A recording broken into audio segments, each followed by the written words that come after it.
Hello, this is a guy who likes fanfiction and is too lazy to read, so here is Avengers, Infinite Wars in audio form. Check the description for the links to the author. Avengers Infinite Wars Chapter 71, To Gain You Must Lose. The Dark Lord of the Sith. That's who he was. The current figurehead of the Sith, the ancient enemy of the Jedi. The Order of the Sith Lords that had been reorganized and implemented by its founder, Darth Bane. He was the culmination of 1,000 years of planning to bring down the Republic and the Jedi Order. The final result of Darth Bane's rule of two, one which the present Sith Master sought to honor into its fruition. Sheev Palpatine was his mask. Darth Sidious was his true name. This all began years ago, back when he was merely a curious child back at his Nabooian estate. Him using what funds he had access to in procuring a litany of Sith artifacts and studying over them for years. All this soon affected his life more than he could ever imagine when he soon met one Hugo Damask II when he visited his family home to conduct business with his father as a financier. After a simple conversation, Sheev soon realized he was in the presence of his soon-to-be master of the dark side, Darth Plagueis the Wise.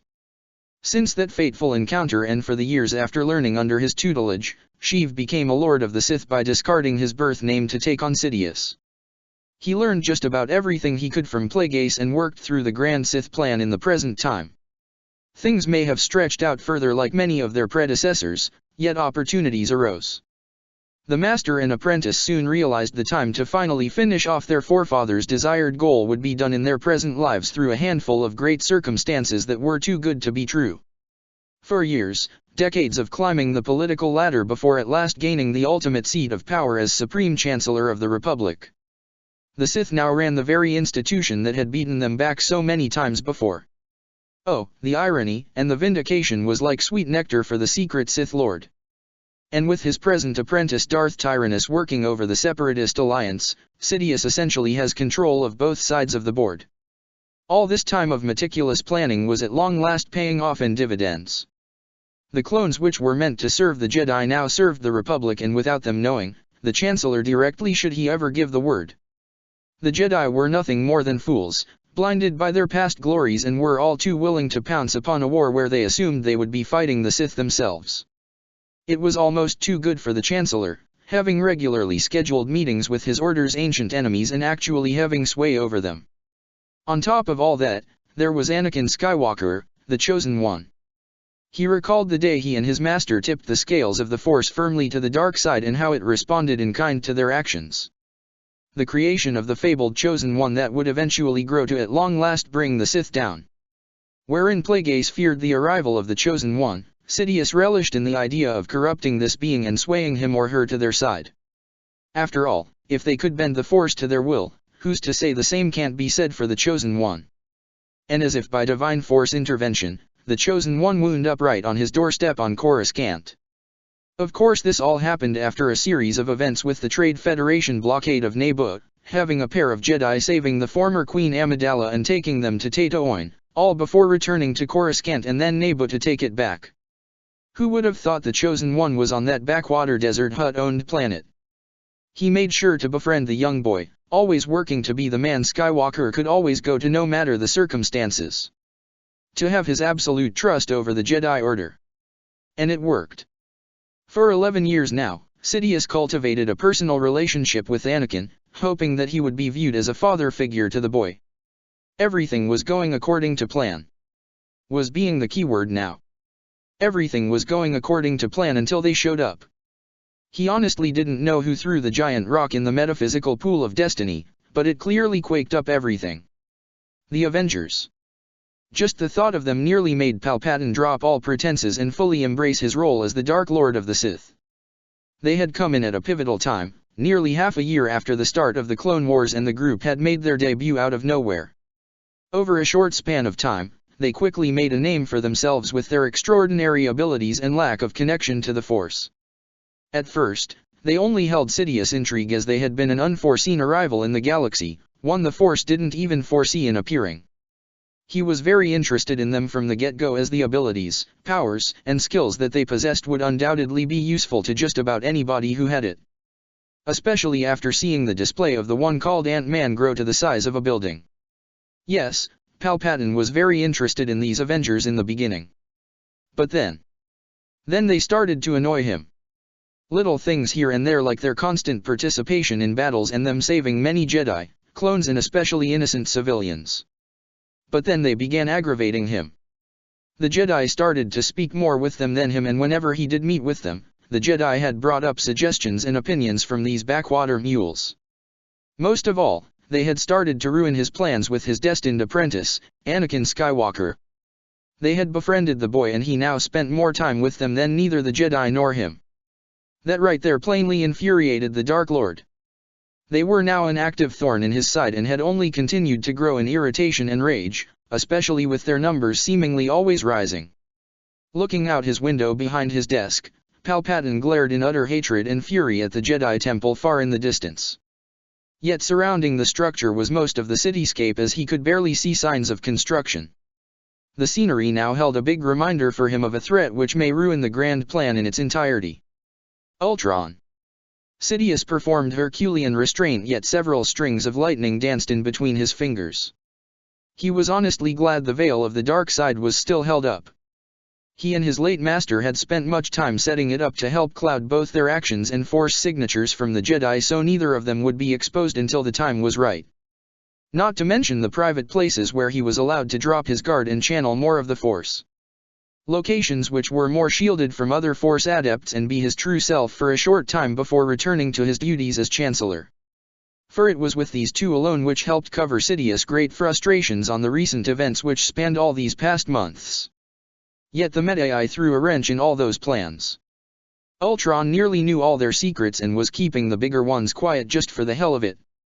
He already had revealed a good chunk of them to the overall populace, which was greatly chipping away Sidious' plans. He wanted both sides to kill each other in a manner similar to the Sith plan, only on a more extreme degree. Total extinction of all organic sentient life. It was now an outright chore trying to maintain a balance with all these issues happening all at once. At least Ultron hasn't found the only copy of the battle station, presently held on a physical storage device, one which will begin construction once the grand plan has reached its fruition. Though now it may end up being a pipe dream. He was dealing with not one but two wild card elements in the plan, with both being enough of a threat to have it completely ruined in one fell swoop. And that was just these two factions. The recent summit of the Mandalorians made the Sith Lord be wary towards that system, as he would be a fool to disregard a warrior culture famed for its abilities to match and kill Jedi and Sith alike. History has shown them to be more than capable of standing with the best Force users had to offer. The Republic occupation on Mandalore was starting to wane as things were being more cooperative. All but one of the Mandalorian factions were now banded together and working with Duchess Satin to combat Ultron.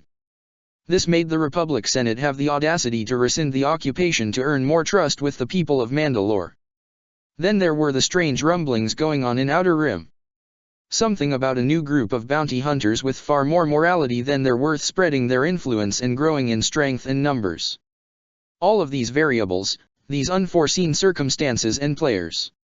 This was not supposed to happen. Bumps along the roads are one thing with some surprises here and there, but what's transpired in this past year was nothing short of derailment. The Avengers have drastically changed things and Ultron only added more fuel to the fire. And Sidious could not see any of this coming. And that frustrated to downright infuriated him down to his very core. His eyes briefly flickered into the sickly yellow they usually are as they glared in pure, unadulterated hatred towards the Jedi Temple. Reaching out on his senses, he looked towards a certain part of the temple as he saw a peculiar individual meditating. In front of him was a holocron, which he activated to learn more from what was stored inside. Now this person was something of both great interest and worry for Sidious. Not only was this a wayward Avenger, who had returned with his colleagues not so long ago, but this person oddly had a very strong connection to the Force. One which rivals Yoda, perhaps more. He had known of this vision from what the Avengers told him when he first met them to learn who was missing out in the vast galaxy. A synthetic bio-android which is clearly extraordinary with how it was created. Yet he just never knew the power he bore until he came to Coruscant, which immediately put him on edge. That gem in his forehead in particular. It was like a beacon in the Force. It was unlike anything Palpatine had ever sensed. It was beyond the Force. Where all the Avengers save for several had absolutely no connection or even a hint of the Force in their being, vision was something else. That stone in his forehead was something else. The power that it possessed was infinite. It was glorious, powerful, beautiful even. And it was in the possession of those monk-like fools and blind sheep, the Jedi. If he could acquire that object. Palpatine exhaled a sigh and swiftly cut off the Force sight at the Jedi Temple. He had to be extra precautious with the synthetic Avenger, as he may possibly see through the veil of the dark side given his extraordinary power and expose him right away, unlike Ultron. His eyes drifted down and a level of concern began to build up for the Sith Lord. Perhaps if he kept his distance and the veil up all times, this recently returned Avenger would be none the wiser to his presence. However, the same could not be said for what lay beneath the Jedi Temple. Sidious went back to his desk to sit and ponder on his next course of action. Specifically, how to address that which lay hidden underneath the very feet of the Jedi. And speaking of the Jedi, sitting at his console, Beryl Over was cross-referencing a number of recent occurrences. Nothing. The Jedi scholar groused to himself. He looked through several more signals and messages and once again was unsatisfied with what he saw. Damn it! He said aloud in aggravation, slamming his hand down on the table he was seated at. The scholar groaned as he soon began typing something into another device. Whoa now, there's a reaction I'd never thought I'd hear from the scholarly sort. Spoke a laid-back male voice that Over was all too familiar with. Not now, Voss. Beryl said, teeth clenched. I'm busy. We're all busy these days, Over. Quinlan Voss said, standing next to the Jedi scholar. Case you forgot about the war. I am very much aware of the war, Quinlan. Beryl said with a roll of his eyes. Fairly certain everyone is by this point. The Kiffer Jedi Master gave the scholar a strange look, crossing his arms with a scrutinizing gaze present. All right, spill. What's got you so worked up? Rather than denying such a question, Over huffed and continued sifting through the data he had been reviewing for the past hour now. A number of things. Multitasking used to work well for me, but now it's a struggle. So just focus on one thing at a time. Voss suggested. You do know that multitasking takes practice. I know, Voss, I just... Over couldn't even finish as he leaned into his hand and groaned. I was just there. I visited not too long ago. Everything was in working order. Quinlan gave the Jedi a hard gaze, one which Beryl picked up on inside. Apologies, Voss.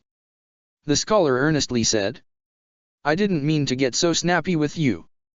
I just have a lot to deal with, I know, trust me. The Kiffer Jedi said in understanding. This war has taken its toll on all of us. Taking a deep breath and calming himself down, the scholar collected his thoughts. Soon enough he focused his attention again to the man beside him. Voss, I need you to do something for me, he said, turning to the black-haired Jedi with total seriousness in his eyes. What is it, Beryl? The scholar handed over Voss a device he was using not long ago. This holds a number of Republic outposts I need you and your squad to check out. Quinlan inspected some of these outposts for a moment. Any problems? Yes, they are no longer sending out an all-clear signal.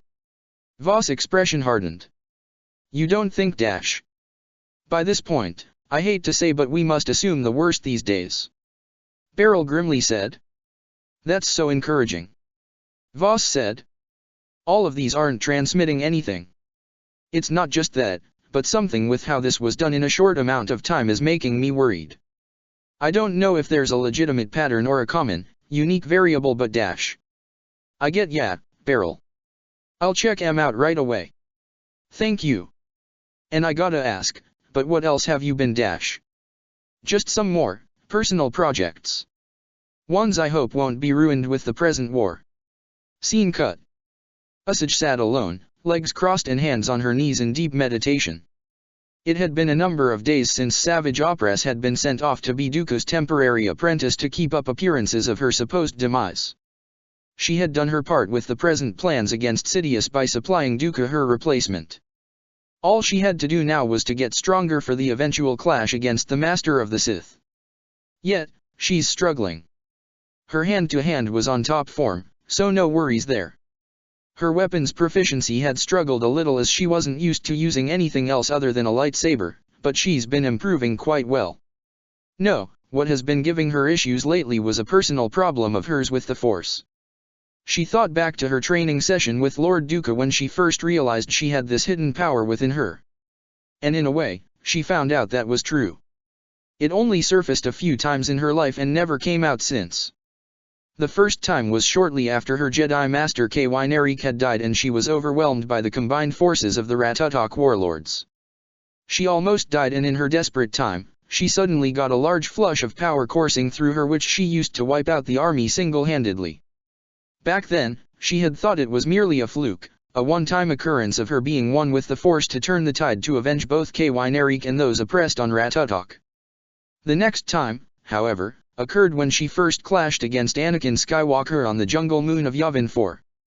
She was superior to the former Padawan, given she had more experience and power over him, on top of not being restrained by the virtues of being a Jedi. Unfortunately, the tables were turned when she had pushed Skywalker too far for his fight for survival. Him using an enhanced force scream to overwhelm her on top of some temple ruins hanging over a massive canyon. In the end, she lost and fell to her doom. Or so she thought as she felt a familiar power course through her to save from her death-defining fall. It brought on a sense of remembrance, yet she was delusional from the massive drop. She thanked the Force for saving her life from such a drop. She failed in taking out Skywalker back then as her initial test. Yet to her surprise, Dooku accepted her as his apprentice regardless of her failure, unless she had actually died. The third and last time was what really confirmed things. In an effort to strengthen her tolerance to pain, she willingly submitted herself to allow her master to shock her continuously with his Sith lightning. What neither had expected was the momentary explosion of energy that came out from her body once her threshold had been hit. A bluish-white aura radiating off of her, concentrated in and around her hands. She stared at this sudden ability in absolute awe and wonder, feeling herself heal from all the damage dealt to her by her master and power surging from within. Memories of the past two occurrences coming back, making her realize she wasn't hallucinating at all for a firm confirmation. Yet just as quickly had she realized these powers, they just as easily subsided and all but vanished. That had been the only time she had ever been able to visibly see the latent power that Tyrannus and Sidious had so often spoken of that she possessed. Since then, they had been trying to figure out just how to draw it out again. To see and feel eternity again. It was as if something was blocking her from accessing this latent power of hers, but she couldn't figure out why, no matter how much she meditated and researched everything she got her hands on. Even battling with everything she could muster, nothing surfaced. What was it that prevented her from tapping into that power? Was she missing something? Or did she need to undergo another blasted near-death experience like the last three experiences to get a semblance of the ability? Her eyes snapped open with a scowl marring her face. Being tired from her meditations, Asajj needed a walk. It'll do her some good. Or perhaps find Maximoff and do a proper spar for once. She hadn't seen her for a while anyways. Either way, she needed to preoccupy herself with her own tasks. Strolling towards the nearby woods, she soon picked up on the familiar signature of the Avenger and made her way towards her mother's friend. Soon enough, she eventually found her as she was coming in on a speeder with Marin and Ilyana situated on the attached side pod. The vehicle slowly came to a stop with the two women looking at each other. Maximoff. Ventress coolly said. Ventress. Wanda shot back, both women entering into a heated staring contest. What are you doing out here? The Sith assassin inquired with suspicion. I'm returning from a meeting with Ros Las Coven. The Scarlet Witch answered. Not that it should be of concern to you. Asajj merely scowled. Right. Now if you'll excuse me, I need to chat with Talzin. The Sokovian was slowly moving the speeder forward to properly park it with the others as Asajj walked beside it.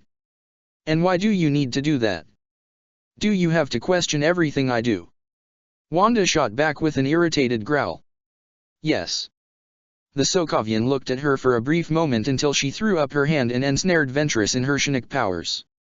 Asajj was thrown off by this, eyes wide with panic, fear, and rage. Hey. She struggled a futile effort against her telekinetic bonds. Wanda, can you please stop antagonizing my cousin? One moment, Ilyana. Wanda said with a tone that brokered no argument. Your cousin needs to learn a lesson in humility that she's clearly lacking. Not one from you, witch. Ventress spat out. Wanda's eyes glowed red as she approached the struggling dark side user until she was mere inches from her face. The two women glared in open hostility and hatred towards one another with Asajj still suspended in the air. Maximoff leaned in close to her. I could kill you in an instant. Wanda whispered, making sure the girls didn't hear her. After everything I've seen you do to my friends, the side you're on repeatedly trying to kill my team, I should have just ripped you apart skin to bone the minute I saw what was in your head. Then why haven't you? Ventress challenged, despite the shudder of fear she felt down her spine. You can do so easily without a moment's notice. What's holding you back, huh? Rather than the Avenger having the answer, it instead came from behind her. Wanda, please. Asked a quiet voice. Hearing Ilyana's plea caused Wanda to relent and cancel out the scarlet and snare on the Dark Jedi. You know damn well why. She snarled quietly. Asajj's spiteful gaze lessened but remained all the same. She turned in a rather dramatic fashion, intentionally kicking up some dirt that got in Ventress' face as she walked back over to Marin and Ilyana, taking both their hands as they left the downed Dathomirian. Asajj saw Ilyana give her a half-hearted wave that she didn't have the courage to return, just sking and turning away. She had been told by both Dooku and Talzin to try and work with Wanda. It would greatly help her in the long run. And yet they were quick to clash at nearly every opportunity. It was tiresome and outright frustrating. Dooku of all people telling her to work with an Avenger? And with Talzin encouraging her to boot. She'd rather kill herself than actually work with that bitch. Now she needed to take a far longer walk to clear her head. Or at the very least vent out her frustrations with destroying part of a nearby dilapidated forest. As this happened, Wanda was escorting Marin and Ilyana back to their hut. The pair needed to rest after the trip and perhaps do anything else for the time being until further notice. It wouldn't be shortly after this when the Avenger was soon approached by the local clan leader. Ah, Wanda. Talzin greeted cordially, a welcoming smile in place. It is good to see you have returned. I take it the meeting went swimmingly. More or less. Oh. I gotta ask, but what do you know of someone named Gethzarian? The reaction was almost immediate, the clan mother flinching violently.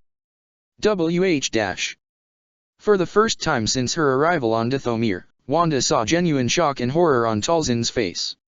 Where did you hear that name? Talzin's disembodied voice demanded. Oh, the other clan leaders I met at ROS last territory told me along with the fact of her apparent return. A mix of seriousness and worry marred the Night Sisters' features. Are you certain? Yup. Most of the other clans are banding together for a coalition to hopefully take her out, hoping another Zalem incident wouldn't happen ever again. I see. You should get in touch with them when possible for more information. I was only acting as your representative for the impromptu meeting. Talzin merely nodded in response. I take it you know her. Of course I do. Talzin scoffed. We are her descendants, who follow in her footsteps, but she is no friend of the Night Sisters. She went against clan and coven in every practice we adhered to. We may be practitioners of the dark arts, but our virtues of unity and loyalty to clan and coven is a sacred law shared by all Dathomiri witches. Gethzarian is the antithesis to our way of life. As was Zalem. So if she rears her head. Wanda left the question unfinished, though the message was clear. Our coven shall assist the others should this come to pass. Talzin assured. We shall not allow an untamed and virulent evil to rampage upon our home world. Wanda silently nodded, a small feeling of gratitude that the normally enigmatic and frankly terrifying Night Witch would be so willing to assist her and the others in this threat. And where is Ventress? Talzin suddenly asked, catching Wanda flat-footed. We had another spat. Talzin bore a frown when hearing this. Must you dash? How many more times do I have to repeat why I hate her? Talzin appeared undeterred. Despite your differences, you will need to dash. I know what you're trying to say, but it's not going to work all that easily. Wanda cut her off. Do I need to remind you that she's my enemy? This whole Republic and separatist crap doesn't matter to me. What matters is that your sister has repeatedly tried killing my friends and team, including my twin brother, and she's on the side that they're against. I thought the Republic and separatists didn't matter. You know what I meant. Maximoff irritably said. I trust her as far as I can throw her. And I can make her go pretty far out. Talzin shook her head. With what's happening now with Gethzarian, we will need everyone to work together. That means you two will need to cooperate. I won't make any promises. Then you shall do it for Marin and Ilyana and their mother and aunt who entrusted them in your care. Talzin bluntly stated, making Maximoff visibly wince. Using the girls like that against her? That wasn't fair in the slightest. Yet she made the point simple and clear with a clear weight behind it. Needing to process and figure out the next course of actions, Wanda needed to take a walk to her usual spot and think things through. It wouldn't be until reaching it will things get a bit more complicated. Why, you ask? Simple. Having destroyed a small grove of dead trees and clearing it out with both her lightsabers and force abilities, Ventress felt as if she got her anger in check for the time being. Hopefully if she didn't have to run into Maximoff again, or at the very least not talk to her for the rest of the day, then she'll be relatively fine. Making her way back to the mountain her clan resides, she soon came across something she hadn't noticed before. It was a large derelict ship which had crashed here a long time ago. She was genuinely curious about it and wondered if the rest of her coven knew about this. The assassin made her way towards the crashed ship until she heard voices in the distance coming from the vehicle. In an instant, almost instinctively, Asajj crouched down to keep herself hidden. There wasn't anything around her, but she wasn't going to be taking any chances. She heard a small commotion up ahead, followed by what sounded like an admonishing voice. Straining her hearing, Asajj blinked slightly as she heard familiar voices coming from the derelict ship. Greatly intrigued now, Ventress slowly made her way towards the banged-up vehicle whilst the voices in the distance grew louder and more clearer. Ember, you two, focus. Spoke an aged, wizened voice. The Force is to be used in tandem with your own physicality when practicing these techniques. Overexert yourself and you become vulnerable. Asajj blinked in confusion. What's going on? Came the thought. She walked closer to the source when she heard a conversation continuing. You must allow your emotions to fuel your power, said another female voice, this one sounding younger and a tad more aggressive. But remember, said the older woman from earlier, do not let it control you lest you fall sway to them. We're trying, Master Kreia, but this is really hard. Yeah, can't we do this another time?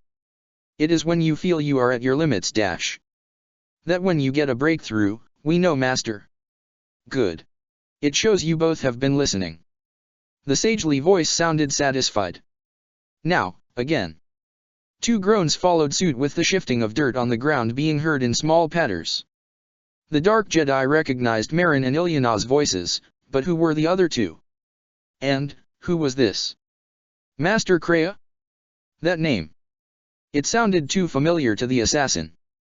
Where had she heard that name before? Reaching her destination, Asajj came upon a surprising sight. Before the two Night Sister younglings were a pair of holocrons with projections hovering over them. One was red while the other was white. But the most common trait about them were their pyramid designs. It wasn't just that, but the sheer presence of them was rather overwhelming to her. They were steeped in the dark side of the Force. Practically drenched in it. Just what, or rather who, were these two? It didn't take long for the elderly-looking spirits of the two to notice her presence. Translucent eyes trailed up to where she kept herself hidden. Ventress knew that this spirit had found her. She just knew it.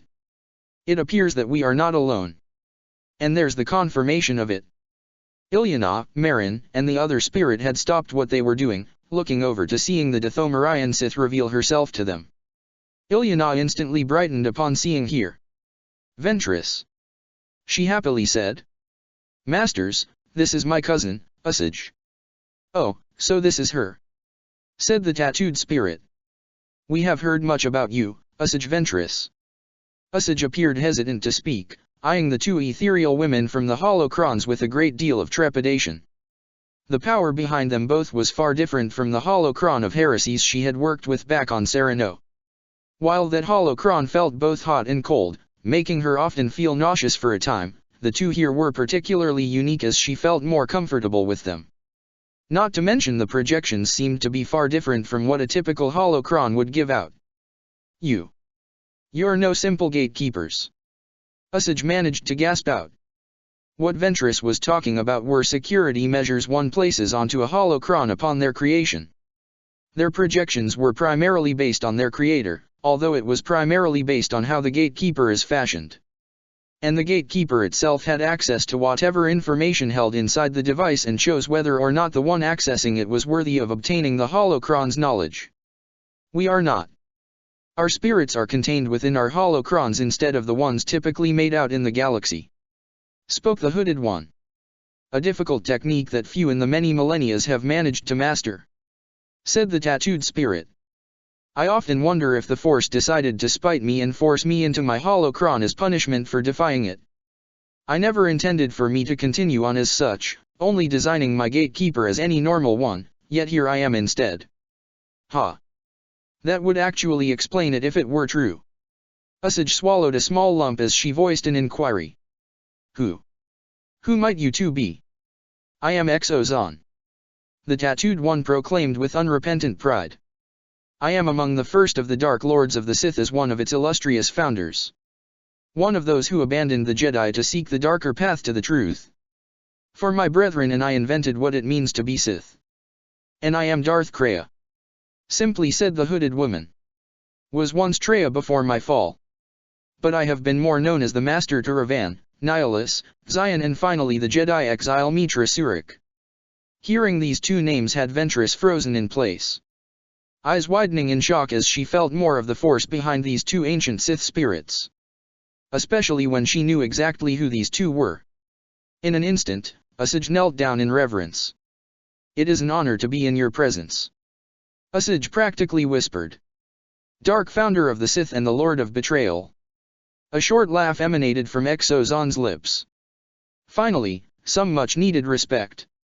You would get some if you just weren't so mean to Wanda all the time. Marin said with her cheeks puffed out. Exozon's brow twitched, a barely restrained cringe on her face at the mere mention of the Avenger. Maximoff. Usage derisively said. That harlot knows of you too. It was she who discovered and awakened us, Usage Ventress. The former Dark Lady of the Sith stated. Our awakening from her power has given much-needed energy to be able to withstand another 1,000 years of inactivity without breaking down. One good thing she was able to do. Exozon murmured, a sign of clear dismissal on her part. It appeared that the first Dark Lady of the Sith didn't like Maximoff much. Ventress likes Exozon very much right about now. In her internal musings, Usage had failed to notice that the Master of Ravan was staring intently at her. Kreia focused more on Usage, her eyes, and then the rest of her body as she began analyzing her. You feel different in the Force. Similar to what I felt in Wanda, yet completely different. The Dathomirian blinked upon hearing this from Kreia. Excuse me. There's a power within you, something foreign yet something similar. I don't know how to properly describe it. This is strange. Very strange.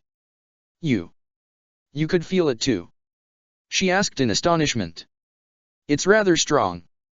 Came the Dark Founder's comment as she too inspected the Dark Jedi. It's like a flicker of flame trying so hard not to be snuffed out. Very peculiar. Can you help me? Usage was about to fully fall on her knees in desperation. Can you help me tap into this power? I've tried so hard to dash. Not in the way that you know, Ventress. Kreia interrupted her. What you possess, this power, is not one that either of us are entirely familiar with. Usage's hopes plummeted. Is there truly nothing that you could do? I just told you, not in the way that you know. The hooded Sith lady reiterated. We are talking about a power beyond the scope of the Force, what we are familiar with. Distinctions need to be made. What? Ventress was considerably confused now. What do you mean? What is this power within me? Exozon hummed to herself, arms crossed in deep thought. The best I could describe is the ancient means of tapping into the Force by your predecessors. A lost art form that even by my time had been forgotten or fell into myth and legend. What is it? Ventress quietly asked. Does it have a name? Exozon shook her head. Not one I know of. Only that it has to do with, a relation with the cosmic force. Other than that, I am unclear. By my time, it had been nearly 10,000 years. 10,000 years. Close to around 17,000 by this point. Kreia tacked on. Ventress puffed out her cheeks as she exhaled at the prospect of trying to regain knowledge from 17,000 years ago. Anything is possible through the Force, as the saying goes. But was it really after all that Asajj had experienced in these past months? The Avengers, Ultron, and now this untapped power that resided within her showed alternatives in terms of power and knowledge. Maybe thinking outside the box was what's going on here? Moods were shifted as Asajj didn't have to turn around to see Maximoff making her appearance. Wanda. Kreia greeted her pleasantly enough. Good to see you're back. Kreia. Wanda politely said, not taking her eyes off Ventress. Don't I get a greeting, Maximoff? Exozon snidely asked, getting the Sokovian to flip her off. Classy. Maximoff dismissively said, staring intently at Ventress. Mind explaining what you're doing here? Do I need to tell you everything I do, Avenger? Asajj shot back. You don't own this land. But I do consider this place to be important for myself and my girls. Wanda said, taking a step towards the Dathomirian hybrid. So, I'm asking you again, what are you doing here? The Avenger hoped the Dark Jedi wouldn't come across the holocrons at any point in time. In her perspective, she didn't want her enemy to get stronger through them and cause a number of issues later down the road. She had been relatively successful with Talzin not knowing, even if that was up for debate with how mysterious the clan leader was. Unfortunately this wasn't the case with Asajj stumbling into seeing the activated holocrons. Asajj only gave out a snort. If you also want to know, I was taking a simple stroll after our last chat when I found this occurring. Before Wanda could respond back with some witty comment, Marin spoke up. Asajj needs help, Wanda. Yeah, all the help she needs is dash. You getting off my home planet? Asajj remarked, a venomous glare directed at the Sokovian who returned it in full. A serious attitude adjustment right about now. Wanda darkly finished her sentence, red spheres levitating from the palms of her hands. Seeing the stare-off occurring, Asajj's cousin spoke out. Wanda, why are you and Asajj always fighting? Ilyana said to her guardian with clear annoyance. Can't you two not fight, please? Maybe your cousin needs to learn some respect. Wanda retorted. You don't have to read her mind. She argued. Wanda scoffed at that. Hard not to when she just blares her thoughts of killing me every time she looks at me. Maybe you could forget or move past like you always dash. Move past. Wanda nearly yelled now. Ilyana, how would you feel if someone who tried to kill Marin was in front of you every day and you had to hold yourself back? How would you feel if you saw Zalem again after what she did to your aunt and Tina? Your cousin here has killed a lot of people who never deserved to die the way they did. Tell me. Ilyana gaped at a loss for words until tears peeked out of the corner of her eyes and began streaming down her cheeks. In an instant, whatever animosity and anger Wanda had evaporated as she immediately pulled Ilyana into a tight hug, whispering quiet apologies in her ear whilst rubbing her back. The two Sith spirits watched on in silence, neutral from the expressions they held. Ventress was tense, arms crossed and unable to muster up a glare as someone who is from her direct family is being consoled by a woman who is her enemy. Marin soon spoke up. Wanda. I know you and Asajj hate each other but you don't always have to fight about it. It hurts, she gestured to her chest. Right here when I see you get so mad at her. And then Ilyana's sad and then I'm sad and, we don't wanna see you mad all the time, Wanda. Please? Can't you just, pretend to get along? The Avenger looked upon her young charge and a weak smile made its way onto her face, a silent statement of I'll try. And you need to stop being so mean to Wanda. Marin rounded on Asajj, actually startling her. She's been taking care of us for months now. Stop Antanto go stop being so mean to Wanda. So bitchy. Whoa. Wanda snapped out of her nurturing and soothing motherly mode and went into her stern motherly mode. What did you just say, young lady? Marin let out an eep, and before she could make a run for it, Shinnok energy surrounded her and she was pulled right into the grasp of the Scarlet Witch. Maximoff began pulling on her cheeks with Marin moaning comedically in pain, pleading for mercy. What did I tell you about using such language, young lady? Wamdaye. Marin had comically oversized tears streaming down her cheeks. Ilyana, though still down from what was said earlier, couldn't help but tearfully laugh at her friend's plight.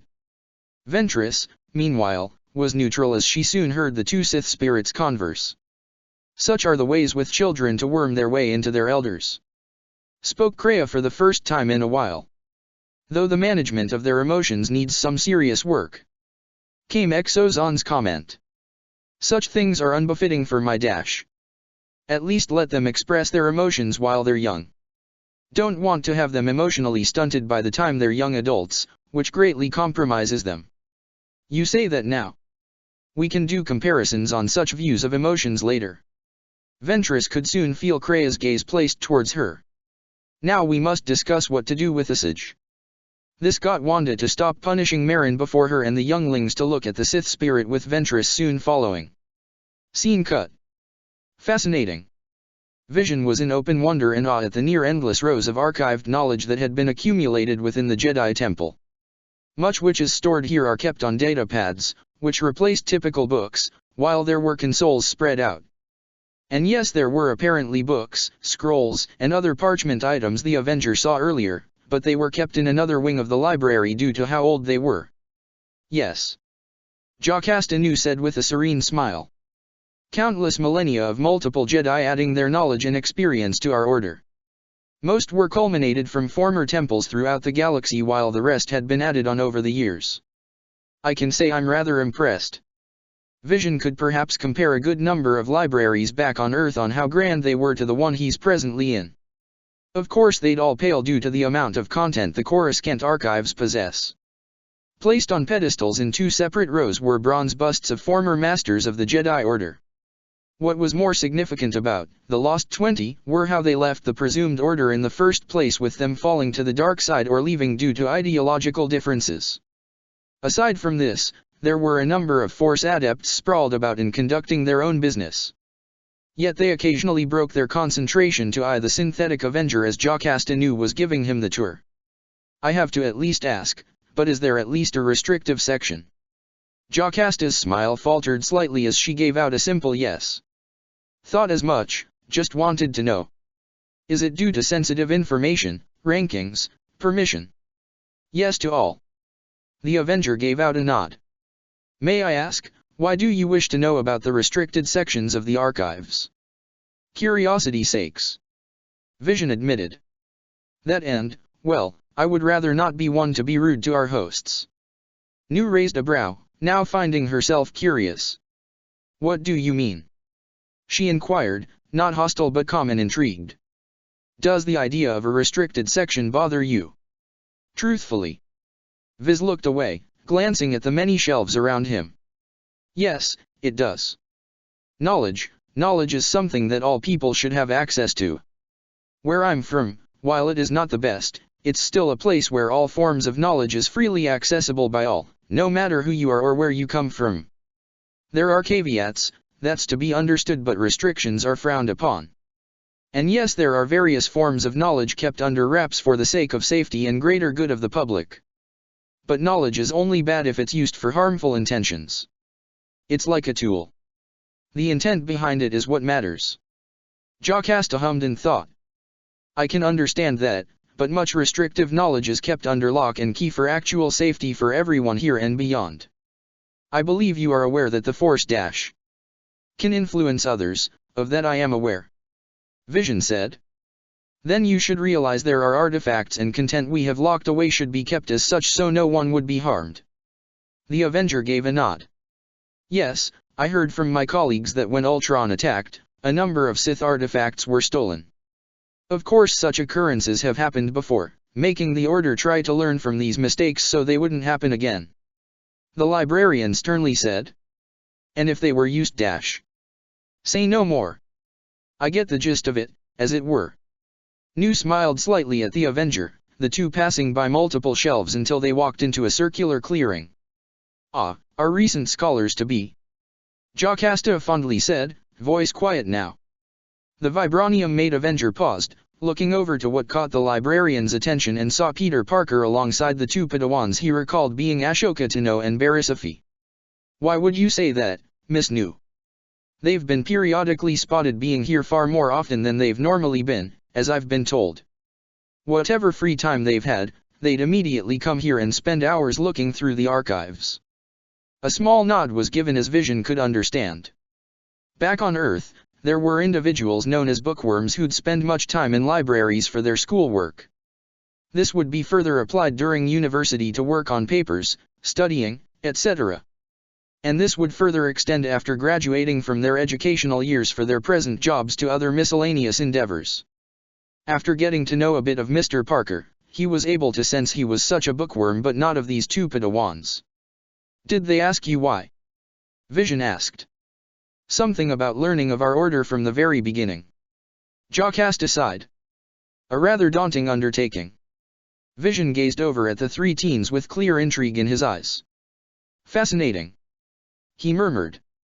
If you will excuse me, madam, I would like to speak with my teammate. Of course. You can find me wandering about here. Parting ways from the Jedi librarian, Vision made his way to the teen trio. Getting closer he heard them going through some in-depth discussion. The Mandalorian Wars, we're basically dealing with another schism. Ahsoka Tano stated, pointing at a datapad that she was reading. Seems to be a lot of them the further we go back. Peter murmured. Usually following times of great strife. Barris noted. A repeating pattern. Like poetry. Vision spoke up, announcing himself to the trio. They repeat themselves. They rhyme. Vision. Peter perked up. Mr. Parker. Viz said kindly. How are you? I'm all right. The spider-themed Avenger said friendly. How about you? Well enough. I hope things have been accommodating for you, Vision. Barris said politely. They have been, thank you. Do you need something? Asked Ahsoka. Nothing at all. I was merely checking up on you and was curious. About what? Jocasta Nu gave me a small sample of what you three have been looking into and wondered what else was being looked into. He looked towards the empty seat before looking back at them. May I? Go right ahead. Vision took a datapad delicately in hand once sitting down, looking it over for a moment until raising a single finger with yellow lines glowing around it. His eyes flickered into the same color as the Mind Stone as he phased his finger into the datapad and a litany of images were seen in his eyes from what the teens could depict. Well, Peter said in astonishment. Ahsoka and Barris were equally as intrigued and startled, unsure as to what the Avenger just did. The Mandalorian Wars. Vision abruptly spoke up. A tumultuous time, to say the least, in this galaxy. Both Jedi's jaws dropped slightly. You downloaded everything on there in an instant. The Mirialan Padawan whispered in disbelief. Well, Vision playfully smirked, the Mind Stone blinking momentarily. I had help. What is that exactly on your head? Ahsoka blurted out. Ahsoka. Uffy lightly admonished. It's quite alright to be curious. From what you should know, Vision tapped the stone slightly as he continued, is known as the Mind Stone, one of the 6 singularities in its physical, representative form of the concept. Do you mean it literally or figuratively? Tano queried. I'll tell you more about it later, or rather show you, as Bendo gave a far better explanation with him knowing more than I do. The Togruta nodded as she was rather interested in learning about it now. Vision became contemplative, leaning back into his chair, hand trailing over his forehead. All I truly understand it to be is something that is tied with the very fabric of this universe as it was there at the dawn and perhaps will remain until its end. A singularity from the dawn of the universe. Barris muttered in wonder. Sitting right in front of us. Ahsoka added on with a small laugh. Welcome to our world. Peter couldn't help but quip, laughing at the deadpan duo with Vision smirking in amusement. Ahsoka turned back to Vision. Gotta ask, but do you have Mitra Surek's holocron dash? Not at this time, came Vision's quick response. The Jedi Masters are presently looking over and learning what they can from it. I have been borrowing it on occasions when they haven't been using it. He gazed over to the Padawans and gave out a statement. You wish to see it? Rather easy to figure out, huh? Tenno said with no shame. Quite. You seemed rather eager. He noted. We never really had the chance to use a holocron before during our years when we were younglings, just to know what they were and how to work with them. Ahsoka murmured, leaning her chin on her arms. Initiate years. Years learning about the Force once inducted into the Order before we graduate and become Padawans. Came Barris' answer. Vision gave a small ah in response. And why haven't you had access to a holocron since? The majority are only accessed above our rankings. Ahsoka answered. Or permission. Uffy stated. That too. Tenno let out a small sigh. Last time we had to deal with holocrons was through this incident a while back involving a bounty hunter and Force adept infants. Ah yes, that correlates with how Mara Jade and Grogu are living with us in our current residence. Vision said, having been told the story of how the two infants came into the care of the Avengers. To the synthetic android, it was still a rather surreal sight for him to see Natasha being so outwardly affectionate in such a, well, maternal fashion. It was also what could only be described as either the Force at play, the power cosmic as it's really called, or some universal coincidence that Mara actually had red hair and even subtly looks similar to Natasha. Maybe she was meant to be found by the Avengers and get taken in by the team's deadliest assassin. The little one sure as hell seemed to think so, and Natasha. Well, Vision had never seen the woman so at peace than when she held Mara Jade in her arms. Hey Vision. He had been so engrossed in his thoughts he had fallen silent for a few seconds without realizing it. Ah, apologies, Mr. Parker, did you ask me something? Yeah. Peter shifted about, slightly uncomfortably. You were the one who locked out Ultron and finished him off last time, right? Vision became more solemn now. Yes, I did. You did. Ahsoka said in surprise. Wait then. How did he survive? He's an AI. Vis plainly said. An AI that was enhanced, from this. He nodded his head forward with the Mind Stone flashing for a second. He is more resilient than we anticipated. The Avengers' mood was more somber now. And had I been more thorough, you would never have needed to face such a nightmare. Vision looked at the three teens with a look of pure guilt and remorse. I'm sorry. I failed as an Avenger. In that failure, a galaxy is now at risk. Hey, it's all right. Ahsoka spoke up, a sympathetic look in her eyes. How could you have seen this coming? Because he and I are the same, just opposites. Vision bitterly said. Had I figured that someone like him could have even the smallest inkling of surviving dash. We are here because we are learning from the past. Barris abruptly cut him off, her tone soft and understanding. We are all seated here right now because we understand that it's in the past that we can learn how to make a better future. If we are to make things better, we need to break the rhyme. Break the cycle as it were to the best of our ability so that fewer people can suffer. That's our responsibility as Jedi. The others stared at her in wide-eyed silence for a few seconds, with Peter having a glossy look in his eyes. With great power comes great responsibility, he said in a quiet voice. They all looked at him now. What was that? Ahsoka asked for clarification. It's something my uncle used to tell me before he died. Parker answered, far more subdued now. I don't think I ever told you why I became Spider-Man, did I? Never got around to it. Barris and Ahsoka shared a look with each other, Vision silently observing the Queen's native as he released a haggard sigh. It was my fault, you know. His voice was low and mood even lower. I saw the guy who shot him down run right by me. I could have stopped him, could have easily tripped him up or held him back with a pinky. But I was petty. Stupid. Just cause I didn't get paid by the guy who owed some throwaway cash. They saw his fists clench up tightly, trembling for the briefest of seconds. He died cause I didn't act, cause I didn't understand it then, but I do now. Parker became resolute, his mood doing a complete 180 shift. He told me that with great power there must also come great responsibility. We all have a power, be it by accident or given to us by some omnipresent energy force, we have it, and there are people out there who don't. People who are scared, terrified and powerless to act. It's up to us to make sure that we fight for those who can't. So we will beat Ultron, we will win this war, and we will find that Dark Overlord Sauron, knock off and bring him down. Peter leaned back, face filled with extreme determination until it fell, becoming slightly embarrassed. Ahem. He coughed into his hand. Sorry about that, didn't mean to get all preachy there dash. No. Ahsoka interrupted, a wide, beaming smile directed at him. I think we needed to hear that. To remind us why we're doing this. I couldn't agree more. Added in Barris, a more tender smile with her looking down at her hand for a moment. Responsibility. Yes, our responsibility to the Force and above all else, the people of this galaxy. We will not fail them. Vision hummed approvingly. That will be quite the feat to witness. What do you mean witness? You're gonna be there too, Vision. Peter emphatically stated. Oh?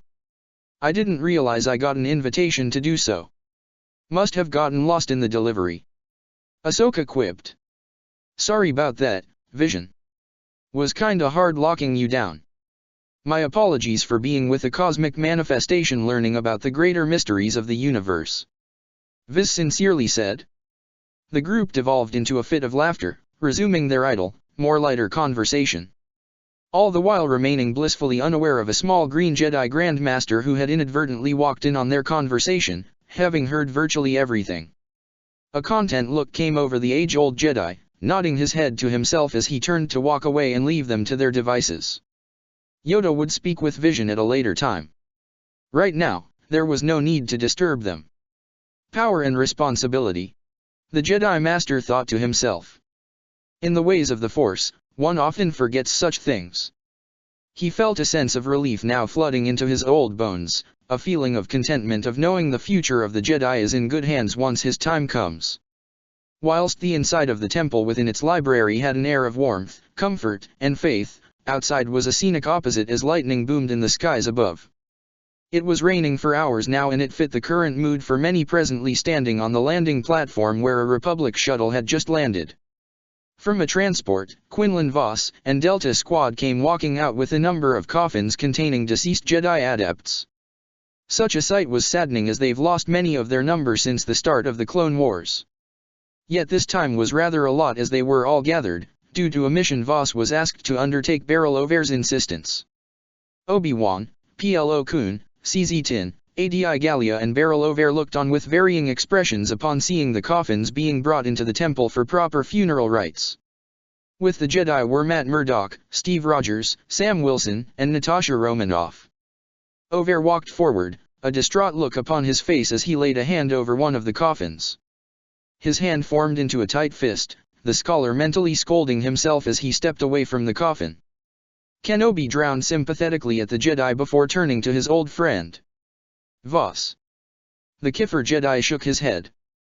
No survivors. He dejectedly revealed. All we were able to recover were the bodies of the fallen. Voss solemnly stated. Halsey's and, what was left of his Padawan from Devaron. What was left? Sam repeated with a disturbed look. That was just one of the pairs, Lieutenant. Scorch spoke up, unnaturally grim. It was a bloodbath. Sev darkly stated. Every outpost we went by, our forces were annihilated, slaughtered, or both. No survivors from any of the bases that had either been destroyed or taken. Was it Ultron? Steve asked. No. Boss shook his head. Many of these kills were done by a lightsaber. Ultron has been stealing Kyber crystals. Plo Koon pointed out. We would assume it was him, but it ain't. Voss firmly said. For starters, we saw Umbarans and other Seppies there. Then it is the Separatists. Natasha surmised. Quinlan nodded at her. We were able to procure security footage and data from some discarded droids from the sites. They had the same commonality with who caused their deaths. And it seems we have a new threat on our hands. Lacerations, stabbings, multiple contusions and broken bones. Matt listed off, hand over another coffin, moving his head in a circular manner as he utilized his senses. Looking at one of the bodies, Obi-Wan voiced his thoughts. Whoever this threat is, this was done by a reckless, impulsive animal. An efficient one at that. Sam muttered. The hell are we dealing with? That's what we're about to find out. Quinlan promised. Come on. Once getting out of the rain and getting to essentially the war room, Voss was pulling up the data he had procured from the sites he and his team visited. All right, he's the guy behind the killings. When the footage was being played out, they all saw a monstrous-looking Zabrak male with yellow skin and black tattoos. He wore large body armor as he was quickly taking out a number of his enemies. While this went out, a reaction went out from Kenobi in an unusual way. Darth Maul, alive! Obi-Wan practically exclaimed in utter shock. This earned several looks from those present. Obi-Wan, you okay? Wilson asked on behalf of the group. Blinking, the one Jedi Master shook his head in clearing up some cobwebs. Sorry, I didn't mean to say that. Came Kenobi's apology. The last time I saw a dark side Zabrak adept was years ago on Naboo. Just, old memories. You sure you're alright? Steve asked. You seem rattled. Your heart rate is elevated. Matt pointed out, head inclined forward. Apologies. I didn't mean to make you worry. It won't happen again. Kenobi looked back at the footage with a frown. Maul left a significant scar on my life as he killed my master before my very eyes. But I killed the assassin myself shortly afterwards. He can still recall every detail of the battle. Every move, every action. Even how Maul looked as he seemed triumphant before the former Jedi Padawan cleaved him to and saw him fall down the shaft. So, who is he then? Nat asked, getting back to the task at hand. No clue. Brother? Cousin? Sam suggested. Who knows, but we do know one thing though.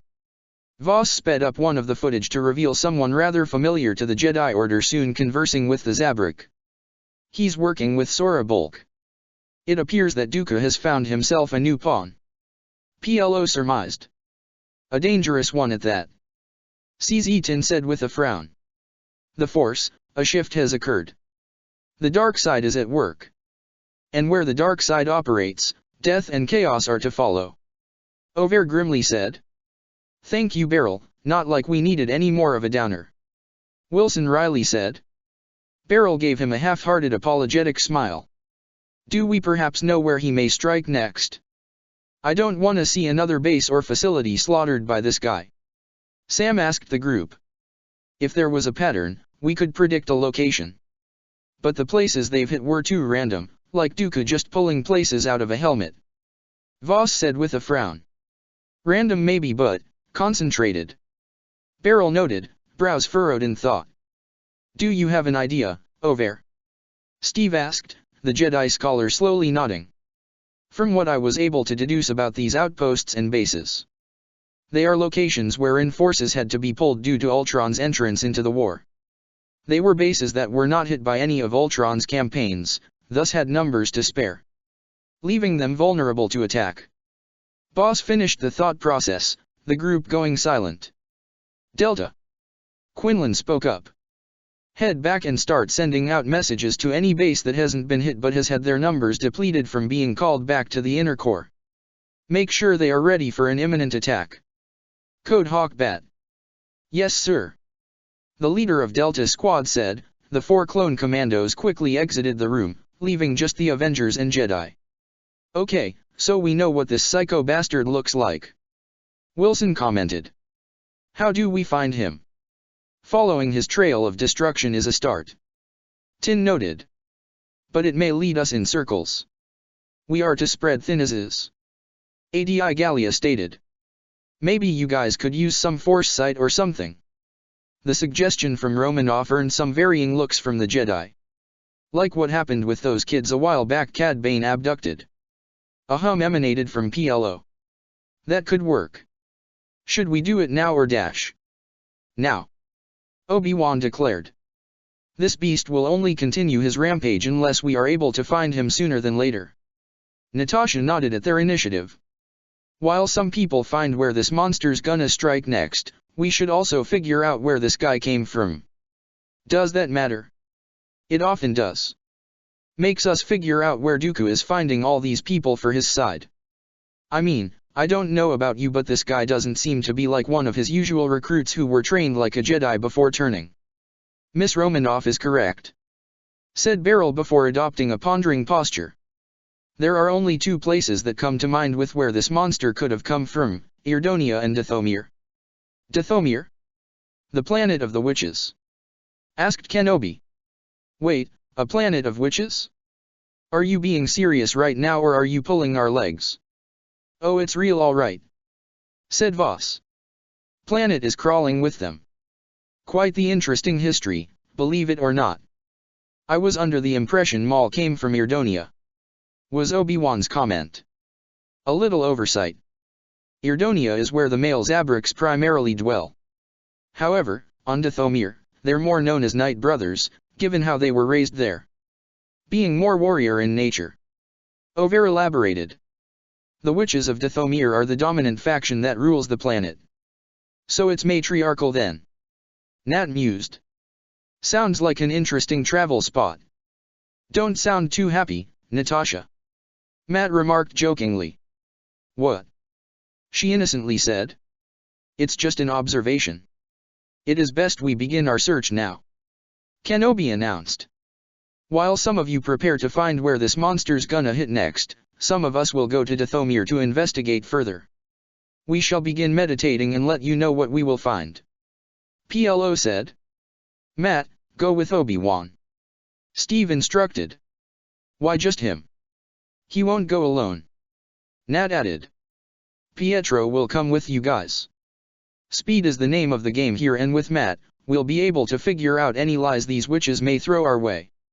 I'll be sure to give him the call to come on over. Murdoch said. We'll have the rest of the team on standby. Wilson tacked on as the group readied to disperse.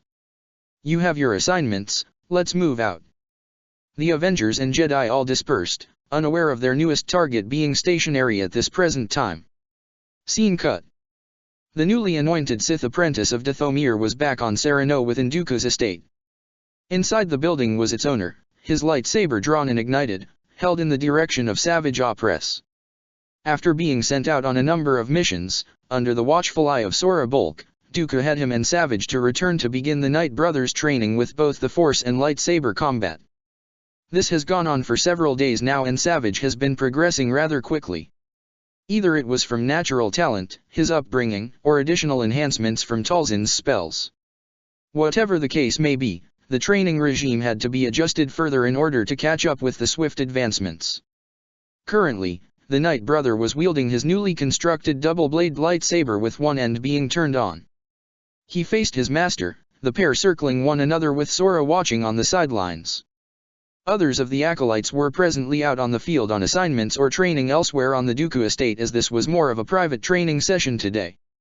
The Force training had been difficult for a while, as Savage had to further work with his anger so it may be kept in check.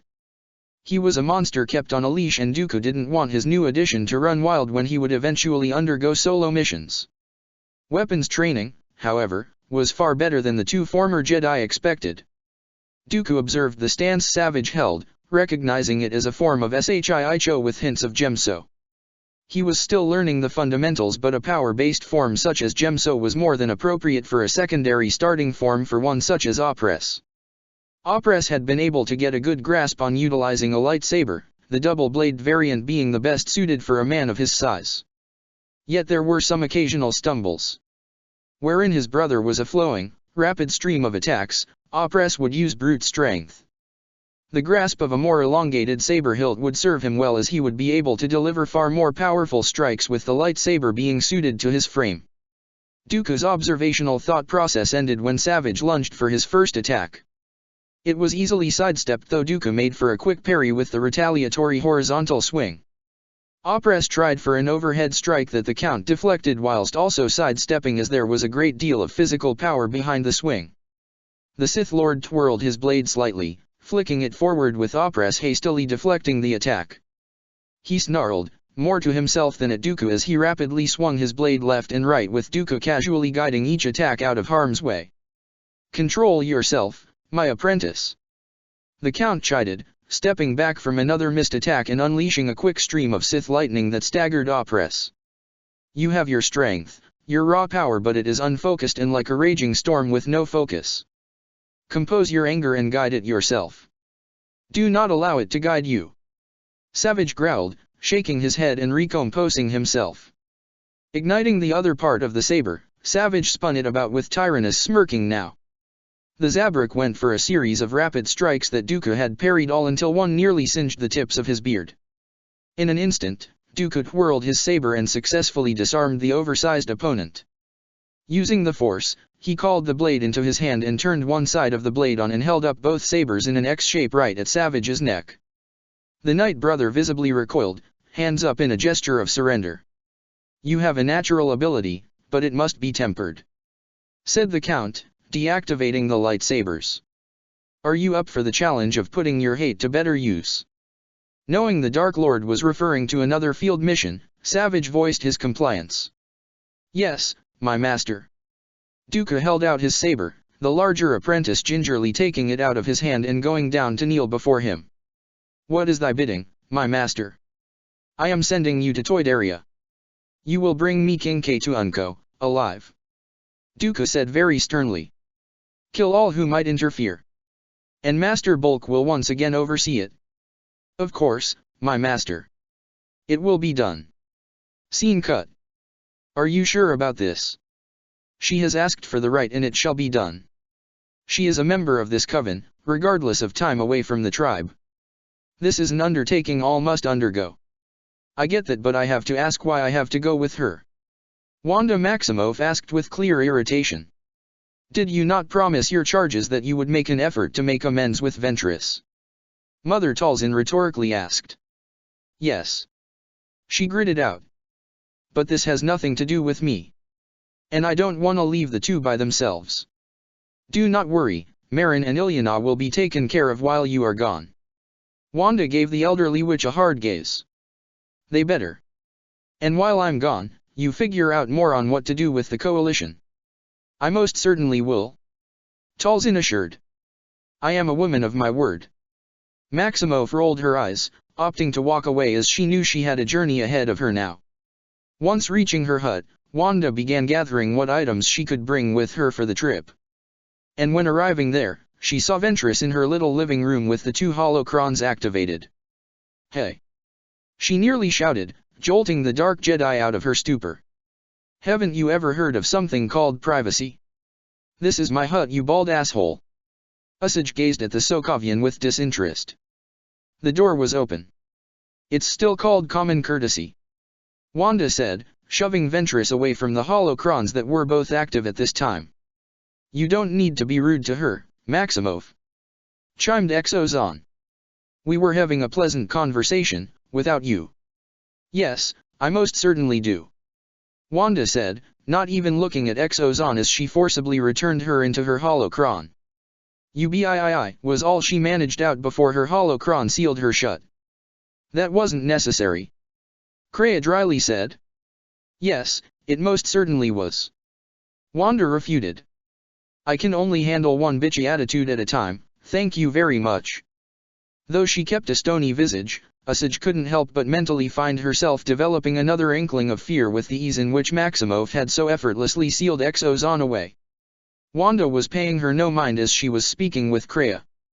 "I take it you two want to come with us?" "Of course. We wish to witness this Night Sister ritual." "Hearing it is one thing, witnessing is another," spoke Kreia. "Besides, once Ventress here completes it, all three of us will be needed to help unlock her hidden potential. You do remember the rest of the ritual would have to be done in front of the clan leader. With the body part of the aquatic creature native to this planet without killing it." "Yes, I do remember. And we're talking about Usage Ventress, who is standing right here, in case you forgot," said Darkside User retorted. "Who is still an intruder I should kick out on principle. Don't make me bring Ilyana into this. Don't hide behind your cousin." Enough. Krea's voice boomed, the hut shaking slightly. Ilyana and Marin are children and are supposed to be. You two are adults and should act as such. And yet the younglings appear to be more mature than you two. Wanda huffed, arms crossed, and looking away from them both. She started it. Are you 5? Usage snidely asked. Are you 4? Are you both finished? Krea said in a tone that brokered no further arguments. With the present issue with the Skethzarian, Ventress clan will need every bit of help it can get. She wants to honor her mother's memory by saving it. There is more at stake than your petty squabbles. Ventress looked thoroughly scolded at the mention of her mother, the Sith assassin huffing and looking away whilst Wanda gave Krea a hard stare. You called yourself a superhero, no? Krea rhetorically asked. That means you are to do what others refuse to do. You don't have to say it like it's a bad thing, you know. Maximoff rebuked. Your words and morality, Avenger. Stressed. Out the Sith spirit. Would you stand aside, let this threat commence and spread, or will you do what's needed? Wanda really hated having her own words used against her in this context. She was being a hero by helping someone she hates. Stupid morality. She was not only an Avenger, but also a Guardian. A title she basically received from the Kwai, who were the descendants of the Kwa. Looking at the glowering Ventress, Wanda momentarily thought back to the woman's mother and how she looked quite like her, just more angrier. If Ilsage was still alive, she would want to support her daughter. This is your journey. Wanda slowly said. I'll follow your lead, but anything you do dash. You'll be watching my every step. Usage asked in a sarcastic drawl. Wanda's eyes glowed red. Don't test me. Ventress stared at the scarlet irises, letting out a tisk, turning away from the rather intimidating sight. Loath as she was to admit it, Maximoff was stronger than her by leaps and bounds. Oh. Wanda had a cocky smirk now. How good of you to notice. Please keep that as a reminder, please and thank you. Usage flinched, a hateful gaze being sent towards the Sokovian. How many times do I have to tell you to stop doing that? She hissed viciously. What are you gonna do about it, huh? Wanda taunted her now. You already know the outcome if you do. How about you stop being a murder-happy bitch who keeps thinking of ways to kill me and my team for 5 minutes, and maybe, just maybe, I'll stop reading your mind. How does that sound? I present to you all, the Scarlet Witch. Krea spoke up, clearly unamused by their still ongoing bickering. One of the strongest beings to have ever existed being in the form of a child. Can we just go already? Ventress impatiently asked, though demanded is more like it. Wanda held a smarmy look of victory which only intensified at the deadpan she received from Krea. The former Darth rolled her blind eyes, receding into her holocron, which Wanda quickly levitated into her hand, Exozon's holocron as well. This is your journey, Baldy. Wanda said. You lead. Ventress really hated this woman. She knows that she could read it from her mind, but she just wanted to make sure that it was clear to her again. All she just needed to deal with the Avenger for a little while longer. That's all she needed. And maybe, just maybe, whatever happens in this journey of self-actualization, she can get some semblance of power to at least knock this annoyance on her ass. Not likely. Maximoff dryly said, casually checking her nails. A groan escaped the Dark Jedi's lips as they got to the speeders and took off. The trip was relatively silent between the pair. The only time they had to chat was brief when needing to coordinate their driving to certain locations for the route they must take. Of course, there were some issues with the local wildlife trying to attack them. They were either swiftly killed by lightsabers, or the two women used their powers to knock out or manipulate them to go elsewhere. After feeling tired of the tense atmosphere around them, the Avenger tried to strike up a little conversation. So what are you gonna do? Wanda asked, breaking the tense and awkward silence between the two. Haven't you been here longer than I have? Ventress snipped. I would think you would know by now. These are all personal journeys. Wanda shot back. I never went on one cause it wasn't my business nor right. And yet Mother Talzin asked me cause she believes this is outside the realm of the Force, like me. Maximoff quickly cut her off. Why didn't you just be intrusive like you usually are? The Sith assassin snidely said. I haven't read her mind as I didn't want to draw more attention to myself from her. But I do know she often knows more than she lets on. The Avenger replied. That and she hasn't given me a reason to hate her. Hint hint. And here I thought we were getting along. You would rather kill yourself than get friendly with me. Wanda received a small sideways glare as a response as they traversed onwards. They flew in between a valley between a number of mountains, several ruins, and abandoned villages passing by from their line of sight. The latter one would have happened over the years when clans had to move about for a better local, or forcibly like being taken by Zalum's people for over the past year or so. Neither said a word until at long last, they reached their destination. The two arrived at a large, bluish lake that was a startling contrast to the red-themed planet. It was rather boggy with the mist swirling about. And by just reaching out with their powers, the two women could feel a strong power radiating from this body of water. Is this it? Usage's eyes narrowed. Yes, this is the place. All right, now what? Must you question everything? Ventress asked, getting off her speeder. I'm curious. Wanda countered as she followed suit yet hanged back. We come here and what, are we just gonna stand in front of the lake and just stare at it? Usage rubbed the bridge of her nose. That's not how it works and you know it. Are you just saying all this to annoy me? No, Baldy, I'm actually curious. Stop calling me bald. Usage almost childishly retorted. It's a personal choice. It gets in the way. Shaking her head, Ventress squared her shoulders as she walked towards the lake. At this point I must take my trial alone. Okay, so why am I here dash? Shut up. Usage shouted. Do you honestly have to nitpick about everything? If it annoys you? Yes. Absolutely. And here I thought the younglings would have you be more complacent with me. They're not here right now, are they? Wanda said, sitting down on the shore with her cheek resting on her hand.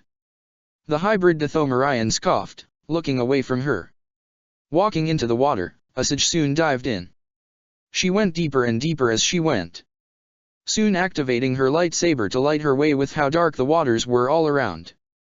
Looking around, she was trying to find her target, that which Mother Talzin told her to find. A blue, aquatic creature that was meant to help master or at least take the steps to mastering the dark side. She reminded herself she cannot kill the creature, only taking part of it whilst keeping it alive. But with this mission came a caveat. She needed to do this by using both the Force and her untapped power. Easier said than done, but that was her objective. Back on the surface, Wanda waited at the shoreline. Getting bored of sitting by herself, she had sought to alleviate her boredom. She could meditate to pass the time, yet that changed when she felt the familiar pulse coming from the holocrons. The spirits of Kreia and Exozon floated beside her, the pair staring at the lake with slight interest though a degree of anticipation. However, nothing was happening. Would have thought this could have been more interesting, said the Dark Founder. You should know this is a self-trial, no one else is supposed to participate, came Kreia's comment. I know. It's always different for each person. I would have expected to be brought along to see it all the way through. Wanda soon voiced out a number of questions to the tattooed spirit. And would your holocron work underwater? Or could you even leave it? If you could, how far are your limitations? Have you even tested any of this before? We've survived for thousands of years. Exozon flatly stated. You think getting our holocrons wet is just gonna destroy us so easily? It's clear you're not as intelligent as we gave you credit for. Or have you considered the option of reaching out with the Force to view her down below? The hooded woman suggested it to her grand predecessor. Wanda frankly didn't even bother to warrant a response to the goading Exozon threw at her, instead looking to the wiser of the two. Any ideas on what she's gonna encounter? I can only guess. Kreia admitted.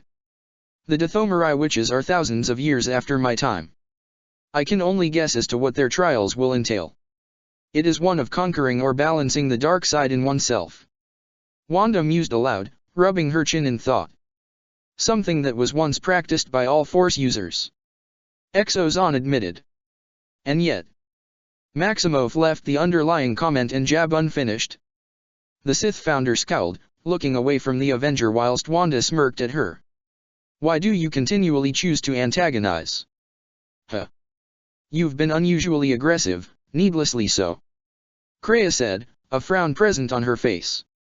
What, with Exos on? She's an arrogant asshole. And you are 7,000 years too young to be talking back to your elders. Kreia ignored the comments and gave the Sokovian a hard glare. You know to whom and what I'm referring to.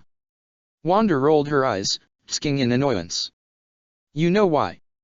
If you simply judge someone of their past, despite them wanting to change, it makes things difficult to work alongside them. Even if it's for a brief time out of necessity and convenience. You'd never give them a chance to prove otherwise if they wish to choose for the present. All you're doing is refusing to perhaps listen and understand, which may lead to no victory and stagnation. You do realize that she's tried to kill my friends repeatedly. Were you and your brother not enemies with the team you were once a part of? Pietro and I were tricked and made stupid decisions, due to us still being angry and wanted to change the world. We essentially repeated what you and your two apprentices did, uniting with Ultron who sought to use us as tools for his grand scheme. Wanda rebuked. But she has willingly gone along with the idea of killing my friends. Half of the reasons I picked up being that she hated the humiliation she felt when being beaten by those without the Force. Arrogant and a prude. Still, are you not willing to give her the chance you were given? How about she earns it first? Wanda rhetorically asked. And what would you think will be the price to earn such a thing? Anything else for the conversation came to an end when they heard the nearby water break. Momentary splashes were heard as Ventress reached the surface. She swam towards the edge before walking on solid ground. How'd it go? Usage merely held up the animal part with one hand before walking past her to the speeder bike. I got what I came for and the beast lives, even if barely. Usage said in an almost uncaring manner. Wanda and the Sith spirits could see a number of scrapes and cuts on Ventress, proof of her fight with whatever aquatic creature there was down below. Despite her body looking like it went through the ringer, the frustration emanating off the Sith was palpable. How do you feel? Kreia asked patiently. Has there been a change in how you are? The Dark Jedi pondered for several moments before giving the best answer she could give. I feel. I'm not sure. Usage murmured, looking at her hands. The dark side has changed. It feels more natural now, but the power my master always spoke of. I just don't know how to unlock it. I don't even understand what it is. So you couldn't think of anything? Wanda inquired, arms crossed, and expression neutral. I just don't understand this power. Usage said aloud, more to herself at her failure than Maximoff's question. How can I use something I don't even comprehend? Power is often tied to one's past, even unknowing with how it's obtained to begin with. Said Exozon. You'd just need to root it out and solve your little mystery to get the bigger picture. Ventress nodded and considered these words to heart. She'd only go in circles if she didn't get a lead or any better details to work off of. Kreia, meanwhile, was in silent thought for a few seconds, regarding the Dathomirian hybrid before she looked at Wanda. What if you are looking at this through the wrong lens? Huh. From what I see and understand, you are looking at this power, this untapped potential through the eyes of familiarity. Your teachings in the Force. The light, the dark, Jedi and Sith. Kreia elaborated. But this ability may require a different approach. What of the middle ground? The in-between? Or maybe, not using the Force at all? Finding harmony within yourself with what you do and don't know. Letting go of the control you cling onto and allowing yourself to submerge your body and soul into the unknown to find what you're looking for. The Sith formerly known as Treya gestured to the scarlet-garbed Avenger. Look at Maximoff. She instructed. Tied to the Force as she is, Wanda is a being outside the Force who stands on her own abilities and powers that are beyond the understanding that we all have of the Force. These Avengers whom you have fought against have powers, abilities, technology, and knowledge not tied to the Force, giving them many advantages over individuals such as ourselves. Ventress looked at the Sokovian with an intense, analytical gaze, mulling over her predecessor's words. Balance. she quietly said to herself. Letting go of what I've been taught. In her mind, something reached out and flowed out of Wanda's mouth. Something she recalled hearing or perhaps hallucinating from her fight against Zalem. There is no dark side, or a light side. There is only the Force. I will do what I must to keep the balance. There is no good without evil, but evil must not be allowed to flourish. There is passion, yet peace. There is serenity, yet emotion. There is chaos, yet order. I am the wielder of the flame, protector of balance. I am the holder of the torch, lighting the way. I am the keeper of the flame, soldier of balance. I am the guardian of balance. Exozon blinked in confusion while the Lord of Betrayal hummed. The mantra of the Grey Jedi. Kreia said. But be warned. Apathy is death. Huh? What do you mean? Wanda asked in confusion. A lesson for another time. She brushed off. We have a more important matter to concentrate on. Yes, Usage surfacing her latent potential. The Dark Founder of the Sith pondered for a moment before voicing an option. Why not deafen her to the Force? Maybe cut her off from it.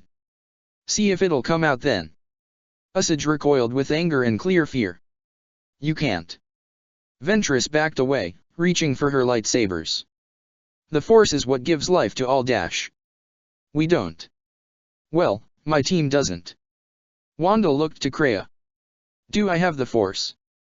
Kreia and Exozon shared a look, with the tattooed Sith spirit being the one to give a response. Not in the way that we're familiar with, but, not exactly. That doesn't help. Usage argued. The Force is what gives life to all in this galaxy. If you cut me off from it, it could kill me. That's not what happened to me, said the hooded Sith spirit. This earned confusion from the three women around her, all looking at the spirit. How so? Asked Exozon. I was humiliatingly beaten by Nihilus and Zion, who soon stripped me of my connection to the Force before having me exiled, leaving me for dead. Yet I persevered and regained what I had lost over time. Kreia said.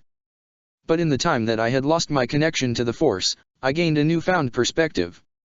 To see the galaxy without the Force constantly blabbering on in your ear and influencing your every move.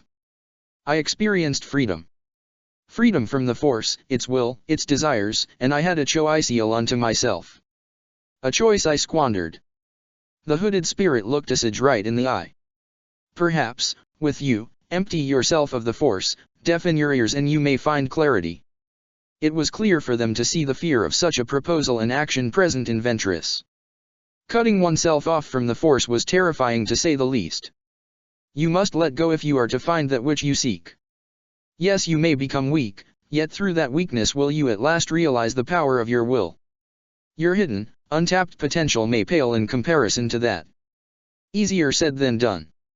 Ventress said, voice shaking. Reflecting on what memories she saw in Usage's mind to the present conversation, Wanda came to a conclusion. You are afraid of being weak. It's something which drove you to who you are in the present.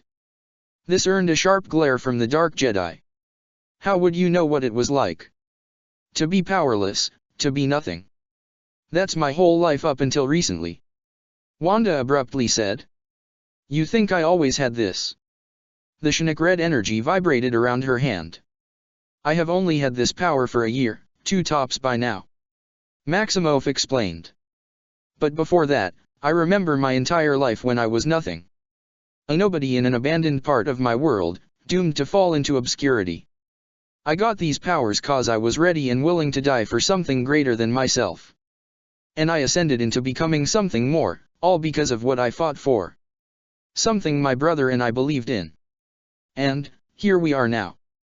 Usage was silent, soaking in what she had just heard from all of them and being unable to come up with some form of an answer. After you take your Night Sister ritual at the village, you may have the choice to let us do what's necessary to help you gain your sought power. After all, with the Force comes sacrifice. Seeking the power you desire within you, what will be your price and how will you pay for achieving it? Kreia's words felt like hammer blows to her psyche, as the concept of not being connected to the Force was something that she never had even considered in her life. Wordlessly, she went to her speeder, ignoring the others with Wanda looking at the spirits momentarily before they returned into the confines of their holocrons, were telekinetically lifted and floated over into Maximoff's hand. Going over to her own speeder, the pair zoomed off, going through the valley they used in getting to the lake. The duo returned to the village, most of the coven being there to greet their sister, Mother Talzin at the head of the group with a proud smile on her face. "We welcome you, sister, as a true Night Sister," she announced in a grandiose manner. "Usage Ventress." Rather than any snarky remark or any comment, Ventress simply smiled in pride, Talzin placing welcoming hands upon her shoulders before she was guided to the rest of the coven. "Do you have it, sister?" Talzin asked, hands held out to her. Handing over the piece of the aquatic creature, Usage waited for the coven leader to finish the concoction for the ritual she will undergo. Before heading off, Talzin turned to Wanda and spoke an inquiry. "I hope the trip was enlightening." "In a manner," was all Wanda said. It wouldn't be until later when the ceremony of Usage's baptism commenced. Congregated at one of the pools within the village, an assembly of members surrounded it while others watched on from various areas. Amongst them were Wanda and her two young charges who stood beside her. In the far end of the pool, Talzin stood with a number of Night Sister mystics lined up. Walking into the water, Usage trekked forward before facing the clan mother directly. "Kneel," Talzin said calmly. Seeing Ventress comply, the Night Sister leader continued. "Do you pledge yourself to the sisterhood, to the magics and the old ways?" "I do," came Usage's response. "Do you abandon your old life to this new one?" "I do." "Your loyalty, your life. Everything for your people?" "Yes." After returning from the trial, Usage began to think of many things about her life. Many details that she had listened to and discussed in a short span of time. There will be conflict ions with goals she sought for may or may not change or be abandoned. She still wants revenge on Sidious. She still desires her sought-after power. And she hopes that one day she will become a Sith Lord like many before her. Who knows for sure what will happen after today with both this baptism and later on. Swirling green mist was conjured up by the mystics as they chanted an inaudible spell. It began to be denser by each passing moment. Talzin knelt down as she levitated a cup into her hand. The glowing green liquid was made with a litany of ingredients, but the most important one was what Usage had brought back earlier. Once handed over the potion, Usage drank it all with several gulps. After the cup was empty, it was handed back before the clan leader slowly leaned back the dark Jedi into the pool. Submerged, Usage began to feel changes occurring within her. The swirling mist seeped into the water moments later and ensnared the dark Jedi, hoisting her up into the air. The ethereal energies began to seep into her body. Eyes were shot wide open and rolled back as she gave out a silent scream for what felt like forever. Once the last of it was no longer in sight, Ventress was gently brought back down as she was back on her feet. Eyes rolled back down, revealing her icy blue eyes became more sharper and predominant. Their owner felt renewed in a litany of ways. "You are now reborn, a sister of the night," Talzin said happily. "Welcome." Usage gave a soft nod as spoke in reverence. "Thank you, mother." The clan leader looked around as she addressed the fellow clan members. "Tonight we feast and celebrate the baptism of our new sister." Cheers were made all around. One by one, members of the clan approached Ventress and gave her their respective congratulations. When things slowly dispersed, the last ones to greet her were Marin, Ilyana and their guardian. "Congrats Usage," said Ilyana with her giving her a hug. Still trying to get used to such actions, Ventress returned one back, in an awkward manner. Marin merely gave the freshly baptized Dathomirian a happy nod. Wanda merely gave Usage a neutral look yet nodded silently all the same. She didn't say anything in return, simply accepting the nod as she'd rather not clash with her at this time. Ventress wished to simply soak in the moment for the time being. She understood how fleeting these are in her life. Before parting ways, Wanda did say one thing to her. "From what I know of your mother, she would be really happy yet sad about your baptism." "Why's that?" "Happy you went through this, yet said that she wasn't present to witness it." Icy blue eyes were downcast when hearing this. After everything she had undergone, the trial coupled with a celebration of her success, she eventually found herself at the crashed ship not far from her coven. Usage stood in front of the two Sith spirits, head down and fists clenched tightly. Wanda stood to the side, arms crossed with her expression blank. "Tell us." Kreia spoke calmly. "Have you made your decision?" Shakily and with a clear look of hesitation, Ventress nodded. "How do we do this?" she asked, voice trembling. "Sit down," Kreia instructed. "And focus on the force around you for your second baptism." Ending up in a meditative position, Usage soon awaited further instruction. "Open yourself to the force. Do not resist with what will happen next." The Dark Jedi did as such, focusing on the force and opening herself up to it. As this occurred, Kreia reached out as well to connect with the Dathomirian to make sure things may proceed further. "Now, let it flow out of you. Empty yourself, let the force no longer guide your actions. Take hold of your own self." Usage gasped upon the expulsion of the force from within her. It felt so alien, unnatural, disturbing, unfamiliar, wrong. Darth Kreia sensed these emotions but paid no mind. "Now Exozon, Wanda, help me with what needs to be done as previously discussed." If she was being honest with herself, Wanda felt some catharsis with what she's about to do. The eyes of the Scarlet Witch began to glow as she reached out to both the holocrons and to Usage. The Sith devices began to glow brightly as the spirits began to feel empowered with the essence flowing through them. In mere moments, the three surrounding Usage shot forth their power to the Dathomirian. Wanda with her Scarlet Chinook energies while enhanced force lightning was produced from the Sith spirits. The combined works impacted the Dathomirian, having her accepting the pain and not resisting at all. The form surrounding the Dark Jedi glowed, but instead of enhancing her, something else occurred. Usage gasped, almost choking on her own breath, hands reaching up to her throat to almost claw at her neck. And in an instant, Ventress's life flashed before her eyes again. Everything she had experienced up to this very point. The turmoil, the struggle, her suffering, and loss. But then, it all changed. Her perspective transformed into that of a being of pure energy flying through the endless expanse of the cosmos. In an instant, she saw worlds and other galaxies, flying through, around, in between, all of it.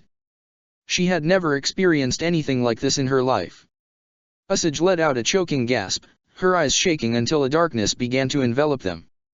A moment later, small light dots were added into the darkness followed by swirls and other cosmic bodies. When Wanda looked into Usage's eyes, the white and clear icy blues she had seen all too often were replaced with black with what appeared like countless stars entrapped within them. It was like she was looking upon the night sky. "I see it," Usage whispered reverently, tears peeking out of the corners of her eyes. "By the Force, I see it. Eternity. The Force, life, death, destruction, and rebirth. We're all connected. We don't exist in the universe. We are the universe. It's beautiful." Wanda could only watch in wide-eyed wonder at seeing Usage go through such an experience. Strangely, her mind couldn't be read or discerned, only her feelings of pure wonder and astonishment. During this encounter, a great number of people within the area felt the drastic change. Many looked around, some gazing in the direction where it was all coming from. And it wasn't just the Night Sisters' coven. Elsewhere in the galaxy, Peter. The Guardians of the Galaxy looked at their leader, the man standing stock still. He was looking down at his hands, eyes widening at his celestial powers briefly flashing in his palm before it subsided. Mantis gasped slightly. "That was Dash." "What's happening, Peter?" Gamera questioned, now concerned, stepping close to her leader and lover with the man looking deeply rattled and conflicted. "And yet," he smiled slightly. "They're here," he whispered, clenching his hand into a fist of conviction. "I know it now. No doubt about it. They are here. My sibling, brother, sister, who cares? They're here. I know it without a shadow of a doubt." Back on Dathomir, the witches on the planet continued experiencing this change firsthand with astonishment and trepidation. Talzin, however, felt a mixture of feelings. While elated to feel Usage's daughter obtaining the power she also desired, which would benefit their people as a whole. She was worried about the repercussions. So it has come to this, young Asajj. She frowned as she looked towards the general direction where the unveiled power originated. Are you ready for the path it may lead you on? Are you willing to let go of what you have known your whole life for what's to come? With the young Dathomirian hybrid, the ritual she had undergone had subsided. She was still on the floor sitting cross-legged, yet her form was slumped over, head hung low. The Avenger who stood off to the side gazed upon her warily. Was that supposed to happen? Wanda inquired, clearly unsure as to all this. We shall wait and see. Kreia said, the unspoken instruction of patience being heard in her tone. The trio of the lone human and two Sith spirits watched on in silence at Ventress, who had yet to move from her spot or even show an indication that she was even alive. Whatever Wanda was feeling came to an abrupt end when Asajj gasped aloud to such an extreme that Maximoff actually let out a frightened yelp, jumping back slightly. The Dathomiri hybrid was breathing heavily, repositioning herself to be on her knees.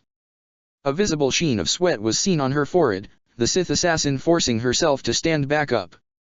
Did it cough? Did it work? You tell me. Maximoff commented. Asajj raised her shaking hands, looking down as if she were expecting something. Look inward. Kreia advised. Silently nodding her head, Ventress closed her eyes and concentrated. She brought her mind back to the literal outer body experience she just had and focused on the overwhelming sensation that went all across her being, both physically, mentally and spiritually. Whoa! Asajj heard Wanda's little outburst and opened her eyes to a startling sight. Ventress stared at a whitish-blue energy flowing in between her hands. She couldn't believe what she was looking at. What is this? Asajj asked in a quiet whisper. Unbelievable. Exozon said in a low, disbelieving voice. Is that what I think it is? You know what it is, Founder? Kreia asked, admittedly astonished by what she was looking at herself. It is something we had once attempted to study. Exozon whispered. What a junta, Muir and the others tried to emulate in shaping the Force to create what we had. Of tapping into a lost form of the Force, its original inception. To weave and create anything, manipulating matter to its molecular level. Interesting. Such a rare entity. Kreia focused more on the Dathomirian and felt how deep the power went. Someone who could be more than Sith, more than Jedi. Perhaps one who could properly travel along the middle if trained correctly. Hearing all this, Asajj felt a strange nudge in the back of her head. Gritting her teeth slightly, she began pushing her hands together, the light in between them actually feeling malleable. Like they were changing shape and feeling to Asajj's will until she clasped her hands together and in them, a glowing blue and white ball. Wow! She murmured the only word that came to mind, in a state of disbelief at what she held in her hand. She did it. Asajj laughed. She actually did it. After all this time, the power that had been always there, always out of reach was now in the palm of her hands. Quite the spectacle, I do admit. Said a disembodied, layered and echo-like voice. Both Asajj and Wanda snapped to attention, spinning about with their arms raised. Wanda's hands glowed with her powers whilst Asajj had one hand alight with her newfound abilities and the other clasping one of her ignited lightsabers. The one who swiftly drew their attention was a decrepit old woman. Yet her appearance was deceiving, as she wasn't weak at all but quite the opposite. She was garbed in crimson-red robes with a number of bone-like accessories with carvings all over them. Her eyes appeared milkish for one being blind, yet she wasn't so. Wanda's eyes narrowed on the carvings that this woman had, a sense of familiarity beginning to creep up on the Avenger until Gethzarian. She said in a low voice, her Shanic energy intensifying. In the flesh? Gethzarian, founder of the Night Sisters and practitioner of the dark side, said, voice conveying amused malice. My reputation precedes me to be known right away. The Scarlet Witch and a child of the stars. She chortled in a snide manner. With all your power, you are still a novice, as neither of you detected me. Gethzarian turned to the Sith spirits who looked upon her with blank looks. Ah, Sith. The Night Sister founder sneered. Power-hungry, jealous fools who cannot stand those who have power that threatens their own. Kreia appeared nonplussed by the insult. What was that phrase you once said, Maximoff? The one from your planet? A pot calling the kettle black, yes. That would be it. Rather appropriate. What do you want? Exozon asked, rather sounding bored in her question. I bear no ill will, I assure you. The old woman said sweetly. I'm merely curious and wanted to satiate it. The smile she bore broadened more. And I'm so glad I came. You sound disgusting. Wanda verbally jabbed, Usage finding herself silently agreeing with the Avenger. The old Dathomirian ignored the Scarlet Witch's comment, either being unmoved or it not feeling demeaning at all. Child of the stars. Gethzarian stated, gazing upon Usage. You know not what you have. Join me, sister, and I shall help you attain true greatness with your gifts. Tempting offer, but sorry, I'll have to decline. Ventress sneered at the ancient Dathomirian. I already pledged for my clan. I'm not going to betray them now. Pity. Exhaling a sigh, Gethzarian soon let out a chuckle. From her robes, the Night Sister pulled out something that neither the living nor the spiritual could discern. It looked like a root, or glowing plant of some kind with a withered blue bulb with a copper hexagonal net-like cage surrounding it. When focusing on the object, Wanda soon widened her eyes when feeling the faint, familiar power residing within it. Ventress had a similar reaction, looking upon the strange item and briefly looked down at her glowing hand. In a split second, the blue object started to glow in response. Yes, Gethzarian's voice echoed around them. It is exactly what you think, children. A parting gift from the stars, from the builders of the cosmos. And now, it is mine, courtesy of Zalem. She smiled more towards Wanda. Thank you for that, dearie. Wanda weaved her hands together, conjuring a sphere of red energy. Her lightsaber soon comes out, hovering and ignites a harsh carmine/scarlet red, ready to strike at a moment's notice. You won't have it for long. She said aloud, unleashing the sphere right at the Night Sister. Gethzarian lets out a yawn, throwing up a hand that stopped the sphere and caused it to disperse. All the while, the object in her hand glowed, the energy radiating off of it also seeping into her hands. Cute and adorable. She snidely taunted. But the power is there. You've only just begun tapping into it. Her hand soon stretched out. Here's a sample. Sickly green lightning shot out of her palm, going directly at the Scarlet Witch. Her double-bladed lightsaber was able to absorb the blast, yet the earth beneath her heavily cracked from the force behind it all. And the Sokovian started to strain from it all. Oh, so you can hold your own. She mused in mild interest. Let's see what you can do. Instead of attacking further on Wanda, Gethzarian went towards Ventress. The enhanced Dark Jedi swiftly crossed her lightsabers just as another Force lightning strike came into contact. Her weapons were able to absorb the energies. Yet unlike Wanda, who was holding on her own, she was severely being pushed back with each passing second. Without even realizing it, Usage subconsciously used her new powers to boost herself in defense, yet she soon realized what she had done. Her powers faltered and she was thoroughly blasted with lightning, sending her flying back and impacting the nearby derelict ship. Shouldn't have expected more. You're too fresh on your inherited power. You got lucky. Wanda said, hovering above the ground slightly with her power flowing around her. Her double-bladed lightsaber flared as the plasma blades started to crackle as if reacting to its owner's emotions. Gethzarian smiled sinisterly at the Scarlet Witch. Oh, I want this challenge, I want this fight. She said manically. Yet she soon gave out an exaggerated, disappointed sigh. Alas, I am needed elsewhere. Sickly green energies shot out and swirled around the ancient woman. Until we meet again. The mist-like flames swirled faster and faster, making Gethzarian fade into the ethereal properties as it shot into the sky like a rocket. Wanda, Usage, Kreia, and Exozon only looked on as the Night Sister just up and disappeared from their sight. She left. Wanda murmured, staring up at the skies above, wondering if what she had seen wasn't some kind of illusion. Usage was equally as confused, the strange power that she had long sought after subsiding as both women only stood there, eyes directed at the skies of Dathomir. Why would she leave? Exozon curiously asked aloud. I thought she wanted to take over Dathomir. She had that thing. Usage muttered, a strange pit forming in her stomach when referencing the seed. Where'd it come from anyways? Zalum's territory. Wanda soon gave a brief explained summary. There was this weird blue blob that radiated that power. I had to destroy it before facing Zalum.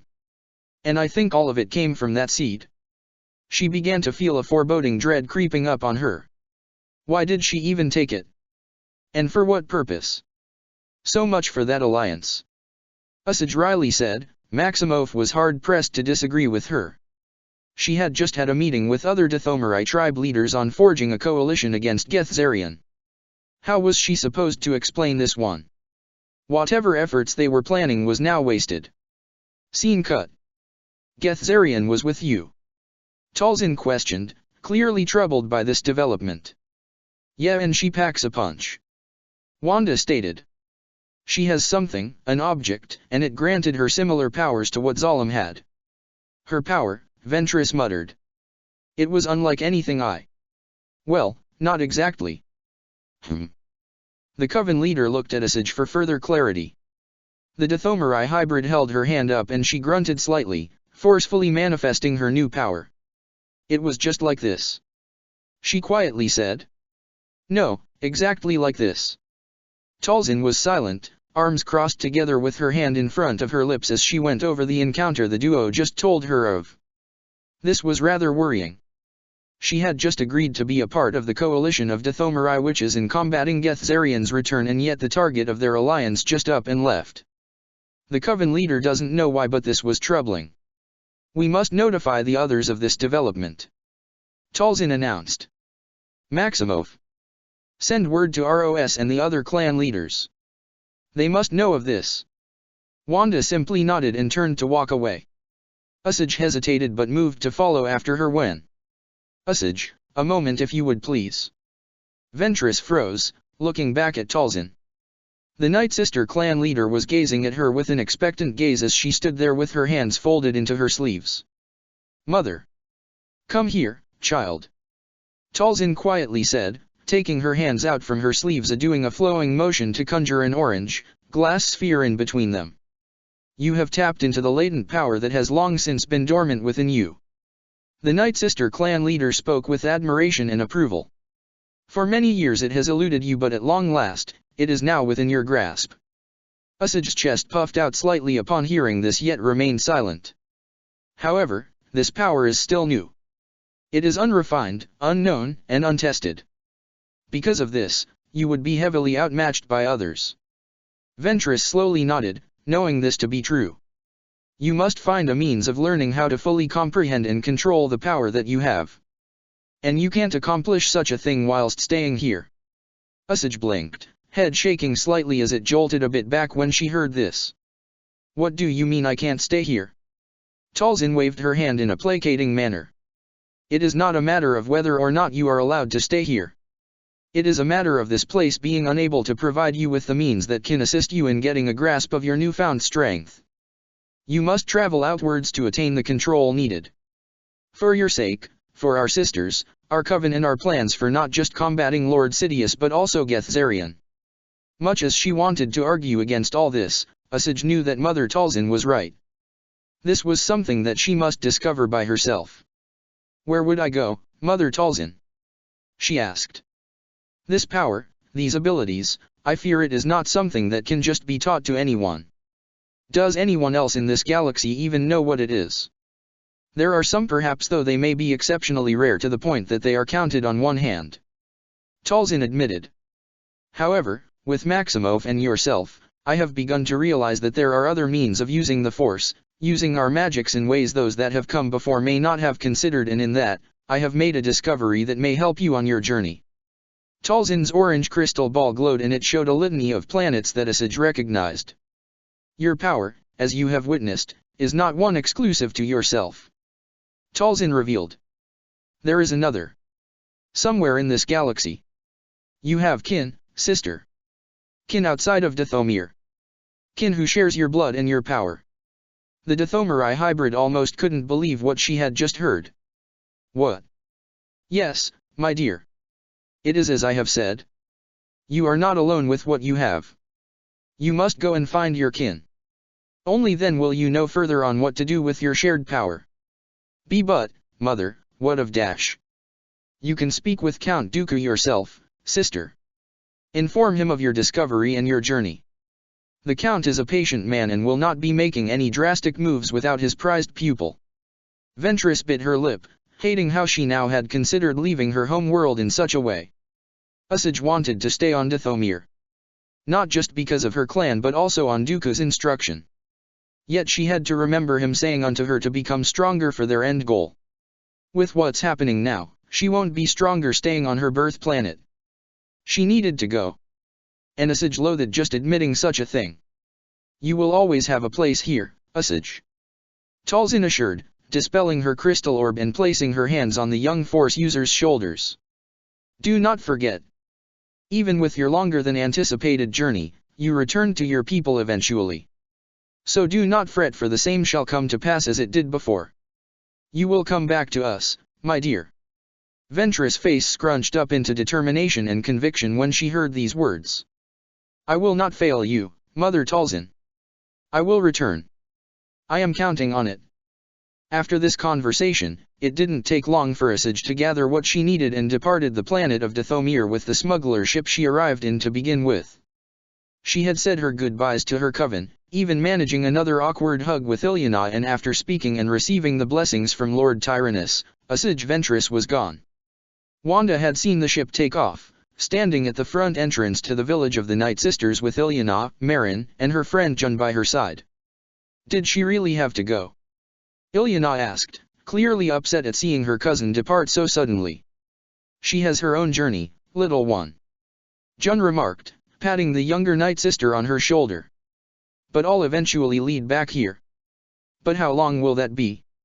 Marin questioned, curious about taking a journey herself. Jun shrugged. As long as it's needed to discover one's full potential. She'll be back. Wanda assured, particularly Asajj's young cousin. This is her home in the end. The young child was depressed. She was working hard in connecting with her long-lost cousin. After what happened, Ilyana thought after Asajj's baptism, the older Dathomirian wouldn't leave the planet for a long time. Seeing her charge in such a state, Wanda thought back of something from Earth.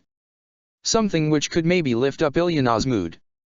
Soon enough, she remembered a song by Vera Lynn, making her sing it softly.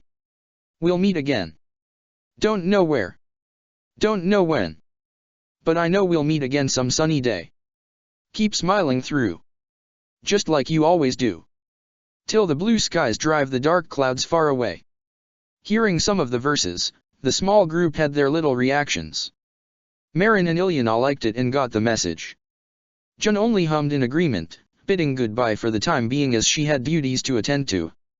Come on you two. Wanda said, taking both their hands. I figure it's long past that we grab something to eat. Bet you two are hungry. Ilyana and Marin both happily nodded at their guardian, swinging their hands back and forth as the trio walked into the mountain village when VVVVVRRRRRRRR. Wanda froze at the sound of a loud swooping of ship engines coming from above.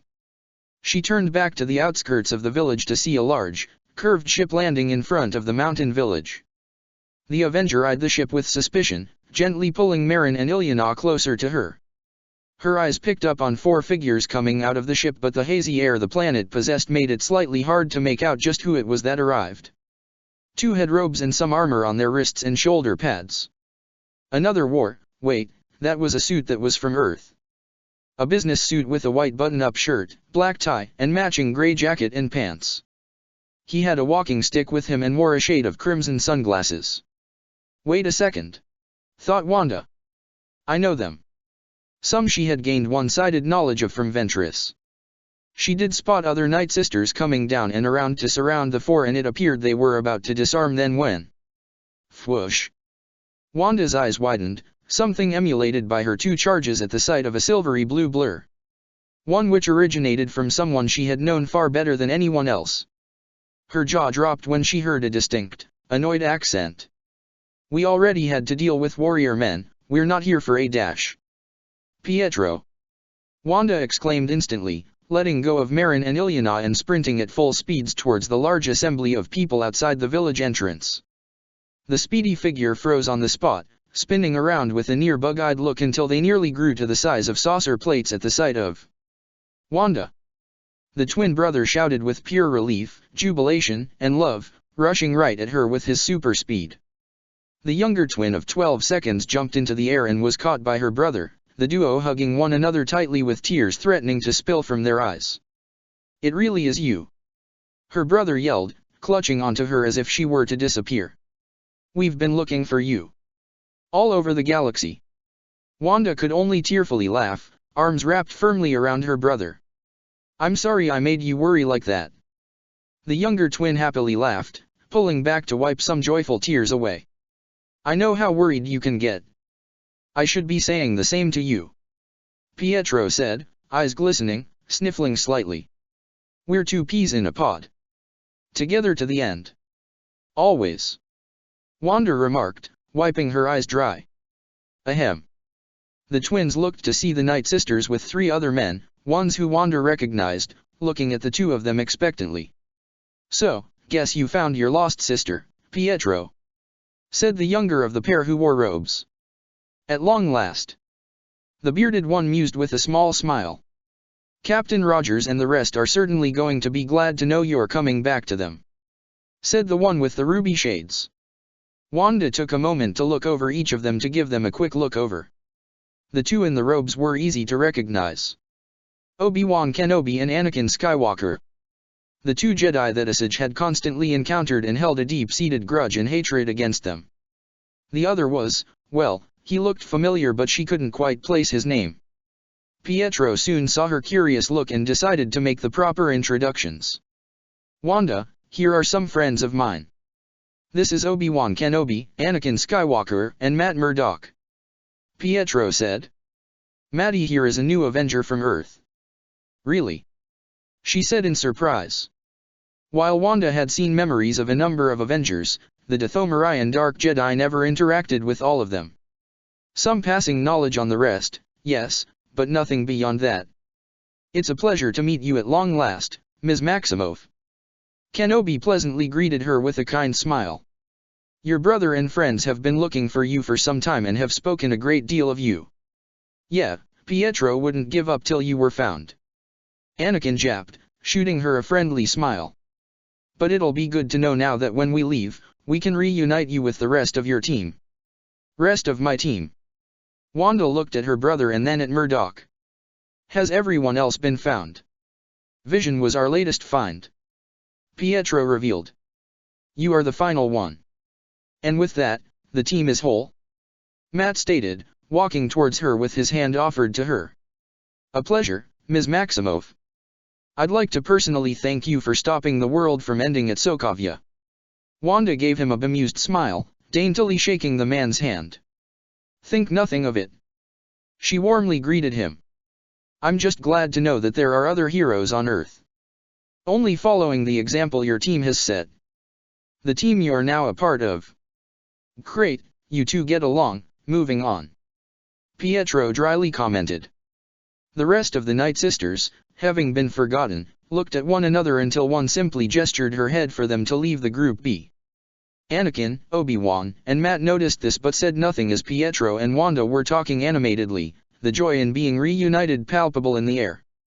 Suddenly, Wanda's sweet and happy smile soured deeply before she abruptly slapped her brother against the side of the head.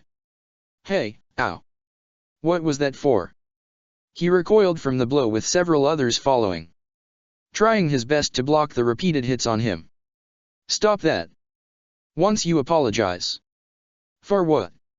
"Starting trouble as soon as you get here," she admonished him. "Hey, they're the ones pointing weapons at us," Pietro countered.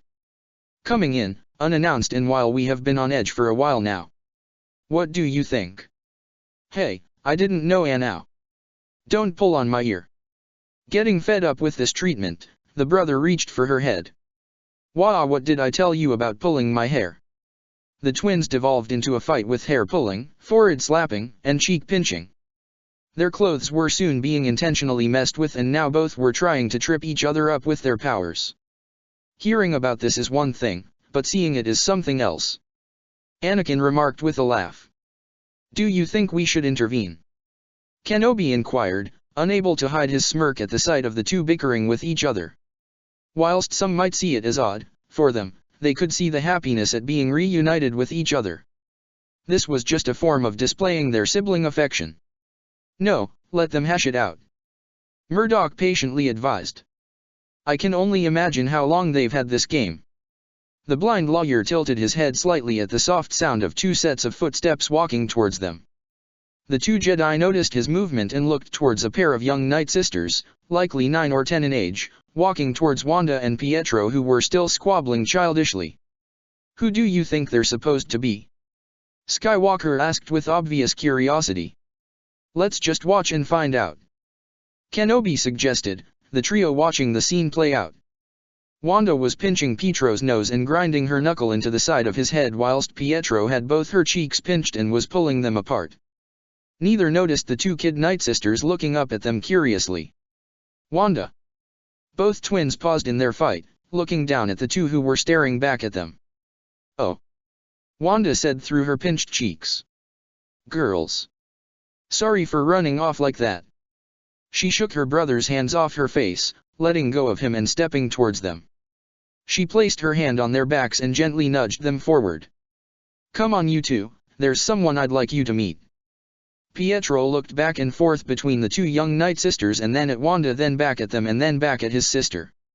Wait, you've adopted? Pietro surmised somewhat incredulously. Not officially, but I am their guardian. Wanda said warmly. Huh. Pietro crossed his arms in amusement. So while we're out saving the galaxy, you went and became a mother. That's so you.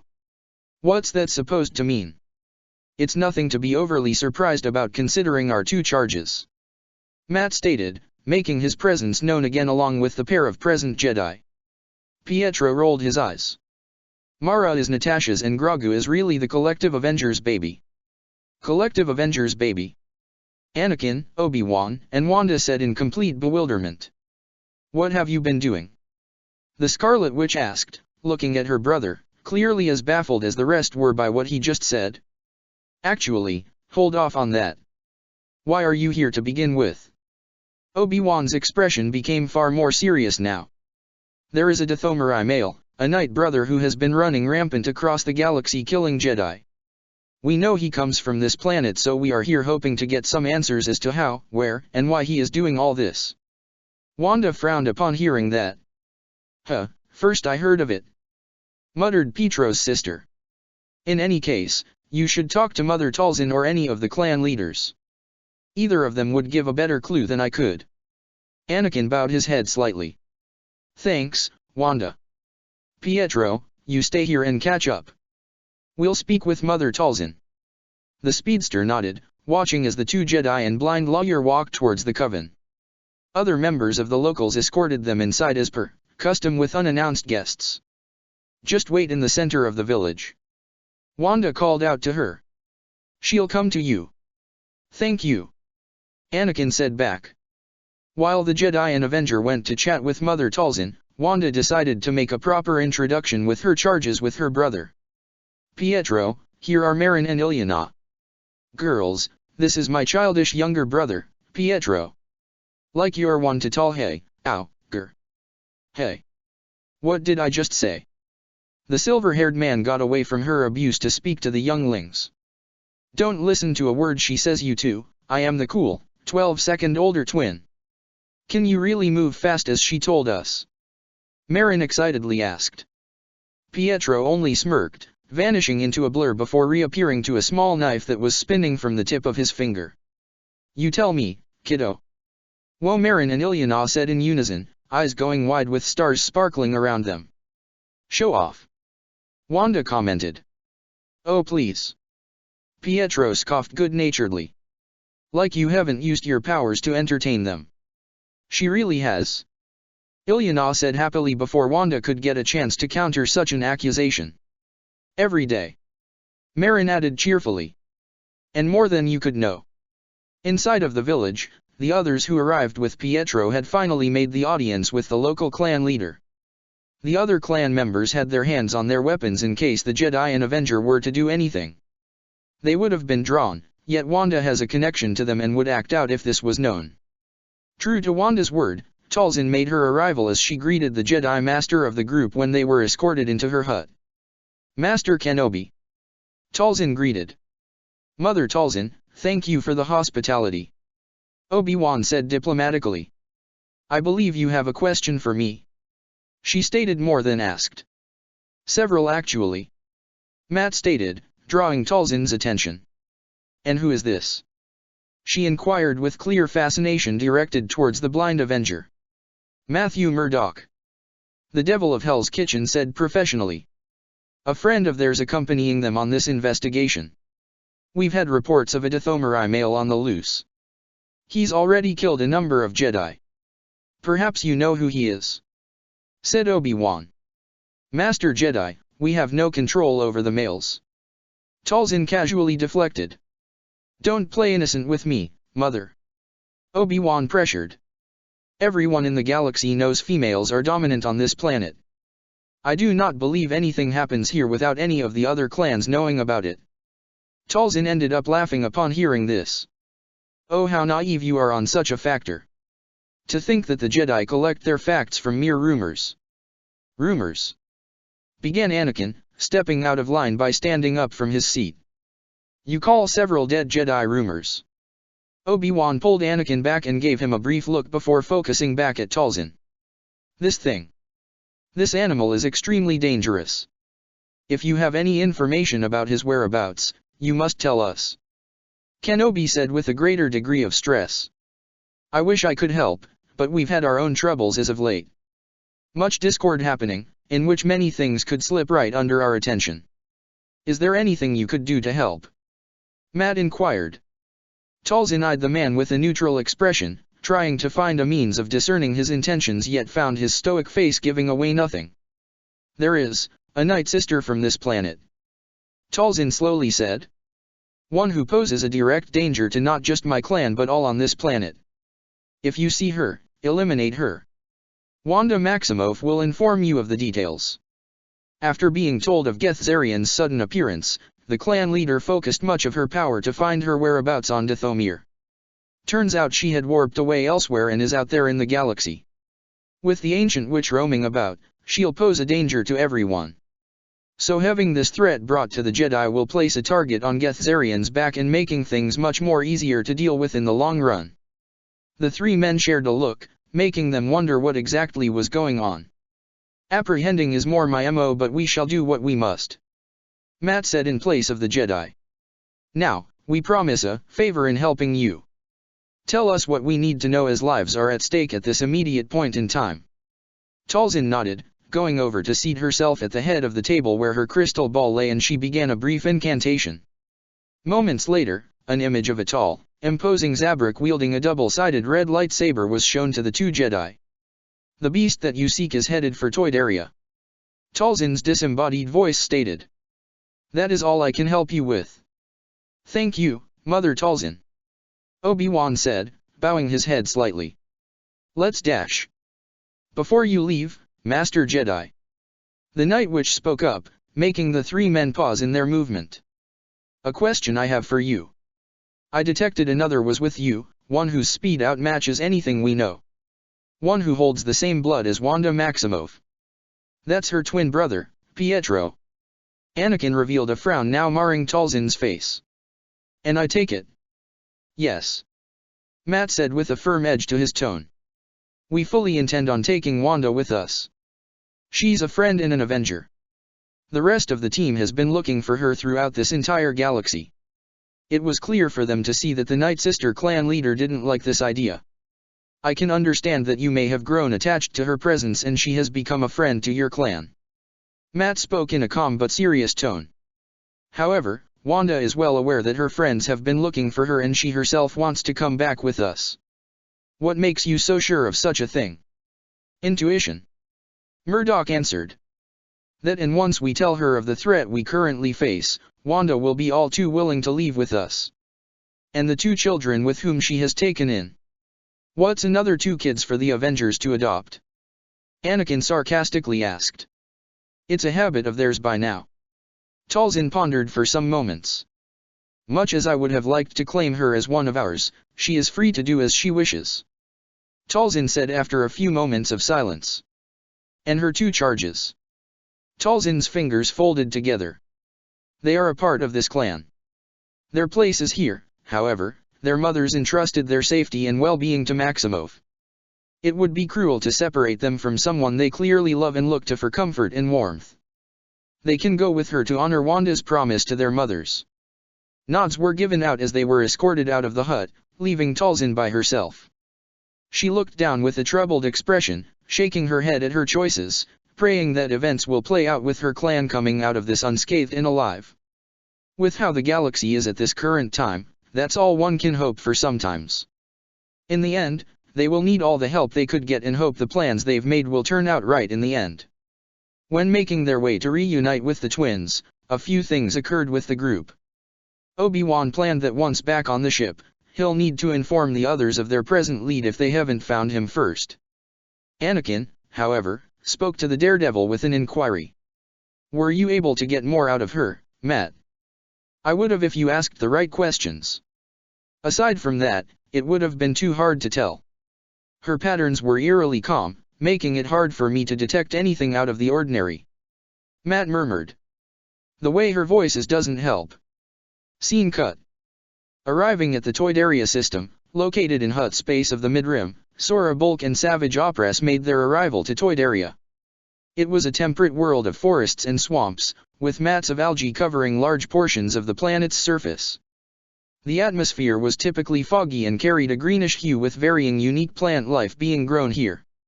Their transport soon landed on the platform connected to the royal palace where their target resides. Of course, they were quickly met with resistance on their arrival. Savage swiftly killed a number of the Toydarian royal guard before he made his way through the area. Master Bulk, however, walked at a decent pace to observe Savage's actions as he was beginning to deal with the security force. He smirked in approval at the Savage was displaying in taking out the guards, killing them swiftly and efficiently. Most impressive. Sora praised under his breath, witnessing the Night Brother force choke a guard to death in an instant. Within the palace, alarms were flaring to life with everyone mobilized for the worst-case scenario. Sitting on his throne, the king of Toydaria was approached by one of his honor guard. Your Highness, there are intruders. Is it Ultron? He asked in alarm. No. But one of them wields a red lightsaber. K2 scowled. One of Dooku's followers. Stop them. Moments later, the intruders had arrived. The assassin and dark acolyte were able to make it to the chamber door leading to the throne room. With their combined efforts, they were able to plow through the doorway with both their force techniques and lightsabers. Through a bit of discord, Savage cleaved through many guards before approaching a hover platform. Seeing the assassin rise up towards him, K2 unsheathed his sword and aimed it towards the intruder. I will not be intimidated. The king stated, showing no signs of fear. At this time, a Republic ship arrived moments later and out from it came Jedi Master Plo Koon, Adi Gallia, and the Avengers Captain America and the Falcon. This is the place, right? Sam asked. Obi-Wan told us we'd find the bastard here. Follow the bodies. Plo grimly said, the quartet spotting the litany of dead Toydarians littering the area. All four rushed in, hoping they could prevent any more bloodshed. The Falcon was the first to arrive, flying into the throne room. He swiftly flew over Sora Bulk and went straight towards Savage, who held the unconscious and defeated king over his shoulder. The airborne Avenger opened fire at the Night Brother, who dropped K2 like a sack of potatoes. Blaster fire was deflected with the double-bladed lightsaber. The beast sought to cleave the Falcon's wings and cripple him for a swift end. Yet the Avenger was a pest. He kept weaving and flying around him, always keeping himself at enough of a distance that his lightsaber wouldn't clip his wings. Seeing the assassin having trouble, Sora was about to jump in to assist when he realized Sam Wilson wasn't alone. Igniting his lightsabers, he spun around and barely deflected the incoming vibranium shield before having to block a pair of lightsabers owned by his former comrades. Masters Plo and Adi. Sora greeted the two Jedi with a sneer. I should feel so honored that two council members would go this far for me. Hard not to with one such as you. Plo idly said, pushing Sora back and going in for a sweeping slash at his waist.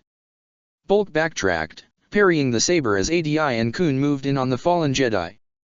Steve, all the while, rushed past the Force adepts to help Sam as he had seen his friend nearly get sliced in two just a second ago. He ran at full speed, flinging his shield at the large Zabrak, the vibranium frisbee stunning the dark side user. Savage turned to face his new enemy and snarled. Shield flying back into his hand, Steve engaged the monstrous foe in close quarters, matching Opress power blow for blow. He ducked from a wild lightsaber swing and bashed his shield upwards into Savage's chin. The Knight Brother was stunned by this attack, feeling himself rattled, but he shook his head, forcing the pain and ringing out of his ears. During this bout, K2 began to regain consciousness. Realizing he needed to flee, he began flying to an emergency bunker. Unfortunately for him, Savage saw this occur. When he felt himself get kicked in the gut, Savage reacted in time by grabbing Steve's ankle and proceeded to throw him right into Falcon, the duo tumbling towards the ground. The Zabrak then used the Force to choke the retreating king. The Toydarian royal tried his best to flee, but nothing was working. Especially when his neck was snapped, leaving him lifeless. "No!" Sam shouted, catching sight of this even as he fell. Managing to reposition their fall, Wilson grabbed Steve's wrist and the two managed to land on the ground safely. They then saw Savage have the audacity of dragging the fresh corpse out of the throne room. They moved to pursue only for an invisible force from their side to push them off course. Sorrow was covering their escape, making things difficult for their pursuers to follow. Cleaving through some support beams nearby to using the Force to topple down anything to block their path. As an added measure, upon getting back into their ship, Savage quickly piloted his vehicle to target the ships on the landing platforms and promptly blew them all away. Sara then took control and immediately had their ship take off and make an emergency hyperspace jump to escape the Jedi and Avengers. Once everything was in the clear, Sora checked on K2 and finally noticed something in particular. "You killed him," he whispered. "I did," Opress said uncaringly. Bulk seethed at this. "Dooku instructed you to have him brought to him alive. He was escaping. So you killed him." The Wiki acolyte bellowed. "You brutish fool. You will be punished for this failure severely. I'd be shocked if Lord Dooku doesn't kill you after this." Savage only looked on blankly, yet there was a sense of trepidation in the eyes of the Zabrak. He was well aware of the power his master held over him despite his age, and he was the leader of the acolytes for a reason. Whatever dismissiveness he held gave way to fear and anxiousness as he began to understand his failure and the punishment he would undoubtedly receive. Scene cut.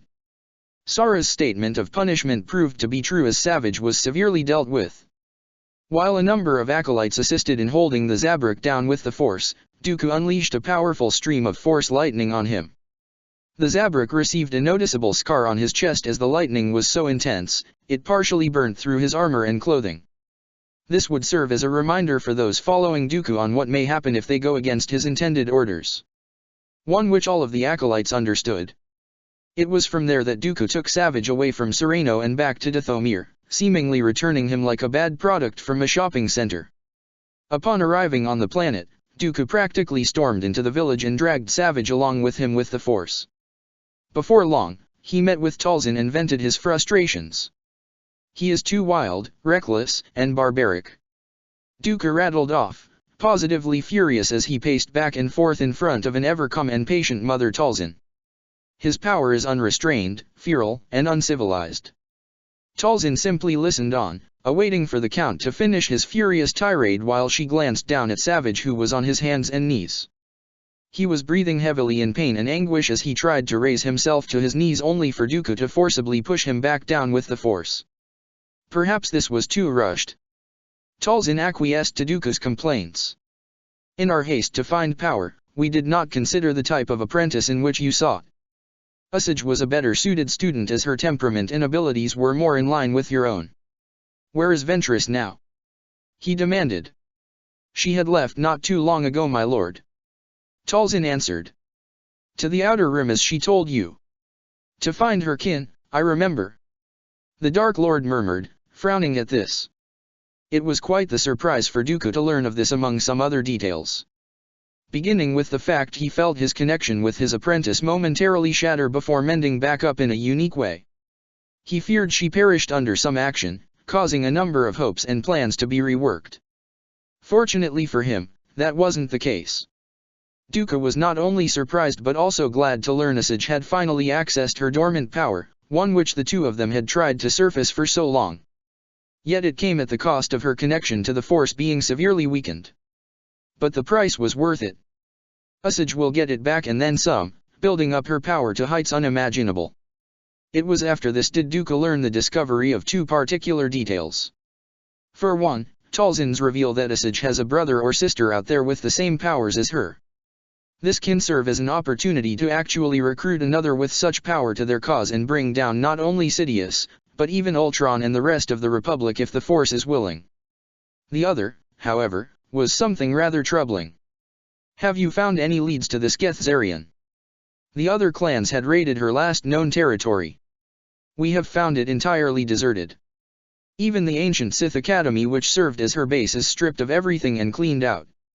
As far as we all know, she and her people have vacated Dathomir and moved elsewhere. This certainly didn't assuage his concerns. Gethzarian was a night sister that even his master held with great trepidation and a hint of fear, her powers in the dark side being able to rival his own. For one such as he, being free from Dathomir was disconcerting to say the least. If you wish to obtain further backing with not just my clan, but the rest of Dathomir, you will assist in taking out Gethzarian for good. Talzin's words served to break Dooku out from his thought process. This may pose a problem for him. Another enemy on the board will complicate matters. It was hard enough dealing with two open hostilities with a third more secretive one, but another? And one that his master apparently has history with for that matter. He doesn't know if he should bring this attention to Sidious and see his take on it. She is not a threat solely to us, Dooku, one you are well aware of. Talzin said in complete seriousness. I am aware of what else you must contend with, but she is also someone who can't be ignored. Well, he couldn't really argue that. He just wished that he didn't have to. There was already too much at stake. This may prove to be of a greater difficulty than anticipated. The Count of Sereno remarked after a period of silence. But for now, what of Savage? I do not intend on dealing with his brutishness if chaos is all that follows in his wake. The Coven leader nodded. Dooku, while it was not what you had hoped, we delivered on Savage as we promised. Talzin stated. Leave him to us and we shall mold him into the powerful being that he can be for when the time comes to kill Darth Sidious. You had better. We need everything we can acquire to deal with a growing list of adversaries. Dooku sternly said. I leave him to you. Without another word, the Dark Lord turned and walked away, not even taking a glance at his failed apprentice. Left alone now, Talzin approached the defeated Zabrak Knight brother. I have failed, mother. Opress bemoaned, grunting in pain as he was at last able to stand. Calm yourself. All will be well. Talzin softly said. What do you mean? Dooku has abandoned me. Who will teach me? He questioned. I may know of someone who will be best suited for you. He will teach you everything you need to learn to become even more powerful. Where? He was confused but hopeful. Located in the Outer Rim, living in a self-imposed exile. You will find him there. But how? The Outer Rim is vast. With a flick of her wrist, green mist appeared above her hand. From it, a talisman was produced. This has been imbued with my magics. It will be your compass. Slipping the talisman around Savage's neck, Talzin continued. You have an important destiny to fulfill, Savage Opress, both you and him. But how will I know what he dash? You will know where to find him and what he is. Of course, mother. Seeing Savage leave and making his way to an available transport nearby, Talzin focused back to the crystal orb within her hut. With a wave of her hand, she saw the swirl of energies radiate from it as an image began to form from within. Soon, my son, we shall be reunited and have our vengeance. From this image, it began to become clearer to play out a scene within a darkened chamber. Seated alone was a lone male humanoid seated on his knees with his hands resting upon them. His eyes were closed as he breathed in slow and controlled breaths, chest rising and lowering in a rhythmic manner. In front of him floated a lightsaber with it being split into multiple pieces that were methodically being put back together again. It slowly swirled about before it ignited from both ends to bring out the red plasma blades. After some moments, they receded back as the weapon kept orbiting about its owner. The saber floated back down to the ground after several rotations around the sole occupant of the room until the door behind the man opened. In walked an elderly human with dark black robes and silver hair and beard, arms tucked inside his sleeves. Lord Maul. Sickly yellow eyes with blood-red exteriors around the yellow opened up. He turned his head to glance at the man who had just entered his personal chambers. Joris. The Sith Lord known as Darth Maul spoke quietly, a smooth gruffness in his tone. I take it you have news for me since you disturbed my meditation. Forgive me, my lord, but I needed to inform you of something. Joris said with respect. And what would that be? We have arrived. Maul's scowl morphed into that of a sinister smile. At long last. Have preparations been made? Of course. We have triple-checked everything along the way. Excellent. Inform the others to be ready on my command. At once, my lord. Maul was left alone again as he turned back to the dark cosmos before them. Welcome home. He said to himself. I have returned. Avengers Infinite Wars Chapter 72, Call from the Unknown. She's back. Scott Lang cheered. We're all back. Avengers assemble. Peter joined in, the 12 heroes of Earth all gathered on one platform to welcome back their last lost member. Wanda Maximoff was greeted with hugs and greetings all around from her friends and teammates, a feeling of relief emanating off of her as she was surrounded by familiar faces once more. Faces she had not seen in months by this point. Hope and Nat were the first to welcome her back with a three-way tight hug before she got one from Sam, Rhodey, Scott and Steve. Vision smiled kindly at her and she greeted her newest comrades in T'Challa and Peter Parker. You're the Peter I've heard much about. Huh. The Queen's native tilted his head at the Scarlet Witch, having not expected to be singled out. She didn't address his confusion as she turned to the Prince of Wakanda. And you're T'Challa. Good to meet you. Likewise, Ms. Maximoff. Oh, Matt was talking about us. Peter surmised, seeing Matt coming out from the ship they had arrived on. I needed to help fill her in on a Cliff Notes amount of details on the way over. Murdoch stated with a simple shrug. Look at Pietro. Sam snorted. Boys practically brimming. Over yonder, the Avengers saw a pair of Dathomirian girls hanging off him as he was playing with the pair. What'd I expect? Pietro grumped playfully, pulling on the cheek of one of the girls who was tugging on his hand in return. Been looking for my sister for nearly a year. How do you think I feel? Steve snorted before his eyes landed on the two children the speedster was playing with. Walking over to them, Rogers went down onto one knee to be at eye level with the girls who turned their attention to him. And who are these two young ladies? Steve politely greeted them, giving them a welcoming smile. The two gained a bit of color in their cheeks, quickly hiding behind Pietro, the silver-haired Avenger laughing, being joined in by his twin sister. She walked over to the pair and gently nudged them out from behind Pietro. She crouched down, being between them and placed her hands on their shoulders. This is Marin and Ilyana. Her wards/daughters. Said Matt and Pietro at the same time. Oh, we're adopting again. Rhodey inquired. Do we even have enough space? Sam asked. Or enough food? Yeah, that's a dumb question. Peter said with a shake of his head. So while you were away, you went and became a mom. Hope said with clear amusement. Wonder if I should just round out the ladies and get a child myself. Wait, what? Was the collective response from a majority of the men, more specifically Scott, who became nervous rather suddenly. Wanda meanwhile looked at Hope in bemusement. What's that supposed to mean? Wanda then remembered something that she was informed of on the way from Dathomir. Wait, so it's true? Nat has a daughter. Yes, little Mara. Natasha said with an expression of love. She had pulled out a small photo that Peter had captured of the two playing and Wanda's heart melted at the sight. Oh, she cooed. That's sweet. You'll love her when you meet her. Romanoff stated. I just might. Using her powers, Wanda levitated a number of duffel bags and had them tail behind her. With the returned Sokovian, there was quite the amount of belongings with her. Then again, amongst them also contained items belonging to Marin and Ilyana as they chose to leave their home world to be with their guardian. Not just of clothing and personal effects, but other items of importance. Where to now? Lots of places, sister. We'll stop by the Jedi Temple so you'd get to meet a number of our friends and colleagues since coming here. There's the Senate building, our place, Dex's diner.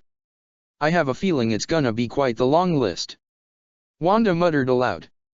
You've been gone a long time. Her brother reminded her, patting her on the shoulder. But hey, you won't be doing it alone at least. You can take your girls out and show them around. Or if you're stuffy, I could do it. Cool uncle, remember. First, let's just help Wanda and her girls get settled in. Steve said with an amused smile. She's got a lot of stuff to unpack and we all have a lot to discuss on all our ends. Gotta catch her up on everything. And I have a lot to tell all of you. Wanda tacked on. We can do it over lunch. Sam said. Sides, just ordered us some food and it should be here soon enough. Then let's start with helping her get all this stuff into her room. Rhodey said. Where will her girls sleep? They'll be in my room for now. Wanda announced. Just until we can have something for them. You sure? Peter asked. There'll be 3 of you. I lived in a relatively decent-sized hut. In terms of comparison, it's like a studio apartment back on Earth. Wanda brushed off the concern. Besides, nothing Pietro and I haven't lived through before. Pietro shrugged, nodding his head in agreement until his face brightened up. Actually, I finally get to introduce you to my girlfriend. He stated with a wide grin. That revelation actually threw Wanda off for the briefest of moments. Hey, girlfriend. Yeah. Why? Got a problem with that? Wanda quickly shook her head. Oh, nothing at all. Just, didn't. Hey, it's no problem, Wanda. I didn't expect to have a girlfriend either. But things happened. I'm happy I got to meet and be with her. She actually makes him behave. Sorta. Sam said with an iffy hand motion. Oh please. Scott said with a roll of his eyes. At least Ro isn't all lovey-dovey, jump in your pants as soon as she sees you like Danny is. Yeah, your girl has got no restraint. Rhodey added in a deadpan. Boys. Hope spoke up, a pointed look at them before her eyes briefly looked at the 2 very confused girls by Wanda's sides. Both had the decency to cringe slightly, Scott especially as he looked away, not reacting to the light flick to the back of his head from his girlfriend. The Avengers soon made their way to the building where the majority of its members have resided for all these months. Along the way, Wanda and her wards looked upon Coruscant through whatever window was available on their transport. For the 2 girls, it was clearly a sight to behold as they've grown up on a world that was truly rural. Not much of a technological planet in the slightest. More certainly than not, they'd wish to explore as much of their new home as possible. To see all this was a culture shock to be sure. And one that they were both nervous and excited to experience. They eventually arrived at the Avengers' current residence and base of operations with the team helping Wanda, Marin, and Ilyana bring their stuff in. Some of the Avengers dispersed with all needing to handle some other matters. Hope and Scott offered to take Marin and Ilyana out to get some shopping while also needing to restock on food themselves. They were nervous at first but Wanda encouraged the pair to go off with the 2 because as far as her concern was, she trusted Scott a great deal with her girls considering him being a father with his daughter being an utter sweetheart. Marin and Ilyana were right up his alley. It also gave her some time alone to get herself situated in her new room and environment, allowing her to unpack in silent peace. Dropping the bags in her new shared bedroom with her girls, Wanda saw it was indeed similar in size to a studio apartment. Wonder if I could use my powers to expand it? She pondered before shaking her head. Nah, I'm still trying to get all the kinks figured out. I can be fine with the spacing for the time being. Going into one of her bags, Wanda started to pull out a number of items and started to put them elsewhere until figuring out what to do with them entirely. They were primarily items from her time with the Night Sister clan. One of them was a communications device she procured which had the contact link to Mother Talzin, Rosli, and others back on Dathomir. With the present issue at hand with Gethzarian, she'll need to keep in touch with them about any new leads. Not to mention Wanda wanting to keep in touch with her friend from time to time. The next ones were the two Sith holocrons as she soon placed them into a drawer for safekeeping. Of course her lightsaber was kept on her person, hanging from her belt, yet it was covered by her long coat. After this, the Scarlet Witch began to decorate the room as she essentially saw fit. Articles of clothing flew out of the bags and into either the closet or drawers. Spacing for them was made for both her and her two charges. It was by this point did Wanda realize something. Since I'm no longer on Dathomir, I can finally get clothing that's not entirely red. She thought with an odd sense of glee. It will honestly be rather strange for both her and the girls with a possible wardrobe change, given what the typical fashion sense was on the Witch Planet. Exiting the shared bedroom, Wanda began to look about to begin learning the floor plan of the Avengers' residency. Yet she blinked upon hearing the gust of wind that usually accompanied Pietro when he made a speedy arrival.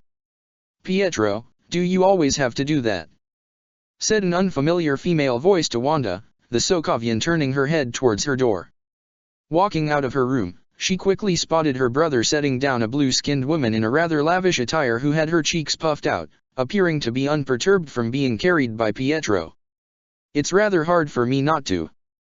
But I was in the middle of a meeting." "You looked bored." "You always assume that." "Because you know it's true." Pietro teasingly shot back. "It was with Chairman Papanoida." The blue-skinned woman flatly told him, hands on her hips. Pietro scoffed, smirking cockily. "Come on, Chu, you know the old man loves me." Chu rolled her eyes at the speedster, jabbing her finger in his chest. "Just because you helped me in saving their daughters, doesn't mean you get to do whatever you want around me and him without repercussions. He looks just as bored as you did." Pietro shot back. "That's beside the point." Chu rubbed her temples tiredly. "Forces above, why did I fall in love with such a childish man?" It was by this point did Wanda make herself known. "You fell in love with my brother?" she asked aloud. "Are you sure it's not pity?" The woman jolted and turned around to see her boyfriend's sister walking towards her with a bemused expression. Who is?" Her eyes studied Wanda for a few seconds, then looked back at Pietro then back at her, and without needing to read her mind, the Scarlet Avenger could see the gears in this woman's head turn as she made the connections. "This is her. Your sister?" Chu whispered in amazement, turning to Pietro with a small smile. "You found her?" "I did," he said with a more relieved smile. He gently turned her around, hands on her shoulders as the two faced the Scarlet Witch. This is my twin sister, Wanda," Pietro said. "Wanda, I'd like for you to meet my girlfriend, Senator Chuchi." Wanda smiled, walking forward with her hand outstretched with Ro daintily taking it without a moment's notice. "It's wonderful to meet you at long last," Chuchi said with complete earnestness. "I know Pietro has been worried sick for months on end and I'm just happy to see you're all right." Wanda found her smile widening, feeling the sincerity coming from the Pantoran senator, her other hand being placed over Chuchi's. "It's a pleasure to meet someone that's managed to keep my brother happy for so long," she kindly said before glancing over to her twin. "But a senator? Wow, I didn't expect you to date a politician." "I have very high and extravagant standards," Pietro remarked with a false air of superiority. "Ro just so happened to exceed them all. And unfortunately, I had to plummet my own standards to match with his," Chuchi said in false drama. "And you've loved every second of it," Pietro countered, pecking her on her cheek, enjoying the light blush on her cheeks with her lightly slapping his hand. "Still, given what activities we did in the past," Wanda murmured, thinking back to their old lives back on Earth. "I see your point. But she's different. And I've long accepted this," Chuchi added in. "He told me everything over time and I came to terms on what actions both of you took." Wanda gazed at her brother with an unsure look for a moment. "You really trust her that much?" she whispered quietly. "I really love her that much," Pietro stated in complete seriousness. Chuchi blushed even further, though she smiled lovingly up at the speedster. And I love you. Oh my god, am I seriously watching sappiness from you of all people? Well sis, unlike you during our time apart, I actually got something reasonable. The older brother said, now hugging Chuchi closely. I got myself a girlfriend while you just skipped that part and went straight to being a mom. What would our own parents say? Huh. Ro said in bewilderment. At least someone is able to stand you. Wanda dryly countered. And our parents would say nothing to me other than dash. We're very disappointed in you, Wanda. Pietro's voice took on a deeper inflection, trying to imitate his father's tone, or at least as best as he was able to remember it. We thought Pietro was the scandalous one. Yet here you are proving us wrong. Oh, shut up. Wanda said, lightly slapping his arm with him poking her forehead. The two soon broke into a mini play fight which Ro watched on with barely restrained laughter. She was happy, truly, to see the man she loved brimming with such joy. The only time he was like that really was only when he was with her. It made her heart beat a little faster as she thought about her time spent with him. Especially, a few nights ago. Oh? What's with that face of yours? Wanda's voice cut through her thoughts. Huh. The Scarlet Witch broke away from her twin to focus back at the senator. Said woman was a little nervous under Wanda's gaze, as if she was feeling some sort of presence upon her. Instead of something intense, the feeling was soft, which matched the final wayward Avengers gaze. Truthfully? This is gonna take some time getting used to. She admitted more to herself than to her brother. It feels weird seeing this with how far into your relationship you both are and me not being around to see it and help her with your stupidity. It would have helped. Came Ro's bit of amusement. Oi. The 12-second younger twin giggled, patting her brother's cheek. Remember what Mom and Dad always said? It's a team effort. Pietro said without hesitation, going over to Chuchi, grasping both her hands. I help take care of you, Dash. And you help take care of him. Wanda finished, looking Chuchi in the eyes. Just treat him right. He's the only family I have left. Will you do that for me? Of course I will. Ro instantly said, pulling away from her boyfriend, and gave his sister a reassuring hug. Your brother is someone I love with all my heart. I won't disappoint him or you. That's all I ask for. Wanda quietly said, smiling in content as she hugged the senator back until a mischievous glint appeared in her eyes. So, when can I expect to be an aunt? Just one simple sentence caused Pietro to choke on his own saliva while Chuchi to blush up a storm, all the while becoming a stuttering mess. Geez sis, wait a while at least. He remarked, pulling Ro towards him protectively. Not yet at least. Wanda raised a brow whilst the Pantoran senator squeaked and the speedster's eyes widened upon realizing what he had just said. He began stammering, backtracking, making one excuse after the other which only fueled to further embarrass his girlfriend, steam practically rolling off her head with Wanda watching on in complete amusement. Hey guys, soupso, chew. Sam walked out of the kitchen with a large pan in his hands. Should have figured Pietro dragged you over here soon as he got a chance to. You're just in time for lunch. Lucky Steve and Sam always make large portions. Nat's voice came up from behind the bird-themed Avenger, walking around him with a plate of pancakes. What's with the pancakes? Wanda asked, mouth watering at the sight of them but also confused as to why it was being served alongside lunch. Peter's recipe. Rogers now walked in with another plate in his hands, this one being that of a large pizza pie. Figured that now that we're all together, we should pull out all the stops for this reunion. Yeah, Wanda looks like she's ready to pounce. Wilson pointed out.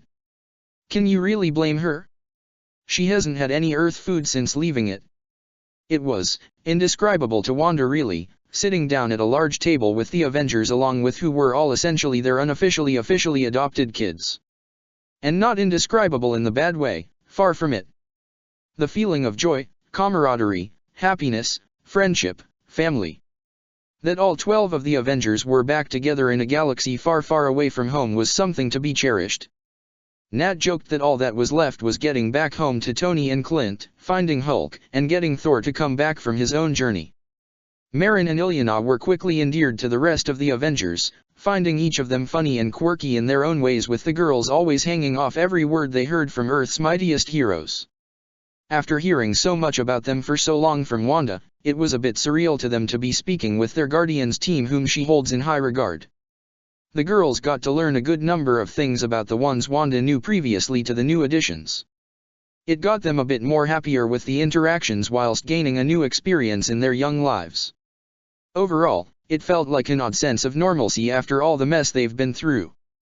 All wayward Avengers in this galaxy were together again and were one step closer to returning home. Now that the Avengers had tucked the kids in, it was time to get down to more serious business. Steve started it off, speaking of how he and Sam along with Scott had wound up on Neba when they had all gotten separated, and each Avenger gave a condensed idea of what they were up to before they linked up with the rest of the team.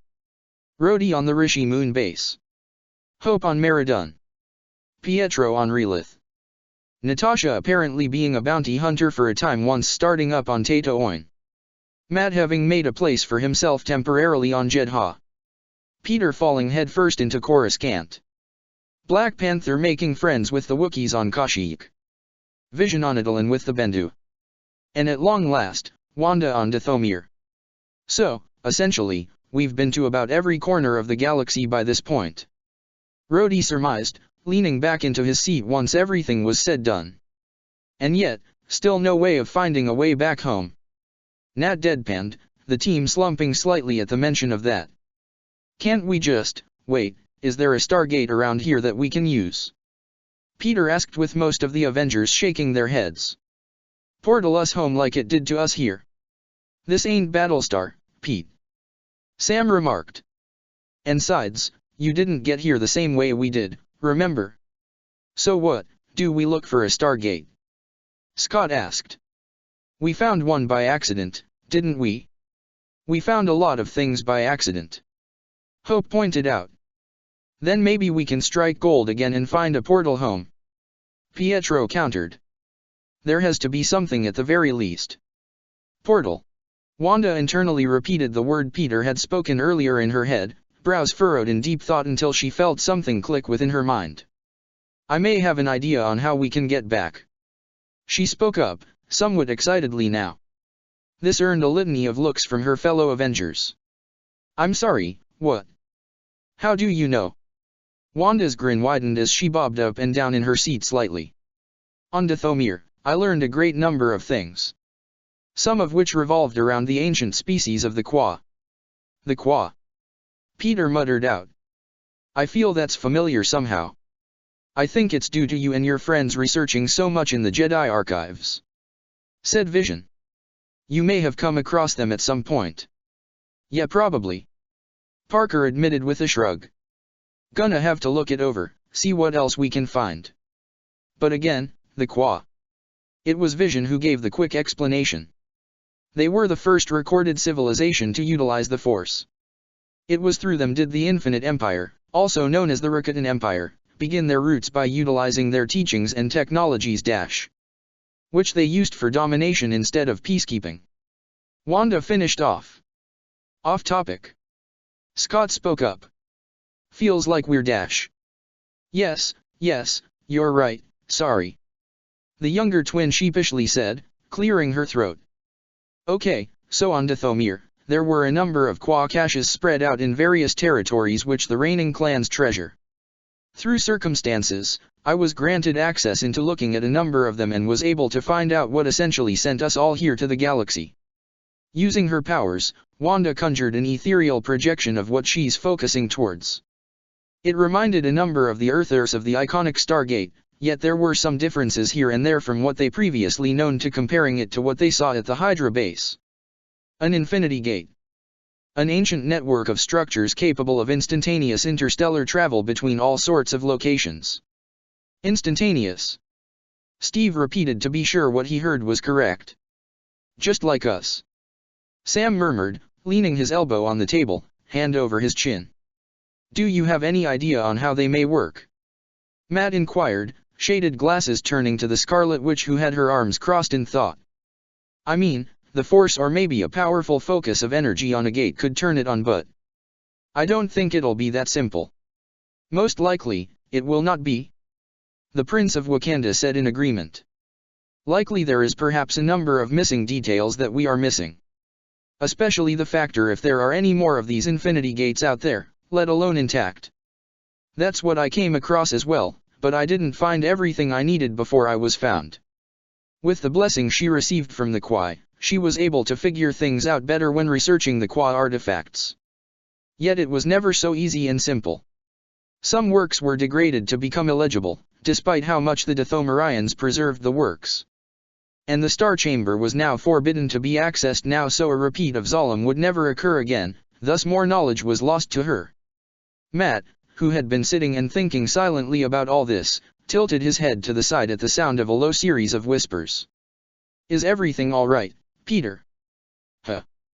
The young teen perked up at the sound of his name. "What? What's up, Matt? You keep talking to yourself," Murdoch stated. "Is everything all right?" It sounded rather serious. "Oh, sorry, just a lot on my mind," Parker said, gesturing to his head. "What is it?" Steve asked, leaning forward with the Avengers now turning to the spider-themed hero. The youngest Avenger looked hesitant for a moment, thrumming his fingers on the table for a few seconds until speaking. "I've been thinking about how we got here for a while now. I can understand how you guys got here, yet that doesn't explain how we," Peter motioned towards himself, T'Challa and Matt, "got here along with Crossbones and who knows who else from the arms deal. You guys went through a Stargate, we got caught up in an arms deal that went south to the point of interstellar travel. Like, how does that even happen?" All Wanda could do was shrug, something the rest of the team emulated, yet the question was valid. Their arrival to the galaxy made less sense than theirs did. The group fell silent for a few seconds until Hope hummed aloud in thought. "Maybe we can get in touch with the Guardians and see how they got here." "I'm sorry, who?" Wanda asked. "The Guardians of the Galaxy," Sam elaborated. "Weird name, I know. Anyways, a while back, we met the group on Mandalore during a summit of theirs. Vision knew them a bit more than the rest of us. One of their members is also like us, he's from Earth." "Really?" Wanda's eyes gleamed in interest. "How?" "Something about him being abducted 36 years ago, around 1988, and hasn't been back on Earth since," Hope said. "Why not?" Natasha asked. "No family left tying him down, apparently, or at least what he assumed given how long it's been," Wilson answered. "Though he was rather interested to go back at some point in time." Vision added in. "Granted, I may have been a part of this action with my last chat with him in terms of Earth's media content. So there's another guy from Earth running around in the galaxy that we gotta find now." Rhodey mused. "And how do we do that?" Scott asked with his girlfriend snorting. "The girl with the antenna, Mantis, she said that if we follow the explosions and chaos, it would lead back to them eventually." "Oh, so basically Avengers in space," Lang surmised with a nod. "Should be easy enough." "Not exactly a ringing endorsement on our end, Scotty," Nat dryly said. "He's not wrong," Pietro countered cheekily. "Lot of stuff goes boom wherever we go." "Lovely," Hope sarcastically said. "Anything else you'd like to share, Wanda?" Steve inquired. "We've still got a lot to cover with Ultron and the war as a whole. Just wanna get your side all said and done." The Scarlet Witch pondered a moment before her eyes glanced towards the general direction of her shared bedroom. She had thought of perhaps talking to her fellow team members about Ventress and how she interacted with her. And this would complicate matters, given Ilyana is her cousin. But something else in her possession could be of some equal value. "There was one thing I didn't mention about my time on Dathomir," she said, having her one hand glow. "Something which made a significant impact on me and my girls." The bedroom door softly opened so it wouldn't awaken Wanda's wards. Shortly afterwards, the Avengers saw a pair of pyramid objects floating over before falling into open hands. To a number of people in the group, the objects seemed eerily familiar to them given their past experiences with something relatively similar in nature. Before anything could be voiced, Wanda used her powers to open up the Sith holocrons to reveal a pair of ancient spirits hovering over their respective devices. Everyone, I'd like for you to meet my mentor and an annoying pain in my ass, in that order. Wanda said, shooting a mocking look at the tattooed woman glaring at her. This is Darth Kreia and Exozon. Scene cut. The council had been gathered once again. Or more, as those who were present with the rest being present via holotransmission. The purpose of their gathering was simple. To properly meet the latest and final missing Avenger that Obi-Wan and Anakin had brought back with them from Dathomir. And to them, just like with Vision, it was easy to sense the power that she was radiating, though it was substantially less than the synthetic Avenger. Not to say that it still wasn't noticeable. Her power was unique, to say the least. If there was one word that could be used to describe it, was chaotic. When looking at her, they couldn't help but focus more on her attire.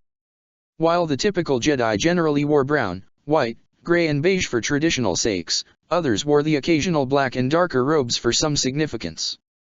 And the Sith were heavily focused on black. Ms. Maximoff's appearance with her heavily red attire was rather unsettling. But then they had to remember she had been on Dathomir all this time. She couldn't have worn any other color since, and may not have time since arriving on Coruscant to acquire any other attire. The entire council had been brought together for this meeting. All but one. The seat belonging to Lannick Jedi Master, Even Pyle, was noticeably vacant. After some moments of silence, the Grand Master of the Order was the first to speak. A pleasure it is, meeting you at last, Ms. Maximoff. Yoda greeted her with a cordial tone. Much dismay and concern the Avengers have shown when looking for their lost comrades. I can understand that. Wanda politely said in turn, inclining forward slightly. It's a pleasure to meet you all. Thank you for providing a home for my friends while they were looking for me. We owe a great deal of debt and gratitude to the Avengers. Plo Koon's baritone voice echoed in the chamber. They have helped us a great deal in this tiring war. Wanda only hummed and thought. We understand that you yourself have been busy. Mace Windu now spoke. Her shoulders went up and down slightly. Can't exactly sit around doing nothing all the time. Yoda hummed aloud, eyes closed. Much we can sense in you, Ms. Maximoff. The Force, but not the Force. Ki-Adi Mundi stated. Much like Vision, your brother, and Peter Parker. Wanda blinked upon hearing that. Peter had the Force? Didn't they mention that everyone other than those touched by the Mind Stone have no traces of the Force in them? What made Peter special? We are just as curious about this yourself, Ms. Maximoff. Wanda said, appearing to understand her silent questioning. But this isn't about Mr. Parker. We called you here because we wished to speak with you ahem privately.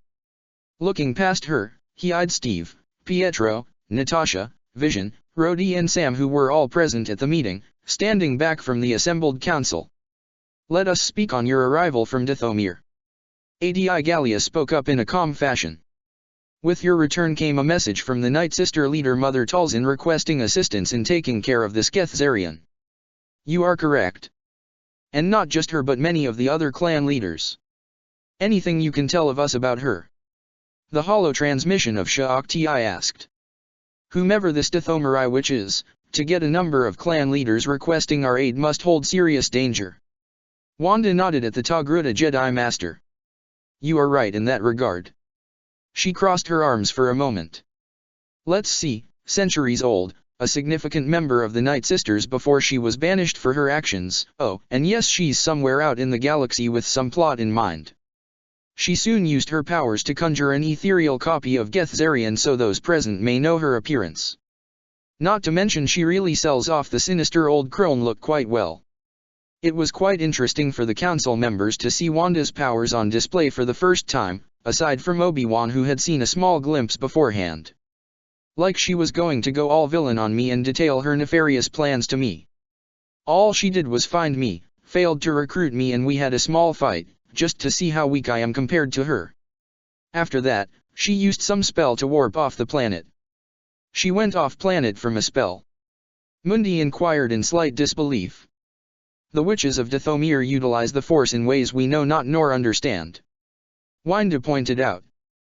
They're not generally dark side focused. There's some clans who use the light side. Yet it's the stigma of their planet, their practices which labels them as such. Wanda added in. They understand the dark side is not to be conquered externally but internally. The dark side is something that exists within, also trying to kill it is a fallacy. You can't kill a facet of the force that exists in everything. A number of counselors shared a look with each other before focusing back at Wanda. Knowledgeable of the force, you appear to be, spoke Grandmaster Yoda. To an extent. I have had some insight here and there to help me gain opinions on the matter since arriving on Dathomir. And I take it you have an opinion on our order. Mace stated more than questioned. Maybe I do. Maybe I don't. And what do you make of our order? Shakti asked. Wanda didn't respond at first, looking down at the ground briefly before glancing back at her friends that were present for this meeting. They all held neutral expressions, with none of them encouraging or discouraging whatever opinion she may have of the order. Just for her to speak what's on her mind. Looking back at the council, she exhaled slowly as she gathered her thoughts on the question at hand. Truthfully, you are all too restrictive and narrow-minded in how you view the Force and how you view life itself. Wanda admitted without an ounce of reservation. There, I said it. No need to walk around it. She heard her brother and most likely Sam and Rhodey snorting aloud at her comments, with amusement and exasperation emanating from Steve, Nat, and Vision. It appeared that whilst the comment threw off the council, they weren't responding as negatively as she thought they would. Restrictive, you say?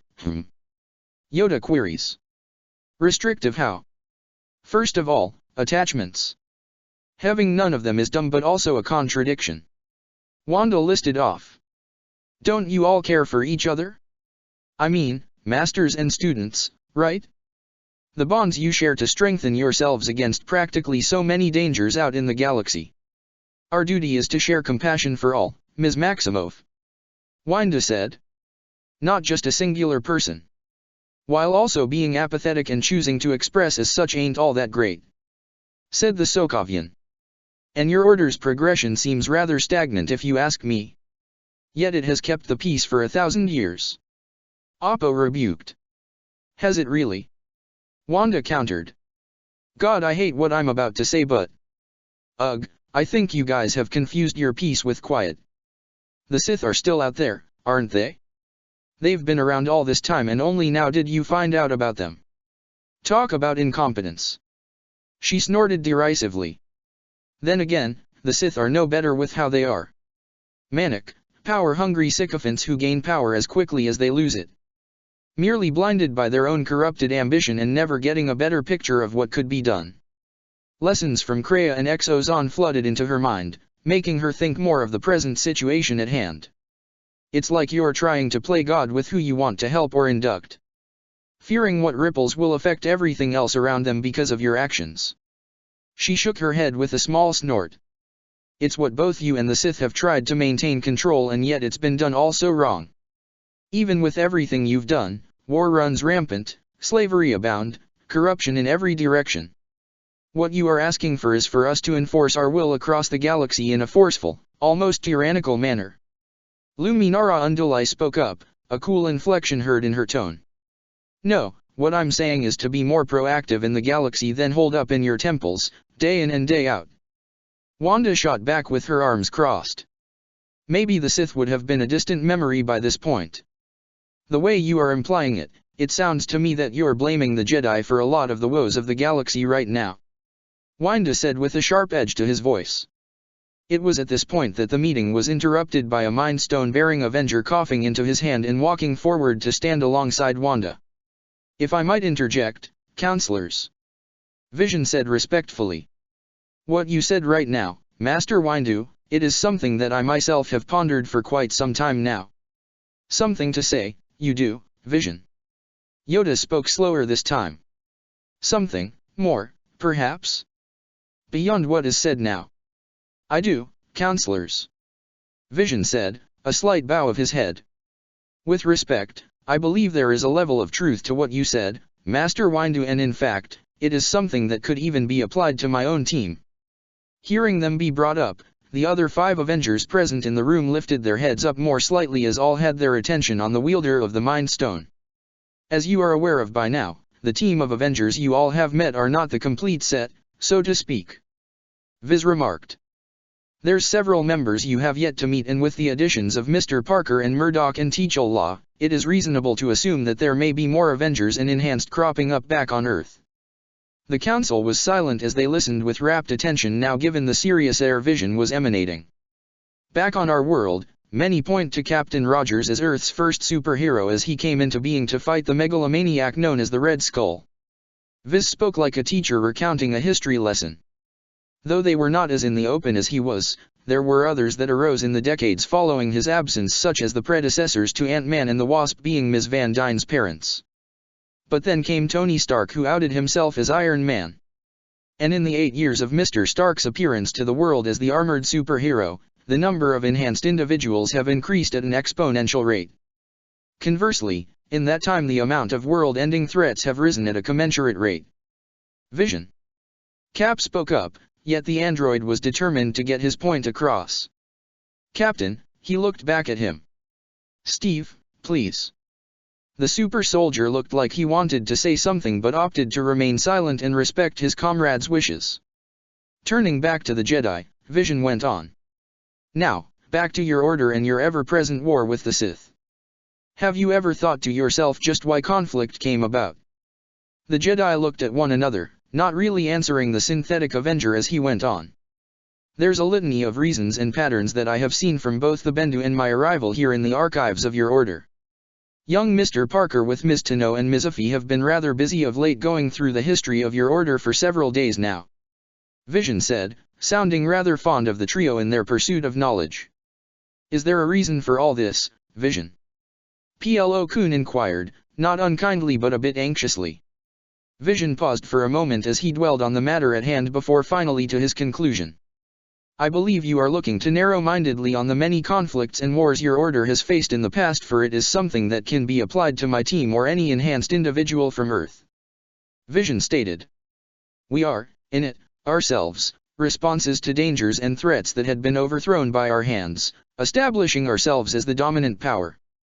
What we hold, what we possess, the very nature of our organizations comes from our strength. And in that, there is a level of causality at play here.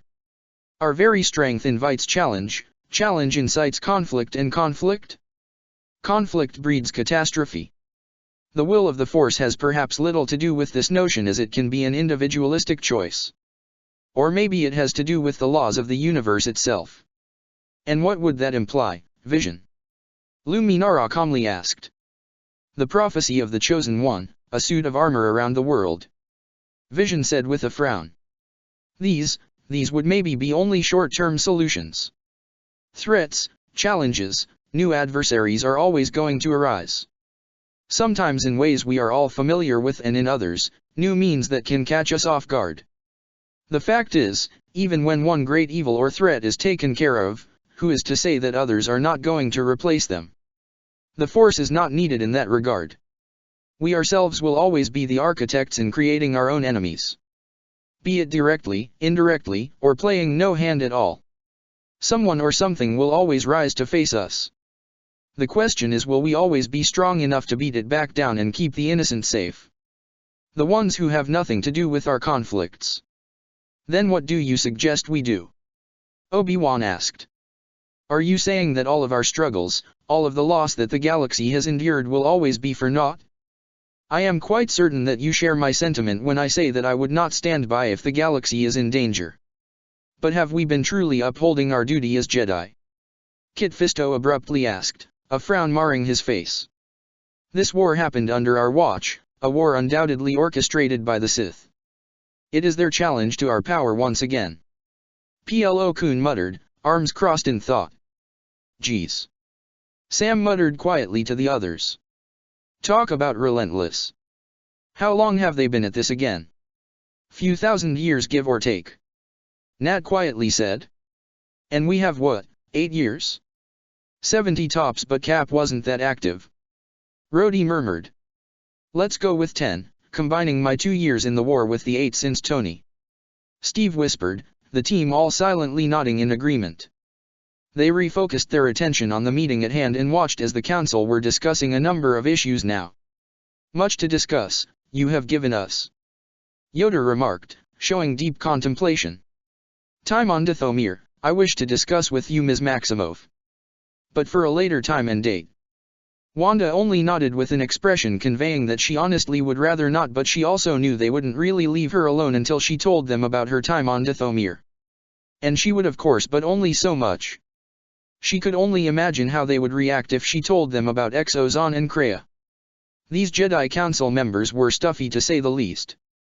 Most of them were, from what Wanda was picking up on, with maybe some being more loose, if she could call them that. As the Avengers left, the counselors finally had time to speak amongst each other. The dark side of the Force. Wanda spoke up almost immediately as soon as the Avengers were out of the room. She's surrounded by it. But not in the way we are used to seeing. Kenobi stated, arms crossed, and in deep thought. From what I could sense, she's honestly suppressing much of her power. Spoke Plo-kun. I dread to think what the full measure would be if she unleashes it all. Yet she isn't hostile. Fisto brought up. Unless provoked. Oppo said, clearly disgruntled by Wanda's presence. She is dangerous. That's a bit too far of a thing to say, Master Rancisis. Luminara interjected. Different as she may be, Wanda Maximoff is still an Avenger. And what does that entail? The Thespasian Jedi asked. An ally and one who has our benefit of the doubt. Unduli said. Are we to disregard the aid they have given us? Or the enemy they had brought to our doorsteps? That is not fair, and you know it. Depa-Bilaba countered. Quite the mystery there is of Ms. Maximoff, of what particularly occurred on Dathomir. Plo-kun remarked in interest. We all agreed on the shared thought that not every Avenger could have wound up in safe environments.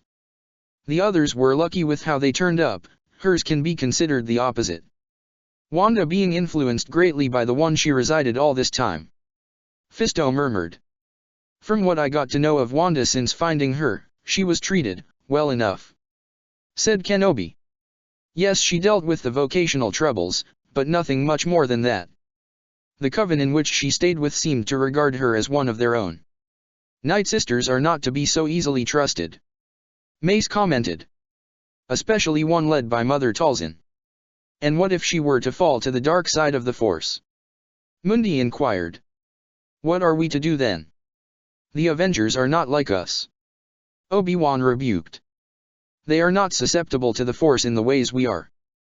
Their abilities and powers stem from outside the Force, with the twins, Vision, and young Peter being the only ones we can identify as Force-sensitive, and even then, they're a special case.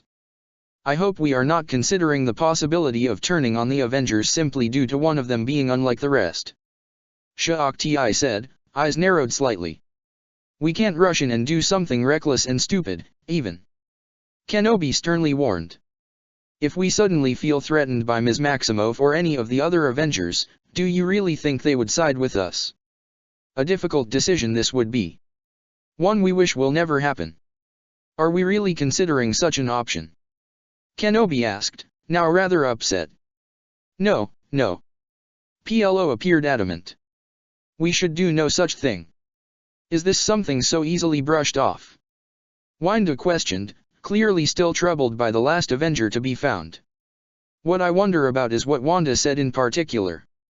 I know the context and meanings, yet there's something else about it all. Kit Fisto said, looking towards Yoda. The manner in which she spoke, does it not sound familiar? Mitra Surik. The Grand Master said straight away, nodding to himself. A coincidence? Perhaps. Her holocron held many of the same lessons she learned and gained throughout her life and struggles in taking down the Sith Triumvirate and thereafter. Lessons she learned from her experiences during and after the Mandalorian Wars. Lessons from the Dark Lord Darth Treya, or Kreia as she called her. It was uncanny. ADI remarked, humming aloud. How much like her she sounds. Is there another holocron of the exile that we don't know about? Fisto jokingly asked, though a subtle hint of seriousness was evident. There's much that we lost during the Jedi Purge 4,000 years ago. CZ Tin spoke up for the first time, having been relatively silent for the majority of this meeting. Whether or not Ms. Maximoff came across such an artifact is up in the air. What is of more concern is what her presence will affect not just the Order but everyone else at large. Discuss this, Another time we will, Yoda said, tapping his cane to the ground. Other matters and duties to attend to, we have. With that, the council dispersed for the time being, with the Grand Master staying behind for a time to be alone in the chamber. After sitting by himself for a few minutes, the small green Jedi pressed on a panel in his chair, the seat floating up off the ground. Guiding it out of the room, Yoda idly floated through various hallways and corridors in the temple, exchanging small greetings with any Jedi he saw in his path until he found who he was looking for.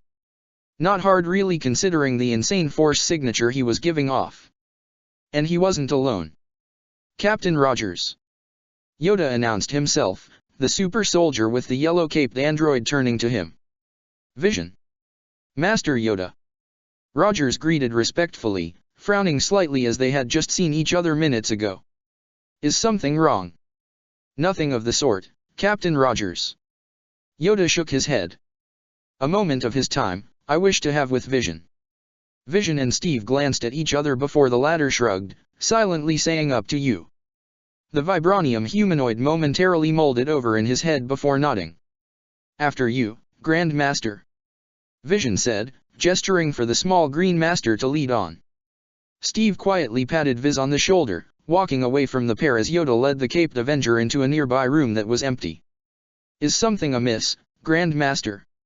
Vision asked as soon as the door to the room behind them closed. To be seen, perhaps. Yoda muttered. Much thought, the meeting has given us. Given me.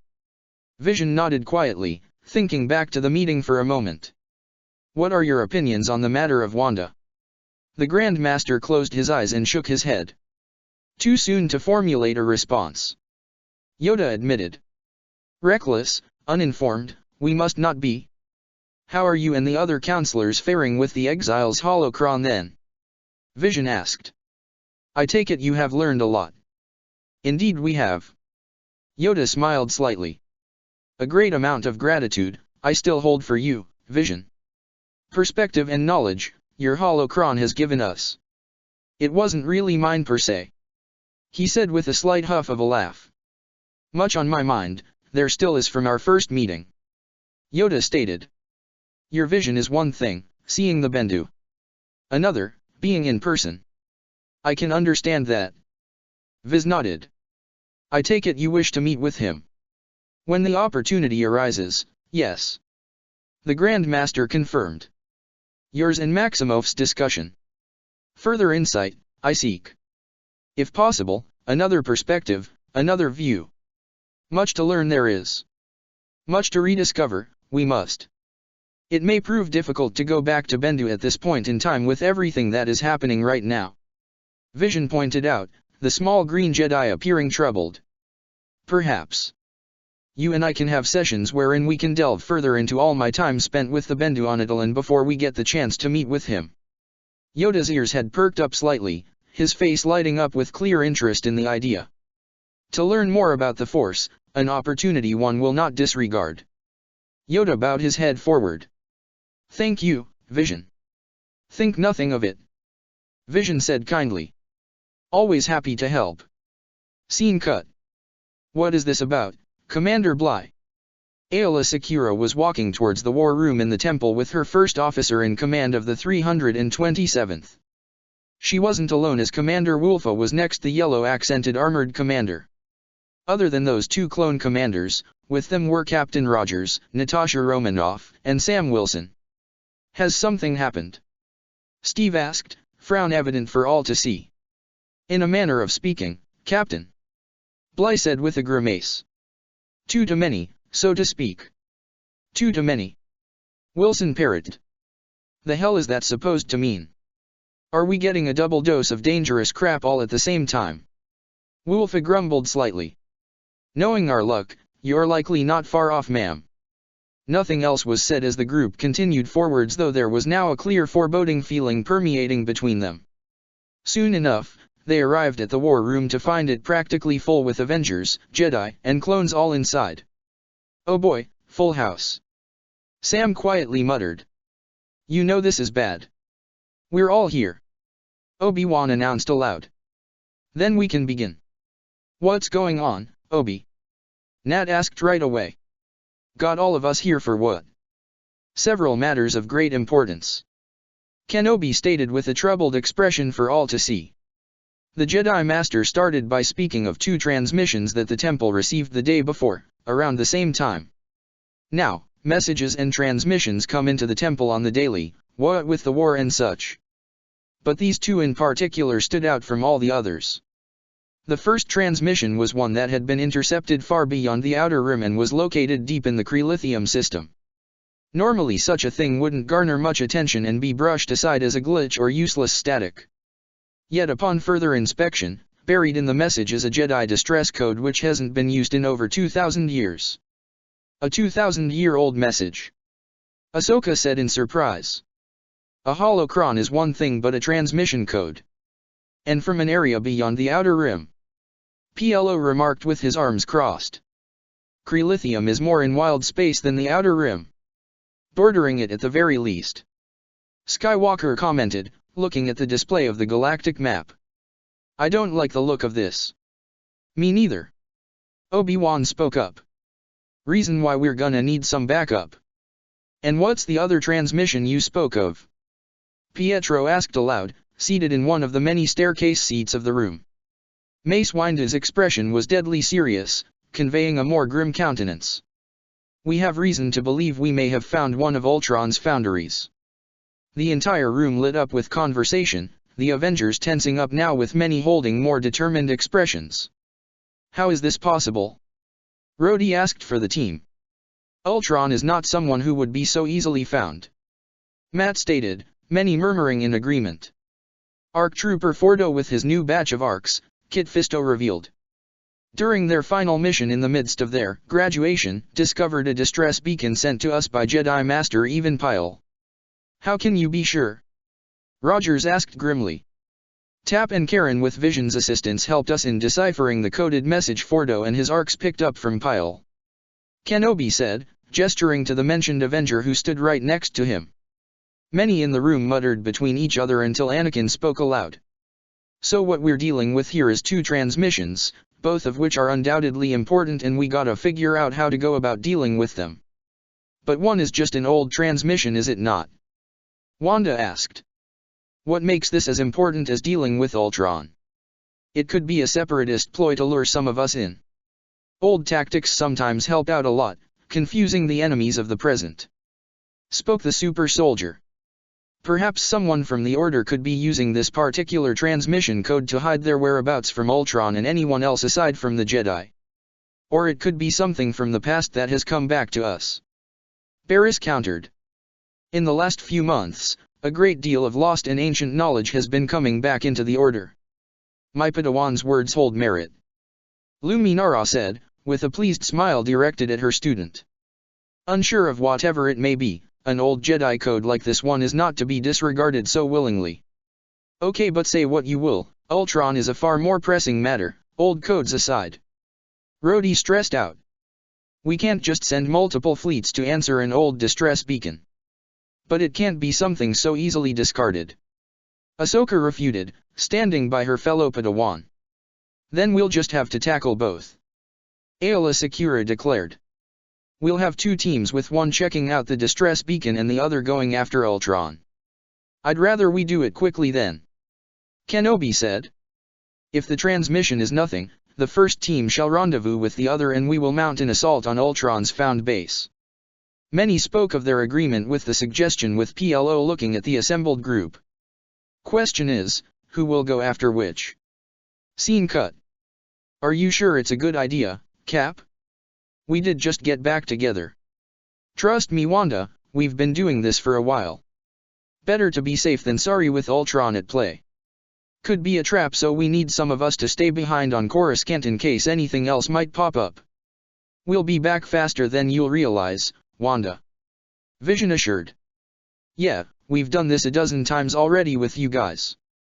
Anakin remarked from his seat as he piloted the shuttle up to the Star Destroyer under his command. Okay, if you're certain about it. Her voice was clearly not certain. All right, let's get this over with. Skywalker said. We'll check the transmission out, see if it's nothing, then link up with you, Cap. Hopefully you'll come over when you can. and miss out on all the fun. As if.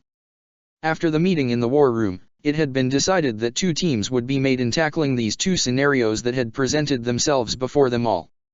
Team 1, which was composed of Anakin along with Ahsoka, Obi-Wan, Spider-Man, Black Panther and Vision with the 501st and 212th would make a quick run by in the Kree-lithium system. They would come in bulk to see just what the code was, and if it was a trap of any kind, they would at least have some firepower at the ready to counter whatever is thrown at them. The second team was large but also more focused.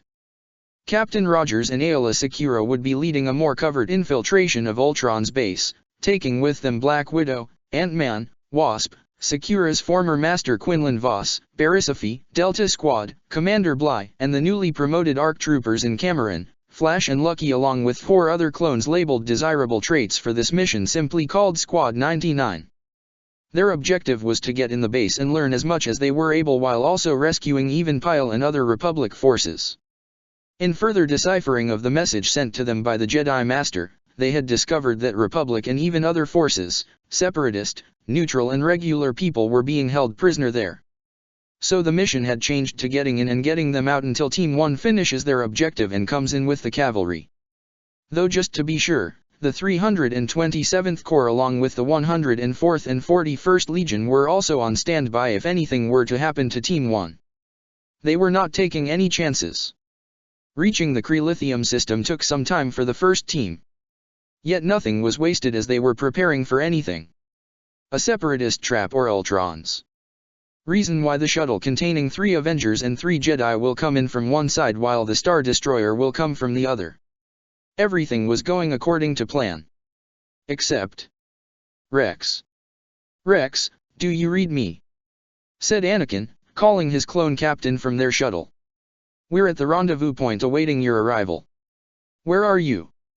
"Sir, we are at the rendezvous point, and there's no sign of you on our scanners."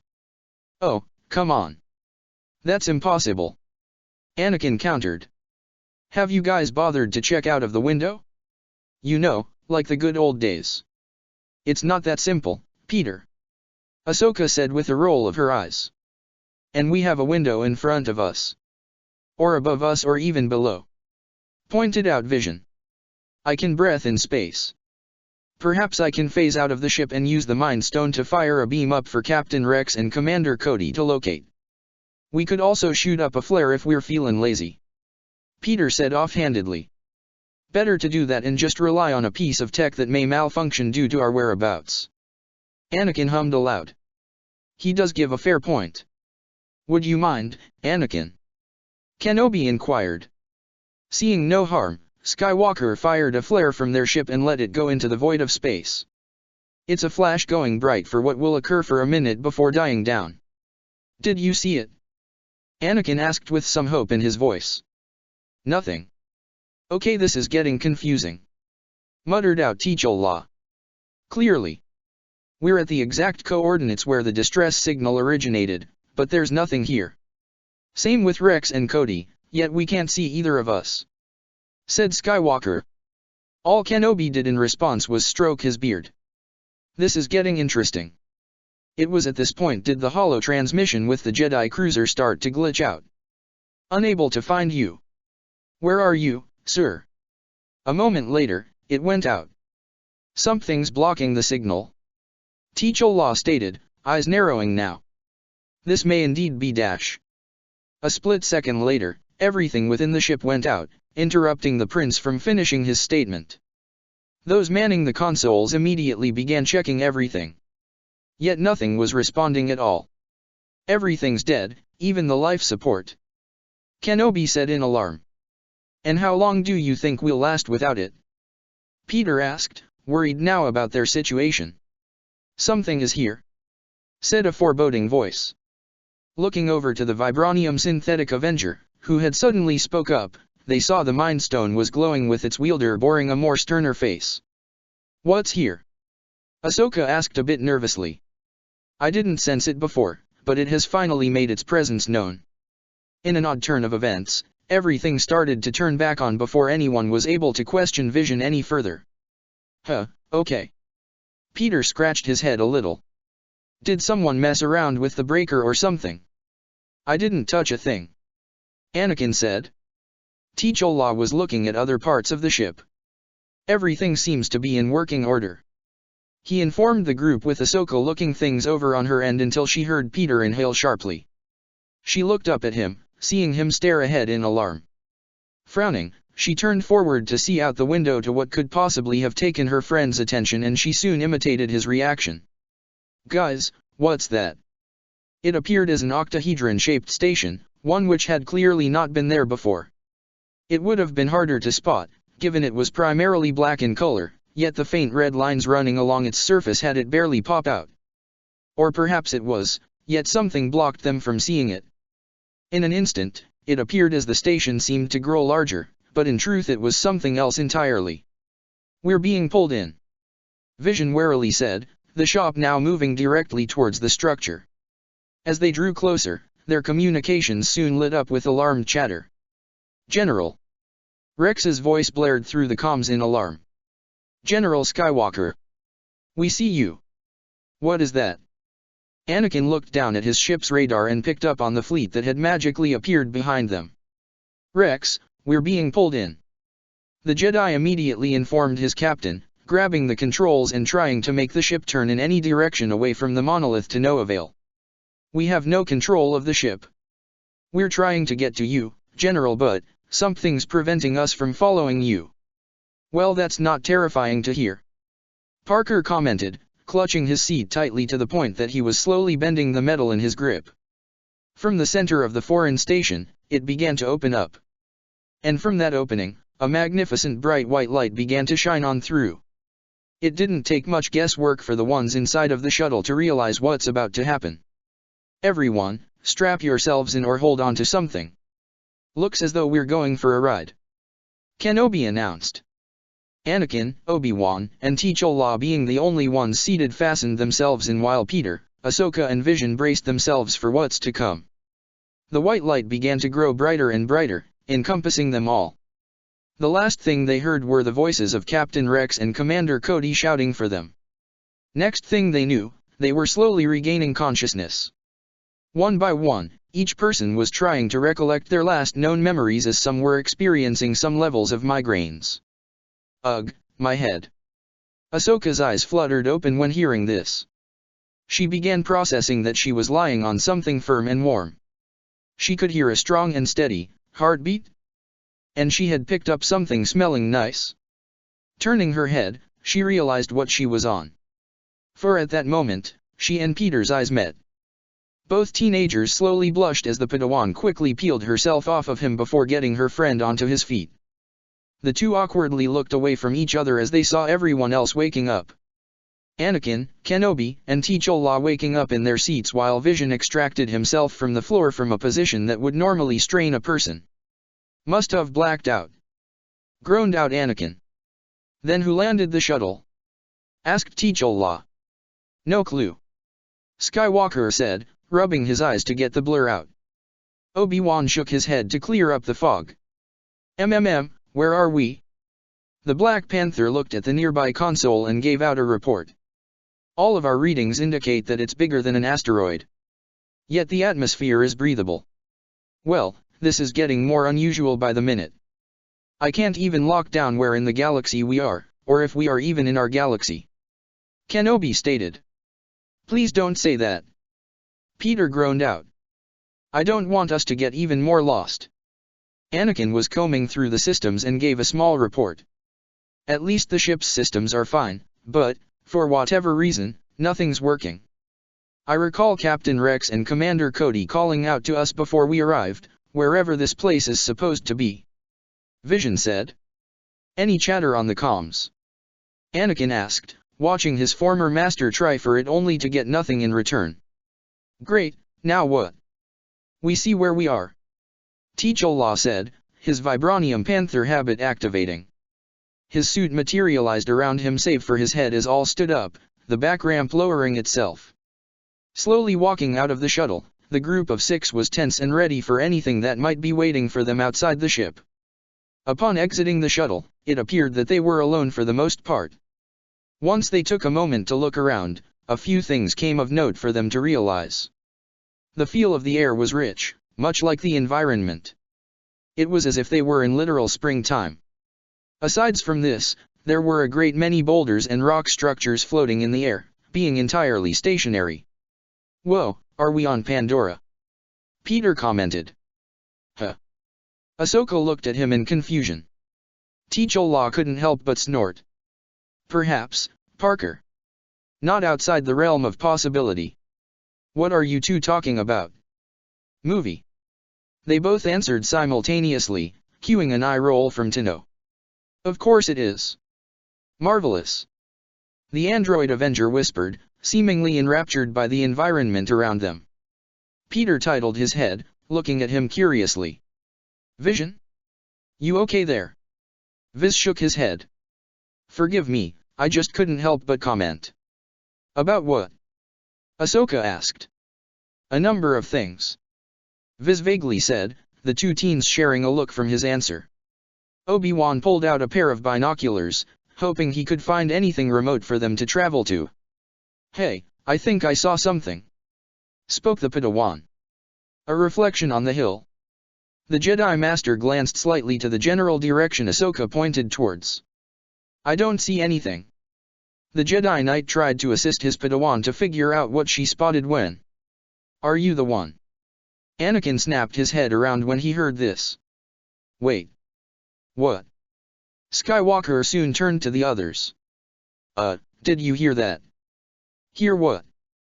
Getting this response, the Jedi Knight shook his head thinking it might have been his imagination. He looked over to the Avengers, noting that Vision had a frown on his face. Did he hear it too? Or was it legitimately in his imagination? Unfortunately for him. "Are you the one?" It turned out to be real.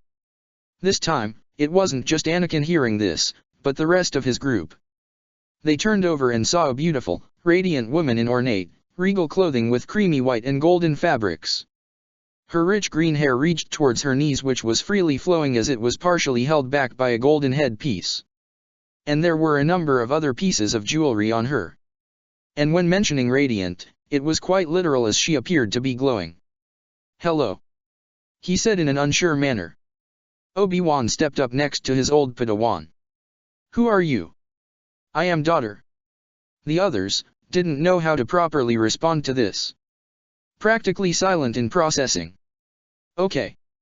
Quite the original name." Peter soon felt Ahsoka jabbing her elbow into his ribs. "Ow. Don't be rude," she admonished him. "I wasn't trying to."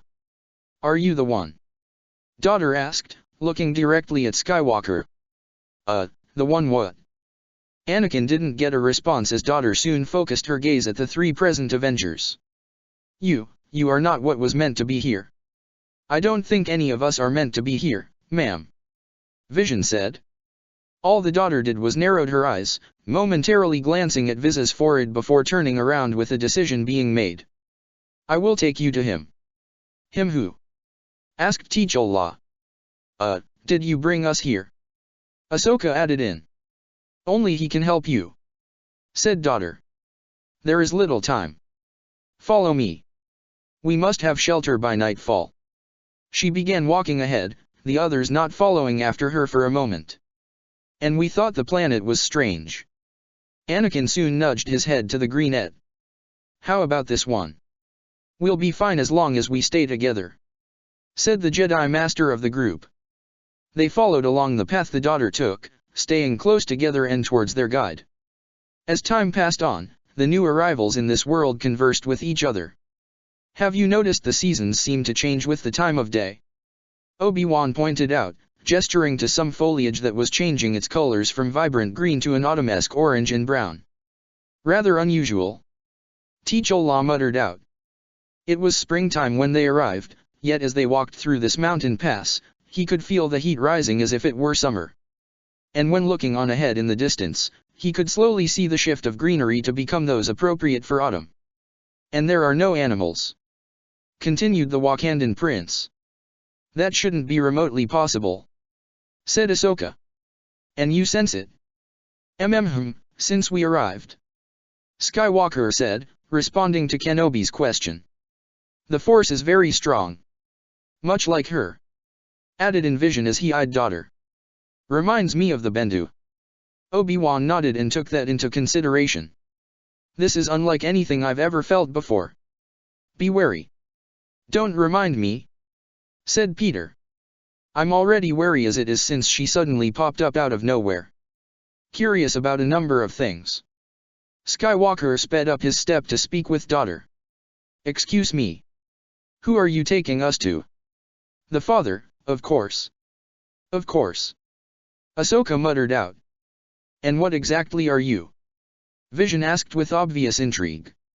We are the ones who guard the power. We are the middle, the beginning, and the end. This only raises further questions with the group tailing her. Glad she cleared that up for us. Ahsoka quipped whilst Peter rubbed his chin in thought. Wait, are you guys like some Ultra Zen Buddha gods or something? He received no answer, making him deflate slightly and having Ahsoka pat him on his back. It was at this time did the autumn setting swiftly came towards their position. Moments later, the mountain seemed to tremble, not a lot but only enough for a large rock slide to occur from up high. Peter's sixth sense blared in warning and he along with Anakin shot forward towards the daughter. Hey! Look out! Anakin cried out, him and Peter shoving the radiant woman forward just as the rocks from above came crashing down between them and the others. Over with said others, Vision floated back whilst Obi-Wan had lost his footing and was about to fall over the edge of the cliff when a black-gloved hand shot out and grabbed his arm, pulling him to safety. Thank you. Obi-Wan said, nodding at Panther who simply nodded back. You're welcome. On the other side of the rock slide, the daughter got up and bore a fierce look on her beautiful face. It is forbidden for you to touch me. Is it forbidden to save your life? Peter. Anakin warned the teenager. I'm just saying. Grumbled out the web-slinger. Clearly she doesn't know a good Samaritan when she sees one. Not that he would voice it but Anakin found himself agreeing with the teen. That wasn't exactly how someone reacts when they have just had their lives saved. Talk about ungratefulness. Before they could say anything else, daughter had looked up at where the rock slide had come from, expression morphing into that of worry. That was my brother's work. Her ethereal voice conveyed concern. You are in great danger. Wait for me. Do not leave this place. With this said, the daughter walked off, leaving Peter and Anakin dumbfounded and alone. Hey, wait. Called out Anakin, trying to let them join her. I'm not even surprised really. Peter dryly said. Obi-Wan's voice then chimed in through their comm links. Anakin, Peter, are you there? Are you alright? We're fine. But our tour guide ran off.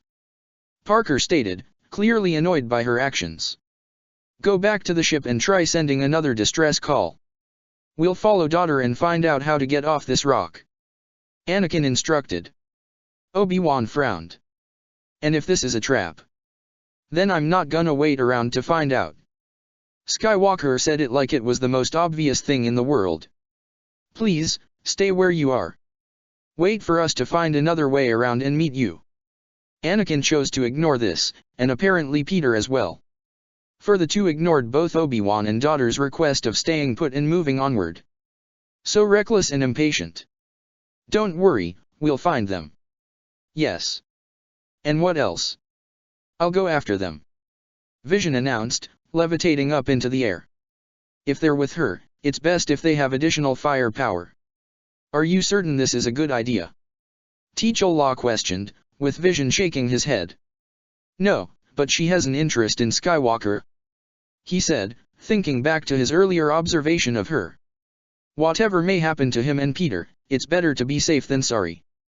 Without another word, Vision flew off, spotting and quickly flying forward to join Peter and Anakin. Well great, now we're even more split up. Ahsoka deadpanned, shaking her head at their situation. Rumbles of thunder quickly filled the air. Looking to the side, they saw dark clouds swiftly approaching. Those were clearly not there before. Noted Obi-Wan. Storm's coming. Responded T'Challa. Let's move. They were quick on their step, despite them trying to be careful of any possible rock slides like before. It took some time getting back to where their ship was parked. And yet, the ship's gone. Yes, I see that. It was here, no question. T'Challa was silent, looking around for anything that may pop up and surprise them. Something about this place was strange. He definitely felt something off about this whole place. And not just in his gut. His feeling was, he couldn't quite describe what it was, but it was unsettling. Look. Ahsoka pointed towards the nearby plant life and saw them rapidly deteriorating. They're dying. They silently watched the plant life wither away when. Did you lose something? The dark echo caused the three to whirl around to see the source. Ahsoka, meanwhile, activated her lightsaber as a response from being startled while T'Challa whipped out his claws, his mask now forming around his face. The first thing they saw were the bright red eyes, popping out from the bone-white skin with red tattoo markings surrounding his eyes and running down his cheeks as if he were crying. And the same markings appeared over his bald head. He wore a skin-tight bodysuit composed of some red and black material. You didn't do as you were asked. His voice certainly wasn't doing him any favors with them. A bit too much on the menacing side. And what was that? Kenobi asked, wary of this being before them. My sister said to wait. Did she, now? T'Challa remarked, slowly spreading his legs apart and bending them, ready to pounce in case this newcomer tried anything. Unfortunately, we were separated by a rock slide. Kenobi said diplomatically. Getting a general feeling now, T'Challa spoke up a demand. We'd like our ship back, if you don't mind. Not yet. The daughter's brother walked towards Obi-Wan with a curious expression. He did glance over to T'Challa for a moment, as if taking the man's measure before focusing back on the Jedi Master. Quite the unusual one, isn't he? He soon spoke in a whisper loud enough for the others to hear. Is it true that he is the chosen one? Obi-Wan widened his eyes, quickly stepping back and activated his own lightsaber with Ahsoka activating another. What do you know of such things? The Jedi Master inquired, now guarded as he brandished his azure blade in the red-eyed being's direction. What is about to happen shall occur, whether you like it or not. And with a wave of his hand, the stranger had deactivated the lightsabers, much to their owner's surprise. You are Sith. Focusing at the man before them, Obi-Wan could feel how dark he was. How deep he is in the dark side of the Force. It was as if he was born in it, molded by it. He was clearly unsettled by being remotely close to him. Sith. This caused the pale man to let out a throaty chuckle. Yes, and no. He turned around and began walking away from them as a downpour began to happen and accelerate. The storms here are quite lethal. If you want to live, I suggest you find shelter. He then took off at a dead sprint. A moment later, he leapt into the air as a flash of lightning appeared in the other's vision. In the man's place was now a gigantic bat-like creature as it began flying towards the distance. What, in the universe was that? I'm not quite sure, said Obi-Wan. Lightning began crashing down from the heavens. The sounds of thunder being continuous as it was rampant all over. Several bolts almost struck down the trio as it all went down. Quick! There's a cave over there, called out T'Challa. The trio took off, running for their lives as neither of them wouldn't get killed by the unnatural force of nature. Over with the others. The trio consisting of Anakin, Peter, and Vision had lost track of daughter some time ago. Each did their best to locate her, from Peter swinging around and climbing up the mountain top to Anakin and Vision reaching out to sense her. Yet their efforts were all for naught for a number of reasons. Before any of them could continue further, a nasty storm erupted out of nowhere, causing them to seek shelter and plan out their next course of action. And it was at that time did they spot something out of the ordinary from the rest of the planet, a monastery. There was a gut feeling they may find daughter at the structure or someone else entirely. Who's to say as they took the gamble and headed straight towards their destination. They found it rather strange the freak storm wasn't touching the mountain where the monastery was built upon. Yet neither of them could argue, as once they were near the vicinity of the mountain did they feel marginally safe. It was only when they entered the structure did things shift considerably. From their perspective, everything suddenly shifted and expanded, yet it seemed like nothing had changed. Inside the monastery was a grand room, and in it, a sole occupant. MMPH. Peter flinched, hand up to his head with Vision shaking his own as the Mind Stone pulsed. Anakin was about to ask if something was wrong when he felt something as well, making his head whip back to the lone individual inside the chamber they had entered. "You guys all felt that, right?" Peter asked. "Yeah," Anakin slowly said, Vision quietly nodding his head. "How can you feel it, Pete?" "I don't know." Peter was clearly uncertain. "But, maybe it has to do with my sixth sense. It's been acting really screwy since we got here." Anakin was aware of this, having seen Obi-Wan give lessons and assist in Peter learning to hone this sixth sense of his. His former master spoke of how Peter's additional ability reminded him of the type of precognition a Jedi gets in regards to sensing immediate danger.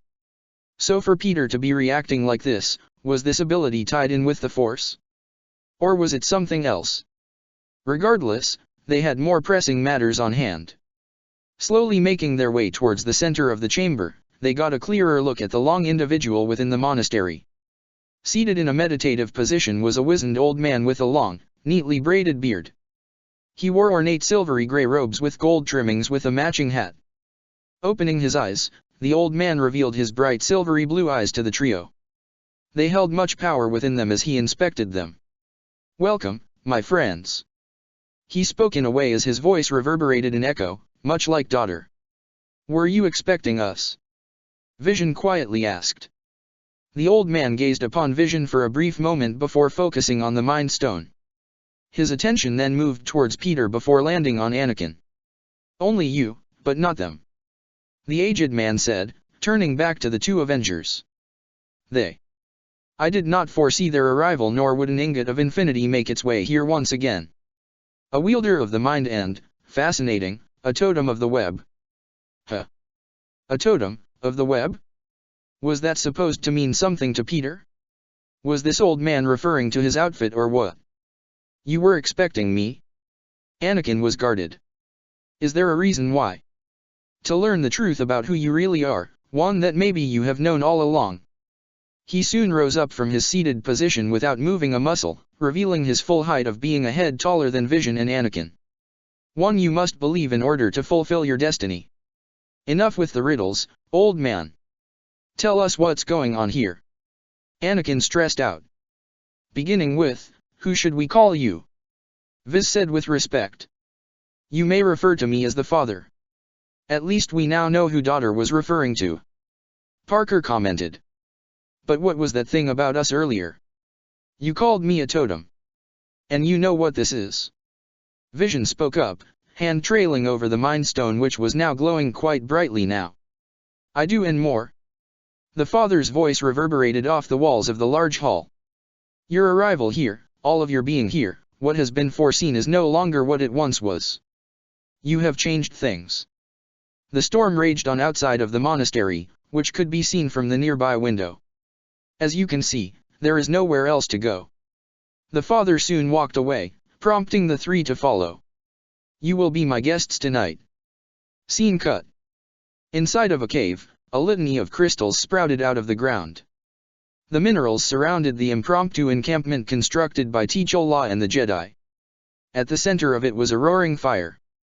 Obi-Wan had the first watch while the others slept. He volunteered, given he had a lot on his mind and didn't know how to process it all. It has been a common occurrence for the Jedi Master. His eyes briefly felt heavy when he sensed something strange. Something which he hadn't felt in years. Obi-Wan was more awake now, being more on guard as he wondered what was making him feel so alert. "Obi-Wan. That voice. Obi-Wan." Turning around, the Jedi Master froze in his spot. "Obi-Wan, have you done as I asked?" Kenobi's eyes widened considerably, almost not believing what he was looking at. If one were to describe his expression, it would be that of someone who had just seen a ghost. And in reality that was exactly it. It was undoubtedly a ghost. Because standing in front of him was none other than his deceased master Qui-Gon Jinn. "Have you trained the boy well?" Master." Obi-Wan then jumped to his feet, igniting his lightsaber. "How are you here?" "I am here because you are here." That doesn't explain anything, Master." Obi-Wan was put off by the brief moment of warmth that bloomed in his chest. He could feel it. This was his master. But he had to be sure. I don't understand, how are you here? Kenobi then gestured to the cave or moreover, the world they were on. What is this place? Unlike any other. Qui-Gon answered. This world is a conduit through which the entire force of the universe flows. The power cosmic as it is truly called. Obi-Wan looked troubled, now more than ever. Are we in danger? This planet is both an amplifier and a magnet. 3 are here who seek Skywalker. They, like me, believe him to be the chosen one. And it is they who will now take notice of your companions. Deactivating his lightsaber, Obi-Wan looked away from his former mentor. You were right. The force within him is stronger than any known Jedi.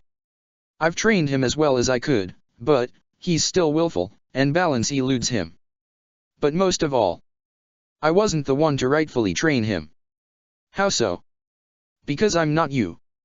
And is that so bad? What? You can never be me, my young apprentice. Only yourself. Qui-Gon shot him a proud smile. It's why I entrusted his training to you.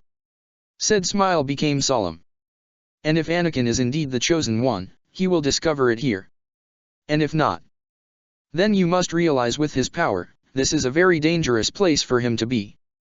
But you mentioned our companions. Kenobi looked over to a sleeping T'Challa. What is their role in all this? Ah yes, the Avengers. Jin murmured in open interest. They have changed things greatly, Obi-Wan. Drastically even. What does that even mean, Master Qui-Gon? What have they changed? You felt it when they first arrived here, no? The way the Force reacted to their arrival to this galaxy. Nothing shall ever be the same with their actions here. I agree, but you are worried if that is a good thing or bad thing. Jin surmised, Obi-Wan not responding, but it was easy for his master to deduce that was exactly what was on his mind. Amongst their numbers reside those of the Nexus. Those who will greatly change not only the galaxy but everything beyond it and further. That ended up troubling Kenobi considerably.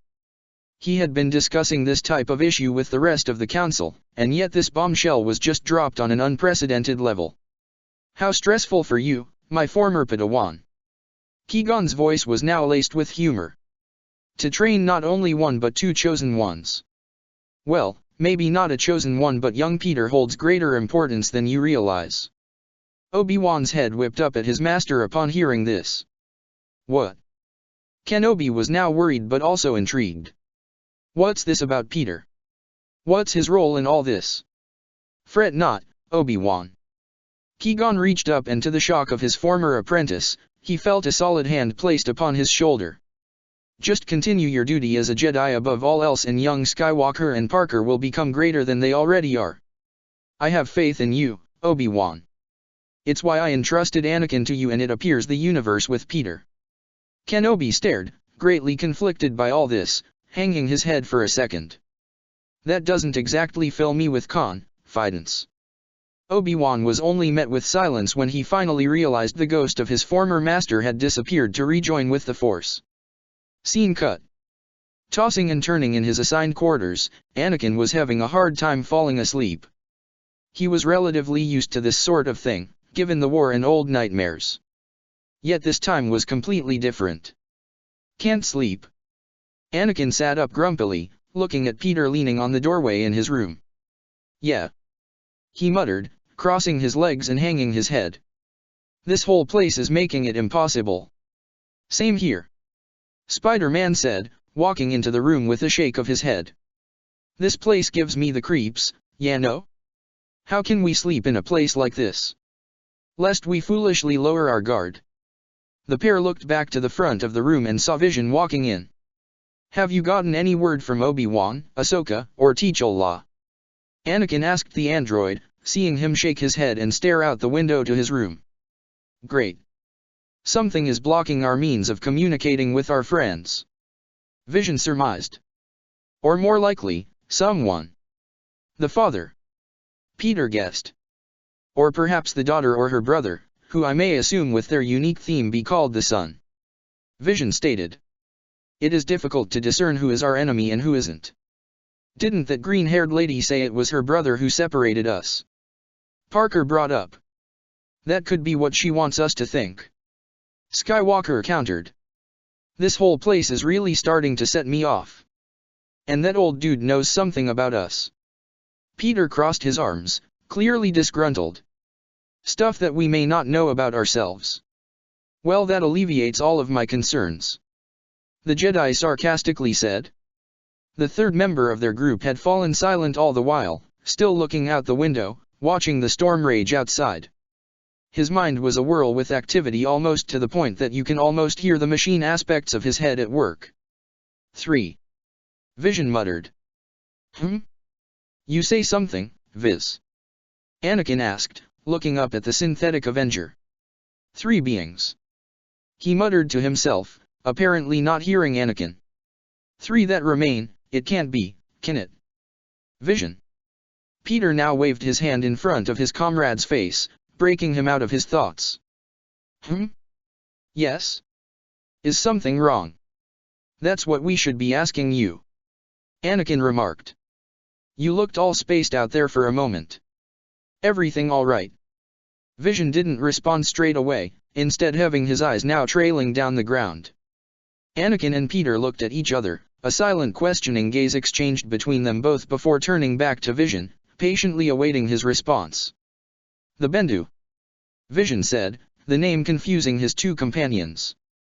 When I was with him, he spoke of beings that were known as Celestials. Individuals of extraordinary and unimaginable power. Beings who can shape the cosmos, move the stars and create galaxies. And how thousands of years ago, they no longer dwelled here. They had departed from this galaxy. He looked at the 2 brown-haired humans, eyes glimmering. All but 3 who were forced to stay here. Wait, so, Peter pointed behind him towards the door. Do you know what they are? It is only a theory. Vision admitted. But perhaps we shall find out if we ask. And just how would we do that? Anakin wryly asked.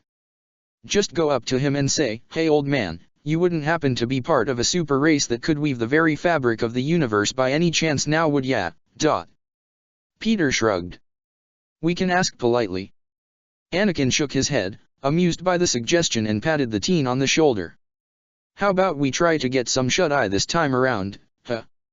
Nods were given out by the 2 Avengers before leaving the Jedi alone to eventually fall back to sleep. Scene cut. Back at the cave with the other trio of this team, Obi-Wan had remained awake, deep in thought after his conversation with the spirit of his deceased master. He was so engrossed in what he had just experienced that he didn't realize that his 2 companions were going through supernatural experiences of their own. Prince T'Challa was lying still, yet his closed eyes were darting about rapidly despite being closed. He was undergoing a familiar sensation, something he had not gone through since he had first become the Black Panther. A vision he hadn't had since partaking of the heart-shaped herb to grant him the powers blessed by the goddess Bast. Though in the physical world, T'Challa was in a deep slumber, within a world of ethereal dreams, the man shot awake. There was a cold sweat visible upon his forehead and a heaviness to his very being that he did not understand where it was stemming from.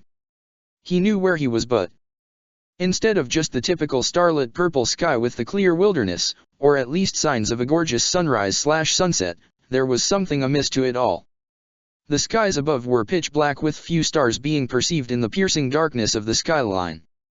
Yet everything else was still visible to be seen. Rising from the grass, he looked around in curiosity. Why was he here? Such a thing shouldn't be possible. He wasn't dead or had taken the herb ritual again. Getting to his feet, T'Challa looked around the Wakandan ancestral plain and saw no panthers in any direction. Where were the kings and queens of old? Why was this place of grandness and majesty so barren and empty? Something was wrong. T'Challa's mind was moving at a mile-per-second rate as he began trying to figure out just how he got here and why was the ancestral plane so empty. He was slightly disturbed by the emptiness, a feeling of unease creeping upon him until he heard movement behind him. Spinning about, T'Challa couldn't help but jolt back slightly at the sight of a strange man dressed in rather plain clothing. Plain being a simple shirt, pants, shoes, and such. A far cry from the lavish or simplistic robes and royal garbs that the past rulers of Wakanda had worn when he had last seen when he first became the current incarnation of the Black Panther. This man, he was a stranger. So why did he look so familiar? Not only did he look familiar, but he felt some sort of deeper familiarity with this man. Before T'Challa had a chance to speak, the odd man chuckled, sounding rather fond.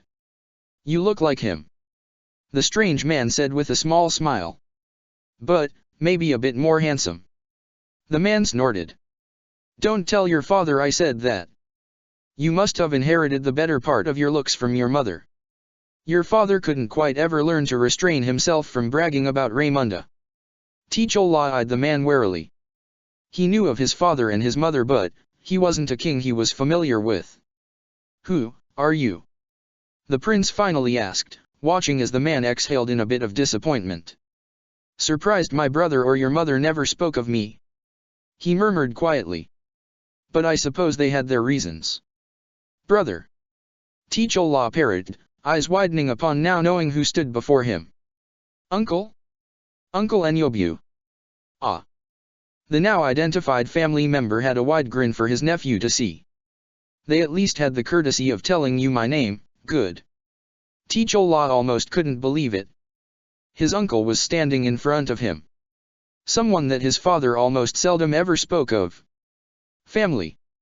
Without even realizing it, the prince had walked right up to his blood relative and pulled him into a hug. Enyobu seemed surprised by the gesture but returned it all the same. Pulling away, T'Challa was at a momentary loss for words as he stammered out.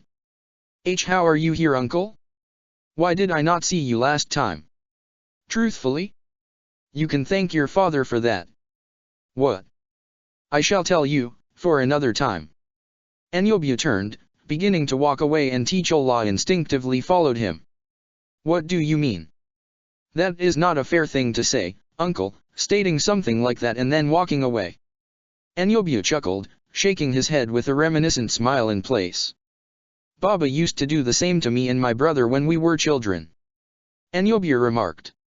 "I believe he did it to teach us a lesson in patience, or maybe to get a laugh out of our frustration. I am leaning upon the latter at this moment." T'Challa frowned as he looked ahead towards the near endless plain that they were walking in. "Why am I here, uncle?" he quietly asked. "How am I here? I thought it was not possible to be here unless the ritual of the heart-shaped herb is enacted." His uncle became deadly serious as he looked his nephew in the eye. "Because someone would like to speak with you," was all he said before walking away from him. T'Challa then froze up with his entire body tingling from head to toe. He sensed something large was nearby. It hardly made a sound which came from behind. Turning around, he froze at his position. It was a black panther, but nothing he had ever seen before. It was enormous, as tall as he was. Fierce and dangerous, yet elegant and graceful. Its paws barely made any noise as it approached, rich golden eyes fixed upon the Wakandan prince. It stopped and sat down. The panther's height towered over T'Challa given how close it was to him. "You are a long way from home, my child." The voice was that of a mature woman with a reverberating echo similar to the daughter and son, yet far less louder. The Wakandan stood ever frozen, feeling rather nervous on this magnificent creature. No, calling this being as such felt extremely off. "Bast above," T'Challa whispered. The gargantuan panther goddess standing before him let out a small chuckle. What is that fanciful phrase that humanity has developed over the many centuries? The feminine growl that came out was both powerful and soothing. "Ah yes, that's my name, don't wear it out, as you mortals say." Hearing the enlarged panther speak caused his mind to pretty much shut down. It rebooted as he had to remind himself he was in the astral plane and more or less anything could happen. And yet, he knew her. It was all coming back to him. The feeling he obtained when taking the heart-shaped herb and the blessings from them. He felt them in full force and originating from her. "Do you know who I am, young Cubeling?" "You are Bast, the panther goddess of Wakanda." He stared at the enlarged entity as he soon knelt down and bowed his head in respect. "The devouring one. She of the sun and the moon. One of the eyes of Ra, as is your sister, Sekhmet. Wife to Da and mother of Mihos. The newly identified Bast smiled, as it appeared to be in her present form. The action had her razor-sharp white teeth be shown and partially glint in the light. Very good, Cubeling, very good. Bast congratulated him, speaking as if she was an ancient, wise grandmother rather than an incredibly powerful goddess. Not many would remember that much about us. Not even your fellow people, I'm sad to say. This was certainly confusing to hear. How can Bast say such a thing when she is the deity revered above all others in Wakanda? Every school and educational program within the country always has it that they pray to Bast, to her gift and her legacy that is still present to this day. Much as he wished to ask about what she had meant, there were far more pressing questions on his mind. Bast, how is it that I am here in the ancestral plane? The panther goddess hummed aloud, lifting her head up to the blackened skies above. The place in which you reside is a special place in the cosmos. Bast spoke slowly. A nexus in the universe that allows for greater impossibilities to become possible. That answered one question, vaguely as is, so T'Challa had a more important and personal one in mind now. Shuri, our parents, how are they? He quietly asked, looking up at the goddess of his people with hope and fear in his eyes. Are they well? Are they dash? They are all alive and well, Prince T'Challa. The future king slumped and fell back onto the grass, letting out a tearful laugh. Thank you, Bast. He said with utter relief and joy. Thank you. Think nothing of it, Cubeling. Bast said in a warm voice. Some good news can go a long way. Indeed it can. But that didn't assuage all of his concerns. And what of the title of the Black Panther? He asked. Has anyone taken it up since my departure? Father? Mother? Shuri. Bast nodded, specifically at the last name. Your sister, Shuri, has been a decent stand-in since your abrupt departure, despite her troubles in being the new Black Panther. Her not being entirely capable of her training as she had started out rather late, but what can you expect with what happened? Has she dash? She has only taken a small dose of it. Barely enough really, but it should come as no surprise considering the company she keeps at this point. The archer is proving to be an amusing sight to say the least in bothering her. Bast revealed. But in the end, the title of Panther at this time would suit her ill. She is not you, Prince T'Challa. Her strength comes from her mind, not from her body and heart. At best, she will only be that. A momentary placeholder until you return. T'Challa nodded and was both saddened and worried about her having to take up the role of their people's protector and icon. And if I don't? Do you really believe that? Bast ended up exhaling a sigh. Though since you're curious, in the worst-case scenario, she will have to work hard to maintain the throne in more ways than one. At least she will have the support of her fellow members of these Avengers back on Earth. Avengers. T'Challa was certainly surprised that the goddess Bast of all deities would be aware of them. Then again there's Thor who is a member so. Wait, T'Challa held up his hand. Are you telling me that my sister has joined the Avengers that are still on Earth? She has. She sought their help in finding you and in turn joined their ranks. The older sibling let out a strained chuckle. Of course she would. Reckless as ever. It runs in the family, Avenger. She smirked at him before continuing. As for your parents, they still pray for your return while seeking to maintain stability with your absence. I greatly hope it will be soon. I miss home and my people. Yes, from here of all places. Bast looked above. You've traveled far, Cubeling. Farther than any panther who had come before you. I guess a new precedent has been set. Next time your father enters this domain, I shall inform him that you are alive and well. That certainly surprised him, yet it shouldn't come as such. His father would indeed go to great lengths in making sure his family was safe and sound. But we shall speak again, Prince T'Challa. Was his only response until he felt himself lurch backwards and seemingly plummet into an endless void. Be wary, young Cubeling. This realm holds dangers and mysteries better left untouched. That was the last thing T'Challa saw before he felt himself fall back into his own body. Scene cut. Anakin tossed and turned in his bed, having fallen asleep some time ago.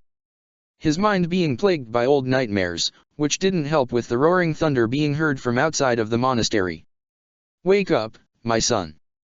Skywalker did not respond right away. He only rose out of it when he felt a hand caress his face. "I must tell you a secret." Startled, the Jedi quickly rolled and saw a dark figure in his guest quarters. "Who are you?" he said sternly. Getting no response, he spoke again. "I said, who are you?" "It is me, Ani, your mother." As if to prove the point, the lightning flash from outside brightened up the room from the nearby window to illuminate the person.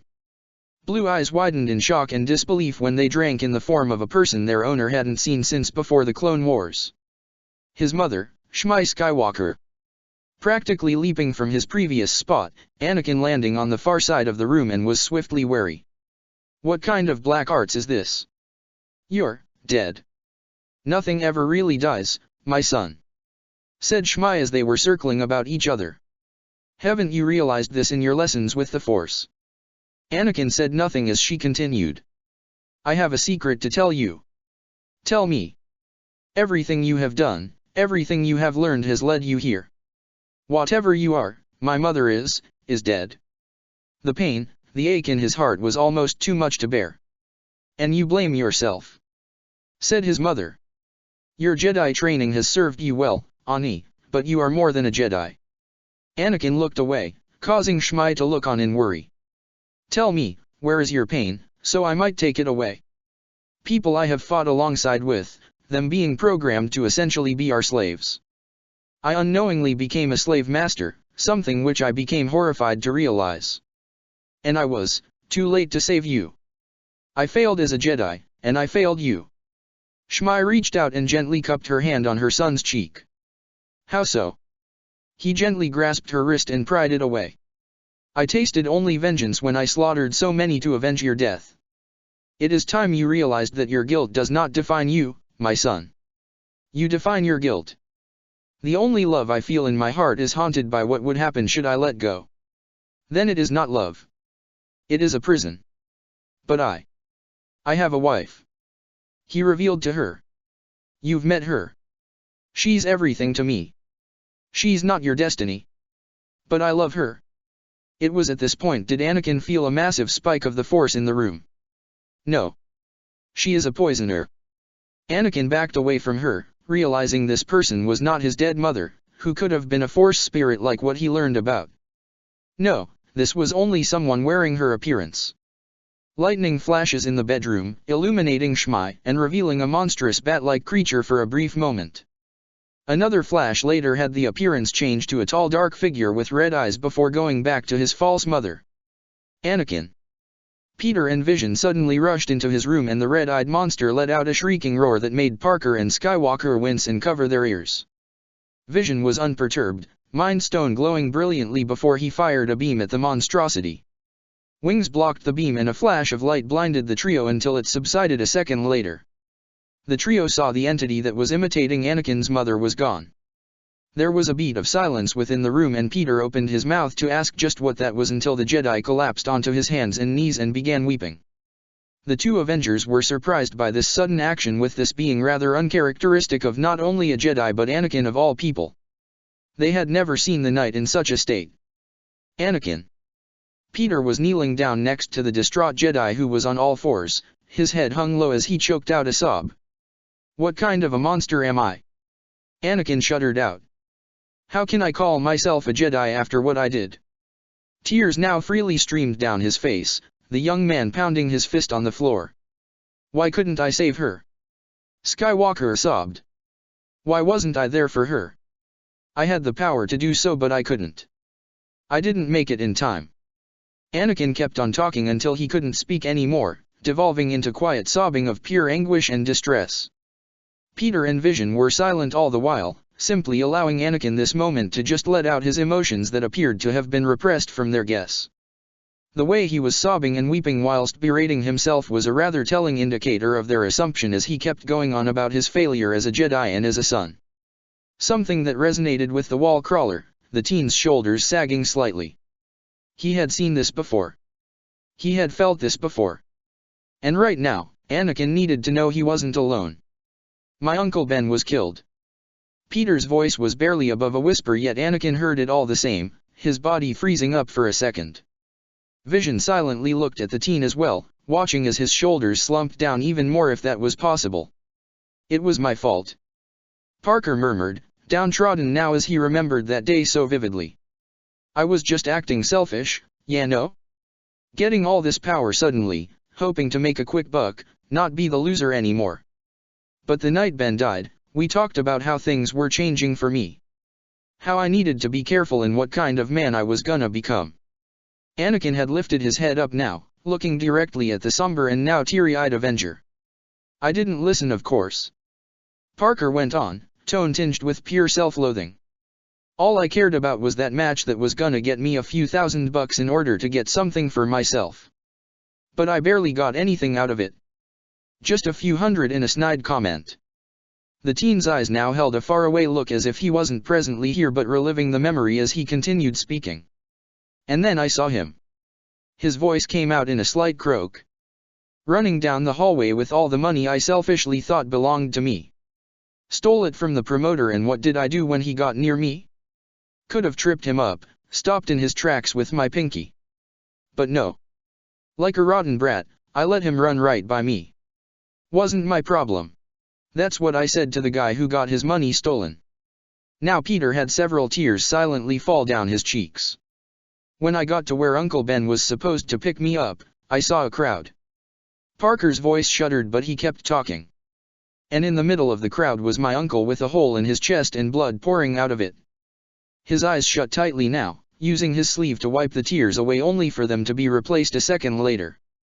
It didn't take long for me to find him. Peter looked directly at Anakin now, the two locking eyes. I wanted him dead for what he did to me, to Uncle Ben. I got what I wanted. Skywalker couldn't help but flinch at how hollow his voice was when it was normally upbeat and friendly. But it didn't make me feel any better. Peter whispered now. And it still haunts me to this day. There was a beat of silence between the two, Vision all but forgotten as both of these damaged heroes now saw one another in a completely different light. I know I'm still new to all this, and since Uncle Ben, I've always had this. Parker held up a trembling hand over his chest. This darkness inside me that is always there, always present. Always threatening to consume me. By this point, Anakin had risen up yet remained on his knees, reddened eyes remaining solely focused on the Queen's native. But you can't let that guilt define you. Peter stressed out.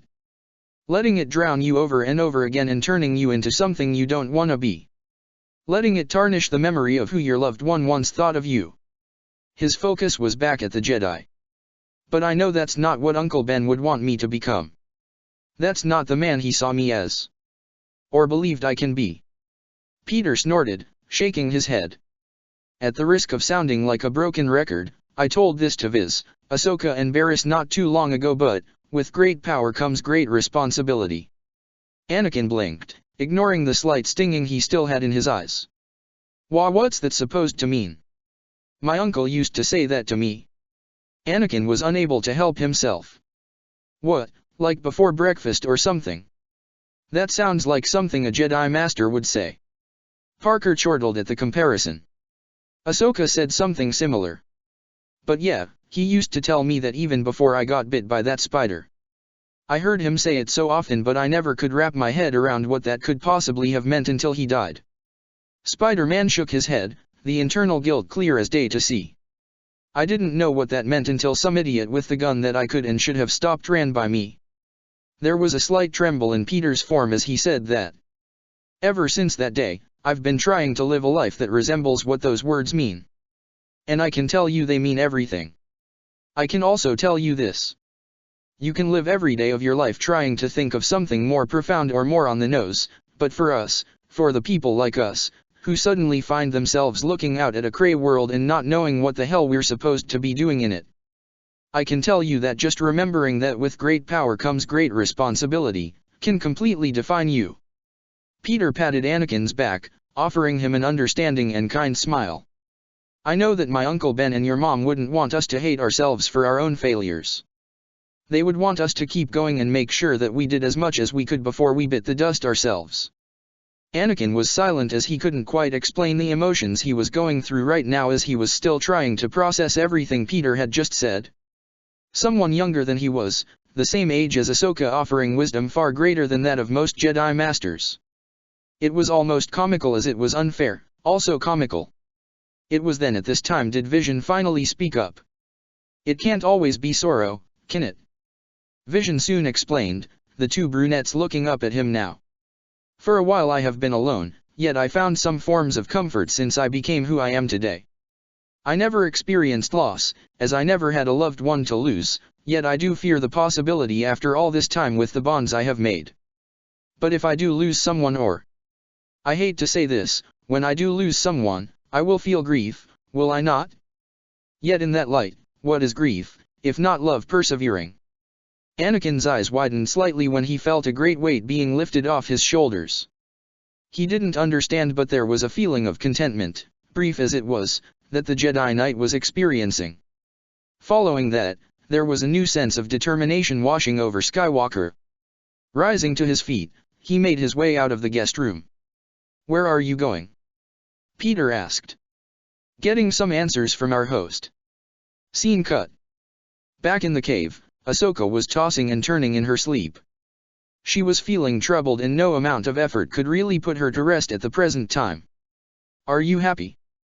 Blinking awake, Ahsoka looked around in confusion. Was that a voice? Looking around for a moment, she saw nobody around. It must be her imagination. "Your master, does he treat you well? Or perhaps not? And your friends?" Subconsciously, Ahsoka brought a hand up to the hidden necklace around her neck. The gift Peter gave her, like what Barriss has as well. One she hadn't really taken off since receiving it. After moments of searching, Ahsoka soon found someone standing close to the roaring fire, illuminating their features. For some reason, the Padawan knew her and yet did not. From what she could tell, this person was 15 or so years older than her, of the same species. Her montrals were longer as they hung over her shoulders and reached slightly past her breasts, while the one behind reached her mid-back. She wore an armored attire with a pair of lightsabers on her hips. Standing up, the younger Togruta addressed the stranger. "What concern of it is yours?" "Mine, which would eventually be yours," came the simple response, which only served to bewilder the young Padawan. "Excuse me. To be more clear, I'm your future, your potential." Ahsoka narrowed her eyes at her older counterpart, and whipped out her ignited lightsabers. "This is a trick," she said to her. "Not really," her older self said simply. "Things are complicated with how the Force works in these types of places." Ahsoka scowled, clearly not believing her. Her older self shook her head. "Haven't you even paid attention to your studies alongside your friends?" The younger Ahsoka was silent, not really giving much of an answer. "You have been learning much in your studies of the Jedi, but only in its history and not in the ways of the Force as you should be, but perhaps you can do so on your own." The older Ahsoka hummed slightly. "Your potential is limitless, as is your fellow Padawan and friend. But you didn't answer my earlier questions. Your master? Does he treat you well? Is he a good and proper mentor?" That was a rather odd thing to ask, but she may as well humor her. "He's okay. Couldn't stand him at first, but over time he just grew on me." Younger Ahsoka lowered her lightsabers as she reflected on some past experiences. "We occasionally butt heads, but it's due to us being very similar. He's passionate, impulsive, but I trust him with my life. Like Peter." Hearing this threw the younger Togruta off. "What?" The possible future of the Padawan gave off a playful smile.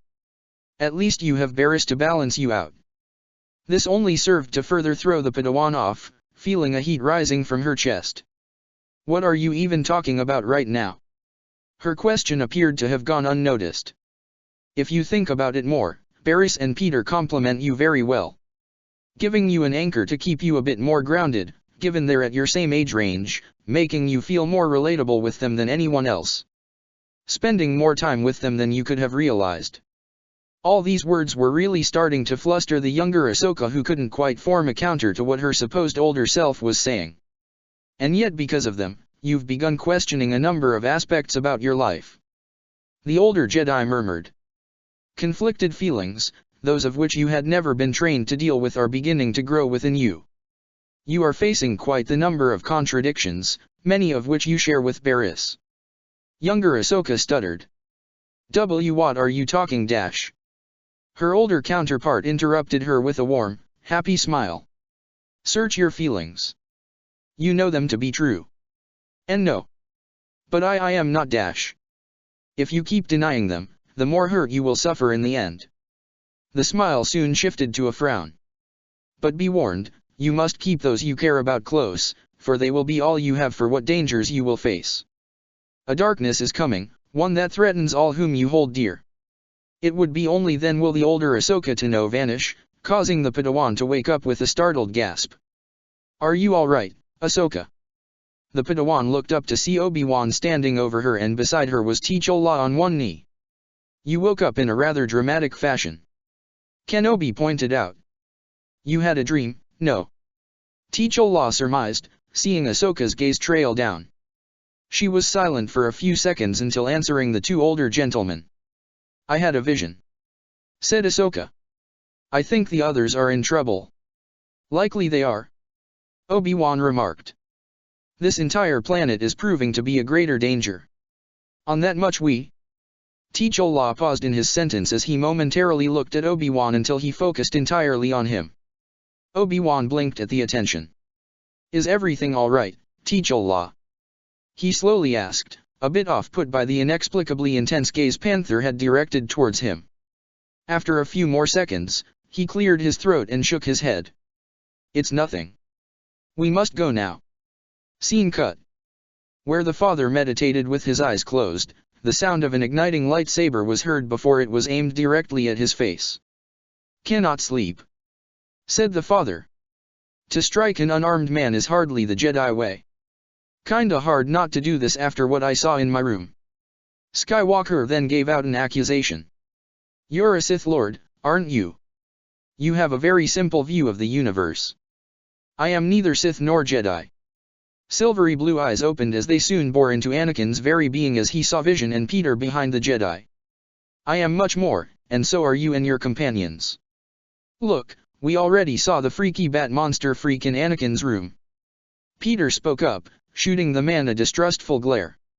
Tell us what's going on here already. The father didn't answer right away, only reaching up and grasping onto the blue lightsaber blade barehanded. The confined plasma blade practically screeched as it was being held all so tightly as the old man rose to his feet. Anakin and Peter, meanwhile, were starting to become startled by what they were seeing. Some who couldn't comprehend us called us force wielders. The father then shoved the plasma blade back into the lightsaber hilt. In truth, we are more celestial. Anakin looked down at his deactivated weapon before gazing up at the man before him, who suddenly appeared as if he was far taller than the Jedi Knight. Peter squeaked, looking at Anakin's lightsaber. Do you know any Jedi who can do that? Not unless they are made of vibranium. Came Vision's wary comment, having the Mind Stone glowing and at the ready if anything were to happen. The father regarded them all, taking a few seconds to look them in the eye, almost as if he was staring into their souls. In all likelihood, he was doing just that. What are you really?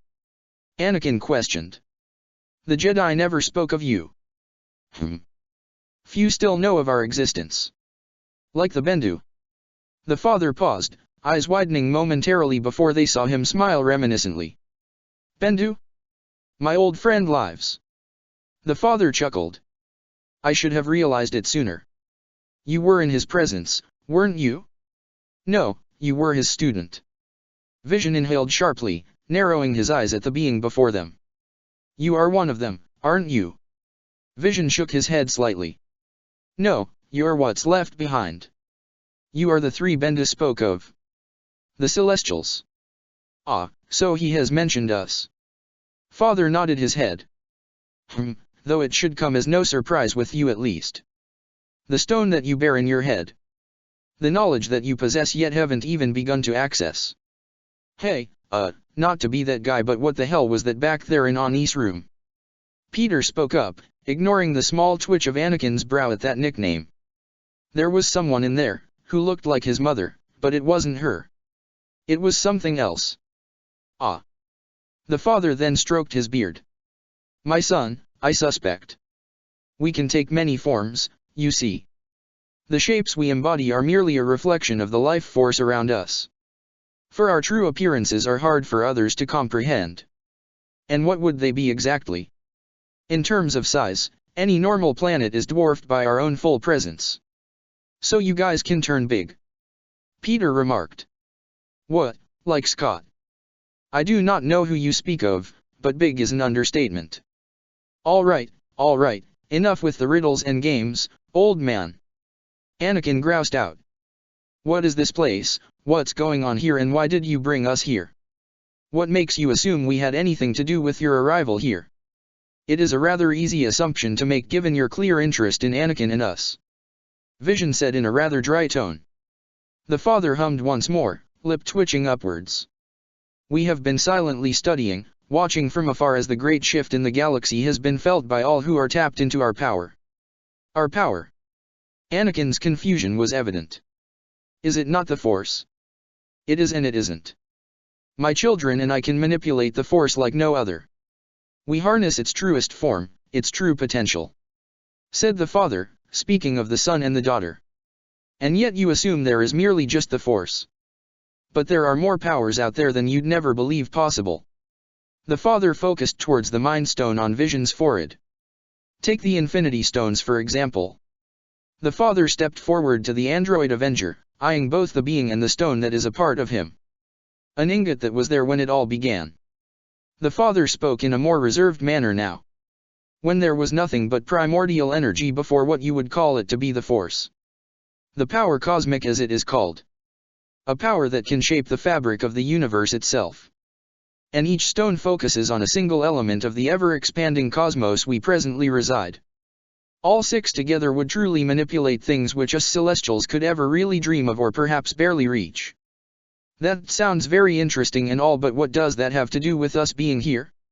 What is all this about? Anakin felt a growing sense of frustration now. You call yourselves Celestials, but I don't even know what that is. What is this place supposed to be? The Force, it's beyond anything I had ever felt. And it's giving me a killer headache. Peter added, rubbing his head. The father was silent for a second. Do you know the story of this galaxy? Huh. This place was special, it was unique and held unbound potential. The father recounted like an old man telling an old folktale. A galaxy where the many denizens that inhabited it could tap into the power cosmic naturally and could use it in a new method we did not recognize. You went on to call it the Force. The Bendis spoke of the Celestials having observed and experimented on the denizens of this galaxy before all but you, and your children left and never returned. It wasn't that we had a choice, or at least I didn't. The father seemingly aged even further before their very eyes. I was a fool. I was too ambitious, too hungry to see what can be done here, what could be accomplished. Creating Celestials without the need of so many planets dying out. My leader judged me for my crimes and I, along with my children, were sent here. Eventually the three of us chose to withdraw from the temporal world and live here as Ansharites. To never interfere in the goings-on in this galaxy ever again. Is this place a sanctuary? And a prison, and something more to manage the one mistake which haunts us to this day? Vision thought back to what he recalled from Benda's story and came to a conclusion. The one who saw herself as your children's mother.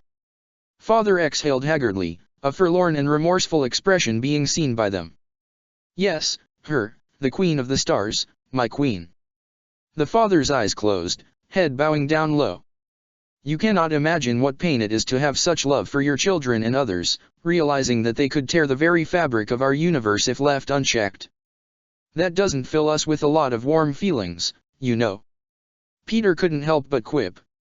You're still not making any sense. Anakin rebuked. Why are you here other than this punishment you speak of? It is only here that I can control them and monitor the mistakes we have made. A family in balance, the light and the dark, day with night, destruction replaced by creation, order matching chaos. Then why reveal yourselves to us? There are some who would like to exploit our power and gifts. The Sith are but one. Too much dark or light would be the undoing of life as you understand it. When news reached me through the Force that the Chosen One had been found, I needed to see for myself at some point in time. The Chosen One is a myth. Anakin said sternly. Is it? I should very much like to know. The father smiled a bit more. Why don't we find out together? Pass one test, and I shall know the truth. Then you and your friends may leave. The elder Celestial moved along, motioning them to follow. I have a feeling I'm not gonna like this. We've got your back, Anakin. Peter assured him, Skywalker giving him an appreciative smile. It's best not to keep him waiting. Spoke the synthetic Avenger. As they prepared for whatever it was the father had planned, the rest of their friends were out of the cave, wandering across the bizarre world. The longer we stay here, the stranger this place gets. Walking through the valley, Obi-Wan, Ahsoka, and T'Challa saw the shifting environment as the daylight stretched even further. What was once dead was now coming back to life from the odd progression of winter to spring. It appears the planet is renewing herself. Kenobi noted. What about the others? Ahsoka questioned. We still need to find them. Have faith, young one. T'Challa said patiently, they are more than capable of handling themselves. Yet as the prince said this, a pair of airborne creatures flew overhead and came down upon them. Both Obi-Wan and Ahsoka were caught flat-footed when they were grabbed, hoisted into the air and took off. The Avenger of the trio soon went after them with determination to get them back. Over by the monastery. The father was leading Anakin, Vision, and Peter in the middle of what could be described as an arena of sorts, the floor somewhat resembling that of the yin-yang symbol found on Earth on a few elements. So are we like gonna fight some cosmic lions or something? Peter commented, looking around the area. You sit up on a throne giving us a thumbs up or down. You are quite the jester, young one. The father said in a slightly fond tone. But beneath that mask is that of a heart burdened by guilt. A guilt similar to yours. Anakin's jaw clenched, yet he remained stoic. It is here that you will face your guilt and know the truth. Before they were able to ask anything as to what that could possibly mean, the flutter of large wings were heard overhead. Flying above them were a pair of large animals. One was a monstrous bat-like creature, the other appeared like a griffin. And in their clutches. Ahsoka/Obi-Wan. Anakin and Peter shouted at the same time. Without needing any prompt, Vision took to the skies only for the father to shoot his hand out and his eyes went from black and blue to a cosmic red and yellow. The Mind Stone pulsed and in an instant, Vision froze up in the air and his body became heavier than Mjolnir itself. He crashed onto the ground, struggling to move. Witnessing this halted action, Peter looked over to see the perpetrator orchestrating all this. Hey! What are you doing? An incentive for the test. The father then looked at Peter and with a slight tense up of his face, sent Peter hurtling back. Peter! Anakin and Ahsoka cried out, seeing the teen crash hard into the wall and fall to the ground, appearing to have been knocked out. You'll pay for that. The Togruta Padawan shouted. Will you be the one to do it? The father goaded, smirking at Skywalker. Or can you do it, Chosen One? Ahsoka was now panicking. Whatever he wants, don't do it, Master. Let them go. Anakin growled out. I will not play your games. Oh, but I think you will. Said the father as he began circling Skywalker. I have ordered my children to kill your friends. The question is. The Celestial disappeared before reappearing at a ledge above them. Which one will you choose to save? Your master? Your apprentice? Or your new friends? You must now release the guilt and free yourself by choosing. How about he doesn't have to decide and we free them both instead? The father blinked upon hearing that voice and looked over to see the spot where Peter had been thrown to be vacant. A moment later, the bat-like form of the sun shrieked out as it was suddenly blinded by some sort of sticky substance that went over his eyes. Spider-Man jumped down from above, rolling beneath the large head of the sun and uppercutting him right in the jaw. Shoryuken! Peter exclaimed. The batty creature sailed upwards, flapping his wings to right himself in the air whilst not realizing his grip on Ahsoka had loosened. Sensing this chance, Spider-Man jumped into the air and fired two webs at the Padawan and yanked her free and into his arms. I gotcha! he said, Ahsoka smiling at him before they both landed and turned their heads up at the monstrous form of the sun glaring down at them. The father watched all this and was about to intervene when he sensed something coming towards him. Diving from above, the elder celestial avoided a black projectile which crashed towards the ground. He did rear back to avoid a few attacks from the new arrival to the monastery. "Good to see you, T'Challa. What took you so long?" said the webslinger. The Black Panther didn't give a response at all, only continuing his assault in trying to strike down the father. The father scowled at these attempts, thrusting his hand forward just as T'Challa swung his fist at him. The fist that struck the palm expunged the built-up kinetic energy Panther's suit had built up around the two. "Fascinating," the father remarked. "The connection you have is different from the others. Another unique being." "I care not for your words," Black Panther retorted. "Only that you are holding my friends against their will." "Am I?" the father rhetorically asked, and with a flick of his finger, sent Panther flying back. The superhuman flipped in the air, landing on the ground and using his claws to prevent himself from going back any further. Obi-Wan sought to free himself from the daughter's talons, yet he felt her connection with the Force was overpowering his own. He was tiring himself out on the continued effort, but it was all for naught. Thankfully, he was freed by Vision, who himself had managed to get up due to Panther's intervention. "Are you all right, Obi-Wan?" he asked the Jedi Master, quickly moving to assist him to his feet. "No, but I'm alive." He then called out to the others. "Their powers are too strong for us. We cannot fight them like this." Anakin was having a hard time trying to help, yet the chaos made it hard for him to take part in. He looked back and glared at the father, giving out a demand soon after. "Let them leave. They have nothing to do with me. They have everything to do with you," the father countered. "Only you can make my children stop their actions." Anakin looked over to see Ahsoka, Peter, and T'Challa fending off the sun whilst Obi-Wan and Vision prepared to face off against the daughter. He looked back and forth between the two groups, feeling torn at having to choose something that his former master picked up on. Remembering his conversation with Qui-Gon's spirit, Kenobi remembered something significant. Something which may hopefully turn the tide. "Anakin, the planet is the Force," Obi-Wan said, seeing Anakin turn to him. "Use it. Remember, let it flow through you." Anakin looked to his old master one last time until he nodded and closed his eyes. Halting his actions, Anakin focused through the Force. Unlike the previous times, he felt something more flowing through his very being. It may have been being on this planet or something else entirely. Whatever the case was, he was going to use his power to save his friends and comrades. "You will leave them alone." Anakin now spoke with seemingly several voices, similar to that of the ones. Whipping out his arms, a shockwave emanated off of Skywalker. It stretched throughout the area, impacting both the son and daughter. Both bestial celestials felt themselves snagged and frozen in place in the air. As this happened, the daylight swiftly shifted to nighttime. The stars in the sky were now seen as they appeared ever brighter, which reflected off the area everyone was presently at. Anakin used the strengthened force to pull both the son and daughter closer to him before launching them towards the opposing walls. Each celestial crashed and toppled to the ground. They got up and sought to retaliate when Anakin spoke once more. "Down." Anakin's voice bellowed around the area, yet it seemed to only affect the son and the daughter. Instantly, they were slammed down hard to the pavement with cracks emanating from the hit.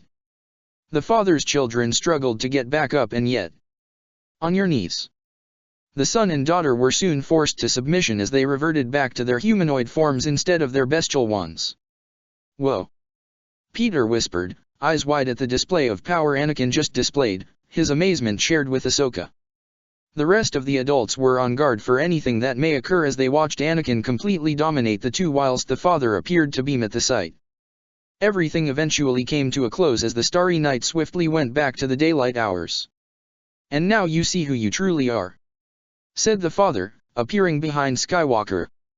"Only the chosen one could tame both my children." "You sure about that, old man?" asked Spider-Man. "We sure were, Peter. Ahsoka sternly cut him off. "What?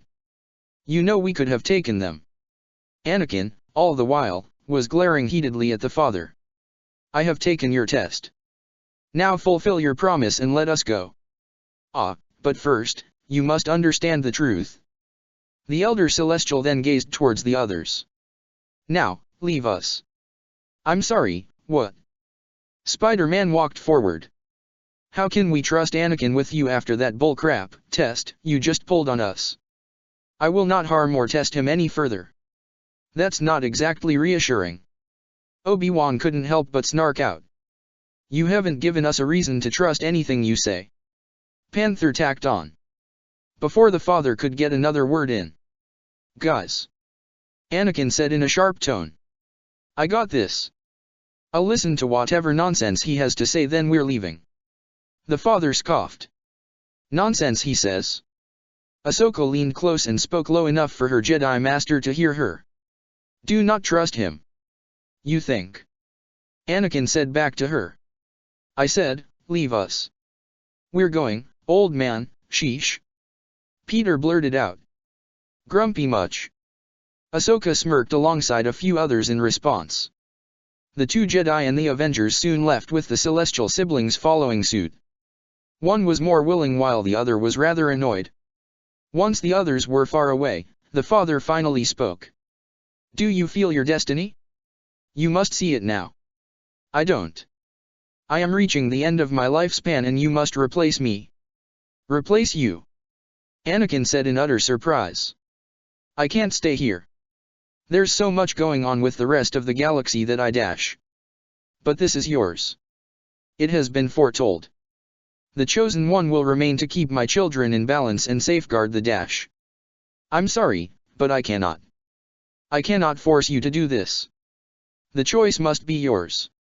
But leave, and your selfishness shall haunt you and the galaxy, nay the universe. What's one more burden for me to carry? You don't understand, you are it. The father now sounded a bit desperate.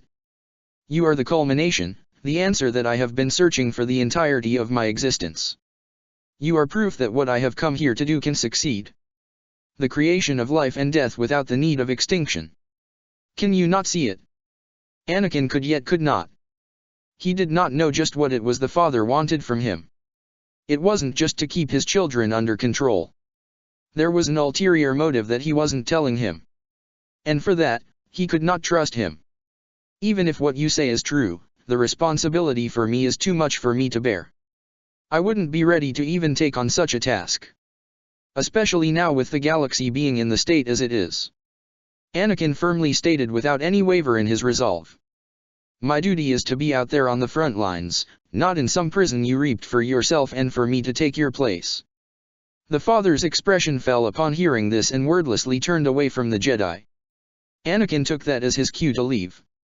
Walking out of the monastery, he got out in time to hear Peter's usual brand of confused commentary. So did the ship park itself or dash? It's better not to question things here, Peter. Vision succinctly summarized. Agreed. Obi-Wan stated.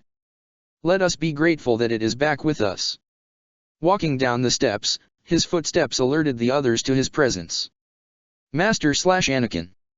Came the varied greeting from the group. What did the man want? T'Challa queried, watching as Skywalker crossed his arms. A last-ditch attempt at getting me to stay here. Anakin scowled until he took a second to look around. Where are the son and daughter? Licking their wounds, I believe. Vision surmised. You did give them a good beating. Kenobi pointed out, Anakin shaking his head. Not good enough it seems. The Jedi Knight scoffed. Since their dear old dad wanted me to stay and administer them on the daily. Talk about tough love. Peter quipped. Come on, let's leave already. We still got another mission, remember. Hearing this, the rest of the group quickly filed into the shuttle. All but Anakin entered the ship, something Obi-Wan took note of. He walked back to his old apprentice, placing a hand on his shoulder. Ready to get out of here. Anakin only looked back at the monastery before nodding, the pair entering the shuttle together. Hopefully they'll be away from this planet and back where they belong. Unfortunately for them, their troubles on Mortis have only begun. Avengers Infinite Wars Chapter 73, Gerder Demaruing. The sun was shining, the flowers were blooming, the birds were singing. We're no strangers to love. Earth music was flaring through a nearby console. Oh, and the children were playing, somewhere. Everything was quite nice on this day on Naboo. Yet there was this odd feeling in the air. Anakin didn't know why, but something was rather off. His memories seemed rather foggy as he lounged around at the lake house property Padme owns on her home world. He didn't know why he was here in the first place. Anakin. That voice was familiar to him. He couldn't quite place it right away. Anakin. Skywalker got up and searched for the source calling to him. He reached out with the Force when he couldn't find it visually, soon feeling something dark and malevolent. Turning around, he saw a figure in the shadows from the lake house. It's true about what they say, spoke the stranger. You being the chosen one. Anakin was guarded as he soon realized who this person was. Join me. The stranger soon revealed themselves as the sun, in his darkened glory. Together we can change the balance of the universe, my friend. The Jedi Knight scoffed at what he just heard. Friend. After what you did to my own. After that little display, do you really think I would join the dark side willingly? The sun shook his head with marginal disappointment. How simple you make it, light and dark, as if there is one without the other. So much more than just the two. Aligned, you and I can restore balance wherever we go, peace to the universe. Anakin defiantly glared at the Celestial. By becoming a Sith. Never. Rage and power roared from the sun, as everything around them started to burn erratically. The peaceful setting of Padme's lake house is now a setting of destruction and misery. We will destroy the Sith, yelled the sun before calming down slightly with a sinister smile, and the Jedi. The fires surrounding them grew hotter and larger as the sun shifted into his monstrous form. He lunged in to attack Skywalker when... Gasp. He woke up. Panting, Anakin looked around and saw himself in the back room of the shuttle. Whoa there Anakin, where's the fire? Asked a familiar voice. Looking over, he saw Peter and his Padawan standing over him. It looked like you were having a nightmare, Master. Ahsoka noted with a look of concern. He groaned softly. Something like that. Have we left Mortis yet? It was then did the shuttle rattle and shake about, momentarily unbalancing those in the back. Nope. Peter dryly said, making Anakin roll his eyes. What's taking so long? Skywalker muttered to himself. If you're done napping, I could use a little help here. Obi-Wan called out from a co-pilot seat. Looking onward, Skywalker saw it was dark outside, making him realize he was napping for several hours. He decided to rest earlier when their continued efforts of leaving Mortis weren't successful at all since this morning. Traditionally, they could have gone straight up to orbit and left from there. Yet there was something blocking their path. Any luck getting out of here? Asked the Jedi Knight, getting to the front and relieving Vision from co-piloting for the time being. Unlikely, said T'Challa from the nearby console. We've been attempting many avenues, yet all have been dead ends, as it were. My money's on the Celestials keeping us here. Called out Peter from the back. They were not happy with what we did back at the monastery. Wouldn't be surprised if this was their form of revenge. Ahsoka added in from the back. Could be, but I doubt the father and daughter would be that petty. Vision was about to comment when he heard Peter groaning harshly. Looking over, he saw him gripping his head as if he was suddenly experiencing a severe migraine. Peter dash. Something's wrong. The young teen said, looking around for anything that may pose a threat. The Mind Stone flared soon after, making Vision realize something was indeed wrong. The two Avengers soon heard struggles from right behind. Whirling around, they saw the sun was restraining Ahsoka. Leaving so soon? He tauntingly asked. In an instant, the Dark Celestial opened up the bottom hatch with his powers before he dropped through it, all the while clutching the Togruta Padawan to his frame. Ahsoka! Spider-Man shouted. Peter leapt right after them and immediately fired a webline at the leg of the monstrous bat-like creature that was now the sun. He looked upward to see Ahsoka struggling in the sun's talons, who looked back with a scared expression. Don't worry. I'm coming. Just hang on, Peter assured, grasping tightly at the web line. Really bad choice of words, Peter, she screamed out. As this occurred, Vision phased out of the shuttle and took off. Peter, Ahsoka, I'm coming, yelled out the android, flying straight towards them. Inside of the craft, the others saw what happened and were more or less confused in seeing Vision leaving. Yet things were answered when lightning flashes revealed much in the darkness in the distance. What the dash? Ahsoka! Anakin yelled, spotting the demonic form of the sun having his Padawan in his talons. And Peter's in hot pursuit. T'Challa said, pointing to the young Avenger dangling for dear life. On any other day, that might seem strange, Anakin noted, pivoting the ship to go after them. But then again, with our lives. Vision, what are you where in the blazes is Vision? Obi-Wan asked, looking back to see the android was no longer in the ship. There he is, Anakin said aloud, making Kenobi look back forward to see the wielder of the Mind Stone flying after the sun and two teens. Flying down into a chasm, the three separate parties moved to continue to chase after the sun and kidnapped Padawan. The sun was flying all over the rocky terrain, hopefully to get rid of the pest latched onto his leg and the one bearing the Mind Stone.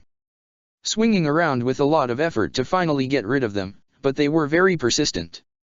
He soon realized he needed to fly into some hazards. The Dark Celestial used both the Force and his own natural powers to hopefully turn the tide. He started by cleaning his wings through the rocky pillars and sending them hurtling back at Vision, Peter, and the shuttle. What the sun didn't know, for the most part, was that one pest had been knocked into the occasional stone spire on this joyride of his. I swear, Peter groaned out, I would throw up right now if Ahsoka's life wasn't at stake. Spider-Man tried to stabilize himself, but the monstrous bat creature was the one steering this whole time was making things harder to do so. Didn't even help when he had to keep avoiding some projectiles thrown his way, courtesy of Ahsoka's abductor. Would have enjoyed being on a roller coaster or anything else over this. He was soon smacked against a rock spire which seemed to appear from nowhere. At least I would have had something to stay sturdy on. In his mild nausea, how such a thing ever happened, he barely missed the warning from Vision on what obstacles were ahead. Smack ow! Smack-ack! Smack, I'm definitely feeling this later. Soon the sun went upwards to make the young Avenger soar before performing several loop-de-loops at fast speeds. Ayah! I'm gonna die. I'm gonna die. I'm gonna throw up. And then I'm gonna die. Spider-Man screamed out with him not enjoying any of the spinning and twirls one bit as he wasn't in control of them at all. Ontai! The sun was getting really annoyed now by the persistent boy. Having enough of him, the Dark Celestial halted and let Spider-Man basically fly past him. By the time the young Avenger realized this, he looked back and saw a massive stream of red force lightning shoot out of the creature's mouth. At that instant, Peter was unprepared for the strike as he was launched further away and disappeared into the darkened fog down below as he was no longer hanging onto his web line. Peter! Ahsoka cried out, distraught at the sight of seeing her friend fall to the ground below. Regaining his bearings, Peter remained undeterred, quickly firing two web lines at some nearby pillars and pulling back with all his might. Just as his webbing reached its breaking point in its elasticity, Spider-Man slingshot himself at full power, flying right towards the two the sun had taken Ahsoka to. All the while, Vision and the shuttle with the rest of the team had lost them in the thick fog within the seemingly endless terrain. Where'd they go? Anakin gritted out, no longer seeing the sun, Ahsoka, or Peter. Vision, do you see anything? T'Challa asked with the android looking around with his eyes narrowed. No, he reported back. This fog is lookout. Obi-Wan and Anakin reared back slightly at the sight of a glowing orb of some kind that they were flying straight towards. Unfortunately, they turned the ship too late with one of its wings clipping the large structure they nearly crashed into. Their ship began spiraling down to the ground, Anakin desperately trying to maneuver it so at the very least they could land right side up. Vision saw this and immediately flew down to try to catch them. Reaching the ship, Viz shot his hand out to grab the top wing of the ship but failed to control his strength, having grabbed the top and ripping a chunk of it out. Oh dear! Was all Viz could say, momentarily pausing to look at the metal in his hand before flying after them in hopes of still catching the falling ship. Just as the ship crashed into the ground, Vision managed to catch it, this time making sure not to grasp it too hard but enough to slow it down. Still, there was some damage done with the underside and engines taking a brunt of the damage. The shuttle came to a halt, being slightly off the ground as Vision was holding it up before he gently set it down. Floating down to the ground, he watched as the Prince of Wakanda and 2 Jedi stumbled out of the shuttle in a slight daze. "Were you even, Dash?" "Yes, I was." Anakin cut his master off irritably. "It was a giant tower, kinda hard to miss, don't ya think?" "Enough," T'Challa sternly said, getting in between the 2 Jedi. "We have more pressing matters to attend to." Anakin grunted, looking down for a moment before back up to take a look around to see just where they were. "Where'd they go?" he asked straight away. "Where's Ahsoka and Peter? Where'd the sun take them?" Vision's Mind Stone pulsed again, the Avenger slowly turning around to spot something off in the distance. "I may have an idea," he spoke up, gaining the rest of the group's attention.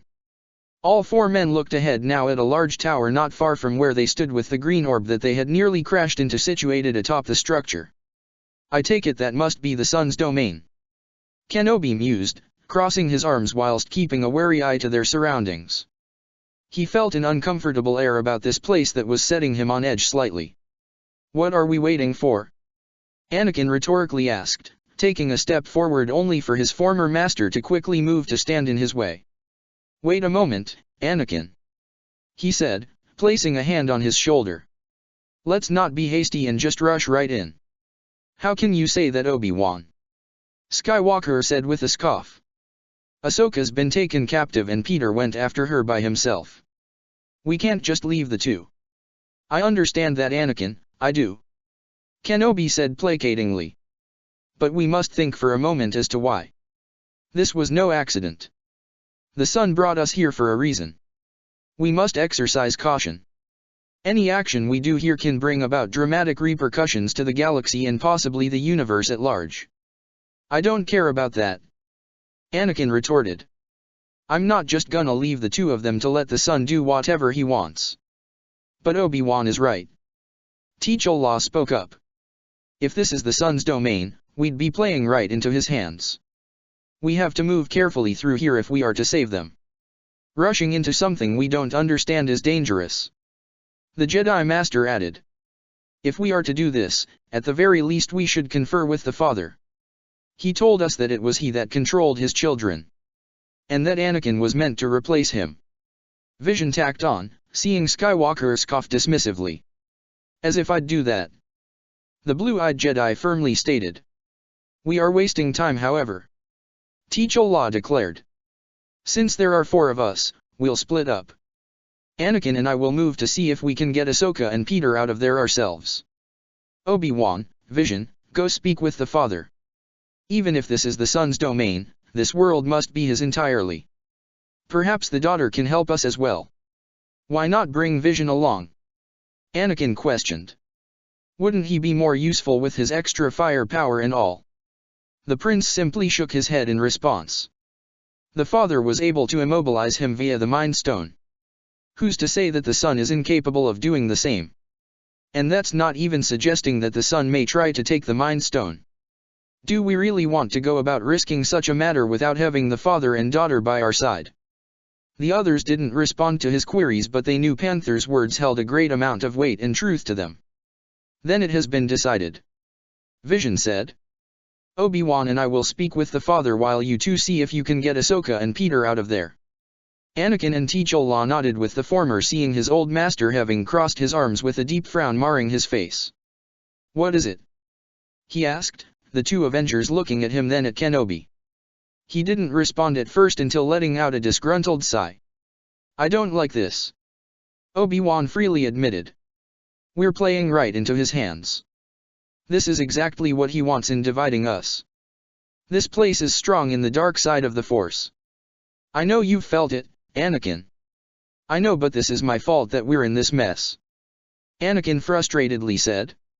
"Ahsoka getting kidnapped, Peter going after her, all of it just because they think I'm the chosen one. Those last 2 words were spat out as though they were a vile poison in his mouth. Scene cut. Within the deepest parts of the sun's humble abode, his secluded tower, saturated in darkness, lies a peculiar jail cell. The only occupant inside struggled to free herself with all her might. "You cannot keep me here," Ahsoka bellowed out. "You hear me?" The Togruta used everything she had, both her natural strength and her force abilities. Yet the restraints wouldn't budge. "Save your energy." Ahsoka snapped her head over, looking at who spoke. There she saw, roughly a foot tall or so in height, an impish creature. It had long ears with pale purple skin and beady black eyes. Seeing this thing here made her question how it was in here along with how it was relatively free. "You have been left to die." This only infuriated Ahsoka, making her struggle more in her restraints. "I will escape, one way or another," she proclaimed, refusing to believe such a thing. "Impossible." The impish creature chuckled. "I have been here for more years than I care to remember. I am a Jedi. We don't give up easily." "Jedi? Huh." The imp waddled towards her and inspected her. "But so young." He walked towards the side and seemed to climb up the wall. "Where is your master, child?" "He will come for me. And so will my friends. And if they do not dash, they will." The imp was unfazed on the interruption, only coming close to her face now. "What makes you so sure?" "Because they've done it before. And they'll do it again." "So trusting." The imp shook his head. "What happens when they break that trust and fail you?" Before she could answer, she felt the shackles holding her arms up to the wall open up for her. She let out a sigh of relief as she began rotating her wrists slightly before massaging them a bit. "Thank you." "The chains." The imp seemed to quickly move when she wasn't looking as he was now on the ground and in front of her. "The chains are the easy part." He moved one hand to his head. "It's what goes on in here that's hard." He then moved his appendage to his chest. And this being the worst. The one who freed her began encircling her. "You are alone now. If you want to survive, you must forget your master and your friends." Ahsoka only shook her head. "I don't think I'll dash." She halted whatever she meant to say when she felt her arm being tugged down. Looking over, she saw the imp ensnare it before baring his sharp, crooked teeth. In a swift action, he bit down hard onto her exposed flesh. "Ah!" Yelling out in pain, Ahsoka yanked her arm back just when the imp released her from his jagged maw. She cradled it as she saw blood seeping from the wound and a massive ache spreading all over her limb. "Why'd you do that?" The imp only chuckled as he backed away from her. "You are mine now." The Padawan widened her eyes, backing away as she saw the imp transforming into the sun before her very eyes. Fear took over as she kept on moving but began staggering upon feeling something spreading more profusely, originating from her bitten arm. She could feel it, the corruption. It was flowing through her, burning her, tainting her. She collapsed onto the ground in utter agony with tears in her eyes. "Anakin," she thought in utter duress, thinking of her Jedi master. Before long, they were overshadowed by someone else. "Peter. Help me." The Togruta eventually stopped moving. No longer erratic, only calm remained. Opening her eyes, the healthy blue she bore soon bled into a sickening yellow with red surrounding the rim.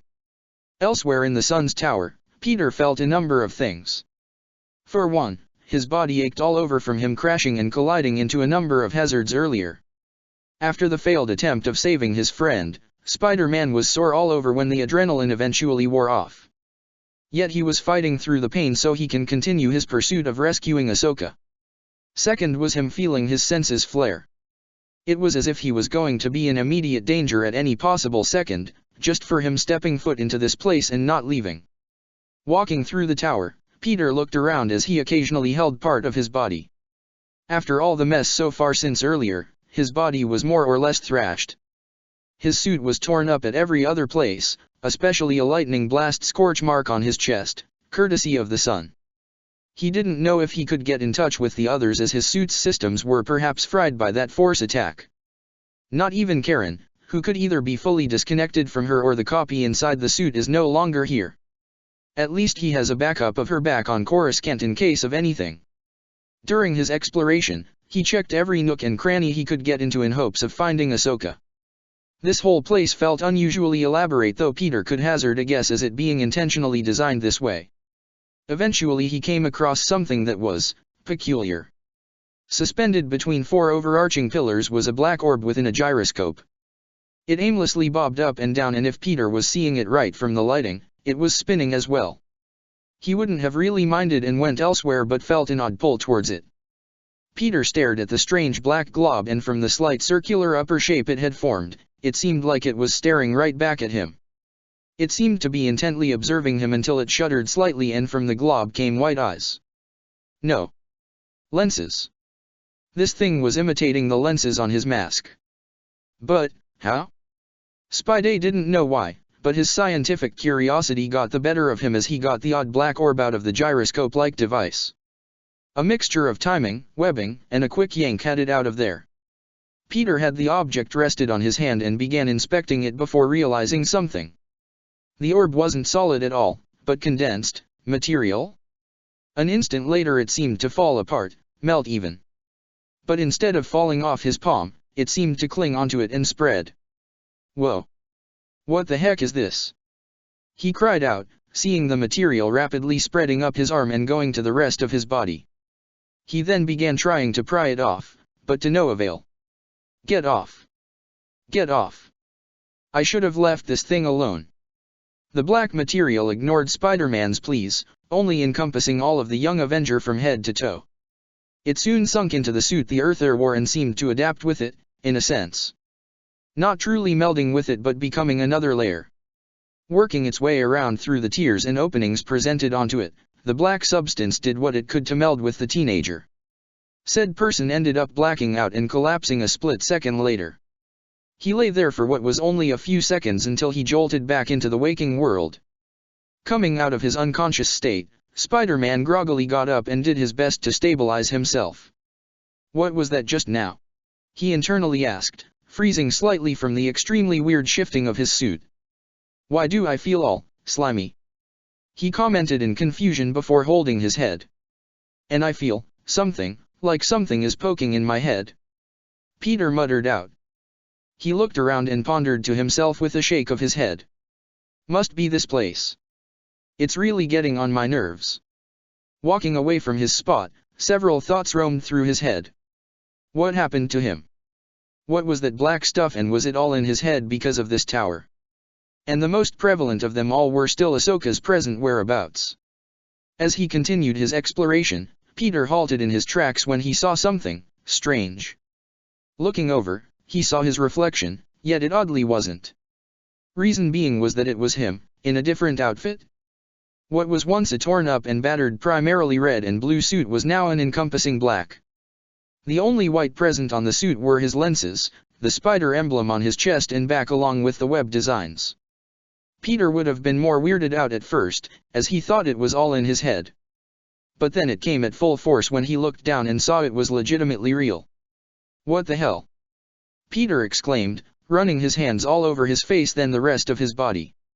He quickly pulled his mask off to make sure he wasn't seeing things. Lo and behold, this really wasn't a trick of the light or his eyes. Wadesh, he looked down at his now black suit. What is this? Patting his chest and abdomen, Peter once more felt the organic and slightly slimy feeling that was his suit. Holding up his two hands, the young Avenger clenched and unclenched his hands several times experimentally. This felt different. The pain he felt previously was lessened considerably, as if he was being held together or something. His suit being black. He turned his head over towards the four-pillared structure in which he found the black blob in. Was that what it was? Blinking, Peter felt his suit vibrating slightly, a thrumming heard in his head. Almost like it was a confirmation of his assumption. So that thing he got from the sphere was... Ah! That sound. Why'd you do that? Peter's head snapped in the direction of Ahsoka's voice, the teen's eyes widening in fear and dread. Ahsoka! I'm coming! He yelled out, quickly sliding his mask back on and running at full speed towards where he heard her voice. Answers to whatever this suit was could wait. He had a friend to save. Scene cut. As the heroes underwent their separate journeys on the strange world, the residents of said world were in the middle of having a small meeting. Within the monastery of the planet, the father sat on his knees with his eyes closed and head bowed forward. To his right was his daughter, who was also on her knees with her hands clasped together, making her look like she was praying. The father then shifted his head up slightly as he detected someone to his left, someone all too familiar to him. "My son." The father greeted, slowly opening his eyes. "I see you have grown stronger." The son walked up to his father, regarding him for a moment before looking up to admire the stone statue that represented his bestial transformation. "Have I now?" he airily asked. "How so?" The father faced his son with a stern gaze. "You forget who you speak to. I have warned you many times before. Vanity is a greater poison than you would believe. It is what led us to our imprisonment." The son then sneered venomously. "You mean it is what led to your imprisonment? You just took my sister and I with you after forging our mother's prison."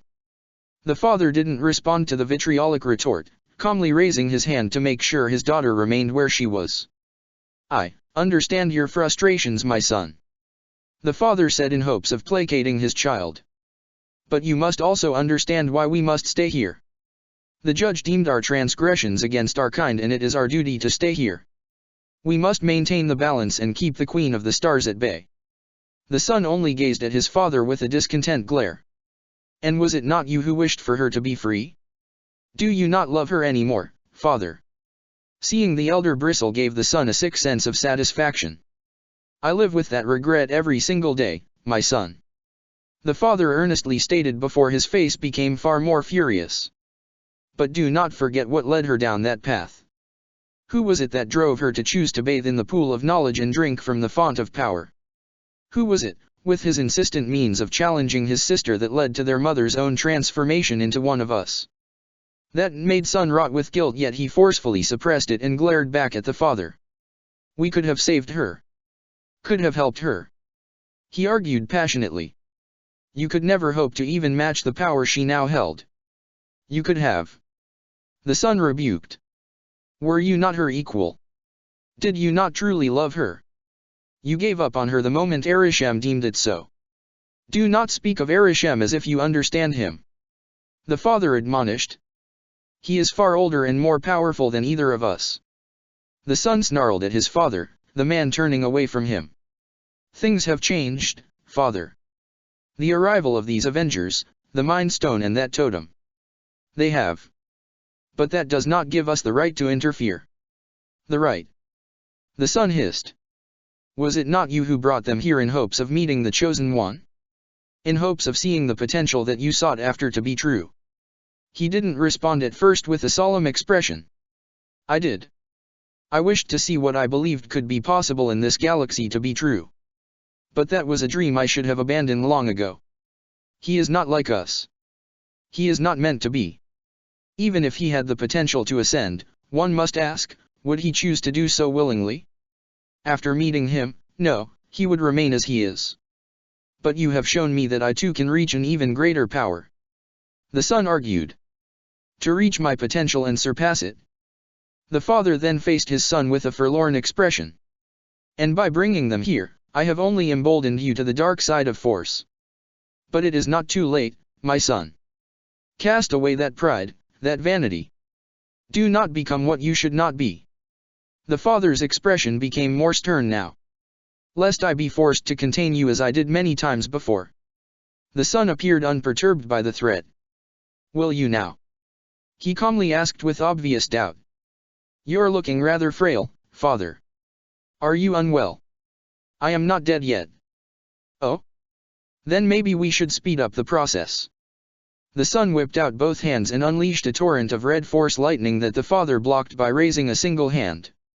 He grunted at the power behind the lightning but held strong, gradually pushing the lightning back. Seeing this, the son sneered hatefully before his red eyes began flashing slightly. The clothing he wore slowly morphed into a blackened, stone-like armor that crept up his arms towards the rest of his body.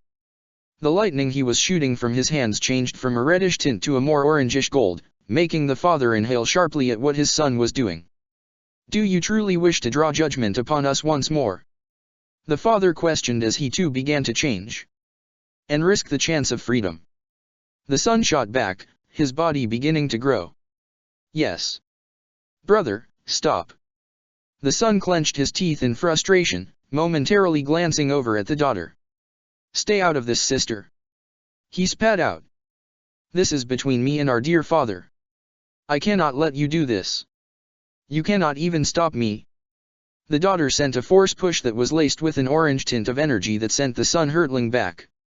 He winced at the telekinetic blast coupled with the additional energy laced into it and retaliated violently by unleashing a shockwave that threatened to encompass the entire room. The daughter gasped, stepping back as she raised her hands in defense only for her father to step in front of her and absorb the attack. He struggled slightly, hands curling as the fluctuating energy was erratic and difficult to contain. Yet this was all nothing more than a distraction as the sun burst through the energy, his arm surrounded by lightning and the orange energy, and struck his father in the chest. The elder sailed through the air and flew out the front door of the monastery. Father! The daughter cried out, running towards him whilst the son watched on in disgust. I've always hated you, father. The son said before turning to leave. All the while, Vision and Obi-Wan Kenobi arrive at the entrance to the monastery, the former having the Mind Stone ready for anything whilst Kenobi held his lightsaber in hand. After having the son kidnap Ahsoka and Rey, the way these beings treated them as a whole, it was better to be prepared rather than being caught off guard. But what they did not expect to see was the father flying out from the monastery and landing upon the ground with a brief flicker of electricity coursing around his body. What in the world? Obi-Wan said in utter bewilderment, kneeling down to the being. What just happened? Father. The pair looked up to see the daughter hurriedly racing down the stairs, running right towards them before dropping down to her knees and cradling her father's head. What happened? Vision asked straight away. She looked devastated, placing a hand on her father's cheek. My brother's doing. She regrettably said. Kenobi wanted to ask for more clarity but sighed, moving to get the father up. Come on. Let's get him to a place where he can rest. The trio moved the father to his personal chambers where they set him down on a slightly elevated circular platform within a diamond symbol drawn upon the floor. Is he all right? Vision asked, watching as the daughter's hands glowed and hovered over the father, and it seemed to assuage some of the pain he had garnered judging by his relaxed expression. We will leave him to rest. But we need to talk to him. Obi-Wan stressed out. The daughter shook her head. Not until he's stronger. But your brother is losing himself to the dark side. The Jedi argued. He's taken our friend and we had to leave another behind. Then he must have his reasons. The daughter stated, regret evident in her tone. The same reason he had for attempting to murder your father. Viz questioned with a raised brow. He would never do such a thing. Denial isn't just a river in Egypt. Said Vision, earning confused reactions from both Obi-Wan and daughter. I joke. This is no time for jokes. The daughter said, clearly unamused. I know, yet you can't deny such actions your brother has enacted. Your father could have died from your brother's actions. It's not his fault. Defended the daughter. My nature is to do what is selfless, but my brother's will always be to do what is selfish. Then no, you must help us. Obi-Wan implored. I cannot interfere with the ways of the Force nor the galaxy. My father forbids it. We must abide by the will and judgment of Arishem. Your brother will flee this place and wreak havoc on the universe, let alone this galaxy. Obi-Wan continued on with his case. There's already enough turmoil as it is. We can't risk any more breaking out. You, Anakin and Vision combined have the power to stop him. The daughter was silent for a number of seconds, gazing down at her father who had his eyes closed and hands over his chest. She knew that she could not interfere with what was happening right now, but that didn't mean that there wasn't a workaround. Come with me. She stood up and left the chamber with Vision and Obi-Wan following after her. It took what felt like hours for the daughter to guide the Jedi and Avenger to their intended destination. A secluded cave some distance away from the monastery. Entering inside, they saw something far down below. Something with turquoise flames all around, encircling some sort of altar. Upon the walls were symbols that may be a language of some kind that neither Jedi nor Avenger was able to discern, along with drawings of beings. beings that were framed in a manner to be shown that they were larger than planets, larger than suns. Titanic figures made of unknown stone in a litany of colors, who appeared to mold the cosmos within their hands. Descending the long flight of stairs, they came to the altar, which was composed of several pyramid-like objects entrapping something in the middle. "I can go no further," the daughter announced, making the pair look at her in confusion. "Why not?" Obi-Wan queried. "What lies ahead was created which neither of us could access. A safeguard." The daughter then looked at the two visitors. "When you reach the altar, it will give you what you need." I don't understand." "He who wields the blade will be able to control my brother." While Obi-Wan was confused on what she meant, Vision gave a clearer answer to the little mystery. "For it is the only thing that could effectively kill either of you. More specifically, a celestial, no." "Correct. That blade was made millennia ago when Arishem brought his judgment down upon my father, brother, and I." This unsettled the Jedi greatly, not liking the idea of such a weapon existing in the first place. Yet what other choice do they have? Obi-Wan leapt down and landed near the altar. Approaching it, Obi-Wan saw the flames lowering themselves as if inviting him in. They sensed he wasn't a celestial at all. Not even influenced by them at all, only coming upon his own free will. Approaching the structure, the Jedi saw it open up for him, revealing a handle with no blade attached. He raised an eyebrow in confusion but had a feeling what exactly would occur. Reaching in and grasping onto the object, turquoise flames sprouted out from the handle, forming a long metallic blade which resembled a short sword or a long dagger. With the dagger obtained, the three departed to the sun's domain. "Speaking of which, this place feels like a maze," Anakin Skywalker complained, rounding about what felt like a corridor that they had already gone through several times already. "It is likely meant to be presented in that manner," Black Panther said, looking through some of the doors and hallways they passed by. "This is a domain of treachery and deceit. Both Avenger and Jedi arrived at the Sun's Tower not long ago. That was the easy part. What was the true challenge was navigating their way through the structure. It would take forever for them to find Ahsoka, let alone where the Sun and Peter were at." "Obi-Wan was right about this place," Anakin said with a grimace. "The dark side of the Force, it permeates the air itself." I admit. I feel a great degree of pressure emanating around us," T'Challa revealed. "Is it the Force that you and I feel right now?" "Well, you and the rest of your team are all void of the Force," Anakin reminded him. "But, maybe this place is so powerful with it, you can feel it too." The prince hummed and thought, frowning as he thought about that possibility. "Maybe. Yet I feel it may be something else." "Huh? What does that mean?" Before he could answer him, he turned the corner of the corridor and T'Challa no longer saw himself in the Sun's Tower, but somewhere else entirely. It was rather easy to tell, given the high-tech, yet ancient architecture was replaced by something more modern from Earth. But what was going on? And where was Anakin? About to wander about to find out what was happening, his eyes landed on something he hasn't seen in months. The Dora Milaje. A pair of them were standing in front of a doorway with someone else beside them. Walking closer, he spoke up to them yet found them not responding at all. When he reached out, he saw his hand moving past them as if they were a hologram or a spirit, or if he was. At that point he saw who was beside them, someone who wore a regal sash around his chest, all the while wearing an all too familiar armor set. A Black Panther, guardian of Wakanda. He stood patiently further into the hallway as the doorway opened up. The Dora Milaje walked on in and stood once inside what appeared to be an apartment. Curious, T'Challa walked in and saw two people who were in the residency in the first place. A man in a purple shirt with a gold chain around his neck while the other was his dead uncle Enyobu. One of the Dora Milaje soon spoke in Kosa. "Who are you?" "Prince Enyobu, son of Atsurai. Prove to me you are one of us," the panther demanded. Enyobu pulled down his lower lip, revealing a glowing vibranium tattoo in Wakandan script within his mouth. At that point, the Dora Milaje slammed their vibranium spears to the ground, causing the lights to momentarily go out. T'Challa knew at this point it was when the Black Panther of this vision would appear, given he heard the quick faint steps of him entering the apartment. Once the vibranium spears slammed onto the floor once more, the lights came back on to reveal the Wakandan Guardian. Theatrics, a means of startling others unprepared for one's arrival.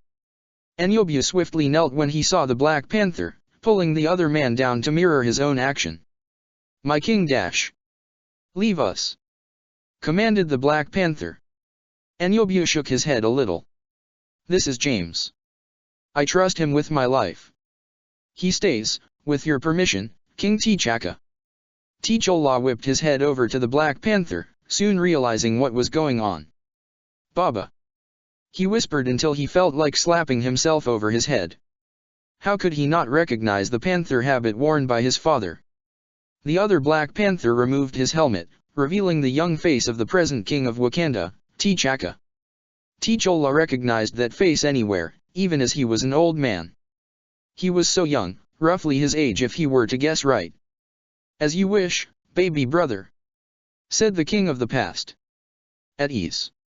Let me see how you are holding up." Enyobu chuckled as he got up and embraced his older brother. Once separating, the Wakandan king looked around to briefly inspect the apartment while James appeared confused. Yet something about the man made T'Challa feel he knew him from somewhere. "You look strong." "Glory to Bast, I am in good health," said Enyobu. "How's home?" "Not so good, baby brother. There has been an attack." T'Chaka pressed something on his vambrace, revealing a holographic image of an all-too-familiar arms trader to T'Challa. "Claw!" muttered out the current Black Panther. He remembered him being someone who attacked his nation around the time of his childhood. But what did he have to do with his father needing to meet with his uncle? "This man, he stole a quarter-ton of vibranium from us and triggered a bomb at the border to escape," said T'Chaka with a saddened, yet stern face. "Many lives were lost." He deactivated the hologram to focus more at Enyobu. He knew where he hid the vibranium and how to strike. He had someone on the inside. It was at this point did T'Challa end up voicing the same question his uncle soon asked. "Why are you here?" T'Chaka looked at his younger brother with sadness in his eyes. "Because I want you to look me in the eyes, and tell me why you betrayed Wakanda." A head whip went towards Enyobu, having T'Challa be surprised to know his uncle was a traitor to his own people. Enyobu spoke in denial. "I did no such thing." The king glanced over to James and spoke a request. "Tell me who you are." "Zuri, son of Babu." Once more T'Challa widened his eyes in surprise, one which was mirrored by his uncle when they turned and faced James, who pulled down his lower lip to also reveal a vibranium tattoo in Wakandan script. This James wasn't who he appeared to be, but someone who T'Challa knew for a great deal of his life. One who was an uncle to him and Shuri in all but blood. In the present time, he was a great advisor to the royal Wakandan court. Enyobu harshly grabbed Zuri and looked at him with a pleading expression. "James. James, why'd you lie to me? You were Wakandan this whole time dash. You betrayed Wakanda," yelled Zuri. The king soon came in and separated the two as he could see a fight was about to break out. "Did you think that you were the only spy we sent here?" said the ruler as Zuri went over to a false panel of the apartment wall to reveal some weapons, along with a duffel bag which was soon revealed container tubes filled with vibranium. Enyobu's expression became stern as he glared at both his older brother and Zuri. "I observed for as long as I could." He pointed towards the window outside, emphasizing his coming statement. "Their leaders have been assassinated. Communities flooded with drugs and weapons. They are overly policed and incarcerated. All over the planet, our people suffer because they don't have the tools to fight back. With vibranium weapons, they could overthrow every country and Wakanda could rule them all, the right way." T'Chaka was silent for several moments before speaking with a saddened tone. "Prince Enyobu, you will return home at once, where you will face the council and inform them of your crimes." At this point, the king turned around and was about to call the Dora Milaje to restrain his brother, when Enyobu whipped out a gun. Zuri cried out when the weapon was aimed towards them, which caused the former Black Panther to swiftly react. The gun was fired, but not at the king and the spy, for the weapon was knocked aside. And out of instinct, T'Chaka ended up burying his vibranium claws deep into Enyobu's chest. T'Challa, meanwhile, stood in horror, witnessing his father kill his own brother, all in order to save Zuri's life. The king laid down his now deceased brother on the ground and closed his eyes. He soon turned to Zuri and gave out a command. Speak nothing of this. It was at this point did everything around T'Challa fade and warp, for he was no longer in Enyobu's apartment but literally pulled back into the sun's tower on Mortis. Allah! T'Challa! He was now face to face with a slightly haggard look. Are you alright? The Jedi asked, his hands on the prince's shoulders. Anakin. T'Challa stammered out shakily. What happened? You just vanished. Anakin nearly exclaimed, shoulders sagging slightly. I looked for you for a few minutes and you turned up again when I least expected it. Where'd you go? Hearing this startled the Black Panther, greatly worrying him in more ways than one. What do you mean? Was I not Dash? You just vanished. Anakin interrupted him. We turned a corner and I looked behind me and you were just gone. Then I felt a disturbance in the Force and it led me to find you here. And where is? T'Challa looked around, seeing that they were still inside the tower but the room they stood in was more akin to a circular chamber. How in the world did I get back here? You tell me. Anakin said with a huff, having regained his breath. Ran around looking for you cause I thought the sun took you too. The Panther frowned, raising a hand to his head. What was it that he just saw? There had to be more of this vision than what he just witnessed. There had to be. If not, then why was he shown this?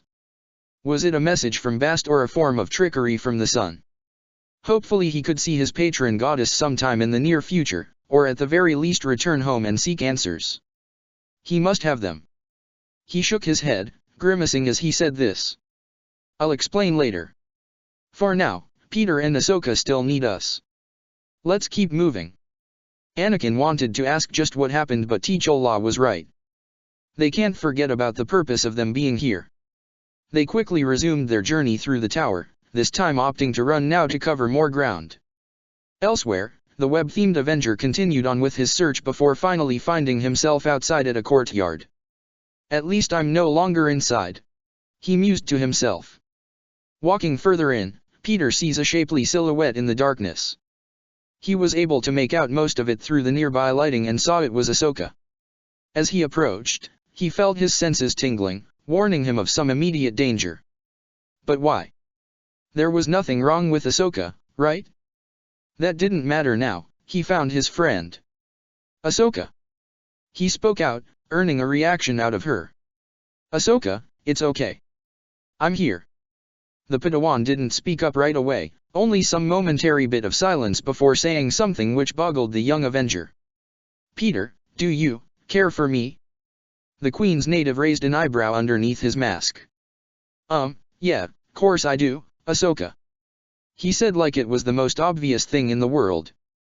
You're my friend. Why even ask that? He saw her slowly turn her head back, the teen catching sight of something that set off warning bells in his mind. Her blue eyes. They were yellow. Sorry, Peter, she spoke slower with an unidentifiable tone that only further set Peter on edge. I mean, do you care for me as more than a friend? Peter's mouth was open yet no words came out as he couldn't fathom just what he just heard. What? That question clearly threw him off. Whilst distracted, Spider-Man didn't notice Ahsoka was looking at him with a growing smile on her face. One which wasn't just observing a pleasant landscape but analytical and inspecting every fine detail about the body and leaving much on the imagination. Ahsoka licked her lips, causing the hairs on the back of Peter's neck to stand up straight. I like the new look you have. Black and skin tight. Alarms began blaring in his head and not because of his sixth sense. Ahsoka. He stammered, voice coming out in a slight squeak as she slowly sauntered over to him. You know. Damn it, she was swaying her hips too much. I always liked your suit, Petey. Couldn't admit it before now, but I've admired how well it defines you. Oh dear God, she just gave me a nickname. Was Peter's thoughts as he kept on moving back while Ahsoka just advanced forward. The way it just fits around you oh so perfectly. she said flirtatiously, all the while drinking in his appearance. More so now than before. He backed up away from her, his heart pounding and threatening to burst out of his chest. It nearly did so when his back hit against a wall, halting his progression to retreat further. His heart rate skyrocketed when she got in extremely close, looking at him with those sinister yellow eyes, in an utterly warm and greedy affection. "Hey Ahsoka!" he squeaked out. This isn't you. Why you're not thinking straight. Isn't it?" She tilted her head, yellow eyes boring into his brown eyes as she bit her lower lip. "I've been so conflicted with my emotions. For some time now, I didn't know how to deal with them. How they aren't the Jedi way. What emotions? My feelings, for you, and Barriss." Something clicked into place within the teen's head, a realization which surprised him greatly. "Me?" Peter said in alarm. "Wait, and Barriss?" "Yes," she said hoarsely, sending a shiver down Peter's spine. "The both of you don't know how much you've been bothering me. You with your suit and looks and Barriss with her form and lovely voice. Your kindness, affections, actions. Honestly, everything about you two is driving me wild and I hate that I can't just have you to myself." Peter was really starting to freak out right now. "And yet that hate, clouding what thoughts and affections I truly admire and adore of you." She pressed her entire body against him, grinning maniacally. "And I just want to taste and savor it." "Adult!" Peter cried out. "I need an adult." "Oh, but they would just get in the way," she whispered, her breath going over his covered nose, causing goosebumps to appear. She grasped onto the oddly organic part of his mask, lifted it up before claiming his lips with hers. The organic white lenses of his mask widened up in utter surprise. "Reboot! Reboot! Peter EXE! Reboot! Reboot!" Ahsoka was kissing him. His friend was kissing him. He had never been kissed before and he had to admit, a part of him was really glad it was with her. For some time now, he had been thinking about Ahsoka and Barriss, not knowing how to perhaps tell them how he felt to them. Yet he was both scared and conflicted, given his friends were Jedi and couldn't. His mind soon clouded from the pleasure once his mouth ended up parting slightly from Ahsoka assaulting him with her passionate lips. This got her to slip her tongue into his mouth, having her dominate his tongue with hers on the oral invasion. She pulled away for a moment, with a look of pure lust etching her face. French kiss, right? His mind was briefly coming out of the reboot to process what she just said. "Huh. How'd you MMPH? She practically pounced on him this time, claiming his lips again, throwing her arms around him and slowly moving her leg up his side. And to the Togruta, she felt all the more ecstatic when she felt his arms wrap around her, pulling her closer to his lean and muscled form. His thought process only got more screwier when he tried to push her away only for her to let out a rather sensual moan. Pulling back once more, she had hand drift up to his face, pulled his mask off entirely and tossed it aside as she looked longingly into his eyes. "Love me, Peter," she huskily whispered out. "Love me and only me. No, I can't be too greedy. Barriss wants to ravish you just as much as I do. And me her. Oh God, please, not those thoughts." Parker was mentally trying to figure out any way to get those sinful thoughts out of his head. "You can have us both," he heard her whispering quietly into his ear. "And we'll have each other. Anything and everything we can ever want, we can have. The galaxy would be at our fingertips and nothing would ever come between us." Things would have continued if Peter didn't form a searing headache from his spider sense, making him snap out of this make-out session of theirs. Peter's senses soon returned to normal, making him realize things were not right here. She leaned in for another kiss yet was halted when she was pushed away. "And no, I can't. Not like this."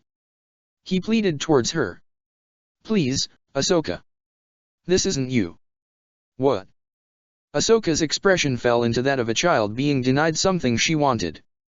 "But Peter, this is what I want. What I've always wanted. I know Barriss wants it too. She wants us both. I want you both. Oh my God, I'd say this was heaven in the galaxy." Peter internally screamed to himself, shaking his head to clear his thoughts. "Ahsoka. I admit, I have feelings for you too. I do care for you, way more than a friend. He confessed, making the Togruta Padawan brighten considerably. It made his resolve falter upon seeing her like this, so happy, despite the creepy eyes of hers. But in saying all this, it made him realize that these words weren't a means of trying to defuse the situation. It surprised him just how easily he said these things. Like he was finally confessing something he should have said long ago. Barris as well. And I've wanted to see what things could be between the three of us. I knew it, she purred out, leaning in to kiss him once more. Yet the action was halted when he held her back. But not like this. Peter said with a more forceful tone. This isn't like you at all, Ahsoka. I know Barris wouldn't like this either. Ahsoka, please, snap out of it. I know you're not like this. Please, just come back to your senses. Ahsoka was silent, having things echo in her head as her eyes seemed to darken in color. Do you not love me? Whoa. Peter blinked, cheeks reddening considerably. Okay, well. I mean, why yeah wait, alright, I've never been asked that before. I mean, I think I do. Ahsoka bowed her head low. Then why? Huh. Tano glared at him, teeth clenched tightly. I can feel it. Oof. She slapped his chest in hers. I can feel it here, with you. Ahsoka was nearly hysterical. You do love me. And you love Barris. And I love you. I love you both. I want to be with you and Barris. Yet you won't accept me. Not the way you are now. Peter shot back. 'Cause this isn't the Ahsoka I know. And like a switch, a rather demented one at that, whatever love she had for him turned into utter hate. Then if you can't accept them, then I'll just have to kill you. Ahsoka growled savagely. If you or Barris won't love me, I'll kill you both. Nobody will have either of you but me. The tainted Padawan swiftly whipped out her lightsabers, bringing them forward in arcs in the attempt of cleaving the young Avenger into pieces. Peter acted quickly and maneuvered away from the Force weapons. Landing nearby, he picked up the discarded mask and slipped it on as he said this. Okay. You are definitely not in the right mind. The Ahsoka I know isn't a creepy Yandere. If only I knew that pathetic Earth reference. Ahsoka said with a sneer. The young Avenger was swift to avoid the coming blows. His acrobatics and senses were able to make it so. Yet they seemed to be enhanced somehow if he had the chance to really notice if he wasn't trying not to die. During this conflict, T'Challa and Anakin found their way outside and witnessed the fighting going on. While relieved to reunite with the two teenagers, several questions arose. For one, Peter's suit. And two. Ahsoka. Peter. Why are you two fighting? Anakin practically, completely shouted in shock. Something is wrong with Ahsoka. Peter yelled, yelping slightly as he ducked his head back from her green saber. She's clearly not wrong in the head. He added in, leaning back to avoid the yellow one. Anakin took a moment to regard his apprentice and immediately felt something was very wrong with his Padawan. Rushing in, he got between her and Peter, blocking her blade before pushing her back. What happened to her? Anakin asked, raising his lightsaber with Black Panther joining their side. I've got no idea, Anakin. Ahsoka only glared at the young Avenger. Liar. You know why. This only confused the Jedi Knight, making him question his Padawan. What's wrong with you, Ahsoka? Always with the criticism, Master. Ahsoka viciously said, eyes filled with rage and hatred. Never really believing in me, trusting me. Not being proud enough. Well, I don't need you anymore. Skywalker soon figured out what had to be the cause of all of this.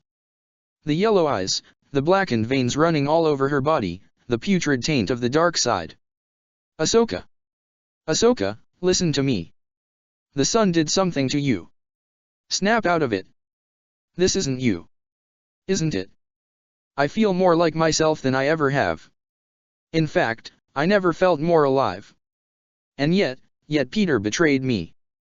The Padawan's eyes turned back to the web-themed Avenger who stared back with his lenses narrowing slightly. Unleashing a force push on T'Challa and Anakin, Ahsoka ran right at Peter, who deftly began to avoid her swings. "You betrayed me!" Ahsoka shrieked. "We could have been so much more together." Just as she went in for an overhead strike, Black Panther stepped in, holding up his arms with his vibranium suit absorbing the blades with nary an issue. "Peter, what is she talking about?" asked the Wakandan.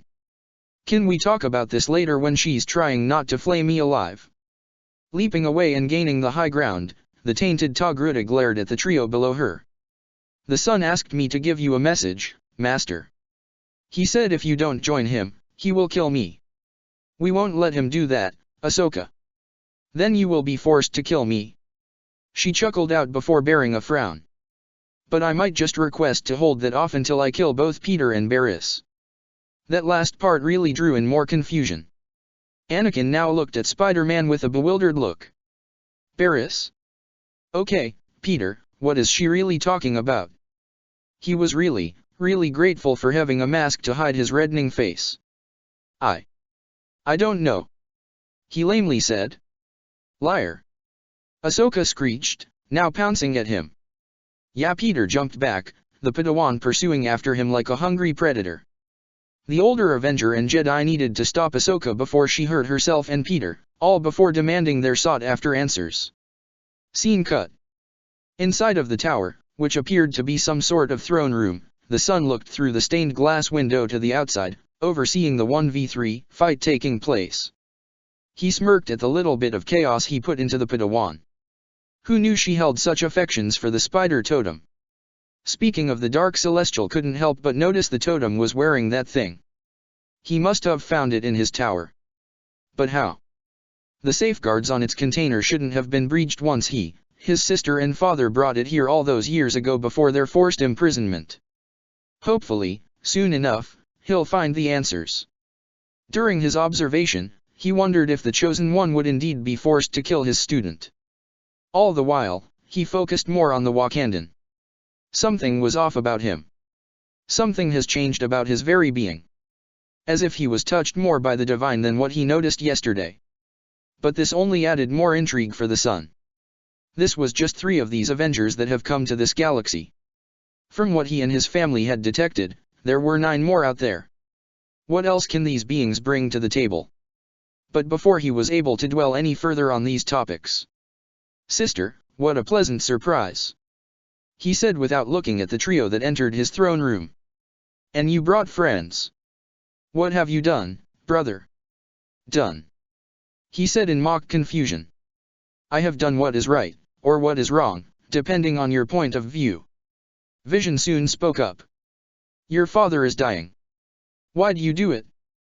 The Sun regarded the synthetic Avenger with a more wary eye, briefly glancing at his forehead.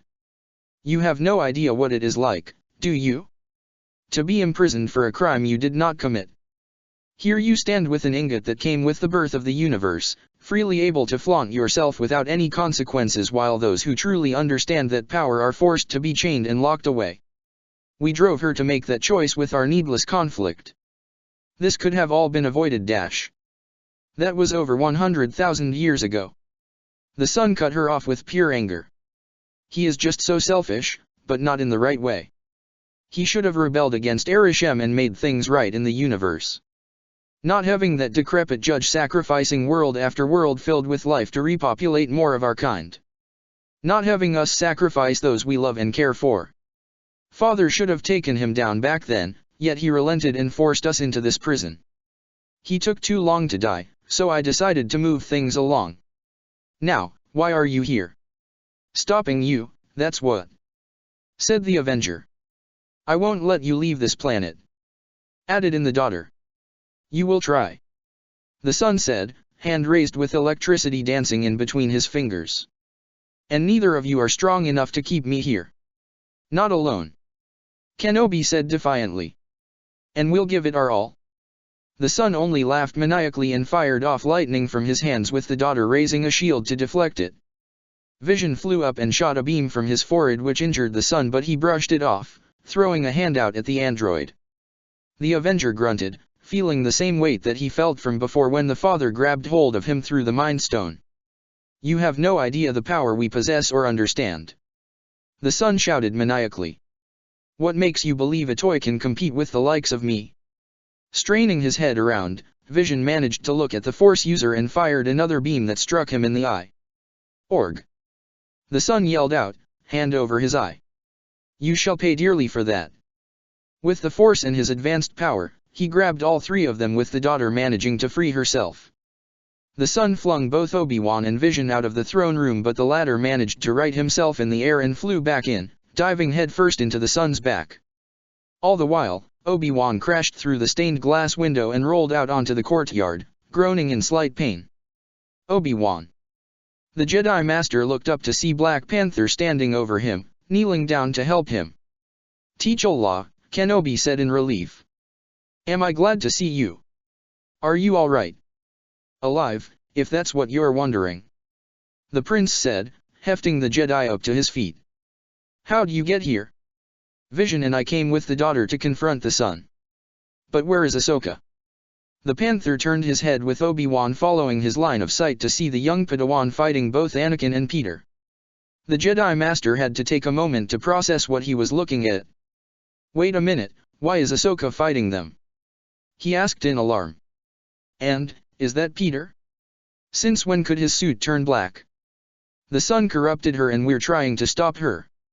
As for Peter, I'm at a loss. With the two Jedi and Avenger, Ahsoka slammed her lightsabers down onto Skywalkers. Much of the Force gifted to her by the sun flowed through her, empowering her in the fight in order to slay both her respective master and love interest. Getting ahead of yourself, aren't you, Snips? Said the Jedi Knight. This only got the Padawan to snarl. Don't call me that. I hate it when you call me that. And what if I said it? Peter suddenly asked. She looked at him, a bit of color coming back to her dulled skin. You get a pass. This Peter earned an annoyed look from Anakin before focusing back at Ahsoka. Oh come on, you get angry at me and not at him. Anakin complained rather childishly. Hey. She gave me a nickname earlier, so it's only fair if I whoa. Peter avoided a thrown lightsaber swing, attempting to cleave off his head from his shoulders. He maneuvered out of the way again when Ahsoka used the Force to bring it back to her. She really has it out for you. Anakin remarked. The master and the traitor will fall to the student today. She proclaimed darkly, making Skywalker deadpan. Scratch that, she really wants both of us dead. As he finished saying that, Black Panther rejoined the pair with Obi-Wan right beside him. 2 Avengers and 2 Jedi. Finally a challenge. Didn't I just tell you not to get ahead of yourself, Ahsoka? Anakin jokingly admonished. The Padawan didn't give a verbal response, only letting her upcoming assault do the talking.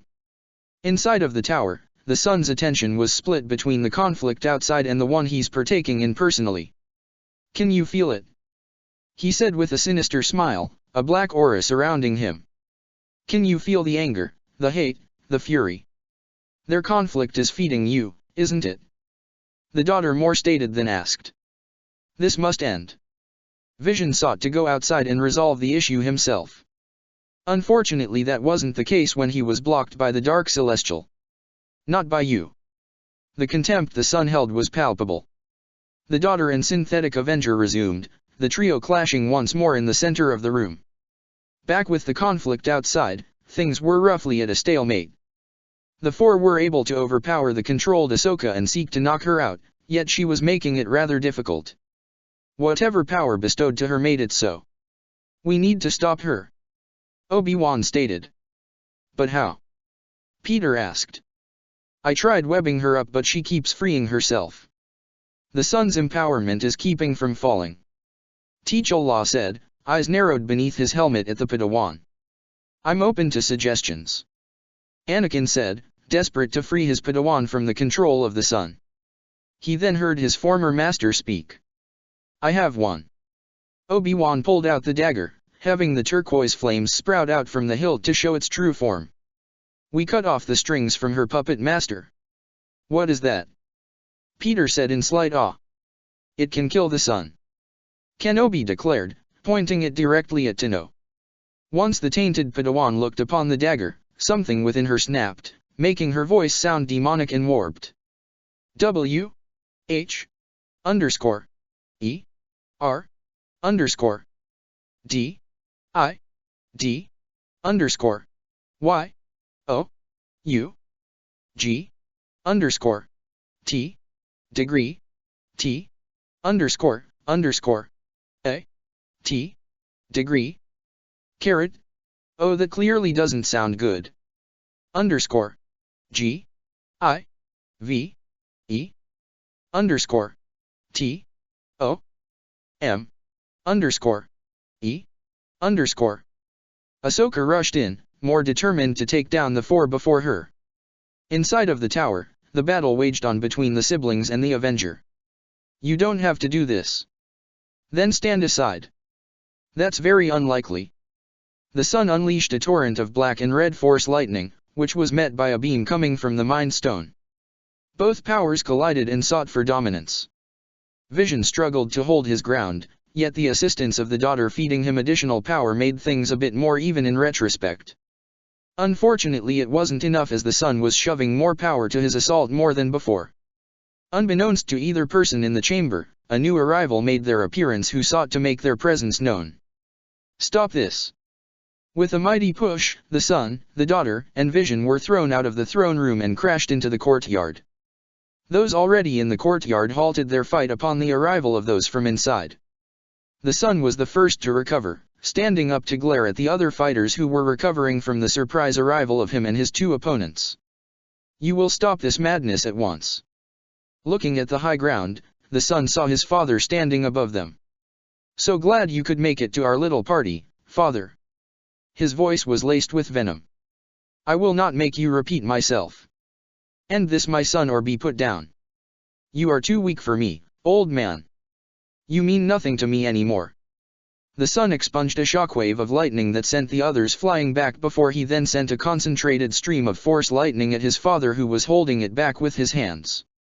No more strings, no more containment, no more weaknesses.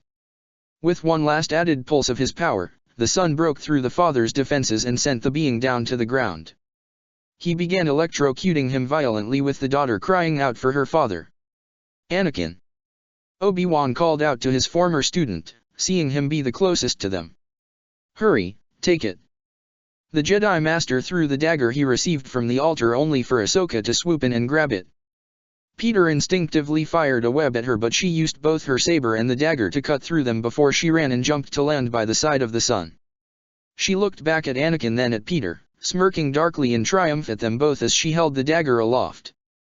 The sun finished his electrocution of his father, turning to his thrall with an evil, satisfied smile. Everything has transpired exactly as I planned, he proclaimed, gazing down at Ahsoka with approval. The father, all the while, looked up to see what the Togruta was holding and gasped in horror. You showed them the altar? He asked, turning to his daughter. I am sorry, father. I didn't know how else to stop him, she said, openly remorseful of her actions as Obi-Wan and Vision helped her to her feet. The son held out his hand to the Padawan. Give it to me, child. Ahsoka, no. Don't give it to him. She looked back at Peter and Anakin with a coy smirk, yet when she turned to the sun, conflict entered her eyes as she tightened her grip upon the dagger. Sensing a feeling of defiance rising within her, the sun applied more of his control of her and grinned as she now held up the dagger and dropped it into his hand. Thank you, he said with a pleased grin. Your usefulness has come to an end. Without even looking at her, he pressed 2 fingers upon her forehead. A silent gong of sorts was heard and her eyes rolled back. The Jedi and Avengers down below watched in horror and despair in seeing Ahsoka collapse to the ground. Thunder and lightning cracked across the sky once Ahsoka's lightsaber rolled out of her lifeless hand. Nuu! Both Parker and Skywalker yelled out, the pair running forward with anger fueling them in the attempt of taking down the sun. Yet it was all for naught as they were shoved back by a powerful force push, courtesy of the sun. The clouds above let out another crack of thunder. Vision broke off from the daughter and Kenobi to fire a beam at the son, who used the dagger to deflect it and sent it back at him. T'Challa ran up and jumped into a spinning kick that the sun blocked, not even faltering from the expulsion of kinetic energy that exploded from their clash. He simply grasped the foot of Black Panther and flung him away. He then turned back to his father as he held the dagger up. The Jedi have brought me the dagger, and you have brought yourself. Now, father, you will die. The father's eyes widened as the dagger was held aloft before him. Father! The daughter shot forward, in hopes of intercepting her brother with time seemingly slowing down for the briefest of moments. Cray cruum. From the clouds above, a pillar of pure light shot down from on high and crashed right in between the son and the father. Everyone had their gaze focused solely on the seemingly perpetual pillar of light that came down from the heavens above until it just vanished altogether. In its place stood a lone individual. A man. But not just any man. He was armored in a fantastical set of armor that had a collared blue tunic with red piping and black pants. Over the blue shirt, he wore a black vest emblazoned with silver overlay. He wore a bright red cape that connected at the shoulders of his vest. His arms were covered in a form of chainmail and he wore detailed, black, knee-high boots. And in his raised right arm was a hammer that was humming with power. His hair was blonde and his eyes were an electric blue with a mighty beard to match. The new arrival slowly lowered his hammer and looked upon both the son and the father before focusing on the latter. Are you the Celestial known as the Father? The man asked straight away. Rather than respond verbally, the father could only slowly nod in shock at the man. I am Thor. Vision practically exclaimed. Thor Odinson, god of thunder and prince of Asgard, turned to see Vision. Thor said in complete astonishment. What are you ? He then looked around to see who else was present, looks of clear shock being directed towards him. A Black Panther. Thor muttered in surprise. And Jedi. He then noticed a lone body lying next to him, that of a young teen girl who appeared dead. There was a taint to her, a stench of corruption and darkness that overwhelmed the light and innocence within. And it came from the other Celestial standing next to him. Now, someone like Thor would normally come across as one who to be a bit of a meathead, more focused on combat than he is on intelligence. But in the time of his banishment to Earth those few years ago to fighting alongside the heroes of Earth as a part of the Avengers, Thor has learned a great many deal of new skills to his arsenal. One of these new abilities was called reading the room, as the phrase goes on Earth. And in doing so, the god of thunder was able to pick up on the sense of grief, the loss of a friend, a dear one at that. It all stemmed from the actions of a single individual whose power eclipsed his own, yet that didn't matter to him. Slowly, Thor turned his head to the still bewildered son, detecting the same darkness that infected the girl permeating off of him. You. Thor slowly said. You must be the son. The red-eyed being was certainly surprised at being identified by this stranger named Thor. The son. There was a crackle of energy that began emanating from and around the god of thunder, who is said to be the most dangerous of the three imprisoned here. Without warning, Thor swung his hammer Mjolnir up into the jaw of the sun, sending the dark side user hurtling up into the sky before crashing down hard upon the ground. Lightning crackled around Thor and Mjolnir as the god stepped forward. A being who murders the innocent so indiscriminately.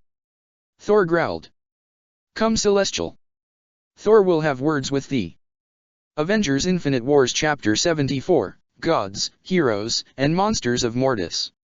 A spectacle would be an underwhelming means of describing what was happening. Perhaps an extravaganza of power. A showcase of immortals. The power of the cosmic and the thunder. The sun, a celestial born from the foundations of the universe, fought against Thor Odinson, the god of thunder and prince of Asgard. Both combatants were aloft in the air, dark clouds swirling around them with thunder and lightning crackling on all sides. With the all-powerful Mjolnir in hand, the mighty Thor was spinning his signature weapon at full speed as he flew like a bat out of hell right towards the sun, who coincidentally shapeshifted into a bat-like monstrosity. Like right now. The sun violently flinched as the spinning hammer delivered a thunderstruck blow to the face, the celestial flying down from the strike. Thor moved to pursue, changing the course of Mjolnir in the sun's direction, thunder and lightning practically exploding around him. He rocketed forward at full speed with the sound of thunder booming in his wake. His hammer collided with the gut of the sun, the celestial being let out a strangled gasp of pain and agony, reverting back to his humanoid form. Despite his pain, the sun glared venomously at the god and smacked his hand upon Thor's forehead.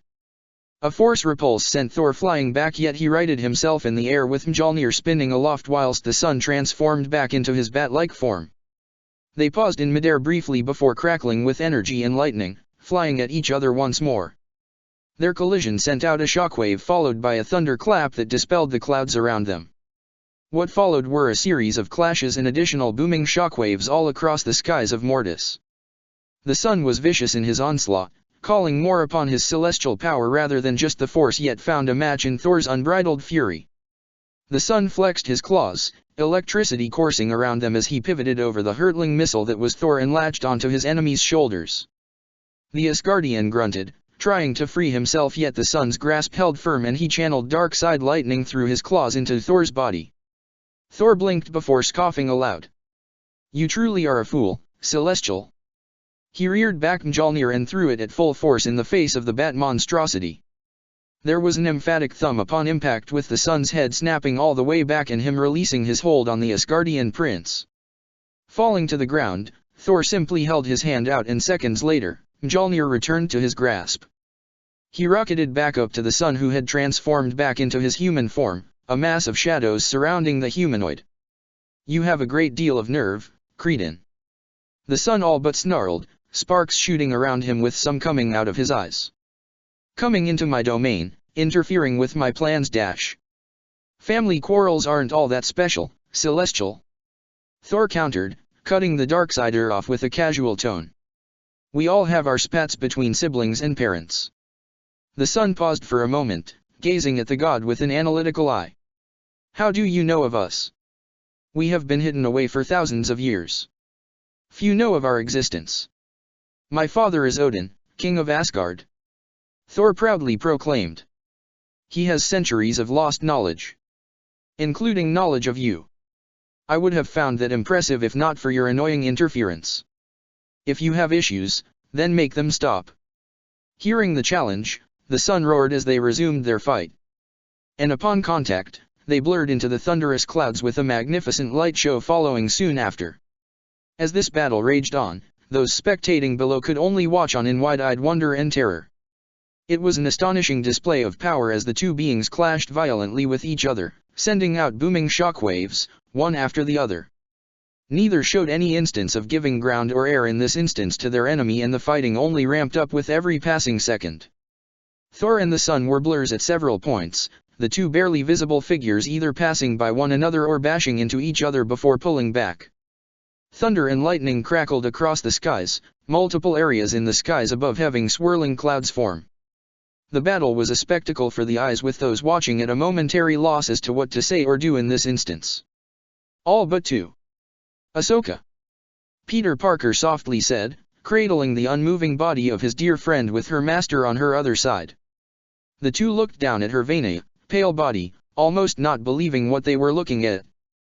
The vibrant, outgoing, snarky but kind-hearted and selfless Ahsoka, dead. No. Anakin's fists clenched tightly together, his whole body shaking. "No, no, no, please." Tears were welling up in his eyes before they freely began to fall as he reached out to grasp her lifeless hands and felt nothing but a cold touch. "Please," he whispered desperately. "Not again, please." He felt a presence standing close to him and turned to see that it was the father, having finally turned away from the duel between the sun and the god of thunder. Behind him stood the daughter with T'Challa, Vision, and Obi-Wan, also now looking solely at them despite the intense battle between the two gods going on in the background. "You have to save her," Anakin practically pleaded. The father's response was only to sag his shoulders, shaking his head as he looked away. "No," Peter whispered upon seeing this. "You can't just give up. She can be saved, she can be. Is there truly nothing you can do?" T'Challa questioned softly, not taking his eyes off the unmoving Padawan. "This is my son's doing," spoke the father, bowing his head with his eyes closed. "There's nothing that can be done." "Nothing?" Anakin was now desperate. "There's really nothing you can do." The father looked away, with the Avengers and Jedi only becoming more distraught at his silent response. It seemed as though Ahsoka was truly gone. "No," said a soft yet firm female voice.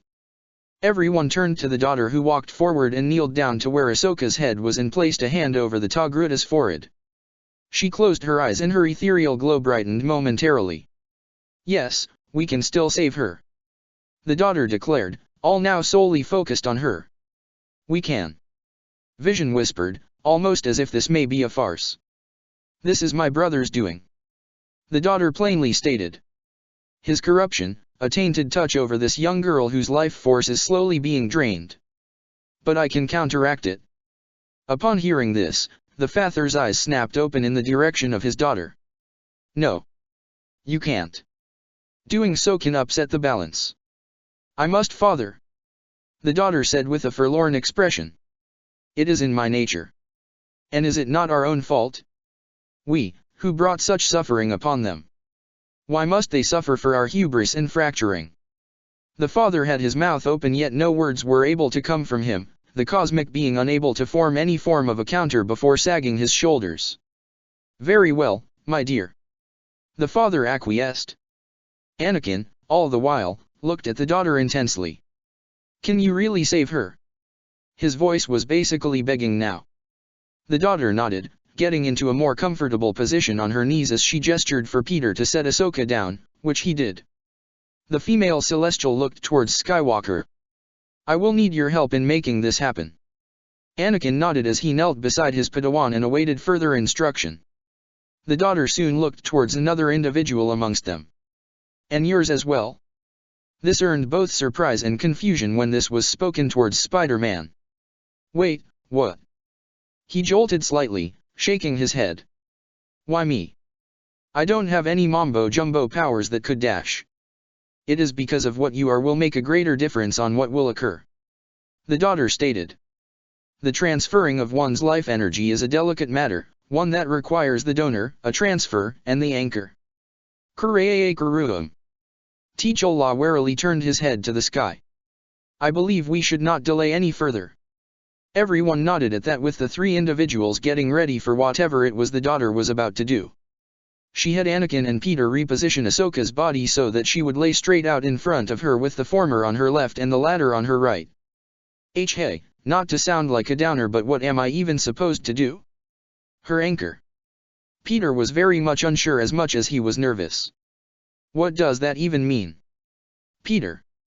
Obi-Wan spoke up quietly, his pseudo-student turning to him. "Just relax. And whatever happens, remember our training with your senses. Allow whatever comes to flow freely through you.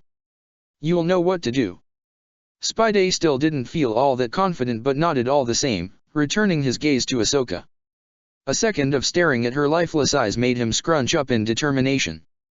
He breathed out heavily, locking eyes with Anakin, and the two nodded, the silent gesture being the go-ahead for the daughter to begin her ritual. Closing her eyes, she began by breathing in slow and measured breaths whilst raising her hands to the air. With every breath, her body briefly radiated with a brighter light, dimming slightly afterwards, yet her glow was increasing with every passing breath. This went on for several more seconds until she was practically a glowing pillar of pure light. Vision, T'Challa, and Obi-Wan had to either squint or shield their eyes slightly from the brightness. The father simply looked on, undisturbed by the light, with a forlorn and remorseful gaze as he watched it all. The daughter, having garnered the necessary amount of power that she needed, reached both her hands out to the two men on either side of the Padawan. Upon tapping Anakin's shoulder, the Jedi Knight's head snapped upwards and his entire body was engulfed in the white light of the daughter, only his was far more radiant. His entire body became a golden white, his irises disappearing into a pure white light. Skywalker's hands shot out to Ahsoka, one hovering over her head and the other her heart. When Peter got tapped by the daughter, he did not get the same glow as did Anakin and the Celestial. But his eyes did glow a radiant whitish blue, with his own hand settling right over where Ahsoka's heart was. And this could be seen to a degree from his white lenses, which spread out to the white decals of his black suit. Both men were experiencing something indescribable. For Anakin, it was as if he was at the very center of the Force. The cosmic energy and flow of the universe danced and roared through him, enhancing every single sense that he had to its maximum potential, only for those limits to be broken past. This was unlike anything he had ever felt before. This feeling, this sensation. This was oneness. Oneness with the Force. He had heard of this ability, this power from many Jedi, but so few if any had ever even come close to attaining this state of being. Either by vast years of training or a once-in-a-life encounter when trying to fight for survival. It was, well, as stated before, indescribable.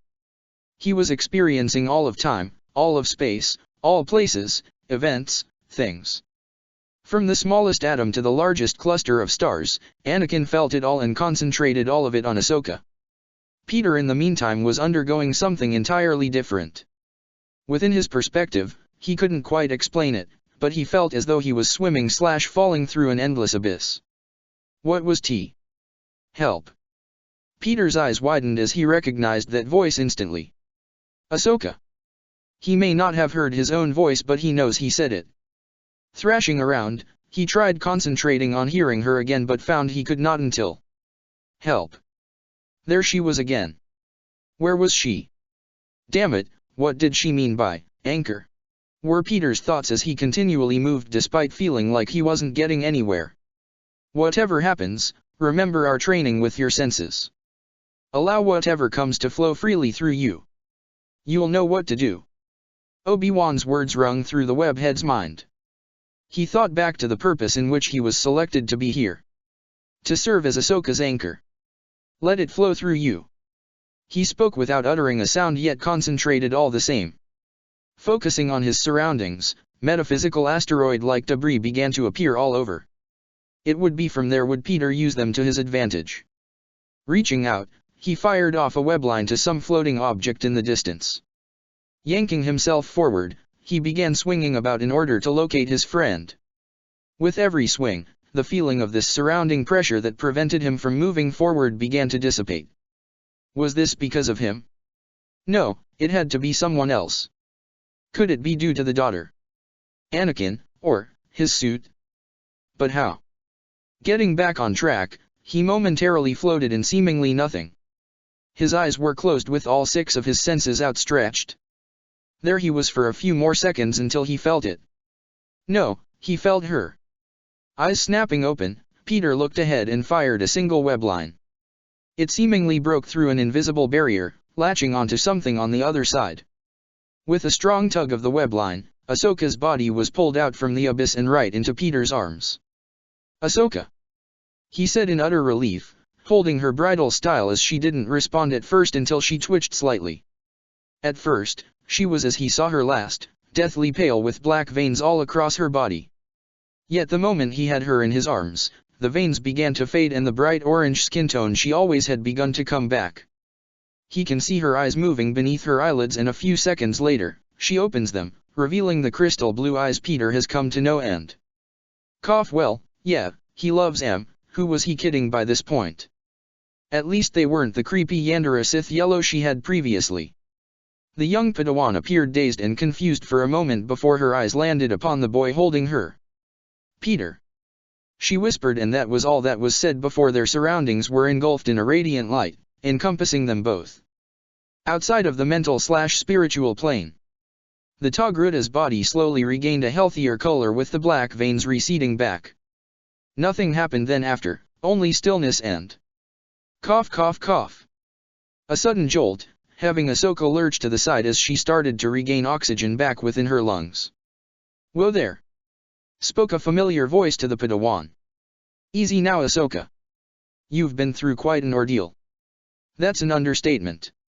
Said another, much younger voice, but one that brought a great deal of comfort to the Jedi. Give her some room. Ahsoka managed to get herself up slightly, remaining seated on the ground as she slowly regained her bearings. Though her vision was blurry, the first thing she saw was an overwhelmingly overjoyed and relieved Anakin Skywalker looking at her with a teary-eyed smile. Master. Her master laughed softly as he hugged his Padawan. Pulling away, he gave her a loving, brotherly smile. Hey, Snips. Confusion reigned all over her as she looked towards her Jedi Master to the others around her. The last she gazed upon was Peter, whose black mask seemed to have receded back, somehow to show his reddened eyes. What's going on? She asked, her voice rather dry. Do you want the dreary version or the version where you're alive and well? Obi-Wan couldn't help but ask. That's only confusing me more. Ahsoka remarked, eliciting laughs from the others. That ended when they heard a heavy sigh and all turned to see the daughter breathing heavily on her hands and knees with the father at her side. Her radiant glow dimmed significantly, to the point where she's no longer a literal nightlight. Despite it all, she looked up at Ahsoka with a relieved smile.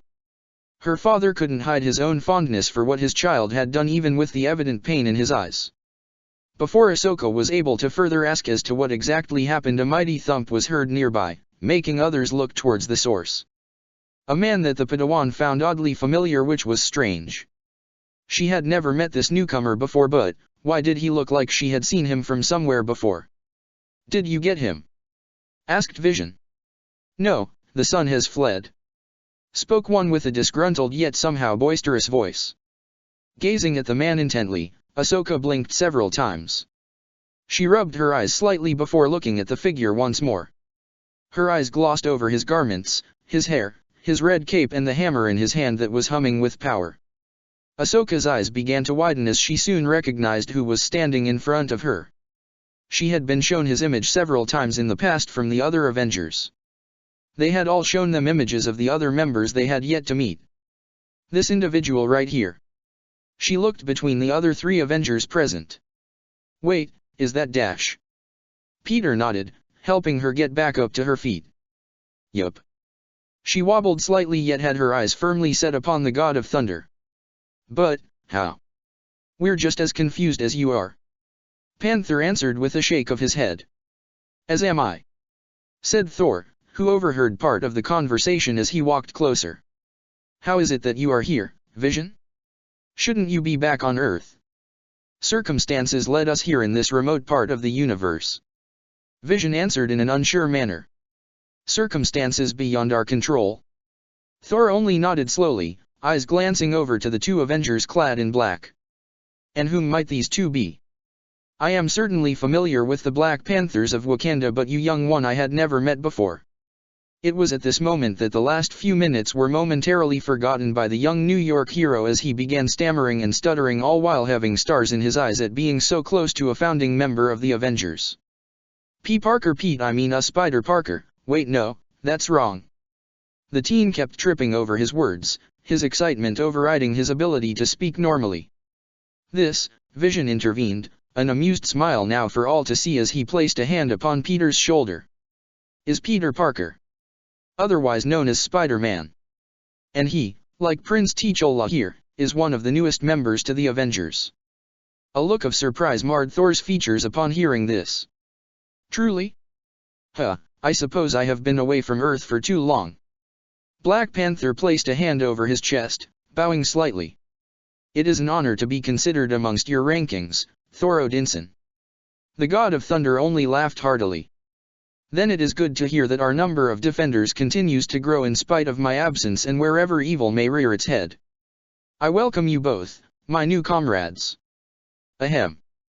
The 4 Avengers turned to Jedi Master Obi-Wan Kenobi, who held both a bemused and expectant expression. "Wonderful as this reunion and first meeting are, we do have rather more pressing matters at hand." "Oh right, evil sun guy and all," Peter said, slapping the side of his head. Ahsoka rolled her eyes, lips tugging upwards with Anakin snorting for a moment until all heard a disgruntled sigh. Now everyone's attention was turned to the father and daughter, the latter of whom was back on her feet though she had yet to regain her usual radiant glow. The patriarch and ruler of Mortis had his attention focused on the soul tree within the courtyard of the Sun's Tower. He watched as the tree wilted, white particles appearing before they were blown away by a rather sinister wind that seemingly came from nowhere. The Force user, no, both Jedi and Avengers felt a sudden shift in the air itself with a clear shared feeling of uncomfortableness between them all. "What?" Anakin almost hesitated to ask. "What's happening? As the balance of this world crumbles, so shall it affect everything in your galaxy," said the father, which started to unsettle everyone in varying degrees. "As my son has descended and begun cementing into the dark side, so have the Sith gained strength." "Wait, what about your daughter?" Ahsoka asked, going over to the woman who had now kneeled in front of the tree with her head lowered and hands clasped together in prayer. "Are you all right, ma'am?" The daughter only looked up to give the Togruta a weak and earnest smile.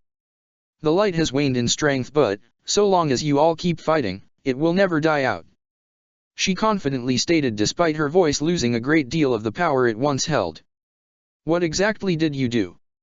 Obi-Wan was unable to help himself in asking this. How did you bring Ahsoka back? You mentioned transferring life energy, yes. Viz brought up, with the daughter nodding in confirmation. The corruption my brother implanted within young Ahsoka here was deep-seated, with it having practically latched onto her very soul in a way. The daughter, in a rather surprising motion, raised her hand to tenderly graze her hand over Ahsoka's cheek. But I couldn't allow that. Now, a part of the light, the true light, now resides within you, my dear. The dark side will have a difficult time in ever reaching you, if at all. Well, that was certainly one way of stunning a Padawan into complete silence.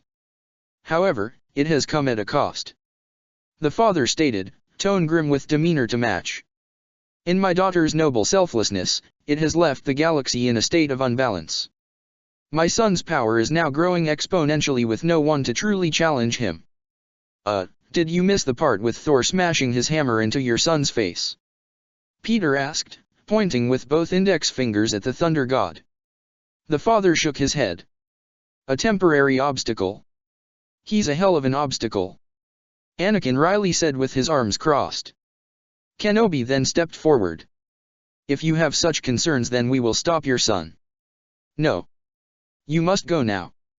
The father soon explained his reason. He needs your ship to easily leave the planet. You must leave before he can take it. If not, can you please just stop with those cliffhangers? Peter whined. We know things are gonna get worse if the son escapes. What about you two? Obi-Wan asked, the father looking back to his daughter. We must stay to keep the balance maintained as best as possible. If not, dash.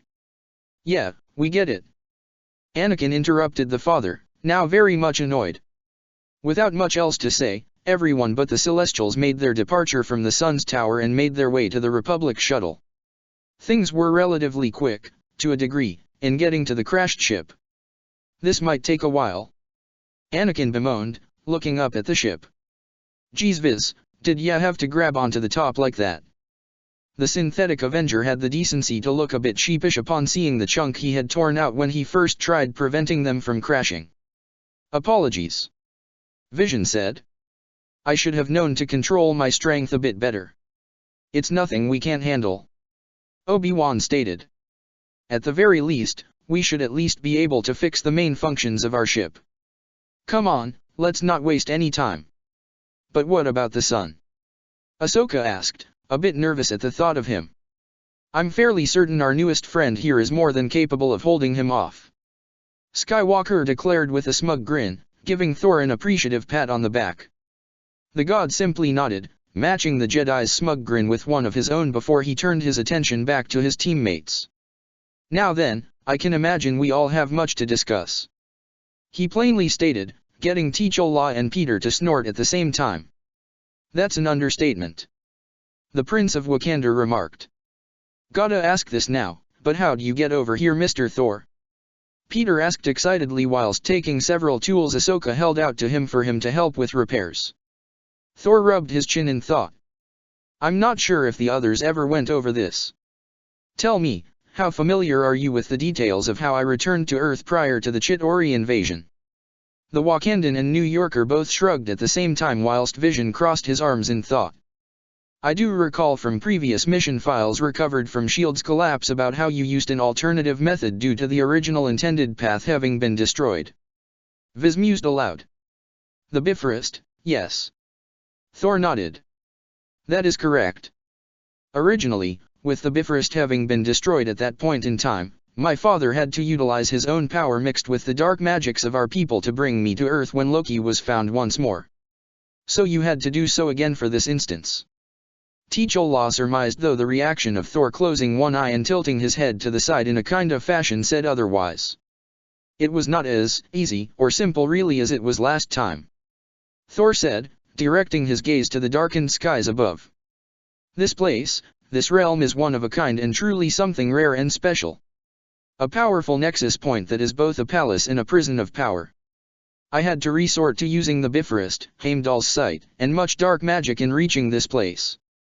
It was only possible due to this planet being a powerful nexus. Is it cause of the three celestials here? Ahsoka asked, popping out from the floor compartment to the lower interior of the ship. That and Mortis itself is, well, difficult to describe. Thor said with a frown. It is the only visible spot in this entire galaxy that was seen clearly by Heimdall. What does that mean? Obi-Wan inquired with obvious intrigue. The idea of being able to leave the galaxy and seeing other forms of life, culture, and civilizations out there. The Avengers were proof of that. Maybe. Actually. Is Earth in this galaxy? Peter asked, something that has been weighing on his and really all the Avengers and many Jedi's minds. What? Thor quirked a brow. No, of course not. If it were, Heimdall would have had no problem in locating all of you and telling me so I would be able to bring you all back. No, this galaxy is far, far away. How far? Anakin said. Thor shrugged. Couple million, billion, let's just say there's a lot of zeros for the light years apart. But you got here EAS well, not easily from what you're saying, but you still got here. Skywalker countered. Yes, but that was due to a litany of reasons. Thor said in return. This galaxy is unique, isolated and rather intentionally cut off from the rest of the universe judging from what Heimdall was able to discern. All this served to further confuse all in attendance. What does that mean? In part of this galaxy, there's a litany of black holes in a strange barrier, all jumbled together and making it truly difficult to come in and out. I don't know why such a cosmic manifestation came to be. Rather unusual. Thor mused aloud. Huh.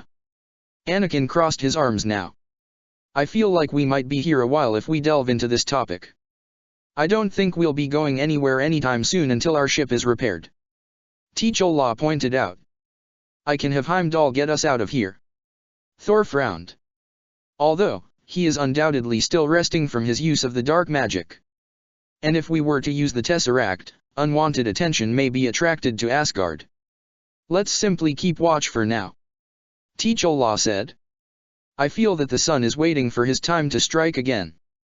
As the adults kept an eye out for the sun, the two teens were working through the ship to see what could be done on the repairs.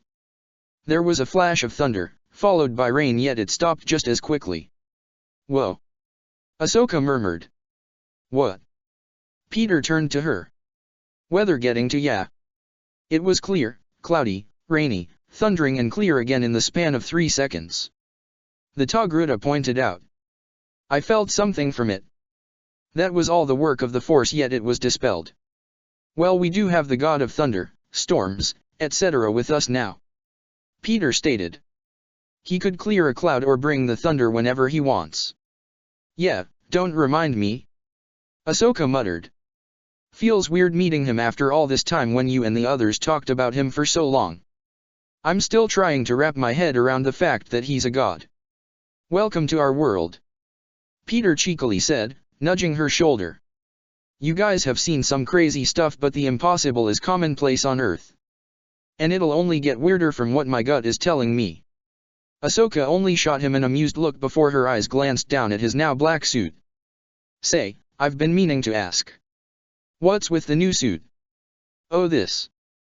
Peter patted his chest with a cocky grin that changed into one of uncertainty. Yeah, I have no idea. I found it in the sun's tower when I was looking for you. That was in the sun's domain. Ahsoka was now on edge. Wait, then. What if it's like something from the dark side? Something that can be used to corrupt you. I thought about that too, but don't you remember? I don't have the Force like you do. And, he looked down at the now white spider emblem on his chest. My sixth sense didn't go off around it. Not a warning of any kind. I think this slime or whatever it is was being held captive by the sun. And you were its way out. Ahsoka murmured. She was a bit conflicted now. The sun was no friend of theirs with the way he treated them, now more than ever since he gave himself over to the dark side.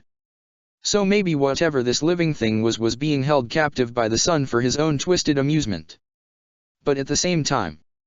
Wait, something feels a bit weird. Ahsoka scrunched up her face, making Peter face her. I've been feeling. I dunno, is lighter a word I can use here? The daughter did say she put a part of herself in you to cleanse her brother's influence. Perhaps a residue effect. Maybe. How did that happen? Feels like I'm forgetting, well, a lot really. Peter was silent for a few moments until he let out a tired sigh. Ahsoka, he said in complete seriousness, gaining her complete attention. Yeah, Peter. He cleared his throat.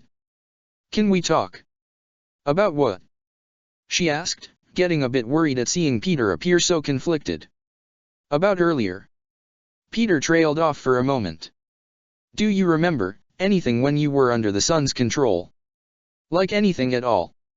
Tano frowned whilst straining herself mentally. I can't remember much. All I can recall were a whirlwind of emotions I was experiencing. It was so hard to describe. Do you remember feeling anything in particular? Ahsoka paused for a moment as she thought about it. Yes. Pain, and fear. And then a want to be dominated, for some reason, but also dominating others and. It was at that point Ahsoka felt her face heat up considerably with her squirming. Whoa, what was that? Peter said in surprise. Are you okay? Yes, fine, perfectly fine. Ahsoka quickly responded, breathing a bit frantically, hand on her head. Just trying to get my thoughts together. Peter wanted to ask what it was that was troubling her, but he may or may not have an idea as to what it may be, and frankly, he still wasn't sure as to how exactly he should tackle it. Ahsoka appeared to be in the same boat, however she seems to still be unable to remember everything. Maybe that was for the best. Or maybe it wasn't. Oh man. Peter mentally felt like slapping his hand over his forehead, feeling a rueful sense of amusement. Uncle Ben and Aunt May were right. Love is complicated. As the two continued their inspection and patchwork of the ship, Anakin was pacing around outside the ship. If you keep going, my friend, I fear you may walk a trench into existence. T'Challa commented. Their discussion with Thor had been momentarily placed on hold to figure out their next course of action whilst they still remained here on Mortis. Outside of the factor with their ticket out of here, there wasn't much to do otherwise. Each pondered more and more on the sun and his capabilities. Despite what each has seen of the Dark Celestial, they knew there was more to him to a frightening degree. You shouldn't be so troubled right now, Anakin. Obi-Wan said in an attempt to calm his former Padawan. You did well despite what had transpired. Tell me, how do you feel? Anakin exhaled a sigh. I'm not sure we're doing the right thing by leaving now. His gaze seemed to go a little distant. The sun is consumed by the dark side. And if we stay, we may be used to his advantage. And if we try to leave, he'll undoubtedly try to do everything in his power to keep us here. Vision counteracted. Not if I have anything to say about it. Thor declared, lightning crackling around his hammer and body. Still, we must remain vigilant. T'Challa firmly stated. The sun's power has grown exponentially in a short amount of time. He has a greater degree of control now over this realm. He can use that against us. That is worrisome. Yet all that power could be his downfall. Kenobi countered. What of the dagger? We could still use that. Vision inquired. I didn't see it. Anakin said. Do you think the sun has it? Panther shook his head. The father and daughter have it. In Thor's ensuing battle with him, during his first strike, he dropped the dagger and the father collected it and placed it away within his robes. The son doesn't have it. For now. Vision murmured with obvious concern. Just before they were able to discuss it any further, Peter and Ahsoka walked out from the ship. Okay, Peter clapped his hands together in false excitement. We've got bad news and really bad news. Which one do you want to hear first? Obi-Wan rolled his eyes at that, giving Peter a slight fond look. This reminded him greatly of Anakin's younger years as a Padawan. Well, let's try the bad news, laced with a little optimism. We've got 2 cracked Shiloh pins, a busted power converter, the engines should be fired twice to dump debris, and the backup vents need recharging. Ahsoka rattled off. Sounds terribly downbeat. commented the Jedi Master. Seeing Ahsoka jump into the floor's opening, he continued. Can it be fixed? We can reroute the primary initiator, weld the dampening vents, and that might give us enough power to leave the atmosphere. After that, I have no guarantees she'll hold together. We'll take our chances. Better than staying here. You sure you can't fly us out, Mr. Thor? Peter asked. Can any of you breathe in space? I can. Vision chimed in. I believe my suit makes it capable. T'Challa said. Same here. Peter raised his hand. I'll need to check if we have something in the ship for that. Obi-Wan sarcastically said.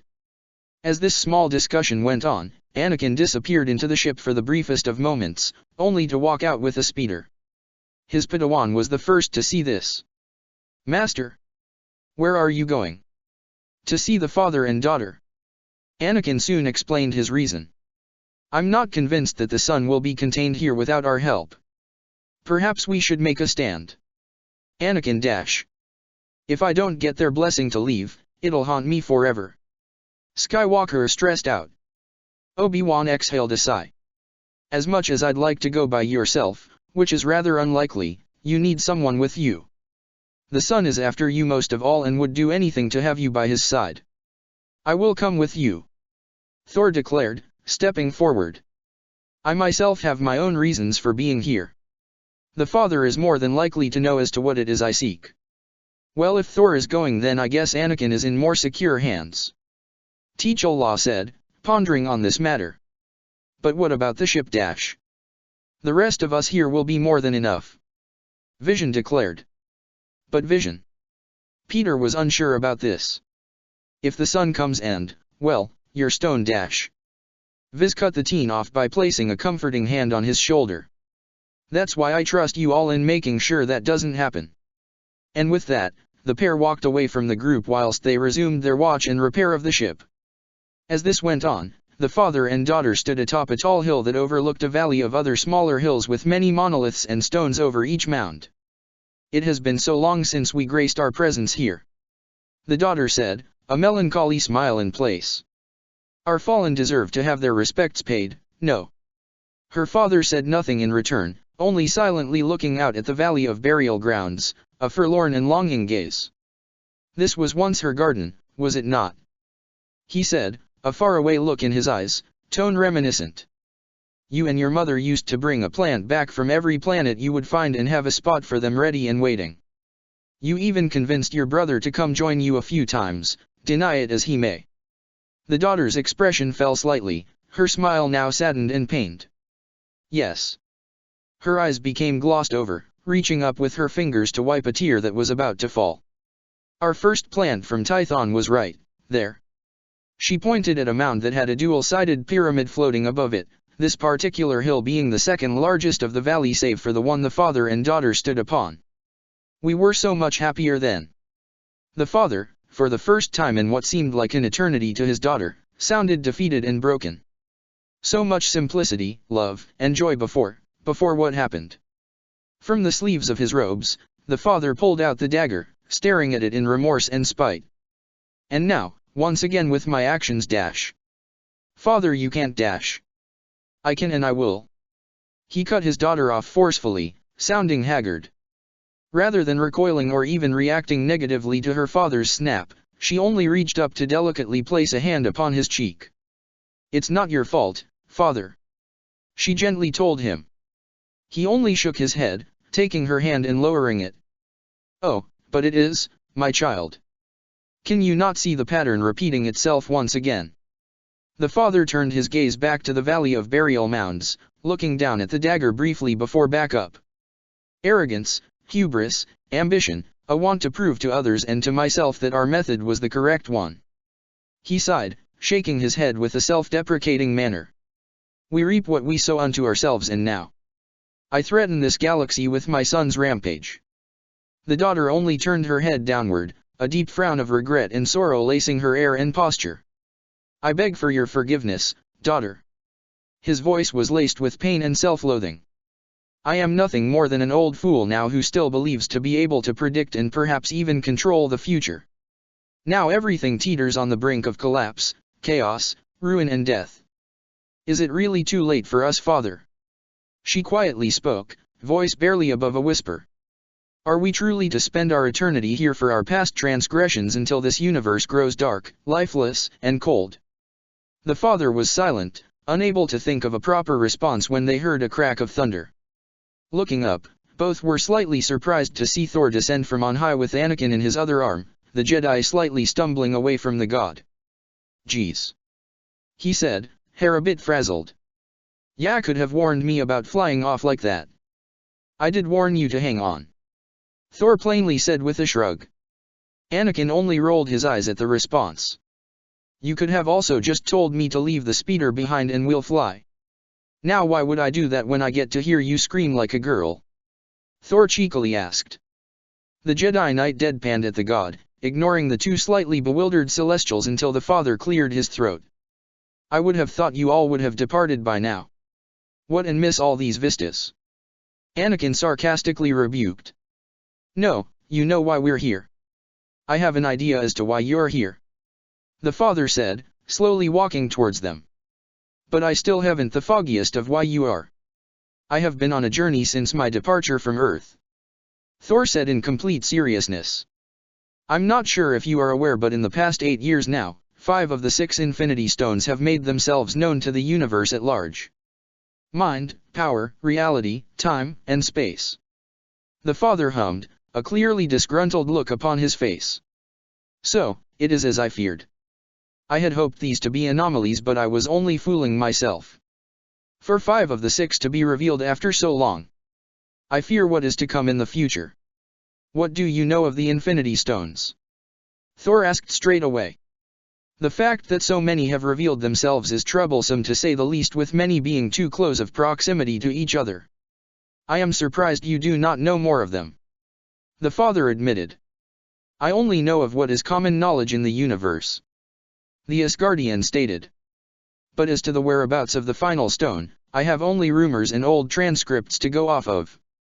Pursuing the stones is a dangerous endeavor, the father warned, tone grave. To go after a single stone sets a target not only upon what you seek, but you yourself will also have contention to deal with. Thor simply shrugged. Nothing I cannot face when the time comes. That is a dangerous mindset to be had, God of Thunder. The daughter spoke up. The stones are not matters to be trivialized. Thor became more serious now, a grim visage for the Celestials and Jedi to see. I am well aware of the dangers that they possess, daughter of the stars, Thor remarked. It is why I seek knowledge of them. The Soul Stone is the last of the 6 that have yet to make itself known. In terms of where it is hidden, even Asgard's library has no knowledge of its whereabouts. Only that it spoke of the 3 that guard the Maw. It took Heimdall many moons and suns to locate this place. Your journey has taken you far, Prince of Asgard, the father said. To come here with your home being on the far side of the universe compared to where we reside is quite a feat. Thor ignored all the empty chatter and cut through to the point of him being here. Do you know of the Soul Stone's whereabouts? Its location is to be kept secret, along with how to obtain it. I doubt it should be complicated. Anakin spoke aloud. Either way, I mean, finding it is the easy part, the other isn't, the daughter stated. Do you know of its location? Thor asked. The father nodded. I do, but I cannot say. Anakin groaned aloud. Really? That is the most generic, cliché thing you could possibly say. Why can't you tell us, huh? Some overlord, or is it cause of the Force? The reason why I cannot is due to Arishem. And who is this Arishem? The Prime Celestial, the Judge. He rules over all Celestials across the vast cosmos. It is the punishment that we continue to endure for my past transgressions. The father's frown deepened. One my son wishes to escape from. And what will you do about it? Anakin asked, becoming tense at the mention of the dark side user. He has given himself fully to the dark side. Yes. The father's shoulder sagged slightly. In my blinded hope and arrogance, once again, my actions threaten the stability of this galaxy. Even worse, maybe even the universe itself. Once again, I gotta ask, but what are you gonna do? Nothing. I must finally take action for my mistakes and... The father closed his eyes, face conveying clear pain in what he was about to say. I must kill my son. The daughter gasped in horror. Father! You can't. What? Anakin was bewildered by this. But he was ready to kill you both. How can you defend him? I told this to your master. It's simply in my nature. Selfish and spiteful as my brother is, my deference is to be selfless and love him all the same despite our conflict. The daughter said, words conveying total sincerity. And it's not just because I love him. He holds a responsibility that the both of us must adhere to. To keep that which is kept within the Maw at bay. Thor and Anakin shared a look before the former asked on behalf of the two. And just what is being kept in the, what was it you called it? The Maw? Where even is that? It is a cluster of black holes in the Kessel sector of the Outer Rim. The father answered the god. A place that only the suicidal would travel to. But that is not what we are here to discuss. We must find the means of stopping my son from escaping Mortis. If he can't get to your ship, then he'll resort to other means, and that may draw unwanted attention. Geez, cryptic is this guy's first language. Anakin derisively thought, shaking his head as pushed his curiosity aside as to what the father meant by that and focused back on why he was here. You guys treated that knife that Obi-Wan brought seriously enough. Skywalker said thoughtfully. Obi-Wan said it can kill the son. It can. The daughter confirmed. Would you give us this dagger? Thor inquired. The father proceeded to produce the dagger in his hands once again, looking down at it intently. After a few moments of staring at it, he held it out with both his hands for Anakin, the Jedi delicately taking it out of his hands. My son will try to take that from you. Well aware of that. Anakin dryly said, examining it from all sides. Where can we find your son anyway? Pretty sure he won't just waltz back to his domain after what happened back there. You are the chosen one, are you not? The father said with a smirk. This place is strong with the Force. Use it, let it flow through your body and soul, and it shall be your guide. Anakin gave one last look at the father before nodding at him, then at the daughter before turning to leave with Thor following after him. Are you sure it is wise for them to go after my brother? The daughter worriedly asked. It is time I stop taking things into my hands and allow for things to take whatever path will come. The father stated. My interference has caused enough harm to the galaxy. His daughter didn't respond, looking ahead of the two walking away from them. She felt her heart clench up in fear and worry for what they were headed towards, yet remained by her father's side. She could only place her faith in them and hope for the best. So is the Force telling you anything on directions? Anakin snorted. That's not how the Force works. Doesn't it? Stretching out and feeling it flow until pointing where you need to go. No, well, kinda, yes, no wait, no, I mean. Honestly, the Force can be confusing sometimes. Anakin admitted. I just wing it. Ah, an old Earth adage. Thor approved, lightly slapping the Jedi on the back, practically sending him stumbling to the floor. I am known to do the same, and it's a prerequisite skill for all Avengers. I don't know if that should be a compliment or a backhanded one at that. Anakin said, chuckling slightly. This is the God of Thunder. He couldn't help but to think to himself. He had only heard tales of this founding member of the Avengers from his friends of the same team. About how he wielded a mighty hammer, commanded the elements themselves, and was one of, if not, the strongest Avenger next to Vision and Hulk. For him to be a casual, if not jester-like individual, well, not entirely like a jester but still. He would have thought a god to be more serious or regal in demeanor. At least he got the whole power aspect of it down. That entrance and his duel with the sun was something to behold. Had it not been for the more pressing matter of bringing Ahsoka back, Anakin would have wanted to watch the entire fight between the two. So what then? I know I said to wing it, but going up against the sun feels like we should at least have some form of a plan. Anakin said. Perhaps I can serve as a distraction. Thor suggested. With my strength, I can keep him busy long enough for you to get in close and use that dagger to deliver the killing blow. I don't think it'll be all that simple. Skywalker admitted, more to himself than to Thor. Nothing seldom ever is. Both men tensed up in preparation for anything that would come their way until Anakin's mind registered the voice that he had just heard. That voice. It sounded so familiar. Where had he heard that voice before? Thor, however, displayed none of Anakin's hesitation. Whomever you are, show yourself. Thor all but demanded, electricity crackling around Mjolnir. Lest you face the wrath of Thor Odinson and Anakin Skison. Whatever trepidation was practically derailed upon hearing the Thunder God stated his name in such a manner.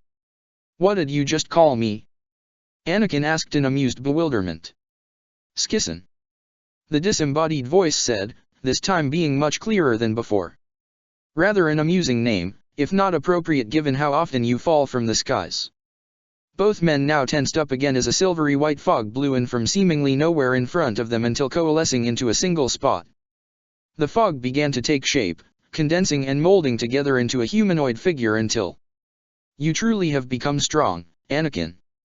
The man who had come from the fog spoke in clear approval and pride. Just as I believed you would. Anakin Skywalker nearly dropped his lightsaber upon seeing who it was. Thor remained tense, yet his threatening demeanor lessened upon sensing the aura given off by this apparition. Master Qui-Gon. The brown-haired Jedi Knight couldn't believe it. Is it really you? Indeed it is, Anakin. Qui-Gon said, walking towards the stunned Force user, taking a moment to look at Thor. Thor Odinson. Welcome to our galaxy. A pleasure to meet someone as powerful and renowned as yourself. You know of me? Thor said in slight surprise. One discovers much when surrendering yourself to the power cosmic that binds the very universe itself. But how are you here, Master? Anakin murmured, still in slight shock at seeing the Jedi Master who helped free him from his chains on Tatooine. I told Obi-Wan that this place is special, a nexus in the Force which has allowed me to manifest myself far more clearly here than most other places. Jin revealed. And I am also here with a purpose. And that is to see if you are ready. Ready? That certainly befuddled the live Jedi. Ready for what? Ready to face your demons, that which you fear to lose and fear to become. Qui-Gon stated, his expression conveying a calmness that didn't match his intense words. I believe in you even if you do not believe in yourself. You have grown strong in the Force as I knew you would. And it is with that strength that you will be able to achieve your destiny in beating back the coming darkness. Anakin was clearly conflicted by this, unsure as to what that could possibly mean. Are you referring to the sun? He asked the spirit who only let out a small hum. He is but a facet of the grander picture, Anakin. Qui-Gon then stunned Skywalker by reaching forward and placing a solid hand upon his shoulder. What you need to do, Anakin, is look deeper within yourself, trust your instincts, never lose faith in your friends and comrades and hold strong. And of course, in cliché fashion, Qui-Gon's spirit faded away, leaving a confused and frankly lost Jedi Knight who wanted to ask so much more. The air was silent until Thor broke it with an overwhelmingly annoyed sigh. Typical of spirits. The Asgardian wryly remarked. Always cryptic and unable to give a straight answer lest it has to deal with some internal struggle. Much as Anakin wanted to defend his first unofficial master, he didn't really find the means in which to do so. He was honestly as frustrated as the Thunderer was, so he dropped his argument. Ugh. Anakin brought a hand up to massage his forehead to fight back against a growing migraine. Why can't it ever be simple? Thor snorted, lightly slapping the Jedi's back. The universe seldom ever allows for simplicity. It's best we work with what we get and make do from there. Easy for you to say, Mr. God of Thunder. The brown-robed Jedi shot back. You've got centuries on your side in doing that. And it feels oh so good. Thor remarked without an ounce of shame, getting Skywalker to roll his eyes at the god. As Thor opened his mouth to speak once again, the god abruptly became startlingly serious. His head snapped forward, setting Anakin on edge, and at the last second began spinning his hammer rapidly just as a shadowy wave of pure darkness slammed into him and carried him away into the air. Thor! Anakin yelled out, though froze in mid-step just as he was about to chase after him. The Jedi experienced a pressure unlike anything he had ever felt before and had been momentarily frozen on the spot. He almost couldn't move. Gritting his teeth, Anakin mustered the strength to free himself from this pressure, feeling the force expunge from his body and freed him. Turning towards the general direction as to where he's sensing this feeling from, the Jedi had his hand hovering over his lightsaber. A fog wafted in the air, condensing more and more as the seconds ticked by. With the darkness, it got denser. A sound was then heard. It was like a windmill at first, but then focusing more it appeared to be similar to one heard at an operating/emergency room. It then became more prominent and more noticeable. A heavy set of breathing began echoing around the Jedi. Anakin couldn't explain it, but he felt himself seize up in abject fear and horror. That sound. Why did it sound so familiar? Repetitive as that question may be. Stepping out from the fog was a tall, dark, and menacing figure. Perhaps on the same level as the sun in every similar sense. With his appearance, from head to toe, he wore black armor with no visible part of the body underneath. The helmet looked like a failed attempt to blend a skull with an insectoid head with red lenses and a triangular mouthpiece with a wheezing sound coming from it, like hissing. The black cape flapped against the wind to reveal more of his armor with the occasional grays. The only colors which seemed to stand out from it were the blinking red and blue lights on the chest piece. There were even some lights coming from his belt, which were primarily green. Anakin started to breathe heavily, the air around him almost close to suffocating. Who or what was this being before him? It was hard to make out at this time, but the dark side with this man would have equaled or excelled the dark celestial. It was as if this man was radiating evil, somehow. Anakin's instincts were telling him to stay away from him, he was dangerous. So. The man's voice had a metallic filter to it, courtesy of his helmet. Of all people, I am to face you. I wonder if this is meant to be a test for my allegiance, or sheer entertainment. Anakin nearly stumbled back at the sheer presence this thing commanded. The man in black unclipped something from within his fluttering cape before whipping it to the side. Springing from it was a striking red lightsaber blade which glowed in the darkness. I'll find out soon enough. In an instant, the figure charged leapt right at Skywalker, red lightsaber swiftly clashing onto hastily ignited blue. Anakin's arms and legs nearly buckled under the overwhelming strength that this figure possessed. The dark side was oozing out from every cell of this being, and it was really starting to get to him. Instinctively, Anakin threw his hand out and unleashed the strongest force push he has probably ever done. The dark-helmed man was thrown back, but not too far, as he thrusted his hands out on either side and slowed himself down to a stop. Impressive. Anakin jumped into a spinning strike that the being parried with ease, blocking a number of additional strikes that put him on the back foot. Most impressive. With a counter swing, Anakin held his lightsaber up in time to block the crimson blade. What he did not expect was to be lifted off his feet and sent careening onto his back. Anakin grunted aloud in pain, though managed to tumble back and get onto one knee, lightsaber drawn to the side. That was only one blow, but already he was breathing heavily, winded and tired. The power behind that one lightsaber swing might as well have been an entire day on the battlefield, if that's what he could use to describe it. This enemy was unlike anyone he had ever come across.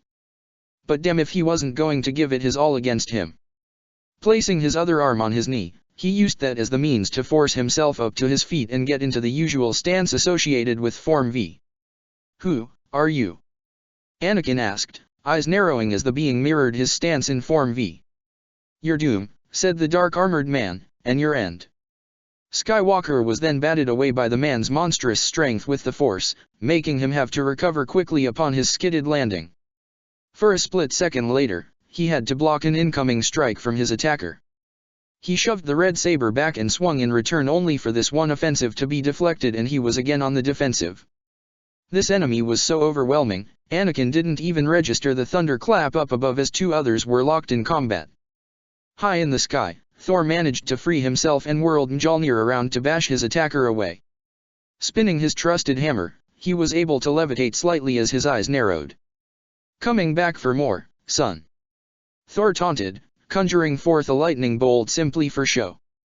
The bat creature could only spread its toothy maw wider as if trying to smile. The sun let out a screech and rocketed forward, and Thor mirrored the move, the two colliding in the skies. A shockwave of darkness and lightning erupted from the clash, the two engaging in a heated exchange of punches, kicks, and other enhanced means of delivering damage. They held nothing back, with both trying to gain the advantage that the other refused to surrender. It got to the point that they didn't even realize that they had been flying directly towards the ground in the midst of their battle. They made a crash landing, bellowing up a large dust cloud. From it, Thor's conjured lightning illuminated the space as the two combatants were ready to clash once more. The Asgardian soon heard the sounds of fighting occurring, making him break away from his primary focus for a brief time. Looking down below from the overhanging cliffside, Thor could make out Skywalker was fighting against someone else. Someone very powerful in the force that had Anakin on the ropes. "Who is that?" he said aloud. "Someone I decided to pull here," the son said vaguely. "It cost me quite the amount of power with what I've done, but hopefully it'll be worth it with what I have in store." Thor turned towards the Celestial with a narrowed look. "Why? You?" was the snarling answer. "If it wasn't for you, I would have swayed the Chosen One to my side with little to no difficulty. But now I had to take a drastic step which will most certainly draw Arisham's attention in due time." Thor's expression became far more grave now. "Are you truly that far gone? You wish to incur the judge's wrath?" "I wish to fight for my ability to be free and rain terror upon this galaxy." Thor shot back, thunder flashing around him. "You think I'll just stand by and allow you to do this? If you were the All-Father, then I may have taken your words more seriously." Bold words coming from a prisoner who tasted my hammer just a short while ago. Thor threatened, increasing the speed of his spinning weapon with winds picking up around him. The son's eyes merely narrowed, the crackling of his more potent celestial power beginning to spark out of him. Both combatants hovered in front of each other for a few seconds until they flew at each other and clashed, an explosion of power erupting from their collision. It sent shockwaves and thunderclouds across the skies of Mortis. Their battle did not go unnoticed by the other occupants in the realm. "Whoa!" Ahsoka murmured, looking ahead at that spectacular display of power. She was not able to see Thor and the sun fight the first time, but seeing it now. "They're going at it again," Peter commented with his brows furrowed in concern. His sixth sense was starting to tingle with him squirming at it. It seemed their battle may prove to be far more dangerous than anticipated. "Should someone go after them?" asked Vision. "Yes, someone should." Everyone turned to see the father and the daughter approaching them. "They must be stopped," the former declared. "Lest my son invokes the calling of the Prime Celestial. Should he come?" He didn't say anything for a moment until Peter groaned. "Really? Again with the cryptic cliffhanger? Come on, old man, is now really the time for that? What have you done?" Obi-Wan instead asked, sounding a bit accusing of the patriarch of this domain. "He did what he thought was right," the daughter answered on behalf of her father. "And now suffers for his choices. But while he suffers, so do we and us staying here." T'Challa rebuked her sternly. "We must leave. Were it so easy," the father murmured. "I have been attempting to figure out just what it is that is preventing you all from leaving, and it appears that it stems from my son." "What?" was the collective response. "How is this possible?" Vision asked. "He must be very desperate in not letting us leave." The father was silent, closing his eyes and stretched out with his senses in the direction of where Thor and the son fought, and let out a startled gasp. "Is he mad?" "What?" Peter was rather panicked by that reaction. "What's he doing?" "He's tapping into that which has been forbidden for only one purpose. His cosmic power was to be used only on keeping the Ma in balance." "Has he truly gone mad?" "The Ma?" Ahsoka was very much confused, as was the rest of the group. "What's in the Ma? Where even is the Ma?" "The outer rim of the galaxy," the daughter answered. "And the reason for our imprisonment here." "Okay, tack up another cryptic thing to look into," Peter said with a roll of his eyes. "What do we do now?" "We shall go see what we can do to help Thor and Anakin," T'Challa announced. "The son is preoccupied with those two and perhaps won't see us coming." "Vision, Obi-Wan, we go now." "What about us?" Peter asked, gesturing to himself and Ahsoka. "Safeguard the ship," Kenobi instructed. Its repairs are almost complete, no. Yeah, but what if the sun turns tail and makes a beeline for us? Ahsoka pointed out. I shall remain by your side, the daughter declared. Despite my brother's power, the three of us can hold him back. What about your old man? Peter said, gesturing to the aged Celestial. I must make sure that the judge takes no notice of what is transpiring here. The father answered. If he hasn't already. More foreshadowing. Spider-Man all but grumbled. All right, let's get this over with. Scene cut. It has been quite the struggle getting here. A place where magma seeped onto the surface with a massive chasm appearing to funnel out the substance. Anakin didn't mean to come to this place, or he may have, but his mind was all over the place. With his recent fight against that thing, he sucked up his pride and had to flee. He was no match to that dark entity, barely holding up against him as his limbs ached as a result. Anakin didn't really know how, nor did he care, but he somehow reached the well of the dark side and fell to his knees upon the ground. His entire body was barely moving, his hands and legs having that uncomfortable constant pulse of pain. He held up his hands and saw them twitching and trembling, with him being unable to regain a semblance of control of them. The Jedi fell forward, his shaking hands barely able to keep him up. You seem winded, said a familiar disembodied voice. Are you unwell, Chosen One? Despite himself, Anakin found the strength to look up at the sun with a defiant glare. The glare lessened slightly, becoming a bit mocking as he took note of the sun's appearance. I should be asking you the same thing, Anakin snidely said. What's the matter? God of Thunder, too much for ya. The sun appeared rather worn down, as his clothing was worn down, with parts of it being torn open. The right side of his temple had a scorch mark with charred skin in the center of it, with the cracks glowing red. Rather than fall to Anakin's bait, he simply raised a brow with a smirk appearing. I should say the same for you, the sun shot back. What's wrong? Struggling against your demons? I would have thought that the Chosen One would have moved past them by now. The Jedi's eyes narrowed, ear twitching at the unusual inflection in which he said all this. There was something off about all that end. What was that thing? Anakin demanded. Do you know of it? Did you send it? And if I did? Anakin managed to force himself up to his feet, wobbling but standing firm nonetheless. He grabbed his lightsaber and turned it on, the azure glow illuminating his face. You should know my answer to that, Skywalker declared, holding his blade up in the sun's face. You've completely fallen to the dark side. You're a menace to your own family, to the galaxy. I must do my duty in stopping you. The sun rolled his eyes, sighing rather dramatically as he held out his hand.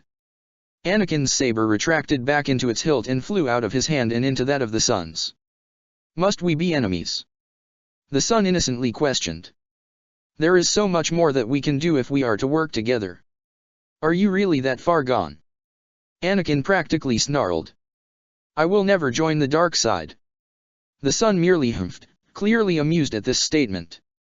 Just as he was about to speak, the crack of thunder was heard from above, and Anakin instantly noticed the hesitation and tense up of the sun. He couldn't help but smirk at the way the sun looked just now, that brief flash of annoyed nervousness seeping out of him. Where was all that superiority complex you had not long ago? Anakin taunted. What's the matter, scared of a little lightning? The sun's teeth clenched slightly, brow twitching. You'll come to find that I have grown to not be overly fond of what follows afterwards. A fog soon appeared from the volcanic surroundings as the dark celestial was cloaked by the substance. Until then, enjoy my gift. As the sun departed, someone appeared soon after. Someone who Anakin thought he had ridded himself with earlier.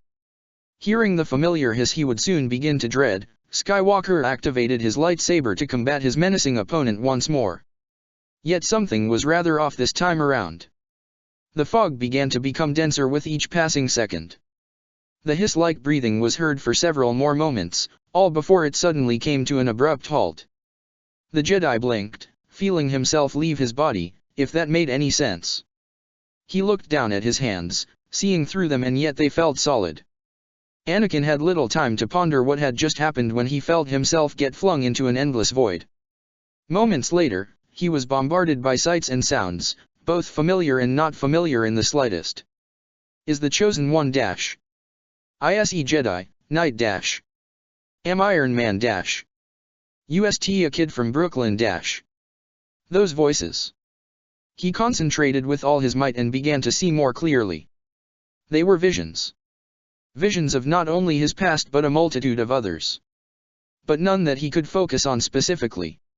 Each one was just flying on by with only a moment's glance. Anakin strained himself, trying to get a clearer picture, but it was to no avail. All he could do was just go with the current and experience all of these visions at once. With every passing one, he would hear occasional voices that he had either heard directly or it belonged to someone he knew or had never met. The name's Rex, but you'll call me Captain or Sir.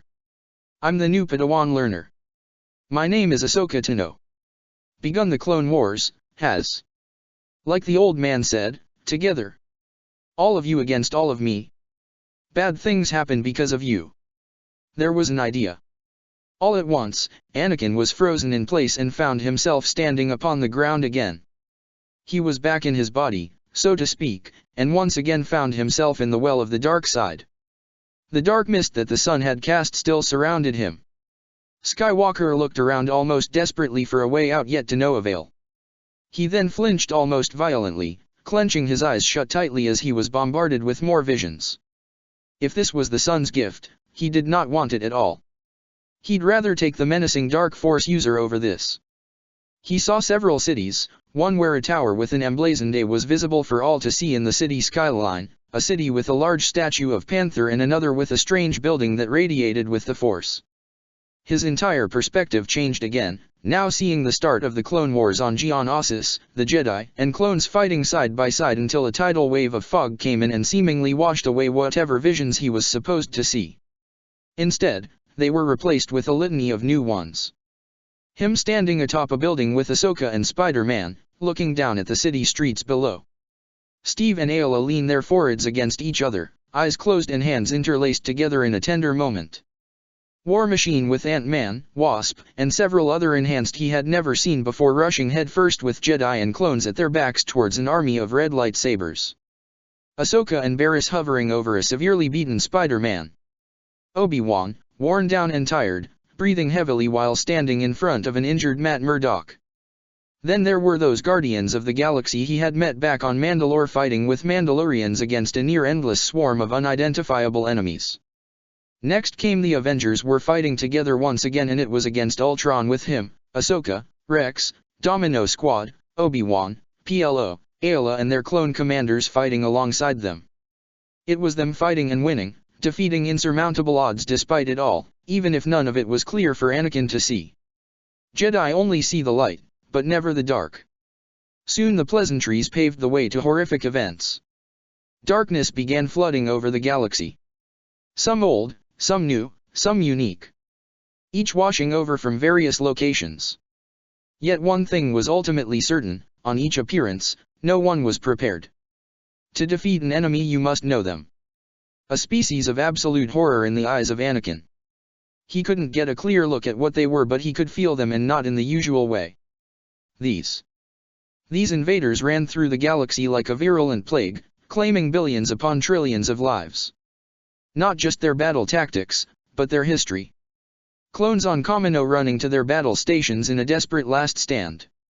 Philosophy.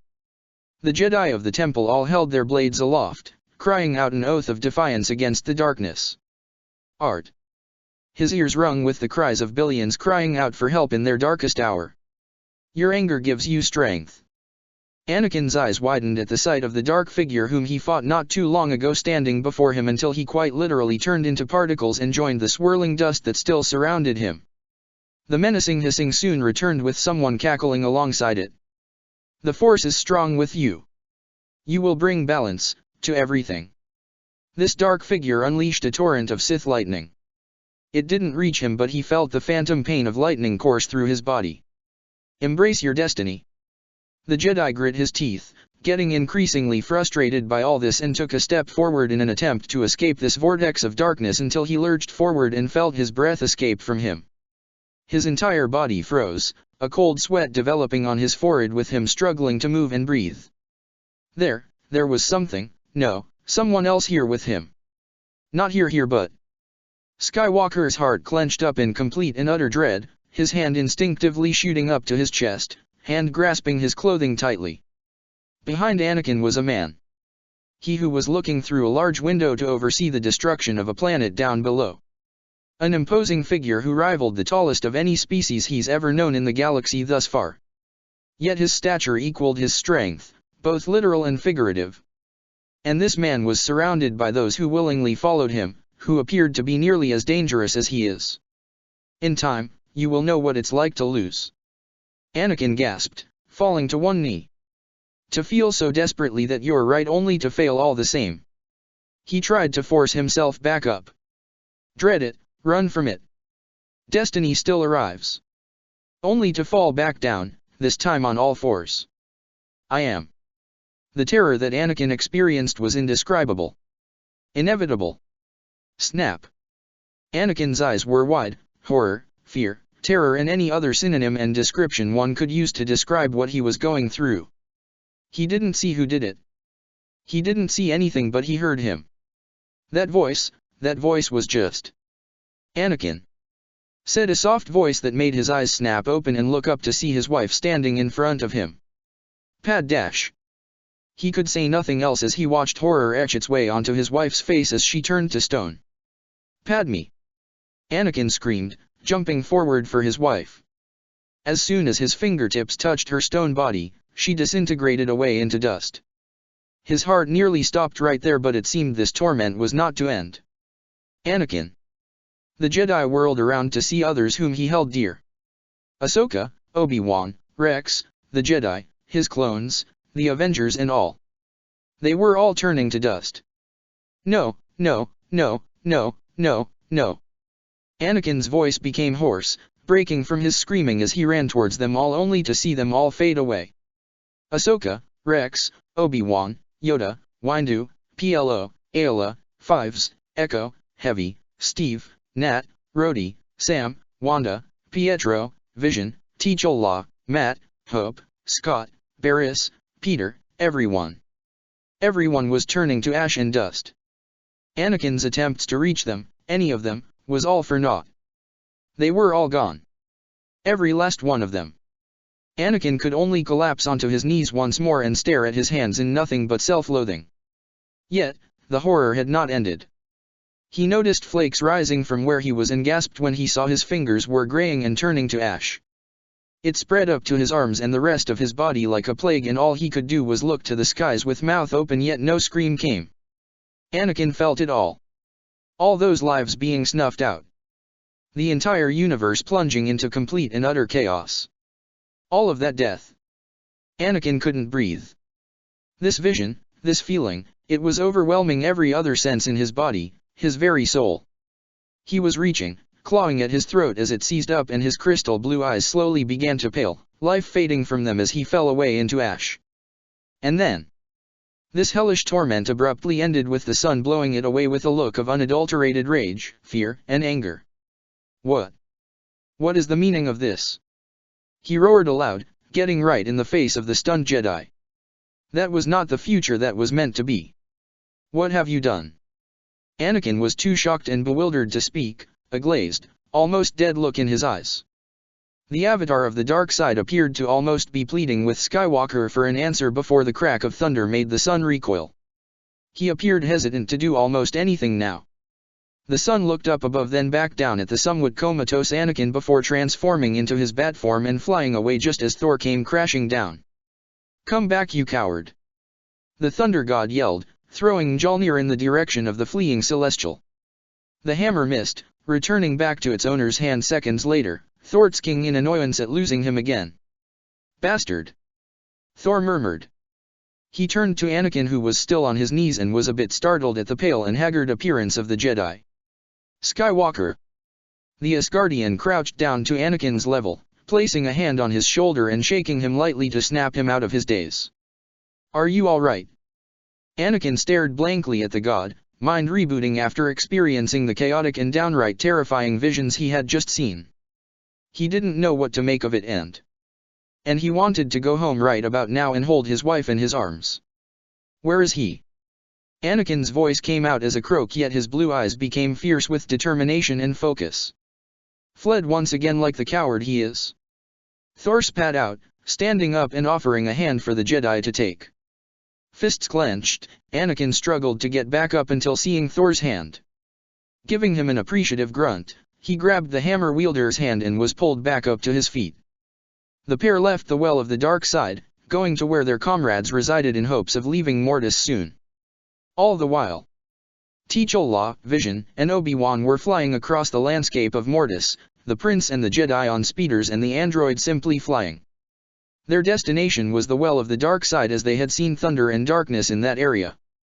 As they traveled across the barren landscape, Vision flinched, the Mind Stone pulsing considerably to the point that even Obi-Wan and T'Challa heard it. The former, however, had no time to question as to what Vision had detected as he inhaled sharply and nearly veered off course. If it wasn't for Black Panther's quick reflexes, Obi-Wan would have crashed. "Are you both all right?" T'Challa questioned in obvious concern. "What was that just now?"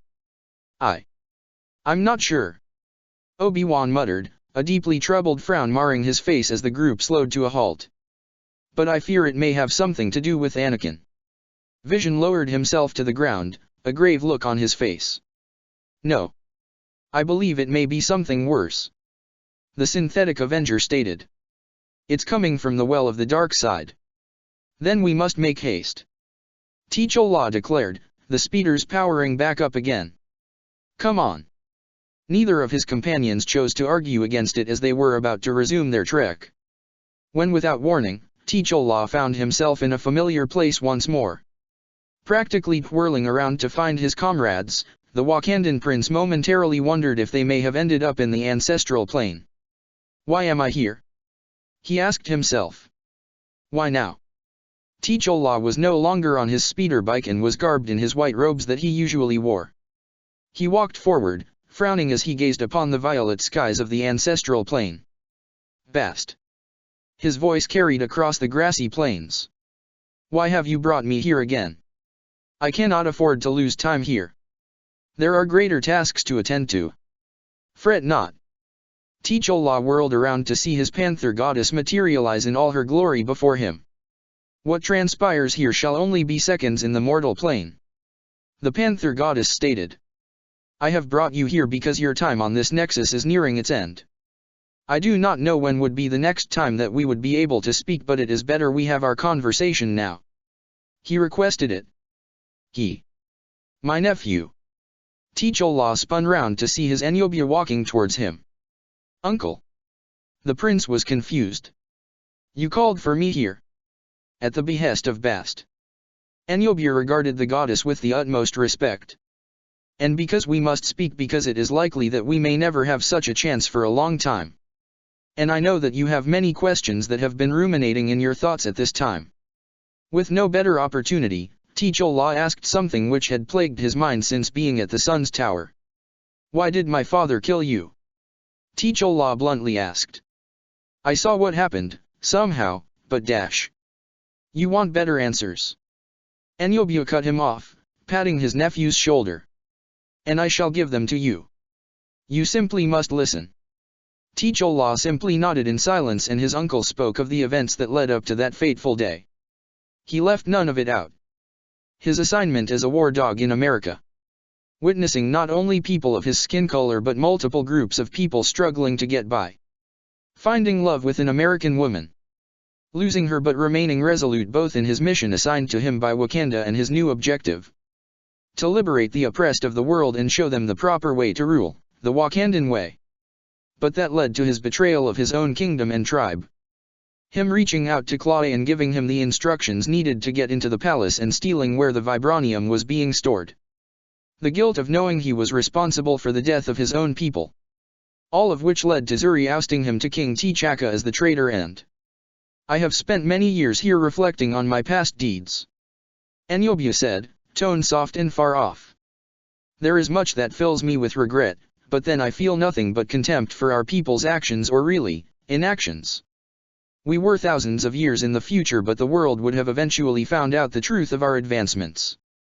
They would desire it above all else and take it in the worst way possible. I was blinded with the idea on how to enact things first. Only how my mission went made me go a certain path which led me to my downfall. T'Challa was silent throughout this entire time, digesting everything he heard. After hearing enough and processing, he finally speaks. How it's done, you were wrong, both you and my father. The young prince then looked past his uncle and gazed towards the endless expanse of the ascendant plane towards their ancestors. All of you. You were all wrong, being out here in this galaxy, I see it now. I knew it was true, but what you and Baba did. We were wrong to turn our backs on the rest of the world. To shut ourselves away and hoard what precious knowledge we obtained for all these millennia. Eniobia was silent, eyes downcast upon the ground in shame and remorse. Our fear of our discovery held us back from doing what was right. And how each of you acted, I can't describe. What good is telling all of us that if you can't make the chance yourself? His uncle said challengingly. After some moments, he exhaled a sigh as he resumed. When you get back to Earth, find him. This left T'Challa rather confused. Find who? My son, your cousin. Eniobia became far more intense, placing both hands upon T'Challa's shoulders. Your father and I set him down a path of self-destruction. Wakanda, perhaps even the world can fall apart into pure chaos. Before their conversation could continue. Pay attention. T'Challa found himself back on the speeder bike, nearly colliding with a rock pillar. What in the world was that just now? Obi-Wan asked, looking at the rattled prince in concern. Sorry. I was distracted. Distracted by what? Viz inquired from above. T'Challa only had a glazed look in his eyes as the trio kept going. I shall tell you about it when I make sense of it all. Scene cut. Click. Alright, now try the engine now. TRRRRVVMMMM. Woo. We did it. Ahsoka Tano just grinned back at the excited Avenger who pumped his fist in victory at their achievement in fixing the damaged ship. What would have undoubtedly taken a number of hours longer was drastically shortened with the teen pair working together to patch up the ship. With Ahsoka's training under Anakin in ship maintenance and repair on top of Peter's own inclination for mechanics and natural genius, the shuttle was at last in working order. From the outside, the daughter only smiled at hearing their success until her expression fell as she looked back to the horizon. Her eyes were focused upon the continually swirling mass of the dark clouds that crackled with lightning. She could feel it. Her brother was getting stronger, but this newcomer Thor was proving to be more than capable of matching whatever he. Only time will tell if this god of thunder will hold back the sun long enough for the other's departure from this planet. As the daughter dwelled on these thoughts, the two teens within the ship went over diagnostics to make sure everything was in working order. Some of our functions are a bit wonky, but our engines, life support systems and communications seem to be in working order. Ahsoka listed off, hands gliding over the controls. Better that than nothing at all. Peter surmised. We can fly this baby again. Ahsoka simply hummed, nodding her head along to his comment. She took a passing glance at the boy when she grunted, hand shooting up to her head. This didn't go unnoticed by Peter, who was instantly by her side and helped her sit down. You all right? He worriedly asked, hand on her shoulder to keep her steady. Fine, just. She rubbed her head. Just been having this headache for a while now. For a while? He said in surprise. Why didn't you say anything? The Padawan grunted. I just didn't want to worry anyone. We have more pressing matters at hand. Yeah, but your well-being after what happened to you is pretty important, you know. Parker countered. Ahsoka ceased rubbing her forehead and slowly directed her gaze towards the spider-themed Avenger. What? He asked, a bit put off by her rather intense gaze. What happened to me? She whispered, almost going unheard by the Avenger. Ahsoka. What did I do to you? She abruptly asked, making Peter rear his head back in surprise.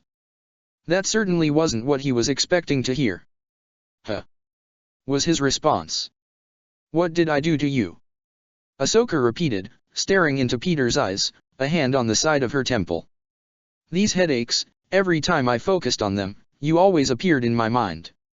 You were always backing away from me, like you were scared of me. There was a wall behind you and dash.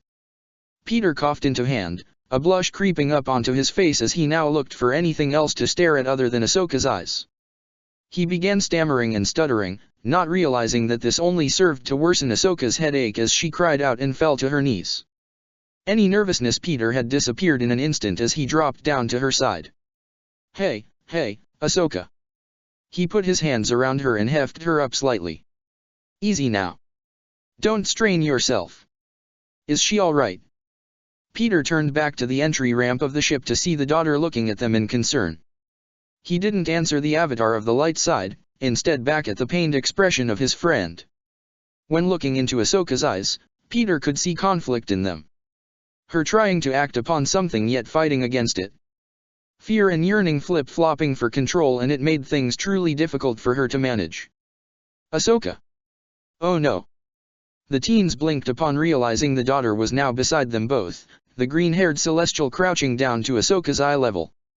It appears not all of my brother's handiwork was removed. What? Peter was alarmed now. What do you mean? The daughter shook her head, gesturing her hand downward to calm the boy. It is nothing serious. I take it you're having headaches, yes. Tano hesitantly nodded her head, wincing as she felt another spike run through her. It is merely the residual effects of my brother's hold over you. A brief sense of memory loss. They would have returned to you naturally, but headaches would persist for a time. She held up one of her hands and they glowed the same radiant aura she had before saving Ahsoka.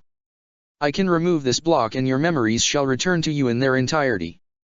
But she will be troubled with what occurred. Will it hurt? The Togruta asked, grunting in doing so. If you let it. That's not really all that encouraging, you know.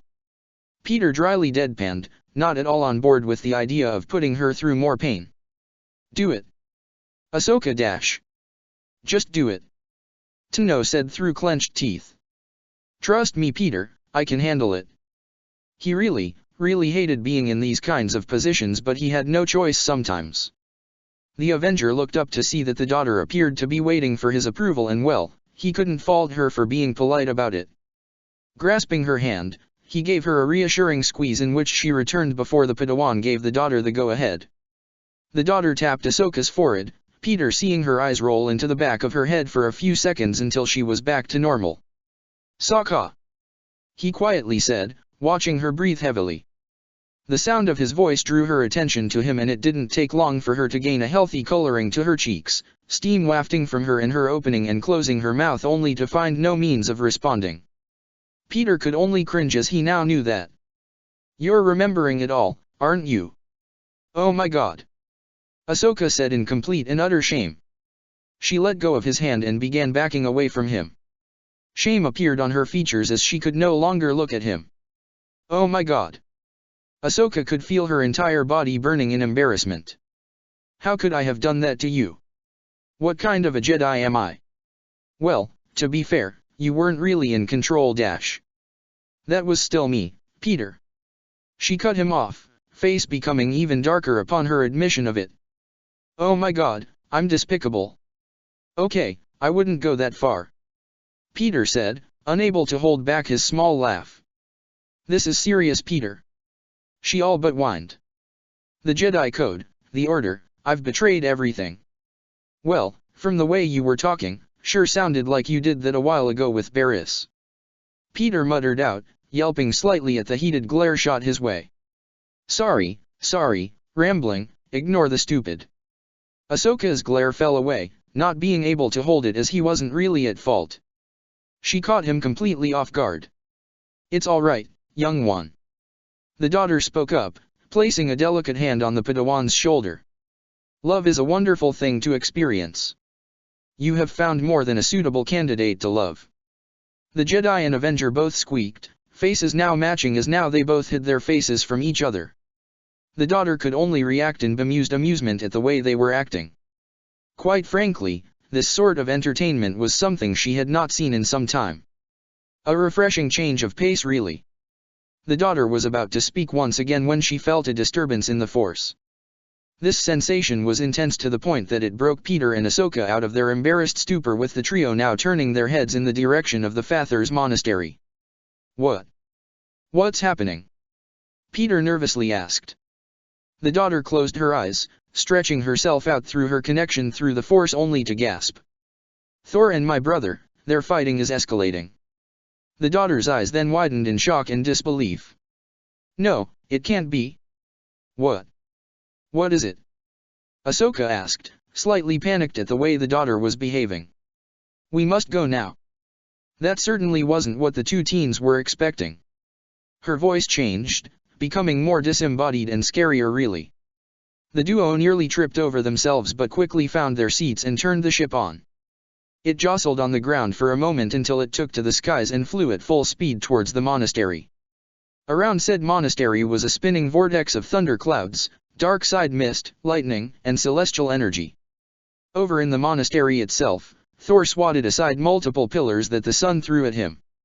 Anakin Skywalker used a force push to send some of the debris from Mjolnir's destruction in the direction of the sun, who flinched at the boulders colliding against him. He then was thrown forward from a beam that came from behind, courtesy of Vision, who had joined the fight. Just as was about to hit the ground, Black Panther sprinted forward with his form glowing with built-up kinetic energy and delivered a kinetic-enhanced roundhouse kick to his face. The sun crashed into the ground, morphing into his bat form that allowed him a quick recovery. He bounded forward and slapped the Wakandan into the sky with his large wing. Vision flew by, catching the prince in the air and setting him down. The sun was about to go after the two when he heard the sound of a lightsaber being turned on. He turned around in time to see Obi-Wan rushing in, and just before he reached him, the azure blade was blocked by his wing that had orange veins now. Kenobi tried for several more strikes but to no avail, retreating as the Force warned him of the sun's retaliation. As the Jedi Master jumped back, Thor flew in and smashed his hammer in the jaw of the sun.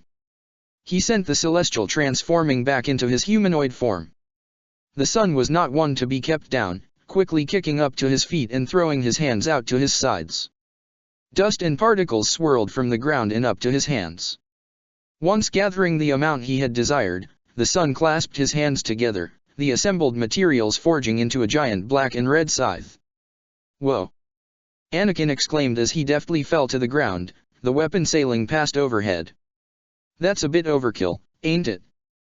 He's facing 5 of us, Skywalker. Vision remarked, becoming tangible to let the scythe harmlessly pass through him.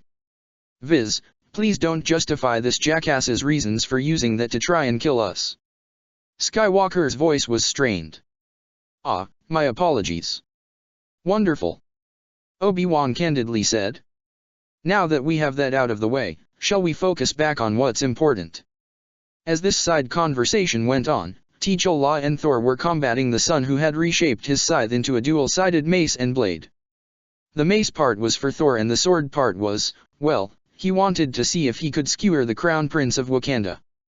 Vibranium was still as strong as ever, but there were materials capable of cutting right through it. And as a Celestial, the sun had the means in which he could make to get through Panther's vibranium suit. Spinning his weapon around, black and red flames appeared. They grew hotter and larger with each twirl.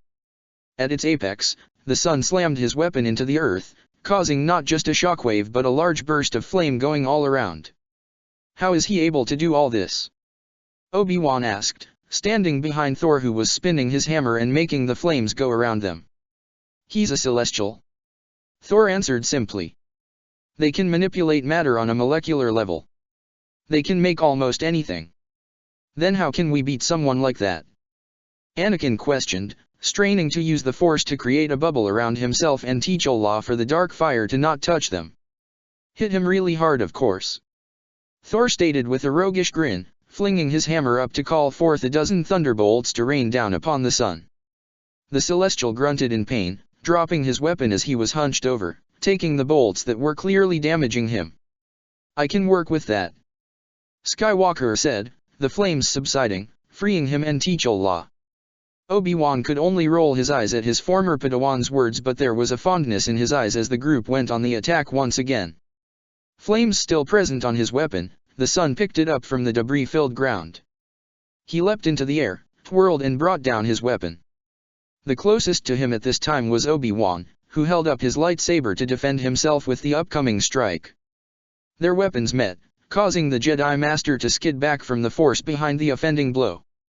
Vision swooped in from on high, firing a beam right in the son's face, who flinched yet remained standing strong. But just as he was about to retaliate, there was the sound of a young voice hollering with glee. He turned his head in time to be blinded by a glob of web, followed by getting drop-kicked by a swinging Spider-Man. This assault wasn't over as Ahsoka Tano dropped down from on high with the daughter joining her, and the two performed a dual force push that sent the son careening into the wall. The son crashed right into the rocky structure, embedded right into it with cracks all around him. Prying himself out of his temporary confinement, the son let out a harsh growl. "Ah, dear sister," he sneered at her. "Come to delay the eventual death of these lesser beings. I've come to put an end to your madness." The daughter heatedly shot back. "It is not too late for you, my brother. I implore you. Stand down. It's not too late. Repeating yourself shall get you nowhere, dear sister," the son plainly said, raising his hands with lightning and other minerals swirling around them. "You should know that about me by now." He thrusted his hands forward, the torrent of lightning headed straight for the daughter when the bolts arched away from her. The lightning flew into the spinning hammer of Mjolnir, Thor grinning madly. "Have you forgotten I am here?" he taunted, taking small glee in seeing the son twitch in anger. "Unfortunately I haven't." Once more, the son leapt into the air and spun around.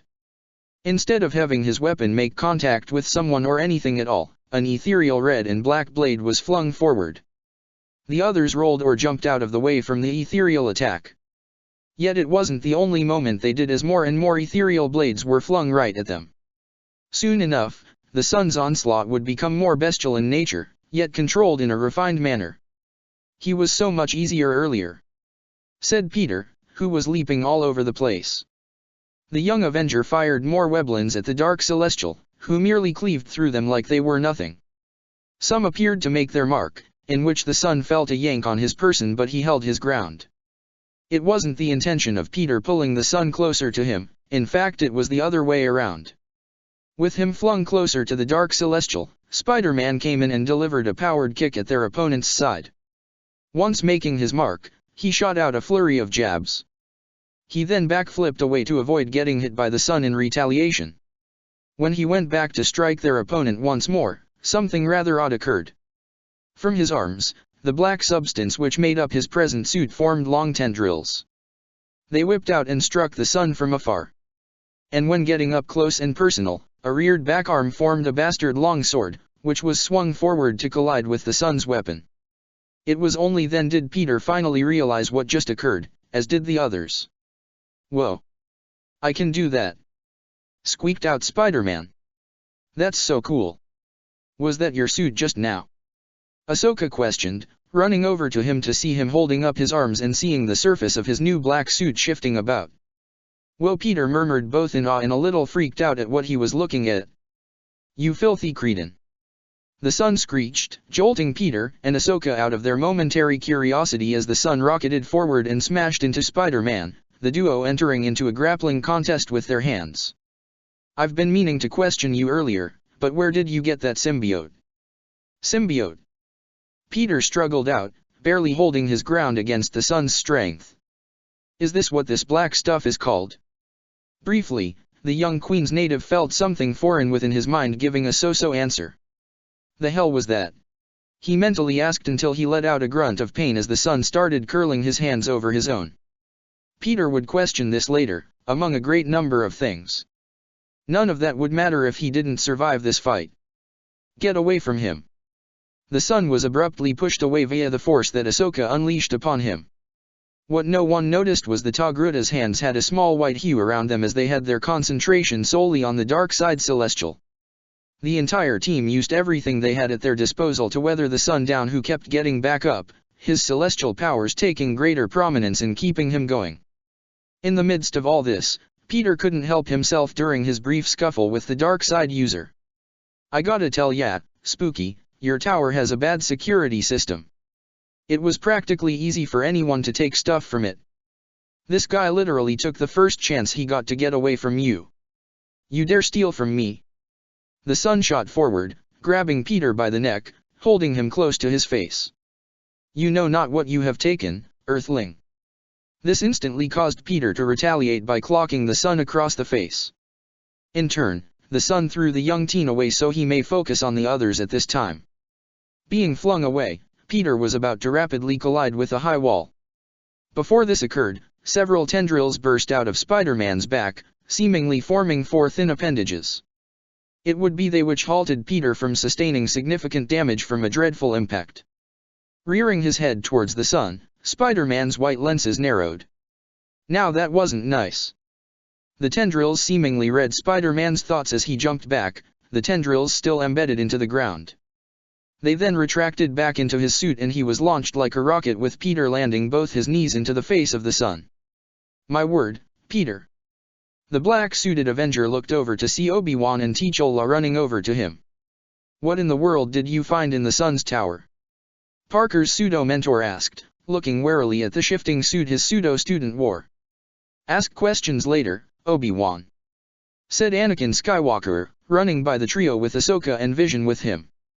"Agreed," T'Challa stated, looking at Obi-Wan and Peter briefly before they all rejoined the fight. The Sun was hovering in the air, arms outstretched as he created and gathered matter around him. Thor was the first to attack, the two clashing against each other several times until the Sun angled his body at the last second and backhanded the god away. Next came Anakin, the Sun materializing a sword in response to the charging Jedi. The weapons belonging to the Sun and Skywalker collided. Anakin struggled to deal with the Celestial's strength, yet it was too much for him. Before he knew it, his blue lightsaber was batted away, leaving him open for the Sun to ensnare him by the hem of his robes. "Fool!" the Sun snarled. "We could have saved the galaxy had you joined me." "Join you?" Anakin scoffed, a mocking smirk being thrown in his direction. "And get myself locked up here like you did? How do I know it wasn't your own fault? Dark side always turns on itself in the end." The Sun growled in irritation and sent a jolt of Sith lightning into Anakin's body before he was thrown away. "Master/Anakin!" yelled the others. Some tried to rush towards him but the Sun unleashed arcs of lightning all across the area to prevent them from getting anywhere. "You still have me to contend with, insects." Crashing through the monastery wall, Anakin tumbled across the ground before coming to a stop. He briefly heard his lightsaber clanking across the stone floor as he wobbly stood back up. He looked towards the opening and saw the fight continue and sought to join back in. "Going somewhere?" Anakin whirled around and used the Force to bring his lightsaber back into his hand. Just in time too when he saw the tall, menacing presence he fought before stalking towards him. "Aw come on, really?" Anakin said more to himself than to this imposing individual. "Now." "Yes. Now." Anakin grit his teeth, igniting his blue lightsaber in time just as the being brought his red one down upon him. "You know not what you have and what you will lose. If only I knew or cared what you were talking about." Anakin snarked back. "You will." The ominous voice of this menacing being said, sending a chill down the Jedi's spine. The two pushed back against each other, their blades clashing a number of times until one diagonal swing made Anakin stumble back from its power. In response, Skywalker used the Force, pushing his tall opponent back. This seemed to not work as the menacing dark figure didn't budge all that much. This only had the Jedi Knight to push harder. As this occurred, the dark side user merely went into a lower stance and brought his hands together. The sounds of crackling chirping could be heard in the darkened space as it began to escalate more and more. And from the man's palms was a bright light which began to erratically grow and condense with sparks seeking an escape. From what Anakin was witnessing, he could recall a Force technique from his personal studies, Kind Tight. At its apex, the Kind Tight ball was launched. It collided against Skywalker, having not only sent him back considerably but also electrocuting him in the process. Making an attempt of a recovery landing, Anakin felt his mechanical hand spasm as it was trying to either correct itself or stay functioning. He gritted his teeth from the pain of what he experienced and had to push on through in order to rejoin the others. There is no escape. Anakin let out a yell of frustration, inadvertently calling upon the Force to expel the lightning around him. This in turn sent the attack the being conjured back onto him. He stumbled back, clearly affected by this retaliation but remained standing. Rather impressive. Yet you underestimate the power of the dark side. Oh Griff, cliché much. Anakin quipped, rolling his eyes at what he just heard. You can't sound any more generic. This appeared to incense the being, who began to swing at Anakin with a sense of anger and annoyance. Their lightsabers soon met once more. With one hand, Anakin used the Force in close range in hopes of getting the upper hand, yet to his annoyance and frustration, his opponent mirrored the same action. The darkened space began to quake as a result. It may have gone up significantly, due to what's happening outside. Your skills are impressive, if not unrefined. And you're just a giant tool who can't help but love hearing the sound of his own voice. Anakin spun his blade about, parrying the red saber, and went for a spinning kick to the chest. The attack struck the armored chest, which sent back his opponent slightly. You're strong but not unbeatable. You will be destroyed, one way or another. Are you the one to do it? Anakin challenged. No, that is your own fate. To fall to the dark side. He didn't understand why, but hearing this made Anakin retaliate quite viciously at the last parry the individual pulled off. Clenching his lightsaber tightly, the Jedi went for a vertical upswing that struck the red blade with such power, it made his enemy reel back. The being had his saber arm pulled back behind him, leaving him wide open. Anakin went for a horizontal swing, the cape-wearing Sith hastily bringing his saber down at the last second to block him. The red lightsaber was swatted aside again, Skywalker lunging forward at the opening. This went on for a number of seconds, Anakin delivering a powerful blow that almost disarmed his foe, the cape-wearing Sith barely being able to defend himself from the follow-up attack from the Jedi. What's the matter, big guy? Anakin taunted, not letting up on his attack at all. Too much for ya? Where was all that arrogance a second ago? Though the helmet prevented him from seeing his face, the Jedi knew that these words were getting to his enemy. Those few huffs of air coupled with how angry that last deflection was proved more than enough of his assumptions. The being swung wildly overhead, and that was the opening Anakin was waiting for. He elbowed the chin of the helmet, and a quick swing of his saber cut the other in half. Seeing that he had no other means of defending himself, Anakin plunged his blue lightsaber through the chest of his fierce enemy. The dark, armored figure let out a painful hiss from his respirator-like mask as his saber fell to the ground. Looking down, Anakin's opponent didn't look at him as he spoke. This is not the end. Hearing this made Anakin come to a conclusion. You're just a manifestation, an illusion. Then stopping the sun means the end of you. The Jedi jolted his head back slightly at the intense gaze that was sent his way. For the briefest of moments, Anakin swore he saw eyes behind that mask. Yellow, sickly Sith eyes that contained nothing but venom and hatred towards everything in the universe. Does it? And like that, the being faded away, turning to dust and falling to the ground. Anakin stepped back as he kept his eyes upon the pile of dust that was blown away a second later. A sense of doubt seemed to well up inside of Skywalker, one which he fought to get rid of. It was merely something to unsettle him for this manifestation's master to defeat him. That shiver down his spine didn't help with the matter either. The sound of the fighting that was still ongoing out in the monastery broke Anakin out of his thoughts. He silently cursed himself for what he equated to be a distraction as he rushed back to where his friends were. Upon reaching outside, Anakin had to avoid getting hit by the clashing lightning attacks, courtesy by both Thor and the sun. Rolling away from the stray bolts, the Jedi Knight saw the others were having a hard time standing upright or were clearly exhausted with the ongoing fight. He could tell that they weren't going to last much long. Despite them being enhanced, even T'Challa and Peter were displaying signs that they were starting to get worn down. Only Vision and Thor really can keep going, but at this rate, will there even be a planet or whatever this place is left to fight on? And the daughter seemed to be on her last leg as she was easily being overpowered by her sibling. It was by this point did someone decide to finally intervene. Enough. An explosion of power erupted in the center of the monastery grounds, sending all fighters tumbling to the ground. They all recovered quickly and looked up to see the father floating above them all, slowly lowering himself to the ground. Celestial energy crackled around him as he leveled a hand in the direction of the sun. You have done enough. The father's voice thundered across the area. I ask you one last time, my son. You have no power to keep me here any longer, old man. The son interrupted his father. You must understand by now, this planet is not my destiny. What you will do will destroy all that is good. I beg you, restrain yourself, and stay. The father implored. Hearing the father's plea seemed to do nothing to sway the son and his decisions. He held a look of pure defiance as he glared at his father. I cannot. And then it shall be. I love you, my son. The son only raised a questioning brow. Do you? I never realized that imprisonment counted as love as you call it. The father was undeterred by his son's words, shaking his head in remorse. I held hope that you could resist the dark side. But I see now, there is no going back. From his hands, he conjured the dagger of Mortis, and held it up at an unflinching son. Father! The daughter's jaws dropped in horror. You can't. He has disrupted the balance. The father rebuked.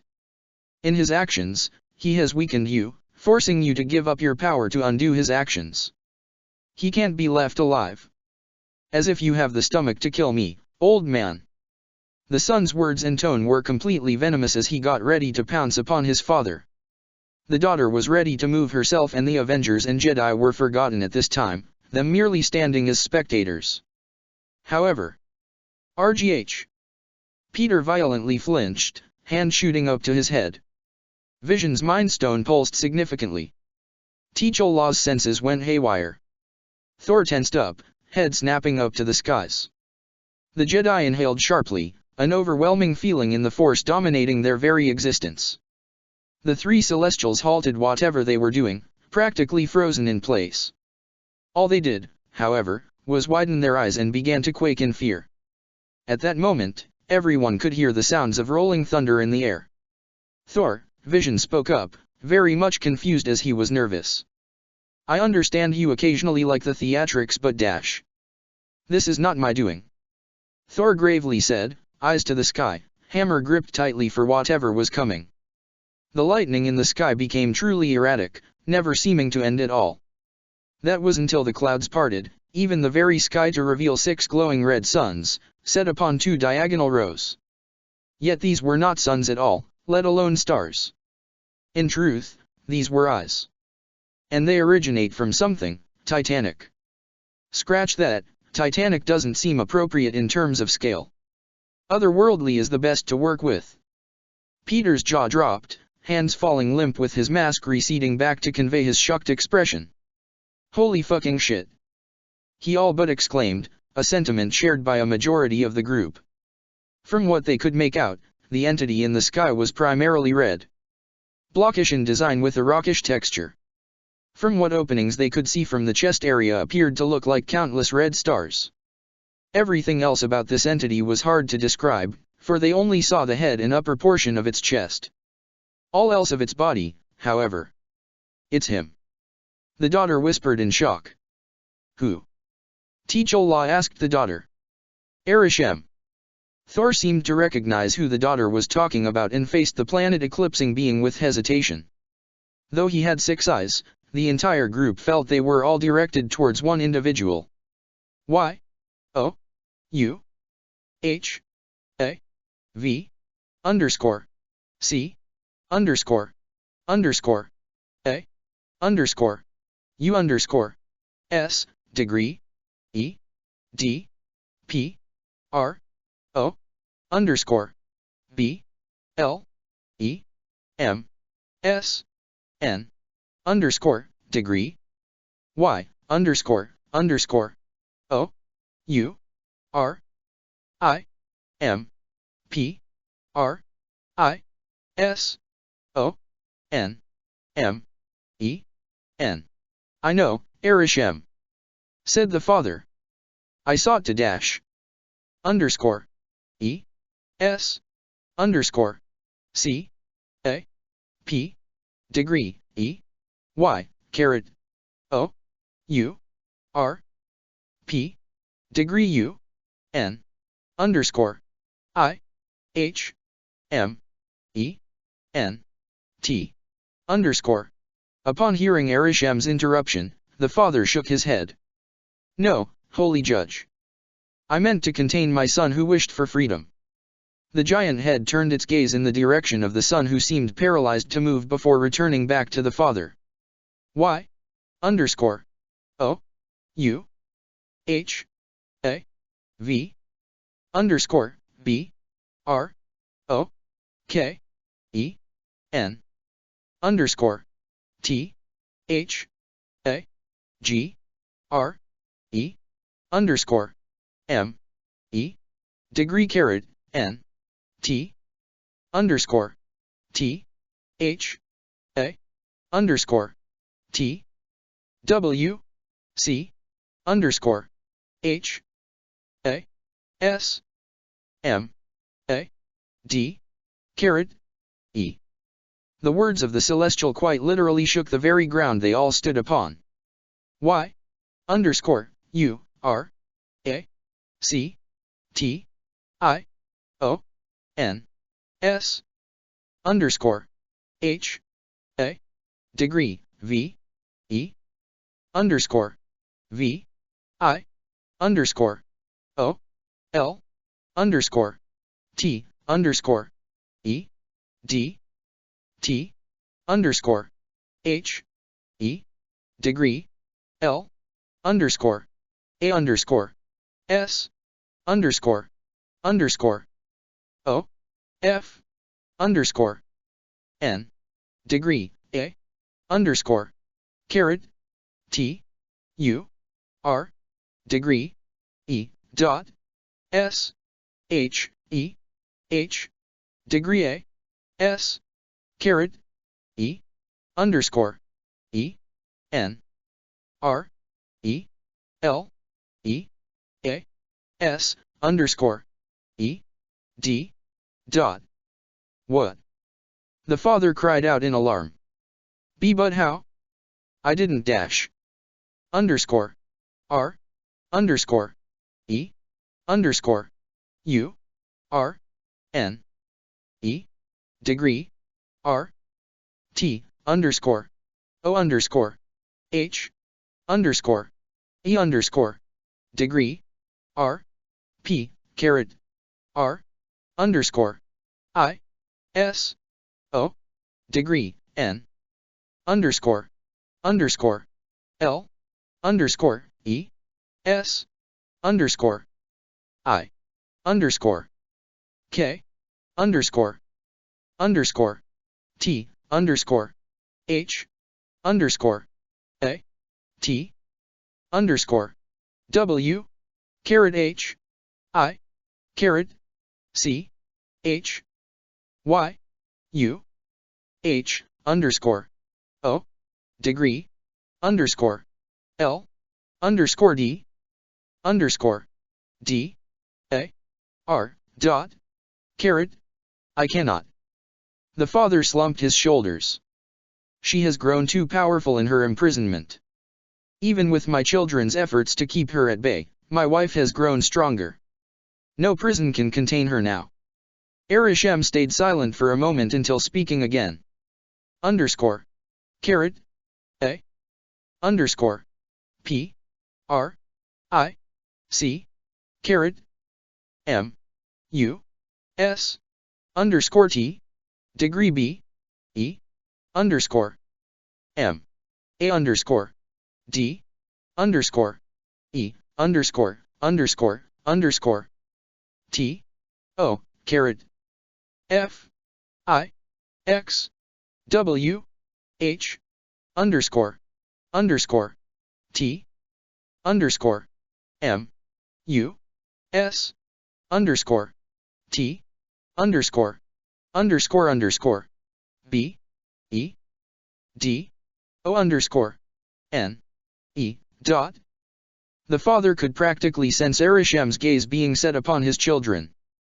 This caused him to swiftly make a decision. Take me instead, spoke the father. All this was my mistake. Let me pay the price for it all. After several moments of tense silence, which may have felt like hours, Arishem finally spoke. V. E. Degree. R. Y. Underscore. W. L. Underscore. Dot. Underscore. Carrot? No, cried out the celestial siblings. Father dash. What have you done? The son screeched, very much distraught about what was about to happen. It did not have to be this way. Yes, my child, it did. The father suddenly gazed at his children. You two are tied to me and your strength runs through me. This way, I take much of your power. After this, you both are no longer dependent on me. Ethereal rings appeared and surrounded the father, entrapping him. He was pulled into the air as his body began to glow a gray-blue light. They watched as the father transformed, taking the shape of his true celestial body until Arishem and he vanished through what could only be described to be a reddish black hole. Moments later, everyone present on Mortis could feel a gigantic quake. Not just a planet shake, but a ripple through the force to signify the father's life being extinguished. The daughter collapsed to her knees and began to weep. The son could only stand, arms limp at his side as he was trying to comprehend what just happened. Then, out of nowhere, everything throughout Mortis began to quiver and collapse upon itself. With the father no longer alive, the entire planet was no longer necessary to carry out the punishment Arishem had for the remaining Celestials. Everyone sought to regain balance, yet it was all for naught as everything on the now dying planet began to fall apart. With no proper way of escaping so soon, everyone would die.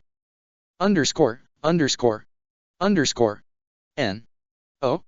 The daughter cried out and from her, an eruption of light side and celestial energy began to branch out.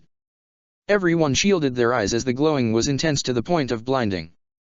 This went on for a few seconds until the ground stopped shaking. Slowly, everyone opened their eyes and were stunned to see the planet was now intact. In fact, it had completely changed. No longer was it in a state of perpetual darkness but an ethereal, beautiful, and warm light. Life had sprouted everywhere and there was a pleasant air that surrounded them all. What Ahsoka whispered, a strange feeling of content welling in her chest. I didn't want this place to die. The daughter spoke up, her golden glow having returned. Though she appeared radiant, her mood was anything but.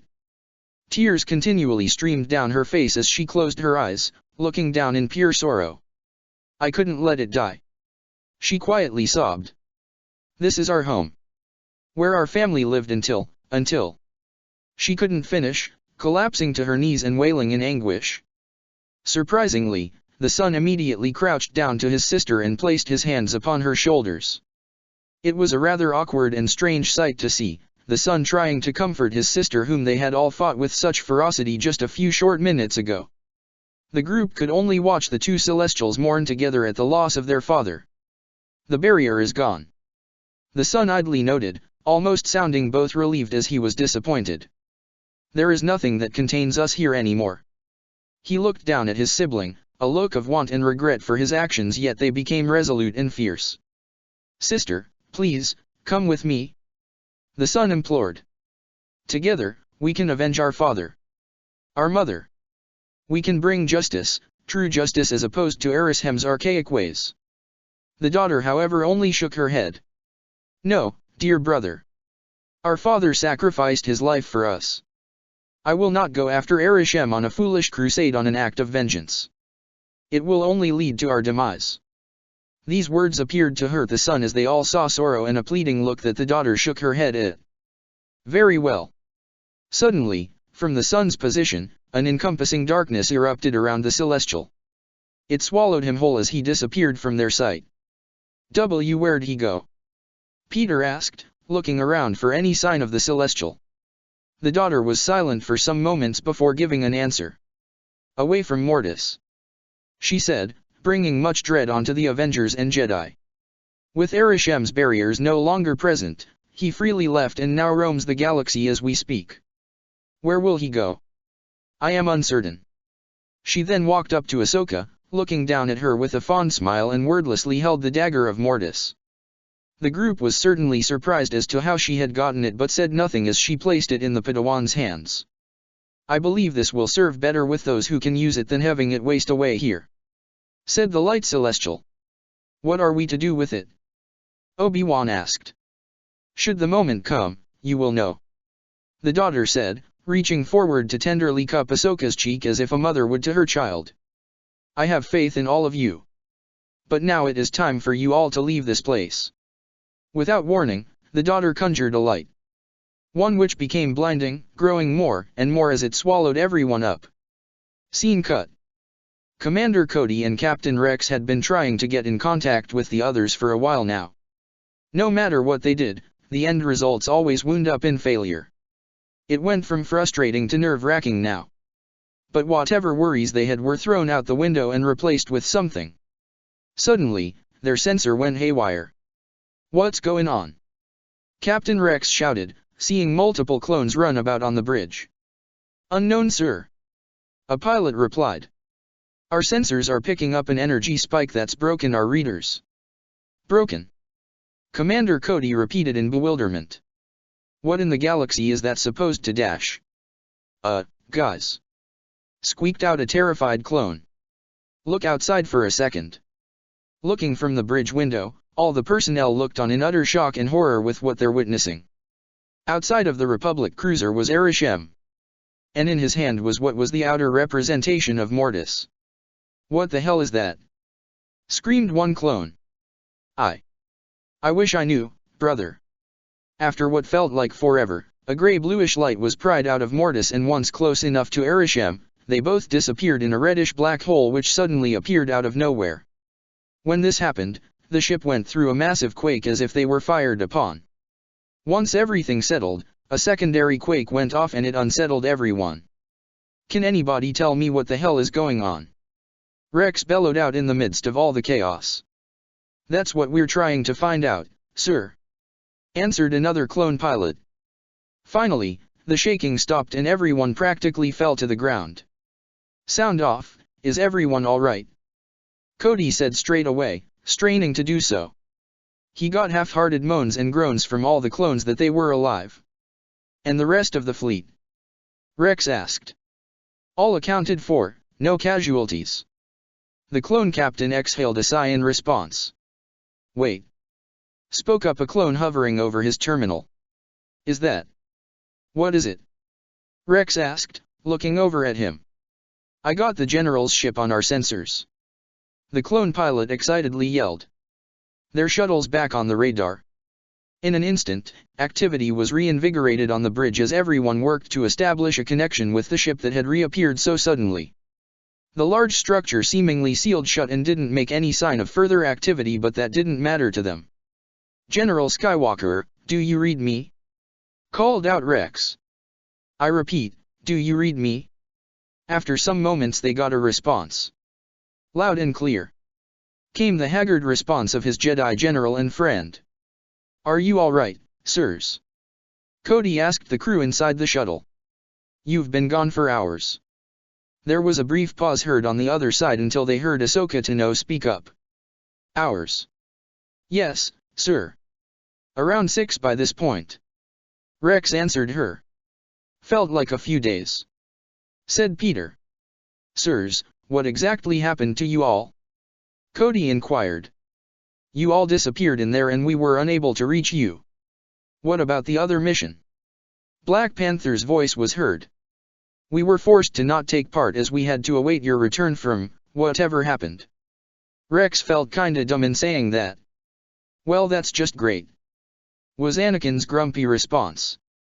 They accomplished their mission, however. Cody quickly tacked on. Captain Rogers and General Secura reported the destruction of Ultron's base. Well, some good news at least. Vision remarked. Rogers. Spoke an unfamiliar voice to the clones. Steve is with all of you right now. Both Rex and Cody looked at each other before the captain gave the appropriate response. Who was that? It's a long story. Came the response of a very tired Obi-Wan Kenobi.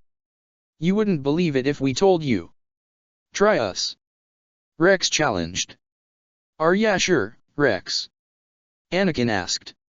Obi-Wan did say it's a long story. With segmented parts and chapters. Peter tacked on. We got nothing but time in getting back in friendly space. The clone captain remarked. Besides, telling it to us will help you streamline it when we have to deliver our report to the council. Good point. Ahsoka said with a laugh, very much eager to get back home after what they just went through. And with that said, the shuttle made its way back towards the safety and familiarity of the Republic fleet. The mission to Ultron's base had been completed. The investigation of the old Jedi Code was investigated. Thor's reunion with the Avengers was boisterous to say the least.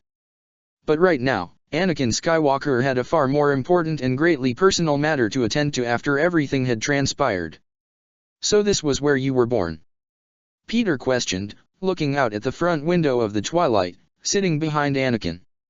"Yup," was Anakin's wry response. "Old Tatooine." After what happened on Mortis, Skywalker had a sense of uneasiness which needed to be quelled. So once everyone made it back to Coruscant and relayed their reports, Anakin decided to make a trip back to his home planet. All in order to put many things to rest. And he wouldn't be alone in making this trip. An entire desert planet. Peter mused aloud with a frown. "So, who runs this place? House Harkonnen or Atreides? Any spice affecting my senses I should be concerned with?" Anakin shrugged slightly. "The Pike Syndicate controls a large portion of the spice trade in the Outer Rim. Though I've never heard of these houses." "What, did ya learn something about this galaxy we don't know about?" Though the question came out as a joke, Peter's reaction was anything but. "Wait, what?" Peter gaped. "Spice here is real? Seriously?" "Whoa, I was joking." "Wait. Then does that mean Dune is real too? Is there an Arrakis here? Sandworms? Bene Gesserit? Wait, would the Jedi mind trick count as one?" "What?" Ahsoka looked at the webhead in clear bemusement. "What are you even talking about right now? Is this another Earth reference?" Padme asked, amused by the teen's excited reaction. He appeared to calm down now, displaying a sheepish expression for them to see. "Heh, yeah, it's from a sci-fi book called Dune," Peter stated. "Maybe Karen can find it in her databases. Pretty sure Mr. Stark is just as nerdy as I am. He makes more references than I do." Anakin only shook his head, chuckling silently to himself, tuning their conversation out as he concentrated towards their intended destination. He flew out across the desert world, passing by several cities and settlements until arriving at the location of their journey. Having the ship settle down, Anakin and co walked off the ship, the Jedi Knight leading towards a lone hut situated in the middle of seemingly nowhere. What exactly is this place, Anakin?" Peter asked in confusion, though he tried to be polite. "It's a moisture farm," Anakin plainly said as they drew closer to the place with two people coming out from the hut. Anakin's lip twitched upwards at the sight of them, walking right up to the man, taking a second to eye the woman beside the man until both were standing a foot apart from each other. "Anakin." The man greeted calmly. "Owen."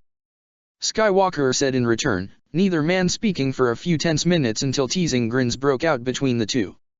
Anakin held out his hand and Owen clasped it with his own, the two firmly shaking their arms. "Owen." Skywalker greeted in a kind fashion. "It's good to see you." "Same for you, Anakin." Owen Lars smirked slightly. "Or should I call you the hero with no fear now?" Said hero couldn't restrain his good-natured eye roll, groaning lightheartedly. "Criff, it's made its way over to this corner of the galaxy. Hard not to with how crazy things are these days, Anakin." The woman next to Owen said with a warm smile. "It's good to see you too, Beru." Beru only smiled at the Jedi. "What can we do for you, Anakin?" Owen asked, eyes flickering behind him. "Padme, nice to see you again." "Hello Owen, Beru." Padme kindly said. "It's good to see you both are well." "The same to you," Beru said, looking past her. "And who are these two?" Anakin turned to the two teens and gestured them over. When Ahsoka got within arm's reach of him, placed a hand on her shoulder with a proud smile for Owen and Beru to see. "This here's my Padawan, Ahsoka Tano." "Nice to meet you," said the Togruta teen. Peter Parker," the Queen's native said, holding out his hand with Owen and Beru shaking it. "Spider-Man." "Spider-Man." Both moisture farmers parroted in bewilderment. "He's an Avenger," Anakin tacked on, snorting slightly at the pair's eyes widening considerably. I take it they're just as famous out here, huh? That's all the HoloNets and news feeds have been talking about. Barry remarked, a bit astonished in actually meeting an Avenger after hearing so much about them for the past year. It was slow at first, but eventually multiple captured holovids began spreading to all the known corners of the galaxy, all showing off the incredible skills, powers, and capabilities that this team of extraordinary people possessed. Anakin looked around a little, soon voicing an inquiry to his step-brother. "Where's Clyde?" Owen's smile marginally lessened. He turned his head towards a mound on the other side of the farmstead. Only instead of one when Anakin was last here, there were now two. His eyes widened upon seeing this, not turning away from it as he stepped forward. "When dash? He died some weeks into the Clone Wars." Owen answered, a pained and downtrodden expression on his face. His injuries were one thing, but after losing Shmi, Mom, his heart. He just couldn't live knowing he failed her. Dad just wanted to be with her in the end. There was a glossy look in Anakin's eyes, the Jedi's head hanging low with Padme immediately placing a hand on his shoulder. Her other took hold of his hand and she leaned her head against his shoulder. Before long, the group made it to the grave site where the pair of tombstones resided. "I'm sorry for your loss," Ahsoka quietly said. "Thank you," Beru murmured. "Did Anakin dash? He and my father-in-law never really spoke to each other when meeting for the first time," said Beru. "They didn't speak again afterwards at the little funeral, due to whatever happened at Geonosis." Ahsoka gave a small nod of understanding, realizing what must have gone on at the time. Owen and Anakin stood apart from the group, the two silently conversing with one another. "I hate that your last memories of them were in their final days," Lars murmured.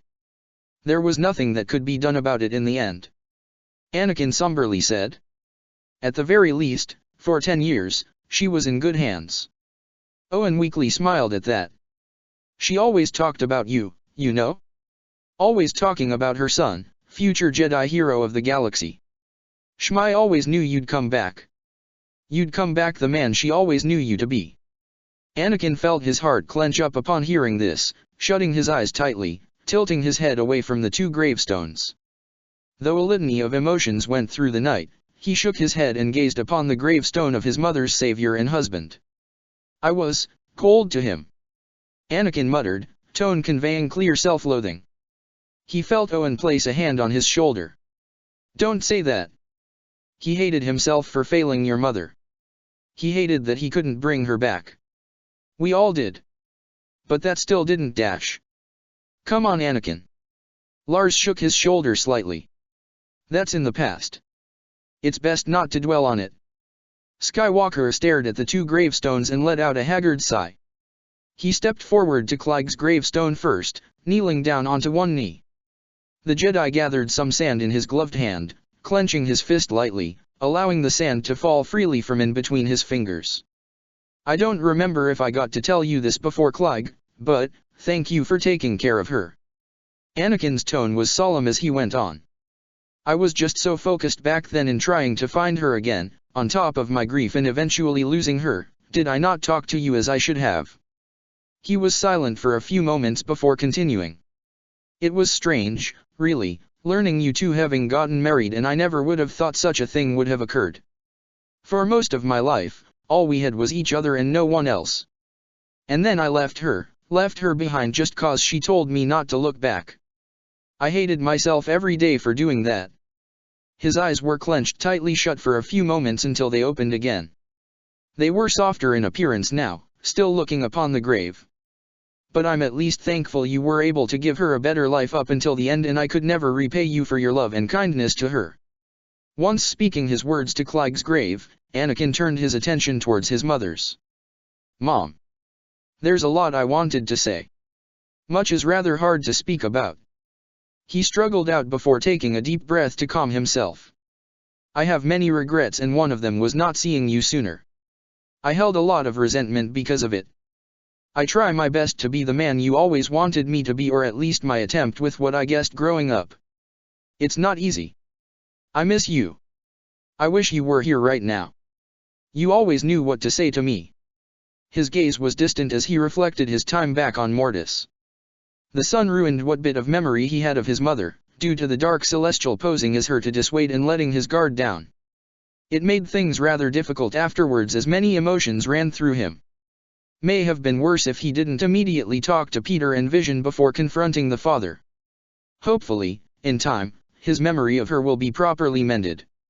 Anakin felt the presence of the others join around him, his wife taking his hand into hers, the two holding each other for support. "Your mother?" Peter quietly asked, Anakin silently nodding. "She would be proud, and exasperated. You dive bombing off every ship you fly." Anakin snorted despite himself, reaching up to lightly flick the side of Peter's head. "Like you're one to talk," he countered. "You and your team beat my record in no time at all with how you guys do things. Crazy and reckless should be your guys' motif. Not like you're any better." Peter shot back with a teasing grin. "Poor Ahsoka has to look up to you as her role model."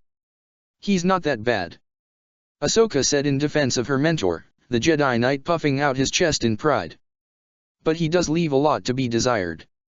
And like that, he deflated instantly, a faux sour look being shot towards his Padawan. "And what's that supposed to mean, Snips? I say you only encourage my reckless behavior." Ahsoka only gaped in disbelief. "Excuse me. I'm the one who encourages you." "But of course." He even flicked his hair back just for the hell of it to add to his comment. "I have to be a model master for my adorable little protege, otherwise, what kind of a Jedi would I be?" Owen chuckled at their interactions, clearing his throat for them all to hear. "Since you guys came all this way, stay for dinner," he said, placing his arm around Beru's shoulders. "Beru's making her best dish tonight." "I insist," she stated. "You traveled all this way? That sounds wonderful." Padme stepped forward. "Do you need any help?" Soon after, the six of them went down into the Lars homestead for dinner, enjoying a rare moment of serene peace. Despite the war, despite the madness the visitors had recently endured, despite all that was happening at this very moment in the galaxy, they all had this moment here of peace. A simple dinner between friends and family.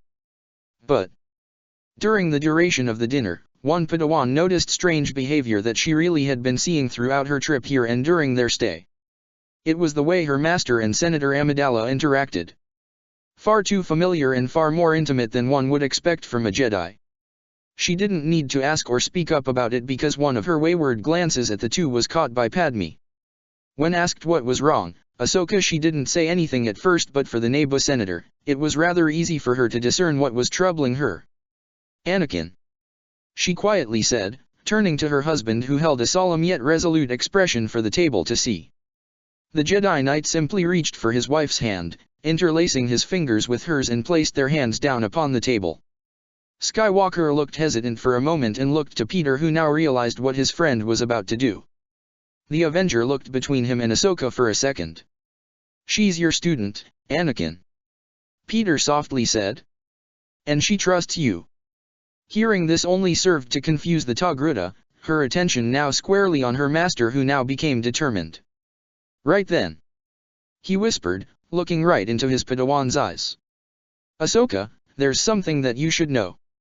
Something I can only entrust to you right now." This gained her complete undivided attention as she leaned forward upon the table in anticipation. "Padme and I dash." Ahsoka stood alone, leg propped up on the slightly elevated mound of sand surrounding the pit of the Lars homestead. She had one hand resting upon her knee and her gaze being directed out towards the horizon of the desert world, silently watching the twin suns set upon the planet. Though she appeared relaxed and content, one can see conflict in her eyes. One with keen eyes would also have been able to pick up on her tense shoulders and how she would occasionally clench up one of her fists for a few seconds. There was a lot on her mind right now after that little dinner sit-down in the Lars homestead. Much that she had learned of about her master that, well, she's gonna need some time to process it is all. "Beautiful view," said a familiar voice from behind. "A sci-fi nerd's dream come true right there." Ahsoka's lip instantly twitched upwards, tilting her head to the side slightly to catch Peter walking up to her out of the corner of her eye. "A dream come true?" she asked innocently, turning to him fully as he now stood by her side. He shrugged. Yeah, of course. Earth only has one sun and I've noticed most other planets have the same amount. So seeing this is pretty cool. The Togruta only hummed in response, turning back to the twin suns. There was a comfortable silence between the two for a time, though Peter kept side-eyeing her every few seconds, noticing a slight stiffness to her. Lot on your mind? Though it sounded like a question, it was really more of an observation. She let out a derisive snort and shook her head. That's one way of putting it. The Padawan freely admitted. Honestly? It's just. I don't know how to take it in really. My master. My hero, the man training me to become a better Jedi, is breaking every rule in the book and is married behind the whole order's back. To be fair, rule breaking is kinda you and Anakin's MO. Peter said with a shrug, flinching at the deadpan that was directed at him. And not that there's anything wrong with that. She frowned now. It's not about that. It's about the fact that Master's been lying to the Order, to Obi-Wan, too. The sentence went unfinished, but the message was clear. Peter felt a bit awkward right now in doing this, but he felt it necessary to do it all the same. Clearing his throat, he rubbed the back of his neck, looking back out at the twin suns as he tried to formulate the proper words.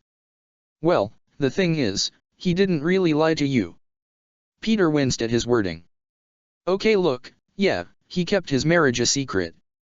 Way before even meeting you. And yeah, I know that it's against the Jedi Order to do it, but I don't really blame Anakin for doing so. I think if it wasn't for the war right now, Anakin maybe would have even left the Order for Padme if he was given a choice. But they both have their responsibilities to adhere to, and it would be selfish of them to turn away from the galaxy when they were needed most. But dash. And it's not that he doesn't trust you. He prevented her from talking back, placing a comforting hand on her shoulder. He's letting you know now because he has absolute faith and trust in you. Not the Council, not Obi-Wan, not even any other Jedi or his, actually, don't know if his troops know or not, but in the end, he chose to trust you above everyone else with this secret. You wanna know why? He had her face him entirely. Because he knows he can trust his Padawan because she trusts him. How can you say that? Ahsoka's voice cracked for a moment. He didn't tell me dash. But he did. The Queen's teen firmly stated, looking deep into her eyes with an intense gaze. He trusts you more than anyone else, probably other than Rex or Obi-Wan. He knows it and you know it too. There was a moment where she appeared unsure, but slowly, a teary smile crept up on her face and without warning, leaned forward to rest head against Peter's shoulder. He was certainly surprised by the gesture but was quick to respond, pulling her closer for a more proper embrace. He had his arms around her lower back while he felt her hands on his upper back, her head shifting a bit towards his cheek. They stayed like that for a few seconds until Ahsoka abruptly pulled back. Wait. She had a deep frown directed at the now confused Peter. Master Skywalker said all of the Avengers already knew about them. Uh-huh. Why, what's wrong? Well, you said all this stuff about him trusting me by telling me and dash. Realization dawned on him and he quickly cut her off. Oh, yeah, I see what you mean. Yeah, no, he didn't tell us. We just figured it out on our own. Was rather easy actually. Wait, what? Ahsoka was bewildered now. You all just dash. Yup. Peter said with a light laugh. Was actually easy too, honestly. I know I'm not the best with girls, but yeah, we all saw it.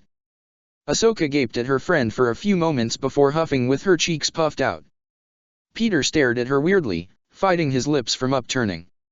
Are you pouting? She huffed again, dramatically turning her head away. No. She petulantly denied. This only served to make Peter laugh at her plight. It's not funny. Ahsoka childishly said. Yes it is.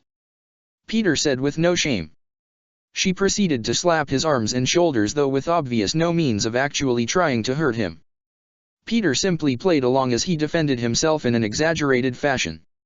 Without realizing it, his instincts kicked in, catching her wrist and pulling her in close. The two teens blinked at the sudden closeness of each other with neither making any moves to pull away. They simply stood there and stared into each other's eyes, the air around them quiet and a bit awkward. Ahsoka cleared her throat and was about to move away when Peter prevented her from doing so. She was confused by this action but then saw a focused look in his eyes. It was actually pretty intense, but also, she didn't understand why, but she was becoming drawn in but also flustered at the same time. Peter. Ahsoka managed out, her voice coming out unusually shy. What are you dash? She couldn't finish what she was saying as she felt his hands beneath her chin suddenly. Her eyes were wide in anticipation as her head was tilted up slightly towards him. The Padawan watched as, despite having some color in his cheeks now, he moved forward towards her. Ahsoka's heart rate practically skyrocketed now as she felt his breath mingling with her own, her eyes fluttering shut. As all this was transpiring, Peter's mind was running at 1,000 miles a minute, a pace matched by his beating heart. He wasn't quite sure as to what he was doing right now. Okay, he knows exactly what he was doing right now as he was now only an inch away from Ahsoka. The webhead was unclear as to what had spurred this on in him, except Peter couldn't fully explain what it was, but there was some kind of nudge or push within him. It wasn't like a mental thing or even one from the heart, but something far more primal, if that's what could be used to describe it. This sudden want, or really, the already present desire for this beautiful Jedi within the recesses of his heart and mind.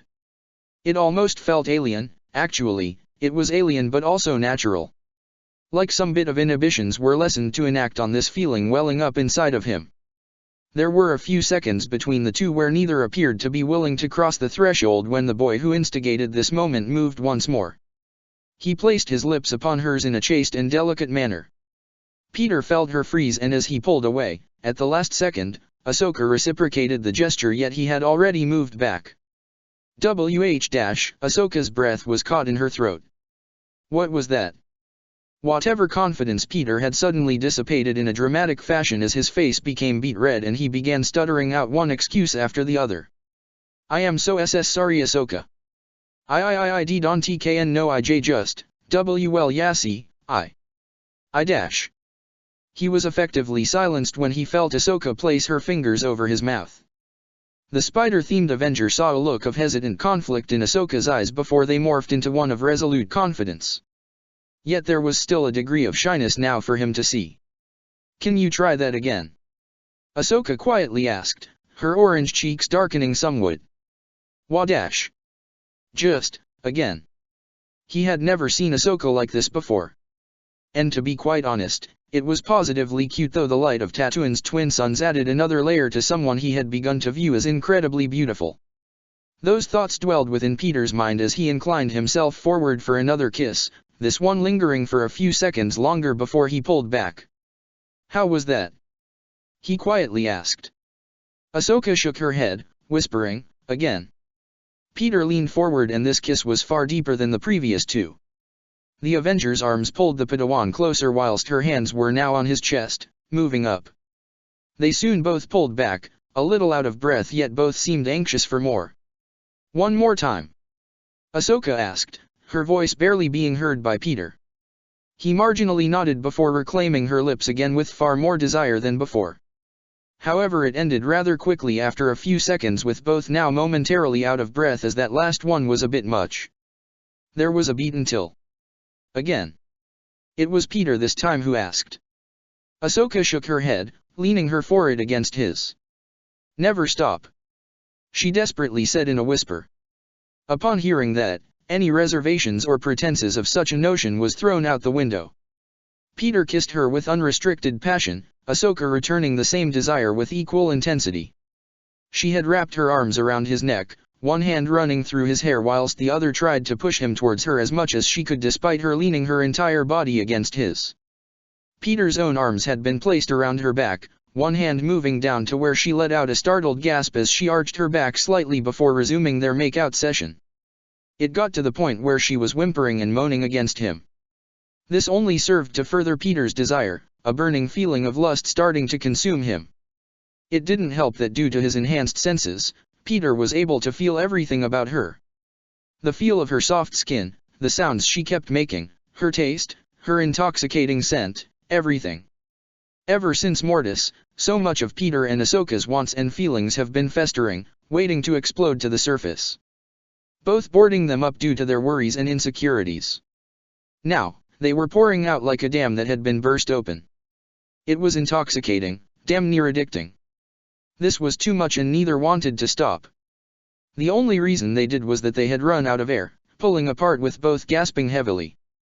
They had leaned against each other for support, foreheads touching with eyes locked. That was. Yeah. Ahsoka finished for him, giggling like a schoolgirl. Peter chuckled, arms wrapped around her lower back again with hers resting on his shoulders and fingers laced behind his head. They stood there in each other's arms simply basking in the presence of one another until. So, Ahsoka eyed the boy inquisitively. What brought this on? Huh. Peter said dumbly, eliciting another giggle from the Togruta. This. She emphasized. You know. Oh. A healthy red hue dusted the New Yorker's cheeks as he once again stammered and stuttered to find an explanation. It didn't help that Ahsoka was giggling again, flustering him even more. I just felt that this was needed. Needed. Peter cleared his throat. With what happened on Mortis, I was worried about what might happen between us. The sun ruining what friendship and dash. Yeah, don't remind me. The pair shared a laugh before Peter became serious upon seeing Ahsoka bite her lip. He nudged her as a silent means of asking what's wrong. Thing is, I didn't know if it may have closed yourself off from everyone, even me. Not everyone. He corrected her. And most certainly not you. Yet. Things would have been awkward and tense. Yeah, they would have. Did I ever say how sorry I was for what happened on Mortis? Yes, repeatedly. Both after we left that place and before we came here. I lost count after 15. Peter said cheekily. Though you and I both know that it wasn't Dash. That was me. Ahsoka shook her head. It came out in the worst way possible. Hey, these things happen. Peter assured her, cupping her cheek gently and making her look back up at him. We just gotta shoulder it and press on, making sure we try to be better the day after. And if there's any trouble, we talk it out instead of bottling it up for too long. Master Yoda always told us to do or do not. There is not try. She whimsically said. Well, yeah, can't do most things until ya try it, so. She lightly batted his hand away in faux offense yet smiled all the same. So. Would you wanna try this out? Peter quietly asked. Us together, dating, I mean. Ahsoka pondered for a moment with a small smile. Perhaps. Peter let out a sigh of relief with his lips curling upwards for a smile. We'll just need to see how to bring Barriss in on this. That ended up shutting down Peter's mind before having to reboot. You didn't forget about her, did you? Ahsoka asked, greatly amused by the comically blank and short-circuiting expression of her now yet-to-be-declared boyfriend. You do know that she's the one who wanted to go for this first, right? I remember. Peter said in a quiet, squeaky voice like a mouse. Still trying to process if this is some twisted dream. Two really attractive girls are into me and want to go for a triple threat relationship. Well, believe it, webhead. Ahsoka pecked him on the lips. You're ours now and we're yours. The web-themed Avenger squirmed. But it hasn't even been official. He practically shivered when he felt her fingers trail beneath his chin. Yet. Peter hung his head in defeat.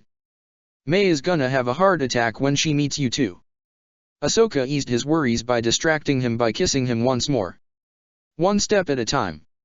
She whispered, locking lips again. Peter simply surrendered to the moment, holding her close, running a hand up and down her back. As the two continued chattering and exchanging a kiss every now and then, they were observed by two others from the entryway to the Lars homestead.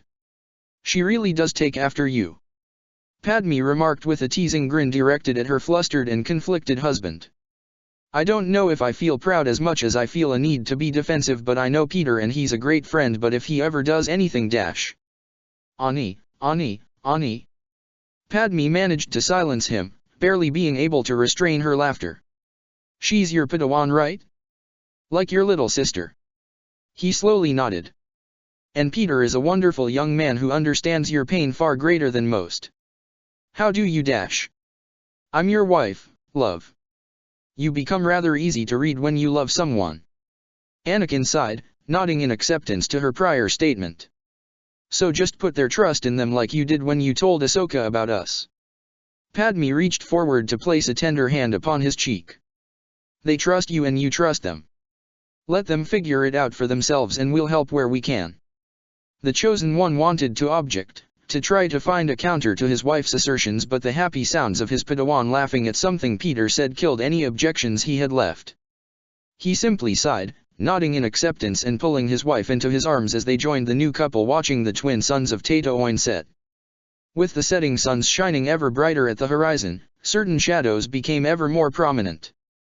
For what was cast from Anakin was a tall menacing one which didn't fit the Jedi at all. Yet it was a part of him, whether he liked it or not. Unidentified planet. A singular ship landed before a decrepit ruin of a temple, the stone structure seemingly on its last legs. The hatch of the ship opened and out jumped a robed man, throwing his hood back to reveal it to be Beryl Over. This is the place, he muttered, looking up at the ruin as confirmation for himself. He walked toward the ruins, hands grazing over a destroyed pillar when a chill was felt on the back of his neck. You certainly took your time. Over whirled around, hand over his lightsaber, though he relaxed upon seeing who it was. A woman in red robes and bone-like decorations adorning parts of her attire. Beryl gave a small bow to the person before him. Gethzerian. Quite the honor to finally meet you. The Night Witch of Dathomir flicked her hand. No need for such pleasantries, boy. We have more pressing matters to attend to, she said before narrowing her eyes a little. Do you have it? Wordlessly, the Night Witch saw Beryl withdraw an item from a satchel hanging from his side. Her eyes widened and a wicked grin found its way onto her face. The lightsaber of Exarchon, she whispered in a reverent fashion, reaching out to take it until Over pulled it back. She gave him an unamused look, with him shooting a flat one right back at her. Would have brought it sooner with the others, but each were so powerful that I had to use much skill to hide them on each trip, Beryl said, placing the lightsaber of the ancient Dark Lord back in his bag. We're now one step closer to our goals. And what of your Jedi colleagues? Gethzerian asked in contempt. Are they none the wiser to our plans? Ultron has proven to be the perfect distraction that we needed. Regardless, I had to be precautious in smuggling these artifacts in case of anything. The Night Witch only hummed, her disembodied voice echoing around them. And what of yourself? The Jedi questioned. Were you successful in your own endeavors? Gethzerian silently held her hand up, and with a flick up, green flames sprouted from her fingertips.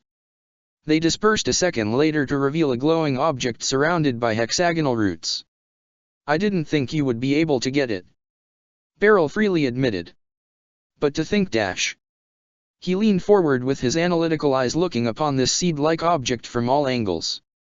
With this, they can return. We can return. Beryl now sounded a bit fanatical. Our revenge shall finally be enacted as will pleasing our goddess. Gethzerian, however, didn't share in his excitement. Something that he noticed. What? I would have thought you would be ecstatic that our plans are starting to take shape after so long. The Night Witch didn't reply right away, instead mulling in her thoughts. Is this truly what we seek? Gethzerian questioned. War upon the galaxy? Upon the Jedi and Banites. What better time to enact what is needed to rectify this wrong? Spoke the Jedi. Bane and his pathetic rule lived up to his namesake for the true Sith. An embarrassment if there was one. But will we succeed? The Night Witch questioned.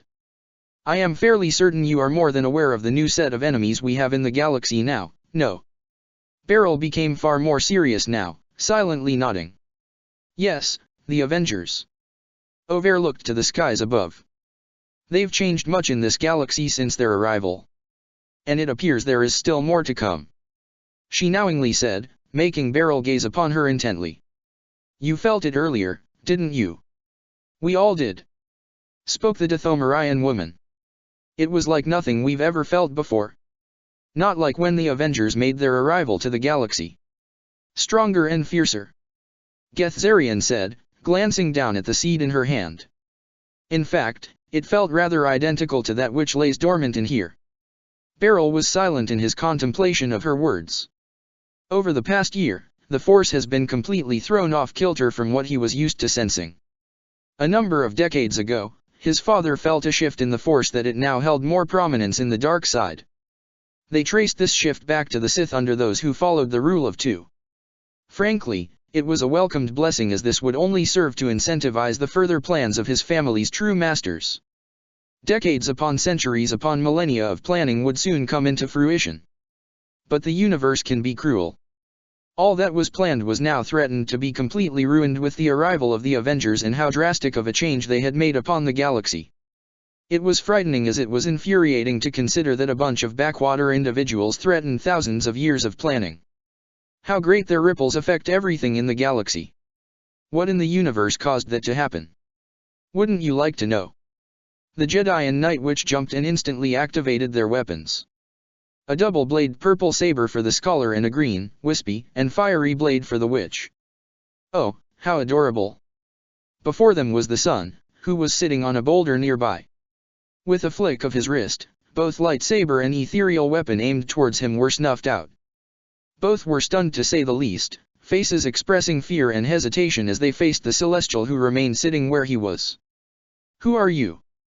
Beryl questioned, hand slightly held out in case of anything happening. "Someone who has been left out in galactic affairs for far too long." The sun replied in a melancholy tone. "Honestly, who I am matters not. It is what I can do for you and you for me in return is what matters right now." A silent conversation soon took place between Beryl and Gethzarian before the Jedi spoke up. "And what, pray tell, do you have to offer?" "Many things."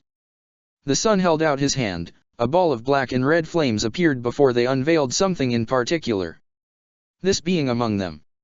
What was seen in the Celestial's hand made the two Force users stand there in utter shock and disbelief. A porcelain skull-like mask, one heavily cracked yet still intact. Red bars coming down onto the eye sockets with a brass piece of decoration set between them. That mask. How did you dash? "I have my ways after a short amount of time," the sun enigmatically said. "And I know who it is you serve and what it is you wish to do. You may hold a celestial seed but you know not its greater secrets. But I do." Beryl and Gethzarian shared a look with each other, a silent conversation being shared between them both once more. "What do you want in return?" the former finally asked after a few more seconds of silence. The sun only smirked menacingly, red eyes glowing brighter upon hearing this. "A number of things, which I would be happy to discuss with you and your compatriots." Avengers Infinite Wars Chapter 75, Band of Brother Volume 2 ARC Troopers. "Forget everything you know." Those were the first 4 words ushered to these clone troopers the minute their training had officially begun. Their training to become advanced recon commando troopers. It was a surreal thought really to consider for these clones. Originally, becoming an ARC trooper was almost an impossibility. They were raised specifically for the notion of being the absolute elite of the elite in the Grand Army of the Republic. But with the onset of the war and just how valuable these clones were, demand for their use in the battlefield rose exponentially. There were only 100 ARCs to begin with, but they were stretched thin almost immediately. 100 ARCs couldn't be on every battlefield at once. And training them would take some time, so for a brief instance, the lack of numbers were compensated by a training program that allowed captains, commanders and other high-ranking clone officers to undergo the intense ARC training regime. These graduates included the likes of Captains Rex and Keeley, Commanders Cody, Bly, Kree, Bakara, Jet, and so on. Heroes and legends amongst the clones by this point. But now was the time for more of these elite soldiers to be made. Doing it the old-fashioned way before the start of the war would take too long. So the new ARCs would be hand-picked from a number of legions, corps, and battalions that show the qualities that are needed to become this elite commando. And out of all the millions of clones, the millions of soldiers, just 12 had been selected. The criteria to become an ARC was extremely specific and narrow, yet the requirements needed were various. The ability to think on your feet and not in a simple way. You had to be fast, decisive and instantaneous, being able to figure out a proper counter to any and all scenarios one would find themselves in. Ingenuity on the battlefield went hand in hand with thinking on your feet. not simply relegating yourself to every field manual thrown at you. An ARC had to concoct new strategies that would derail an enemy offensive or counter anything that was preventing them from completing their mission. Independence was an almost obsessive specificity among the recon commandos, being able to not only survive but thrive in situations where a chain of command wasn't there to bark out orders. ARCs were meant to be one-man armies in the most literal senses of the words, trained to the point that 100 battle droids in front of them isn't a threat but target practice. There was a list of other requirements, but the core aspects of it were covered. Back to the dozen selected clone troopers, all 12 stood in a single file line, upright and stock still. They had been called in by their lead instructor a few minutes ago, as this was to be their first official day. The 12 troopers represented 4 different clone units, being chosen by both their clone officers and Jedi generals. To get the recommendation from the Jedi generals was both a boost in confidence, but it also came with the internal promise of not allowing such praise to go to waste. Their brethren and generals chose them because they represented the best of their legion. They would be damned if they would not live up to the standard that was to be expected of them now. From the 501st Legion was the Domino Squad, composed of the Force clones of Fives, Echo, Heavy and Cut Up. They had been a batch that has been together since their birth, with them having only lost one of their members being droid bait back on the Rishi Moon outpost. They all carry the initials of DB on the backs of their helmets. Right next to them was a clone corps they had frequently worked alongside due to the relationships of both their generals and clone commanding officers. Waxer and Boyle were called the best of the 212th by Commander Cody himself, but they never would have expected him to take it to the point that they would be chosen as potential ARC troopers. Right by the orange-accented troopers were the yellow-marked soldiers of the 327th Star Corps. Flash, Cameron and Lucky were chosen by Commander Bly and General Secura to represent their corps, and they were jittery to say the least. And rounding out the 12 were the men of the 104th, or the Wolf Pack as they're more known as. Boost, Comet and Sinker were the ones selected by Wolfa and PLO Kun to be therefore PLO's brothers, as one clone trooper had put it. Now, one may notice a bit of a disparaging number in terms of the 501st having the most representation compared to the rest, though the other clones took it in stride. The 501st Legion was just as infamous as it was famous for perhaps having the most headstrong, reckless yet also incredibly skilled Jedi Knight leading them. Anakin Skywalker wasn't just their leader but their hero and figurehead alongside Captain Rex, the pair having been working together since the near start of the war. They were among the fastest to gain a reputation as one of the most elite legions in the war, as they had ranked constantly in the top 10 clone battalions to see action consistently throughout the war. And in this consistency and exposure to radically different battles and scenarios, ingenuity was not only praised but encouraged. The clones of the 501st all had a rep of being the most imaginative when it came to combat, thinking of strategies most other clones couldn't even wrap their minds around. It became a policy of, you had to see it to believe it. Granted, this sort of policy wasn't exclusive to just the 501st. The 212th was equally as famous and infamous amongst the clones of the GAR, since they were constantly in the thick of the action right alongside the 501st. This came in part due to the close friendship Rex and Cody shared on top the brotherly bond of their generals in Anakin Skywalker and Obi-Wan Kenobi. They had fought in many campaigns, many battles, earning their reputation among the best of the best. Then again, the 12 here are meant to represent the best of the best. Among them at the very least. Such as Comet, Booster, and Sinker of the 104th, or more simply called the Wolf Pack Battalion. Under the leadership of esteemed Jedi Counselor PLO Kun, the 104th had earned a rather infamous rep of being exceptionally skilled, rowdy but fierce, deadly, and efficient, with undying loyalty to their Jedi General. After the campaign in finding and destroying the Malevolence, their numbers dwindled drastically, with many months of rebuilding themselves from the ground up. The new and current crop that make up the 104th are among the greatest of the clone legions, with their devotion to their Jedi General almost like an oath to be made. Not that it isn't something that is just thrown around so lightly.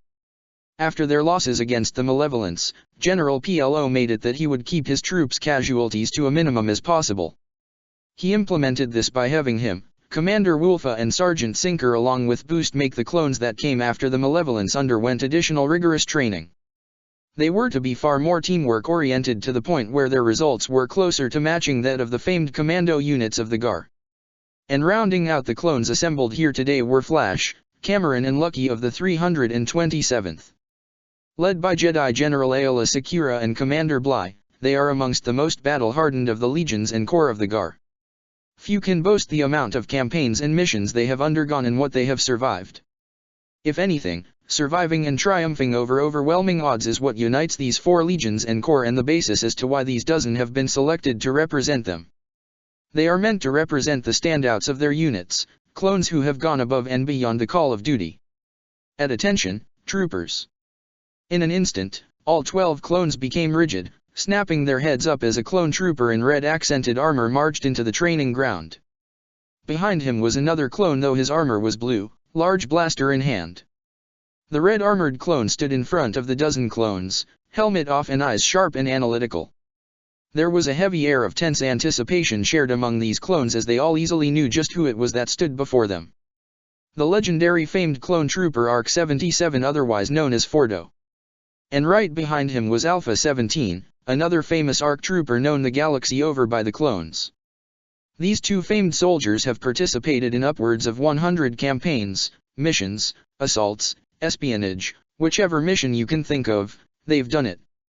With Fordo, his reputation was that of a seasoned and expert soldier who has led many campaigns with and without Jedi while also soloing a number of missions on his own. Other than being among the first 100 ARC troopers deemed fit for combat, there was a special distinction that set Fordo apart from most other clones. This distinction was something that was shared with one and only one other clone in the entirety of the Grand Army of the Republic. And those were the Jedi markings on his helmet. To understand the importance of these markings, one must first know the history of which it is derived from. The Mandalorians. When the clone army was first implemented by their donor Jango Fett, the Mandalorian-turned bounty hunter brought in 100 other bounty hunters and mercenaries to aid him in the training of the clone army. Among the 100 were 75 Mandalorians themselves.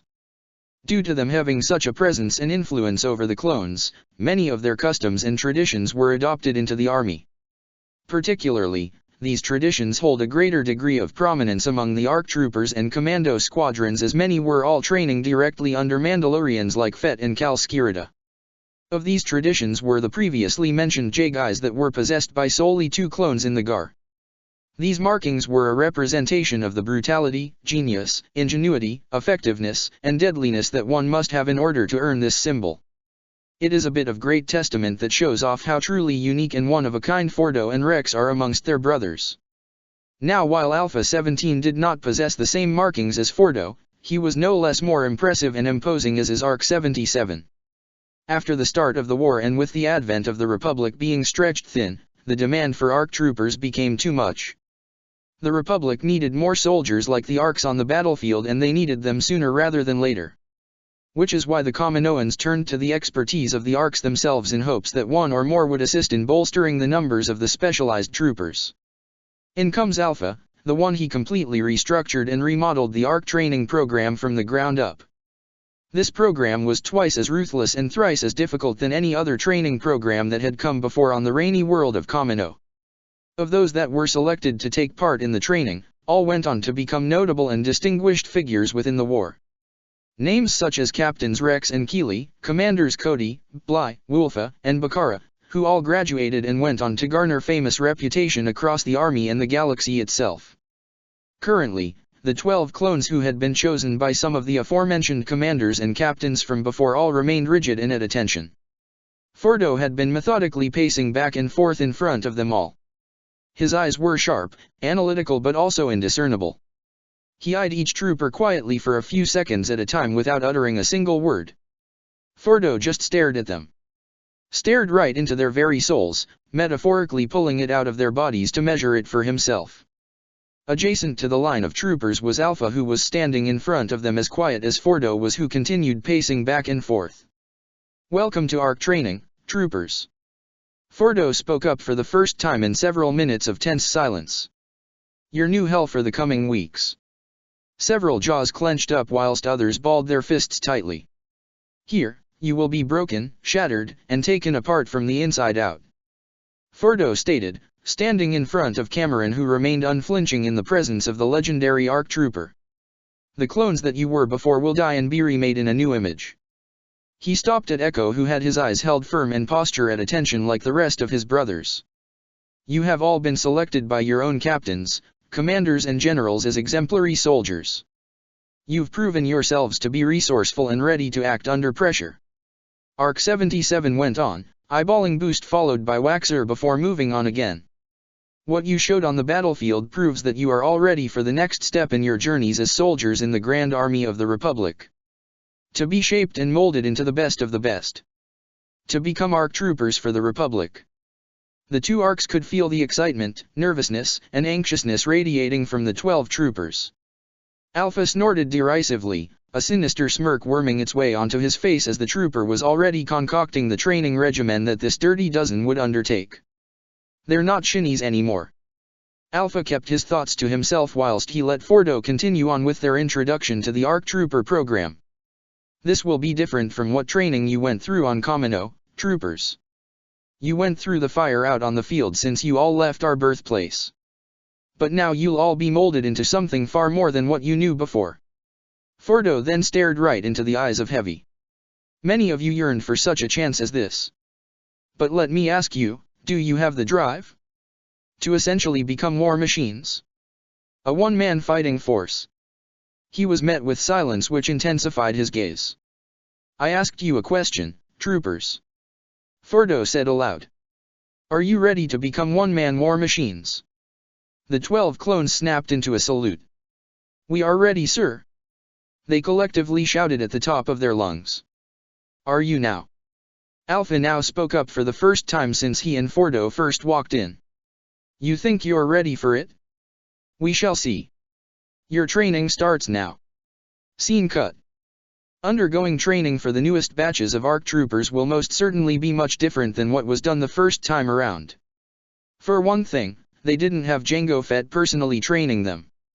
Their donator, their father, had trained the first 100 troopers to become much like himself.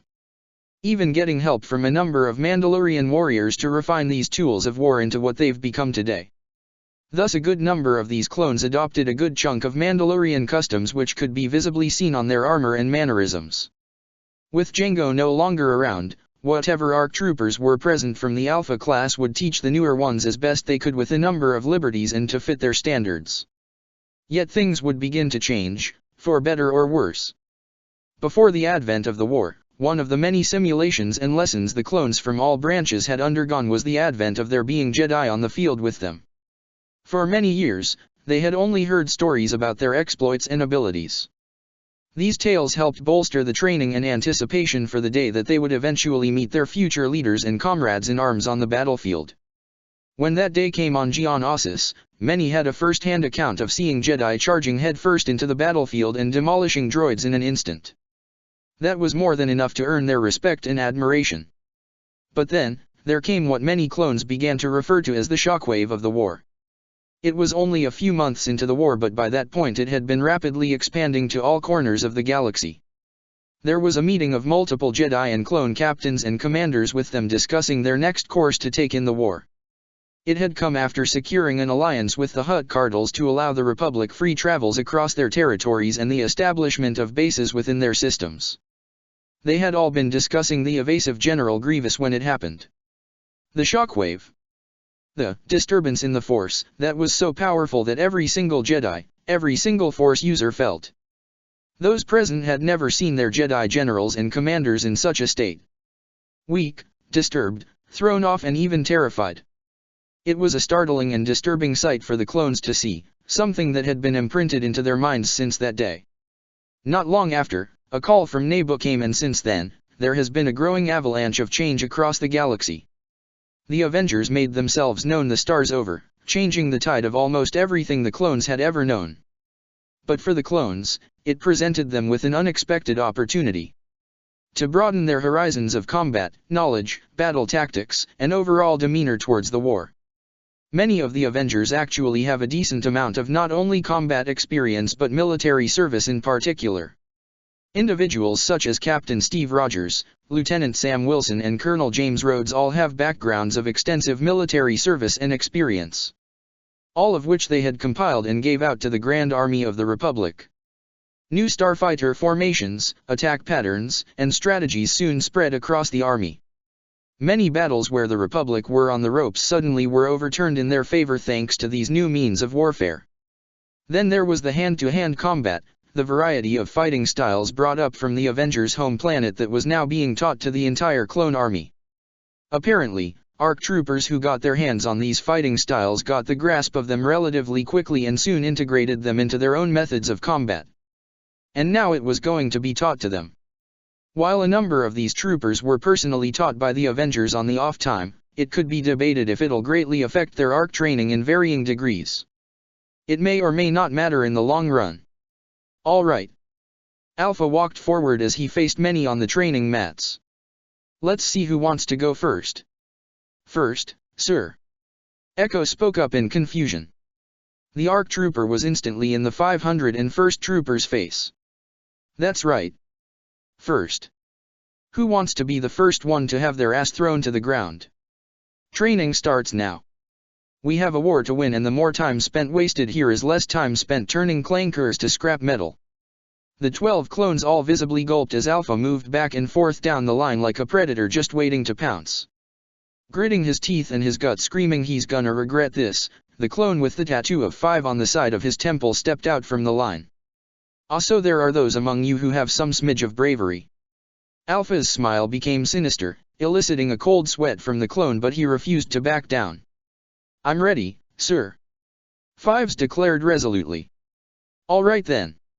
Alpha gestured to him to stand in front of him. Fives walked forward, and before he could even blink he was suddenly face first to the training mats. The clones all blinked, having not even realized what had just happened. That's it. Alpha's tone conveyed clear disappointment, letting go of the arm he used as leverage to hold Fives down. Fives got back up to his feet, coughing into his hand. You caught me off guard, sir. Alpha raised a disbelieving brow. Did I now? All right then. Try for it again, Shiny. Fives' eye twitched at being called that, but he shook it off and got into a boxing-type stance, right hand on level with his cheek and left fist raised to hover just below his eyes. There was a beat of silence until he swung his fist forward. Wad dash. Thud. Once more, Fives was swiftly thrown to the ground. Judo. Alpha said, standing up with a cocky smirk as he stared down at the stunned clone. Not the same as Sambo, but works well enough. Gotta thank those Avengers for that. The art of using your own enemy's momentum against them. Furdo tacked on, taking center stage again. One of the many new forms of CQC you will all be undergoing. I understand that you have all been exposed to some of these fighting styles. But for obvious reasons, the war has been keeping you busy despite the training you've put in. That changes today. Alpha stated. Now, who's next? What preceded was what was simply an ass thrashing of the highest caliber. Each trooper who stepped forward, who had their turn, was beaten so thoroughly that after either their second or third try, they were unable to move again. Furdo and Alpha decimated them in mere seconds, with few being able to last long enough for them to even do 5 moves or more. Humph, pitiful. Alpha said disparagingly. You all have a lot to live up to. Your superior officers sung your praises, but it appears that you leave a lot to be desired. They all grumbled yet had no power to verbally fight back. Furdo regarded them all with a fierce gaze. We are a force to be reckoned with. We constantly have the galaxy's attention, now more than ever. We ain't no ragtag band of mercenaries. We are troopers. ARC troopers. So don't pretend to be like us. You will be like us. We will have you all know how true troopers fight.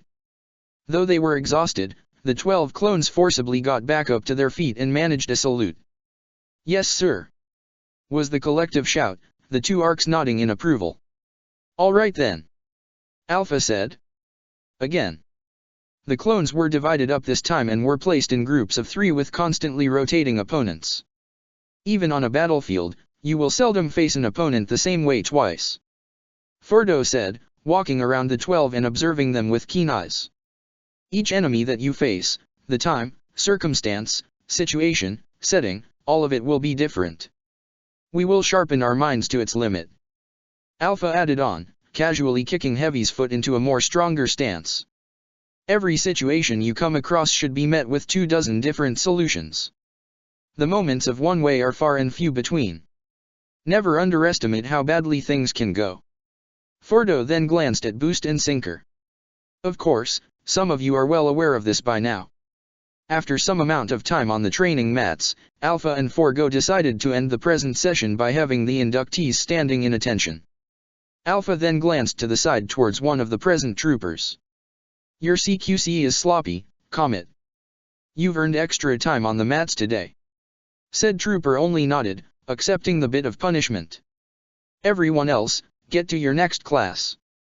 As the clones left their brother behind, they all shared a quick conversation between themselves. Criff, I've never been thrown that hard before. Fives immediately bemoaned. Cut Up couldn't help but snort derisively. Yeah, and our general is Anakin Skywalker. Least he holds back. Heavy grumbled, rotating his sore shoulder. Be thankful it wasn't like Geonosis. Waxer remarked, removing his helmet to rub his bruised head. Those landings were atrocious. It was then that Echo nudged Heavy, who winced. Arg. He groaned dramatically. What was that for? You always wanted to be an ARC trooper. Echo pointed out, a half-smirk half-deadpan stare. Everything you thought it would be. I'll give my answer once I figure out how to last 30 seconds with the commanders. Heavy grunted, nursing his side that got throttled by Fordo. The next class of theirs was going to a simulation course. It was similar to what they went through on their normal training back in Kamino, yet appearances were deceiving. In truth, many things were tossed in to throw off everyone taking part. It was completely random on each round for the ARC Trooper inductees. They had to think more outside of the box when they were literally inside of it. Domino Squad were able to handle that part easily, given they had the reminders quite a lot through several past missions. Other squads followed suit when asking for advice instead of shutting themselves off from the rest. After all, they were brothers. Over the course of the next few weeks, day in and day out, it was just training. Training their bodies, their minds, communications, instincts. All of them were put through the ringer with their skills and abilities being sharpened to their highest point. It was beyond grueling. They would systematically get broken down every single day, have themselves be healed intentionally slow, just to make sure their bodies accustomed themselves to the pain.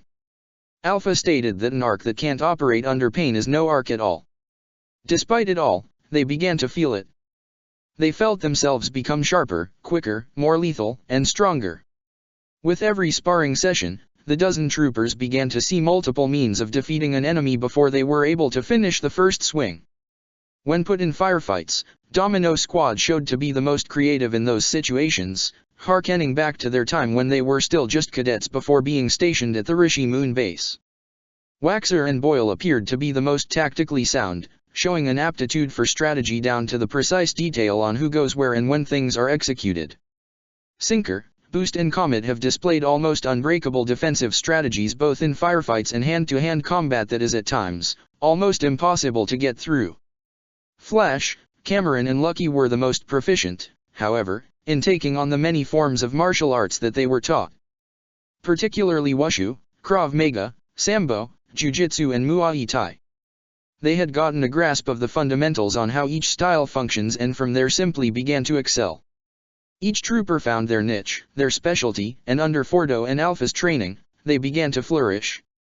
What were snarky and spiteful comments soon became goads of, "Can you do better?" Or "I know there's more in you.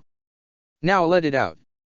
Whenever there was a derisive and insulting criticism, it was met with an increased aggression and focus in proving their trainers wrong. Time went on where the training became much more intense.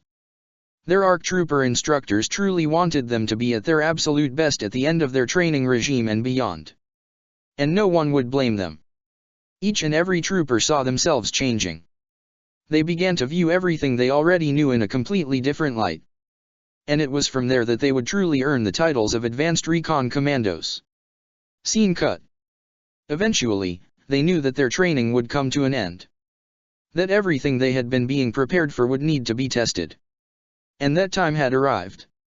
This was it. Their graduation mission.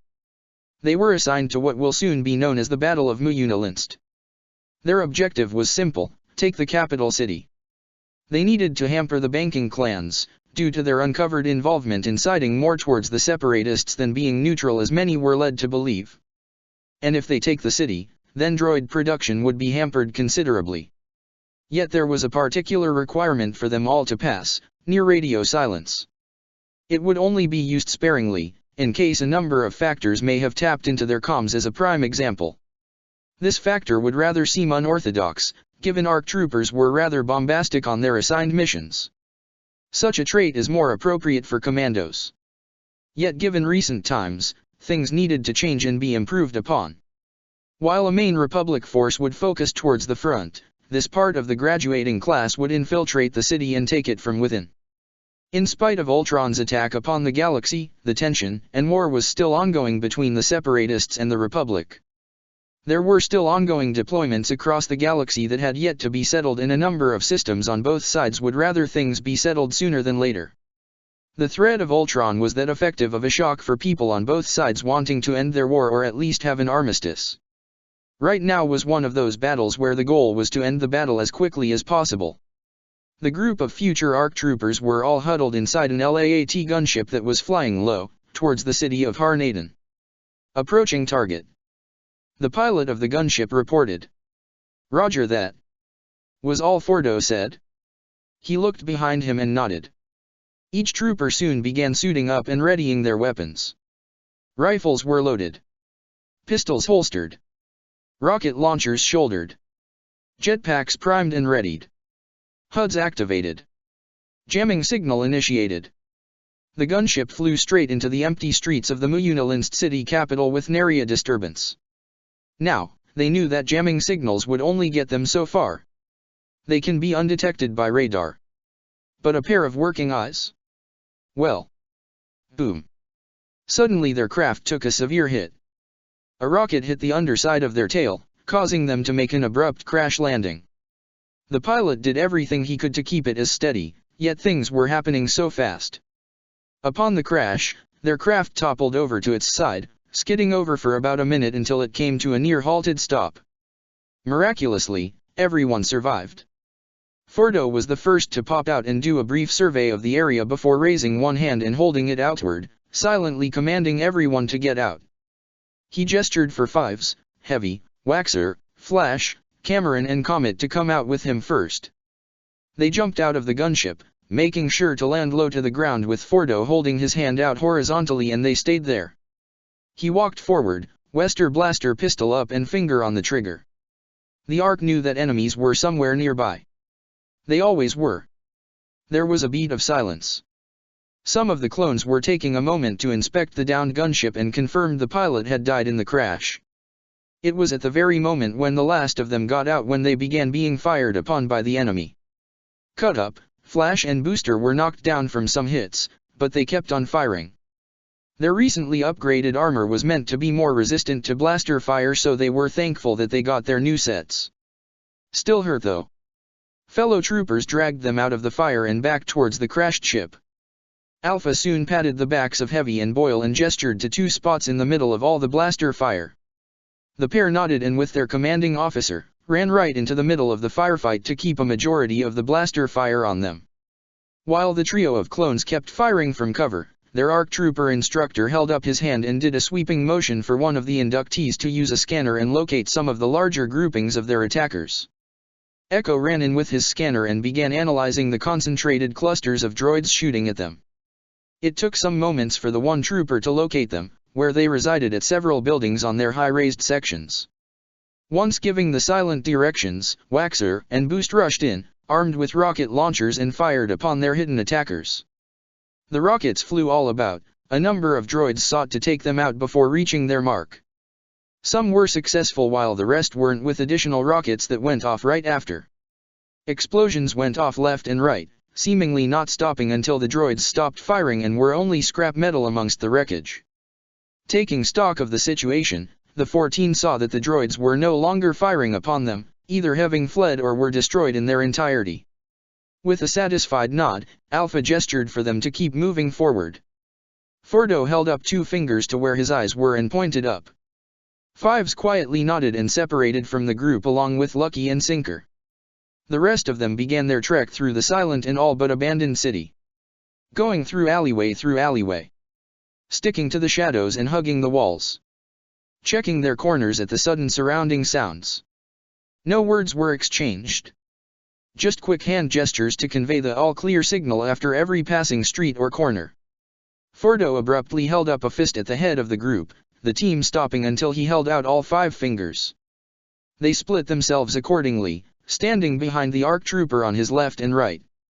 Alpha went up to his comrade and held up his index and middle finger before turning it upside down. Fordo inclined his head forward slightly and listened to the sound of a distant hum in the distance. He nodded. Moments later, an AAT tank rounded the corner and stopped upon seeing them until it began firing its main cannon. The clones scattered with Alpha 17 raising his hand to do a quick spin of it that ended with him pointing up. A moment later, 2 ropes from above came down. Fives and Lucky rappelled down the ropes whilst Sinker flew by with his jetpack. The 104th troopers flew past the main cannon and tossed in a thermal detonator that destroyed the large barrel. Lucky fired a shot into the hatch of the tank which allowed Fives to jump right into the interior. The 327th trooper jumped off the tank just as several blaster bolts burst out from the inside with Fives popping out seconds later. The 2 ran from the tank just as it fell to the ground and exploded. With this minor obstacle taken care of, they proceeded further. Alpha deployed a recon droid in the midst of their walk through the silent city. It floated through the capital until it located the current objective within the city. An anti-aircraft cannon situated on a far-off building. This would be their first objective in order to help take the city. Once it's taken care of, it'll be easier for the army beyond the city walls to get in and take control of Muyunilinst. They hastily made their way to the building without getting spotted. It was a tall structure, one with few means of climbing by hand. Which is what their grappling guns were for. After some minutes, they reached the top where they began firing upon the droids stationed to guard and operate the weapon. It was quick and precise, both from blaster fire and a few rockets they had on hand. With the droids all taken care of, the troopers quickly planted bombs all over the cannon. It was enough to tear it all apart. Once ascending higher onto the connecting building, they set off the explosion once away from the upcoming blast zone. Heavy, who was amongst them, practically shed a tear on how beautiful it was. Their operation was a success and they were able to greatly turn the tide of the battle. Yet despite gaining a foothold onto the capital, it wasn't over yet. As this was going on, those guns are destroying our forward positions. The Republic is breaking through. Inside of the enemy command center, a number of Muyunilinsts were barking out a number of orders and giving out status reports from the nearby holotable. It'll be much more difficult now with our cannon at the base of the tower having been destroyed. Their range is greater than we thought. It must be their artillery. What are we going to do? What are we going to do? I don't know why Duca sent his bounty hunter here, but he should have made an impact of defending this city dash. Explosions occurred overhead, causing the present Muyunilinsts to cower in fright. The bounty hunter that the Muun spoke so angrily towards slowly turned his body, head inclined low. He was a large, imposing figure with multiple armor pieces that each showed a weapon that was either attached or hidden in one way, shape or form. He was silent for a few seconds until letting out a huff. It's not the army you need to be worried about, the mercenary gruffly stated, holding up a blaster rifle. What are you dash? Boom. The entrance to the room filled with Muun and droids was blown open. Just before anyone in the room was able to react, an explosion came from above, glass falling down to the ground. Propelling downward and rushing inside from both entry points were the ARC Trooper class as they fired at the assembly of Muun and droids with the smoke and partial debris covering them. Their dissension increased as the droids fell down one by one. Upon making their landing and disconnecting from their cables, the clones were soon greeted with half a dozen droidekas. Acting quickly before the rolling droids flared up their shields, Fives, Waxer, Lucky and Comet all rushed in and slid across the floor. They either threw or slapped an explosive towards the droidekas, landing on their head or other part of the body. From there they began firing upon the other rollers as the explosions went off within the barriers. and the remaining droidekas were soon taken out when the clones came up to their blind sides and slipped past their barriers to quickly take them out. It was all over in a matter of seconds. The precise movement and attack pattern overwhelmed the droids stationed in the room, with all the Muun taking cover from it all. Alpha gestured for Domino Squad to cover the other doorways, with the rest of the clones now surrounding several Muons who were quivering in fear. "Control room secure," Waxer announced, with Fordo nodding towards him. The red-accented Ark then walked up to the head Muun male, who fell to his knees. "Mercy, I beg you, I am merely a banker," groveled the Muun. "The only thing you have to offer, banker," Fordo spat out as if that word was poison to his mouth, "is your unconditional surrender." Whilst the Muun all begged for mercy, the clones all froze upon hearing a demented, gargling laugh. It was then did the clones finally take note of another presence in the control center. Out from the shadows stepped a large, heavily armored humanoid that was armored from head to toe. An armor set that has become all too familiar for these clones, especially those of the 501st. "Hello, meat," said Dirge the Jedi bounty hunter. It didn't take much for alarms to be raised amongst the Republic forces. "Oh fuck, it's him," Heavy yelled, turning his chain gun on the Jedi, who began convulsing and expanding. Immediately, blaster fire immediately flew through the air and collided against the enlarged bounty hunter. "Don't get spooked, people. Focus," Fordo chastised the inductees. Despite how much bravado and defiance many bore at this time, the clone regimen were rightfully afraid against this monstrosity. He was a beast who had proven himself to be more than a match for powerhouses like War Machine and Master Jedi such as Obi-Wan Kenobi. And it appeared that Dirge was well aware of their thoughts on the matter as he took several steps forward despite the hail of blaster fire. "No Avengers and Jedi to save you this time. Like we need them," Alpha coldly declared, switching from his usual DC-15S blaster rifle to the DC-15A. He began unloading the much stronger rifle with Boil, Booster, Sinker, and Cut Up all quickly joining him. Fives, Echo, Waxer and Comet started running around the Jedi whilst Cameron, Flash and Lucky kept their distances in preparing rocket launchers. Heavy stood in front of them along with Fordo, the pair repeatedly firing at the bounty hunter, who was starting to show clear agitation from being fired at from all sides. Much as they kept the fire up, it was clear to see that they were only pissing off the Jedi more than they were hurting him. Most clones wished they did have an Avenger or Jedi amongst them now. Yet as much as this desire strongly washed over them, they shoved such a notion aside. They all needed to prove themselves after all their training, showing they can truly stand side by side with them.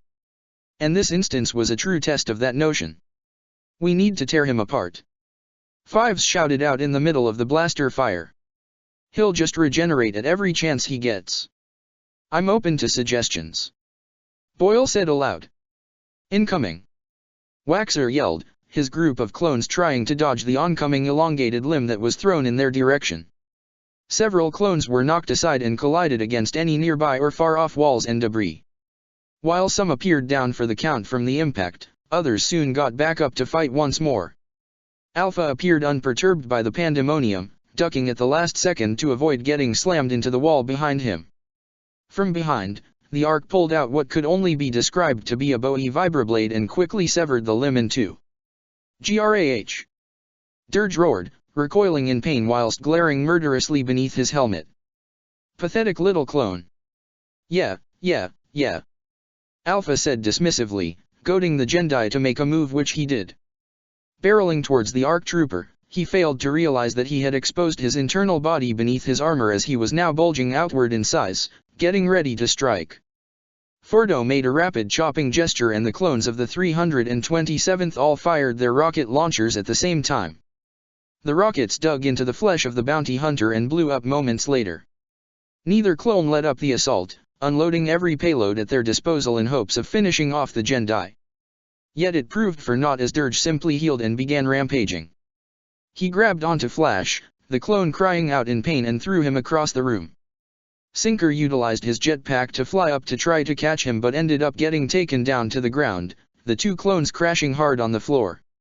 Echo was then swatted aside, hitting the wall hard, falling to the ground and not moving afterwards.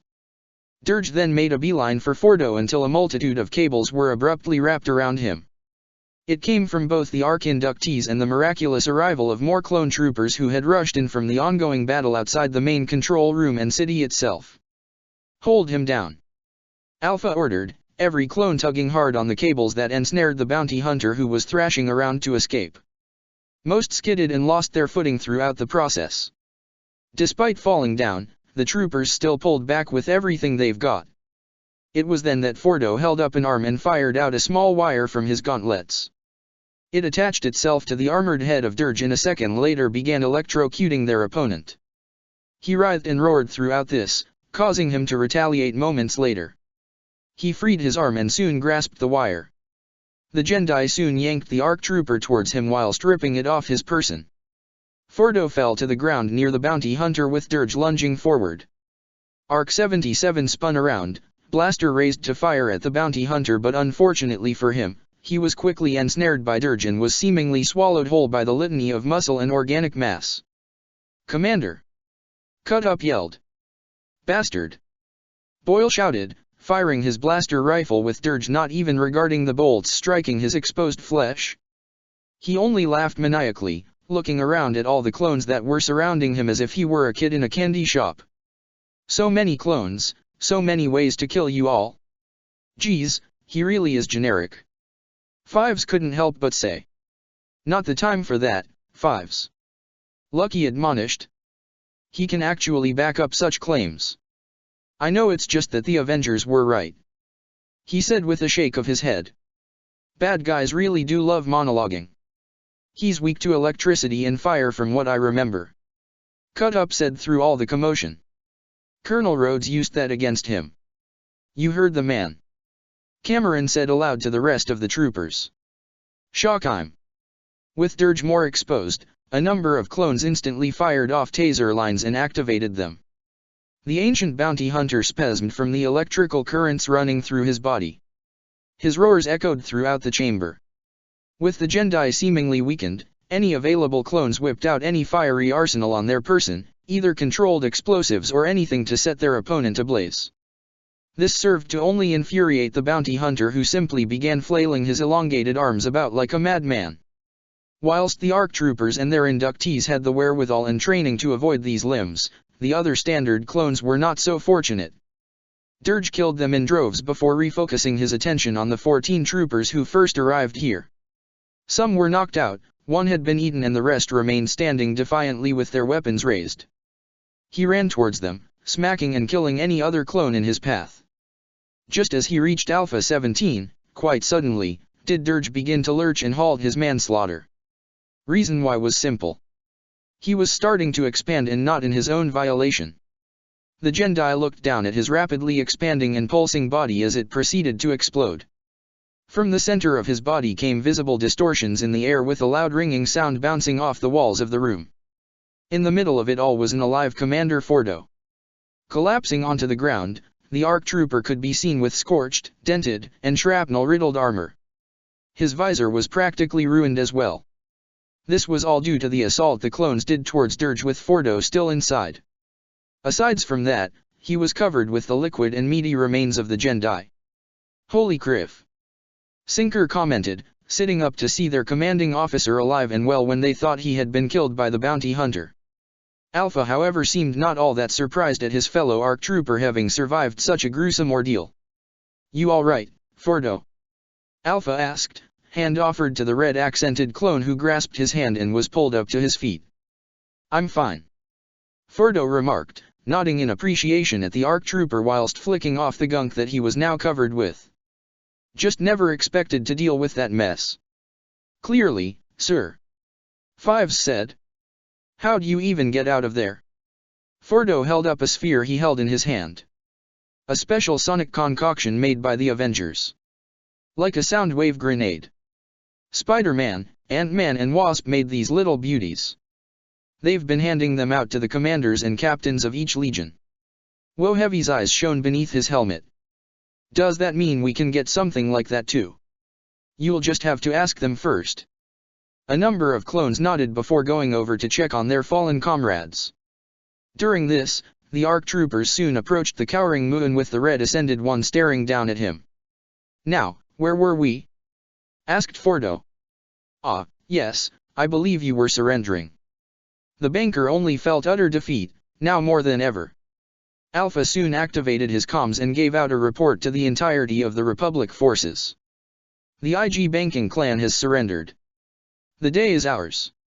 He could imagine the resounding cheers throughout the capital as the battle has finally come to an end. Unbeknownst to everyone in the room, the remains of Dirge began to slither away and recover, vowing to fight the clones again another day. Scene cut. To be an ARC trooper was one of intense training, complete and utter dedication and being the best of the best of the best. That's what they had been told when they first began their training as ARC troopers. They were the first 12 ordinary troopers who had been selected from their legions to represent them in this training regimen to become ARCs. There was a pressure that was there from the get-go. A pressure that they had not only matched but exceeded. Now, did they pass with flying colors? No, of course not. But Commander Fordo had stated that in war, there were no guarantees and few times of pure perfection. And even perfection has flaws. What mattered was this. They had all passed. They had all been promoted and granted the title of Advanced Recon Commandos. These 12 troopers would be returning to their corps and battalions with their heads held high and pride in their chest for not letting down their officers who put their names in for this program. And they wouldn't be the only ones, as others in the large assembly of the program became ARC troopers. Others would come in due time. They were just the first batch. The Dirty Dozen, as one of the Avengers called it. Must be some kind of movie reference again. Despite the fact that they had officially graduated, there were still several other missions that they had to do. One being suspicious activity in the Hutt system. The suspicious activity has something to do with the disappearance of a Jedi Master and high-ranking Republic Admiral. Apparently, this was actually not the first instance of a Jedi and high-ranking official going missing. This was just the first time that it correlated with Ultron. They must have missed something whilst they were away in their training. And if that wasn't enough, around the same time, they received this ancient Jedi distress call which they rerouted back to the Jedi Order. While some Jedi and Avengers would investigate this odd anomaly, a team of ARC troopers will go out with more experienced Avengers suited for espionage. Infiltrating and extracting whatever hostages they could find while investigating the suspicious activity. In the recon leading up to this mission, ARC troopers Fordo and Alpha had reported that they had located a base of some kind with multiple capital ships taken from all over the galaxy functioning as a defense fleet. This mission would require more than just a few Avengers, Jedi, and ARC troopers. They required an extra oomph, if you would call it that. And that would come surprisingly from the Kaminoans, who offered a new batch of clone troopers who were more than suited for these types of high-risk, high-reward missions. So the objectives were soon set. Jedi Generals Anakin Skywalker and Obi-Wan Kenobi with Commander Ahsoka Tano would go with Spider-Man, Vision and Black Panther to investigate the mysterious Jedi distress beacon whilst linking up with Commander Cody and Captain Rex. All the while, Captain America with Black Widow, Ant-Man, and the Wasp would pair themselves with Aayla Secura and Quinlan Vos, being joined by Barrisafi as their healer. With them would be Commander Bly, Cameron, Flash and Lucky plus Delta Squad and the new unit that was being assigned with them to infiltrate this base Ultron has created to rescue the Jedi that had been captured, including anyone else they may find. End scene. But before we close this out, something that I've been meaning to do for quite a while now. Enjoy. Oh make. It was a big gathering. Like a really, really big one. And if they weren't present here, they were all watching from barracks, other Venators, and so on. The Avengers had brought together practically everyone they knew, almost the entire Jedi Order, the Clone Army and a number of politicians they were on friendly terms with had been brought together. They even sent out the invite to the Guardians of the Galaxy, given Peter Quill's iffy knowledge of the series back from Earth. It was quite a sight to be sure. Okay, so what is this about? Anakin questioned, seated next to Ahsoka, Rex and Padme with all eyes on the 12 Avengers standing in front of the large crowd. Peter Parker spoke first, clearing his throat aloud. Ahem. He raised his arms in a sweeping, grandiose fashion. Ladies and gentlemen, I bid you all welcome. Welcome to what will be the greatest experiences of your lives. There were murmurs and whispers of confusion whilst Scott Lang now stepped forward. What you are all about to see is considered the greatest film trilogy that has ever been made. Ant-Man said with a feeling of pride emanating from him. Wait, all this is for a film? Ahsoka asked in bemusement. It's not just a film. Sam Wilson said with a fierce gaze. It's an experience. A religion to some. With good reason. Steve Rogers said, nodding his head along to Sam's proclamation. What are we even watching? Kenobi asked, now greatly curious to what this film will be. The Lord of the Rings. Pietro Maximoff proudly revealed. The greatest movie ever. It's a trilogy. Rhodey pointed out in amusement. No, it's not a trilogy. Pietro shook his head. Like Sam said. Experience. James snorted. Right. Come on you guys. Natasha spoke up. Wanna get it going already? Gotta ask, but how long are these films? Ahsoka asked Peter, who sat himself between her and Barriss. Theatrical or extended? Ahsoka tilted her head at that. Excuse me. Scott scratched the back of his head in response. Yeah, there's a thing with most film guidelines with running times. So depending on how long a film is, they get cut to fit a required time constraint. Why? Asked Skywalker. A number of excuses, like a person being bored, getting tired, etc. etc. Hope Van Dyne answered this time. Yet a lot of people would actually consider having a longer movie, depending on how it is. Thus the director's cut or extended editions would have everything put back in as best as possible. Right, so repeating my earlier question. Theatrical for all three together would be a little over 9 hours, while extended is close to 12 hours. Vision revealed. Damn. Hopefully it'll be worth it. Fives commented. Don't worry, we'll have intermissions in between each film. We're not forcing you all to truly sit through all the films without a break. Sam assured. Just so long as there's no conflict happening to interrupt this, then I'm game. Alright folks, here we go. Peter said, and the screen soon began to play the film. The opening narration was quick to capture the attention of all in attendance, with many Jedi staring intently at Sauron, the Dark Lord of Mordor. Everyone was soon enraptured by the opening war scene, the last alliance of men and elves that stood strong against the endless horde of orcs and goblins that served Sauron. It was quite easy to see how quickly the audience had gotten swept up in it all. The grandeur of the battle. The fear of Sauron's presence and power. Isildur severing the One Ring from the Dark Lord only to become corrupted and taken by it once in Mount Doom, where it was forged. It was quite a hard scene to watch for the Jedi in particular. This corruption was a bit too familiar for their tastes. The Jedi in attendance were then confused on the next instance of Isildur wearing the One Ring on a thin chain around his neck.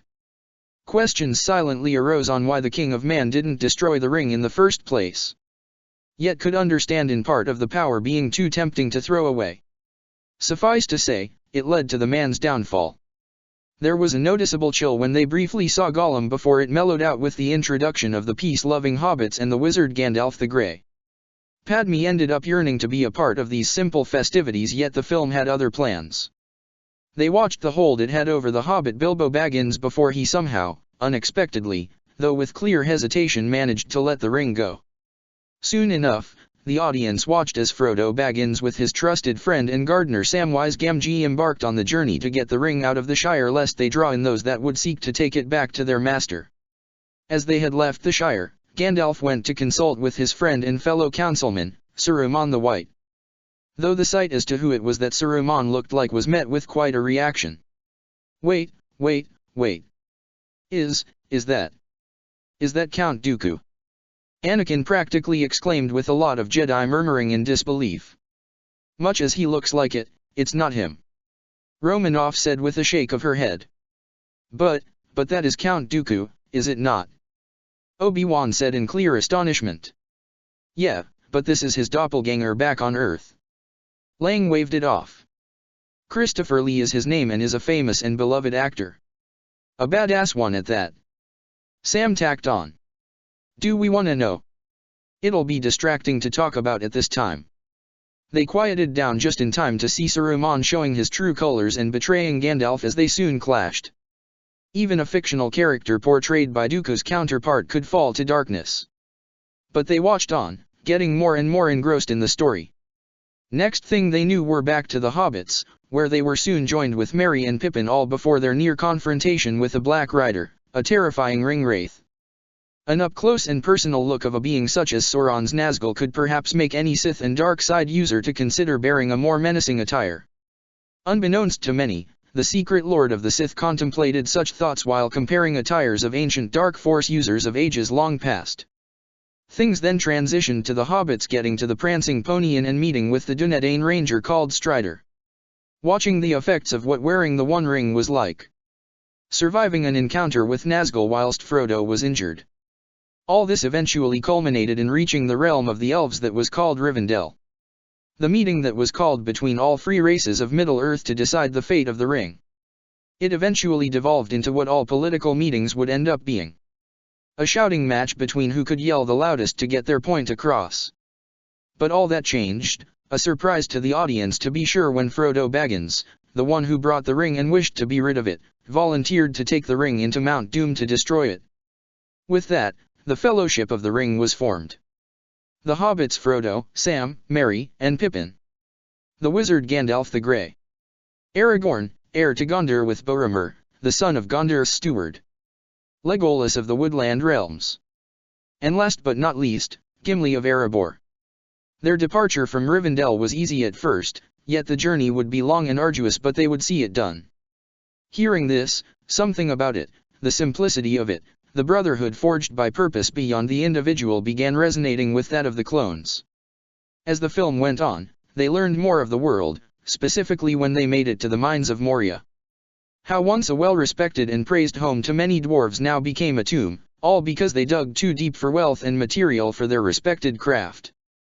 Their fight for survival, after the fool of a Took messed things up, due to his curiosity on a dead body. Once they were in the clear, they all fled in hopes of escaping the mines. They almost made it until they were now face to face with something terrible. Of course, many a jaw dropped upon seeing just what it was that was dwelled within the mines, the one which the dwarves awakened in the first place that led to their demise. What in every god's name is that? Many asked upon the sight of the Balrog of Morgoth. The shadowy monstrosity towered over them all, flames exuding from its eyes and mouth, trudging forward after the Fellowship. Then came the showdown between the Balrog and Gandalf. Brief as it was, the sheer spectacle of it had everyone on the edge of their seats. The flames that the Balrog conjured around itself, summoning a fiery sword that Gandalf deflected, all before it shifted into a menacing whip. For the Avengers, it was an amusing sight to be sure at seeing all around them wince and cheer on the wizard. Especially when he began a chant, calling upon the higher powers to fuel him with power to defeat the Balrog. In the end, the wizard broke the bridge and had the menacing creature plummet towards the endless abyss. "This is the greatest thing I've ever seen," one of the clones said, sounding as though he was out of breath. "Oh, you sweet summer child," was the collective thought of Earth's mightiest heroes. Yet not everything can go smoothly. When they thought everything was well and done, the rug was metaphorically pulled right under them. For the Balrog's whip ensnared Gandalf and pulled him off the bridge. "No!" cried many audience members. With the Fellowship watching on in horror of their most powerful member falling to his demise, they were forced to flee with a heavy heart. Oh, and the film didn't end there, even if many thought otherwise. The troupe eventually made it to safer grounds in a forest governed by another council member, Lady Galadriel, the Lady of Light in the land of Lothlorien. Many Jedi soon compared her to a fallen member of theirs, Master Faye, who was so pure and considered the strongest in living memory. But what stunned them into silence was the hidden darkness that the Lady of Light possessed. What she would become if she were to ever wield the One Ring for herself. It was a rather sobering thing to see, really, for the Jedi. The idea that even the best of them could fall to the dark side is a rather frightening idea to consider. But they returned their attention to the film, watching as the Fellowship prepared for their departure while being given gifts and provisions for their journey. "That lembas bread sounds really useful," Cody commented. "Shame we don't have such a thing in real life," Rex remarked. "Not yet, at least." They resumed watching, getting more sucked into the world as they saw the two large statues that Aragorn referred to as his kin. "This world seems very expansive," Obi-Wan commented. "You have no idea. Matt remarked. The Jedi Master looked at the lawyer a bit hesitant, as though he was unsure if he should ask this next question. I don't wish to come across as rude, Matthew, but I must ask. How are you? I still remember reading the books before I became blind. I still recall how they went visually. And the sounds help in painting the picture for the movie. Matt said. That and Tolkien, the creator of this universe, is very descriptive with everything he speaks of in his books. He's a true genius. Oh? Then you must send them to me when you have the time. We already did. Matt revealed. Just check your datapad when you have the time. The two fell silent as they resumed their watch of the films. Boromir's brief fall to temptation when assaulting Frodo in hopes of possessing the One Ring. This would cause Frodo to flee in fright and him becoming lost to everyone else. And yet Aragorn found him. The moment of temptation was perhaps seen by many, yet they could see the Ranger's test of character prevailed over the One Ring calling out to him. This small moment of Frodo trusting man was ruined when the orcs appeared and attacked. Everything was chaotic on the surprise attack, with the remaining Fellowship members fighting to survive. Yet they saw yet another tragedy unfold before them, with Boromir sacrificing himself as a means of redemption for his earlier actions. And with his dying breath, him accepting Aragorn as his king, despite the Ranger not wanting to originally take his ancestral throne in the first place. After Boromir's funeral procession, the Ranger, Elf, and Dwarf go one way to rescue Merry and Pippin, who were taken by the orcs, while Frodo and Sam head to Mordor in fulfilling their goal of destroying the One Ring. And with that, the first film of the trilogy came to an end. Well damn. Anakin was practically slumping in his seat. That was amazing. Ahsoka finished for him, many Jedi and clones murmuring in agreement. And there's still 2 more of these. At least we're having a break now before the next one. An astonishing piece this was. Yoda spoke up. Excited I am for the next one, yes. The entire audience was abuzz with chatter, excitedly talking about the entire film. Good. Peter said with smug satisfaction. More converts for the greatest franchise of all time. How much money do you think we could make if we show this off to the rest of the galaxy? Sam asked, the other Avengers becoming contemplative. Wouldn't that violate copyright laws or something? Wanda pointed out. On Earth. T'Challa mused to himself. However, this is space and we have not already exploited the cultures of our home planet for our own benefit. Yeah, but that's to have some kind of income for ourselves without being freeloaders for the Jedi. Scott countered. Maybe Tap and Karen can make an estimate for us. Why not myself?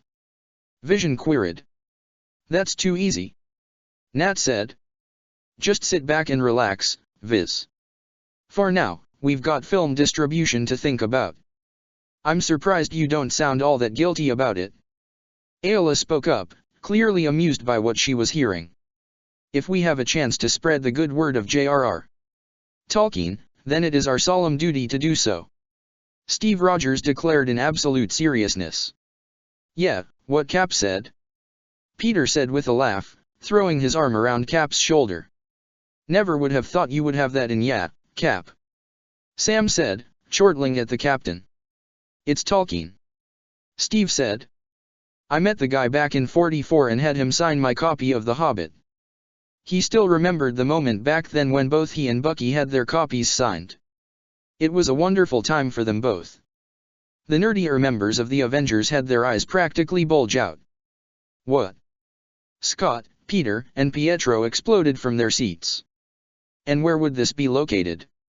Earth, obviously. But where exactly? Steve said nothing, only wearing the smug smile on his face as he left the flabbergasted teammates alone. Check the description for the links to the author.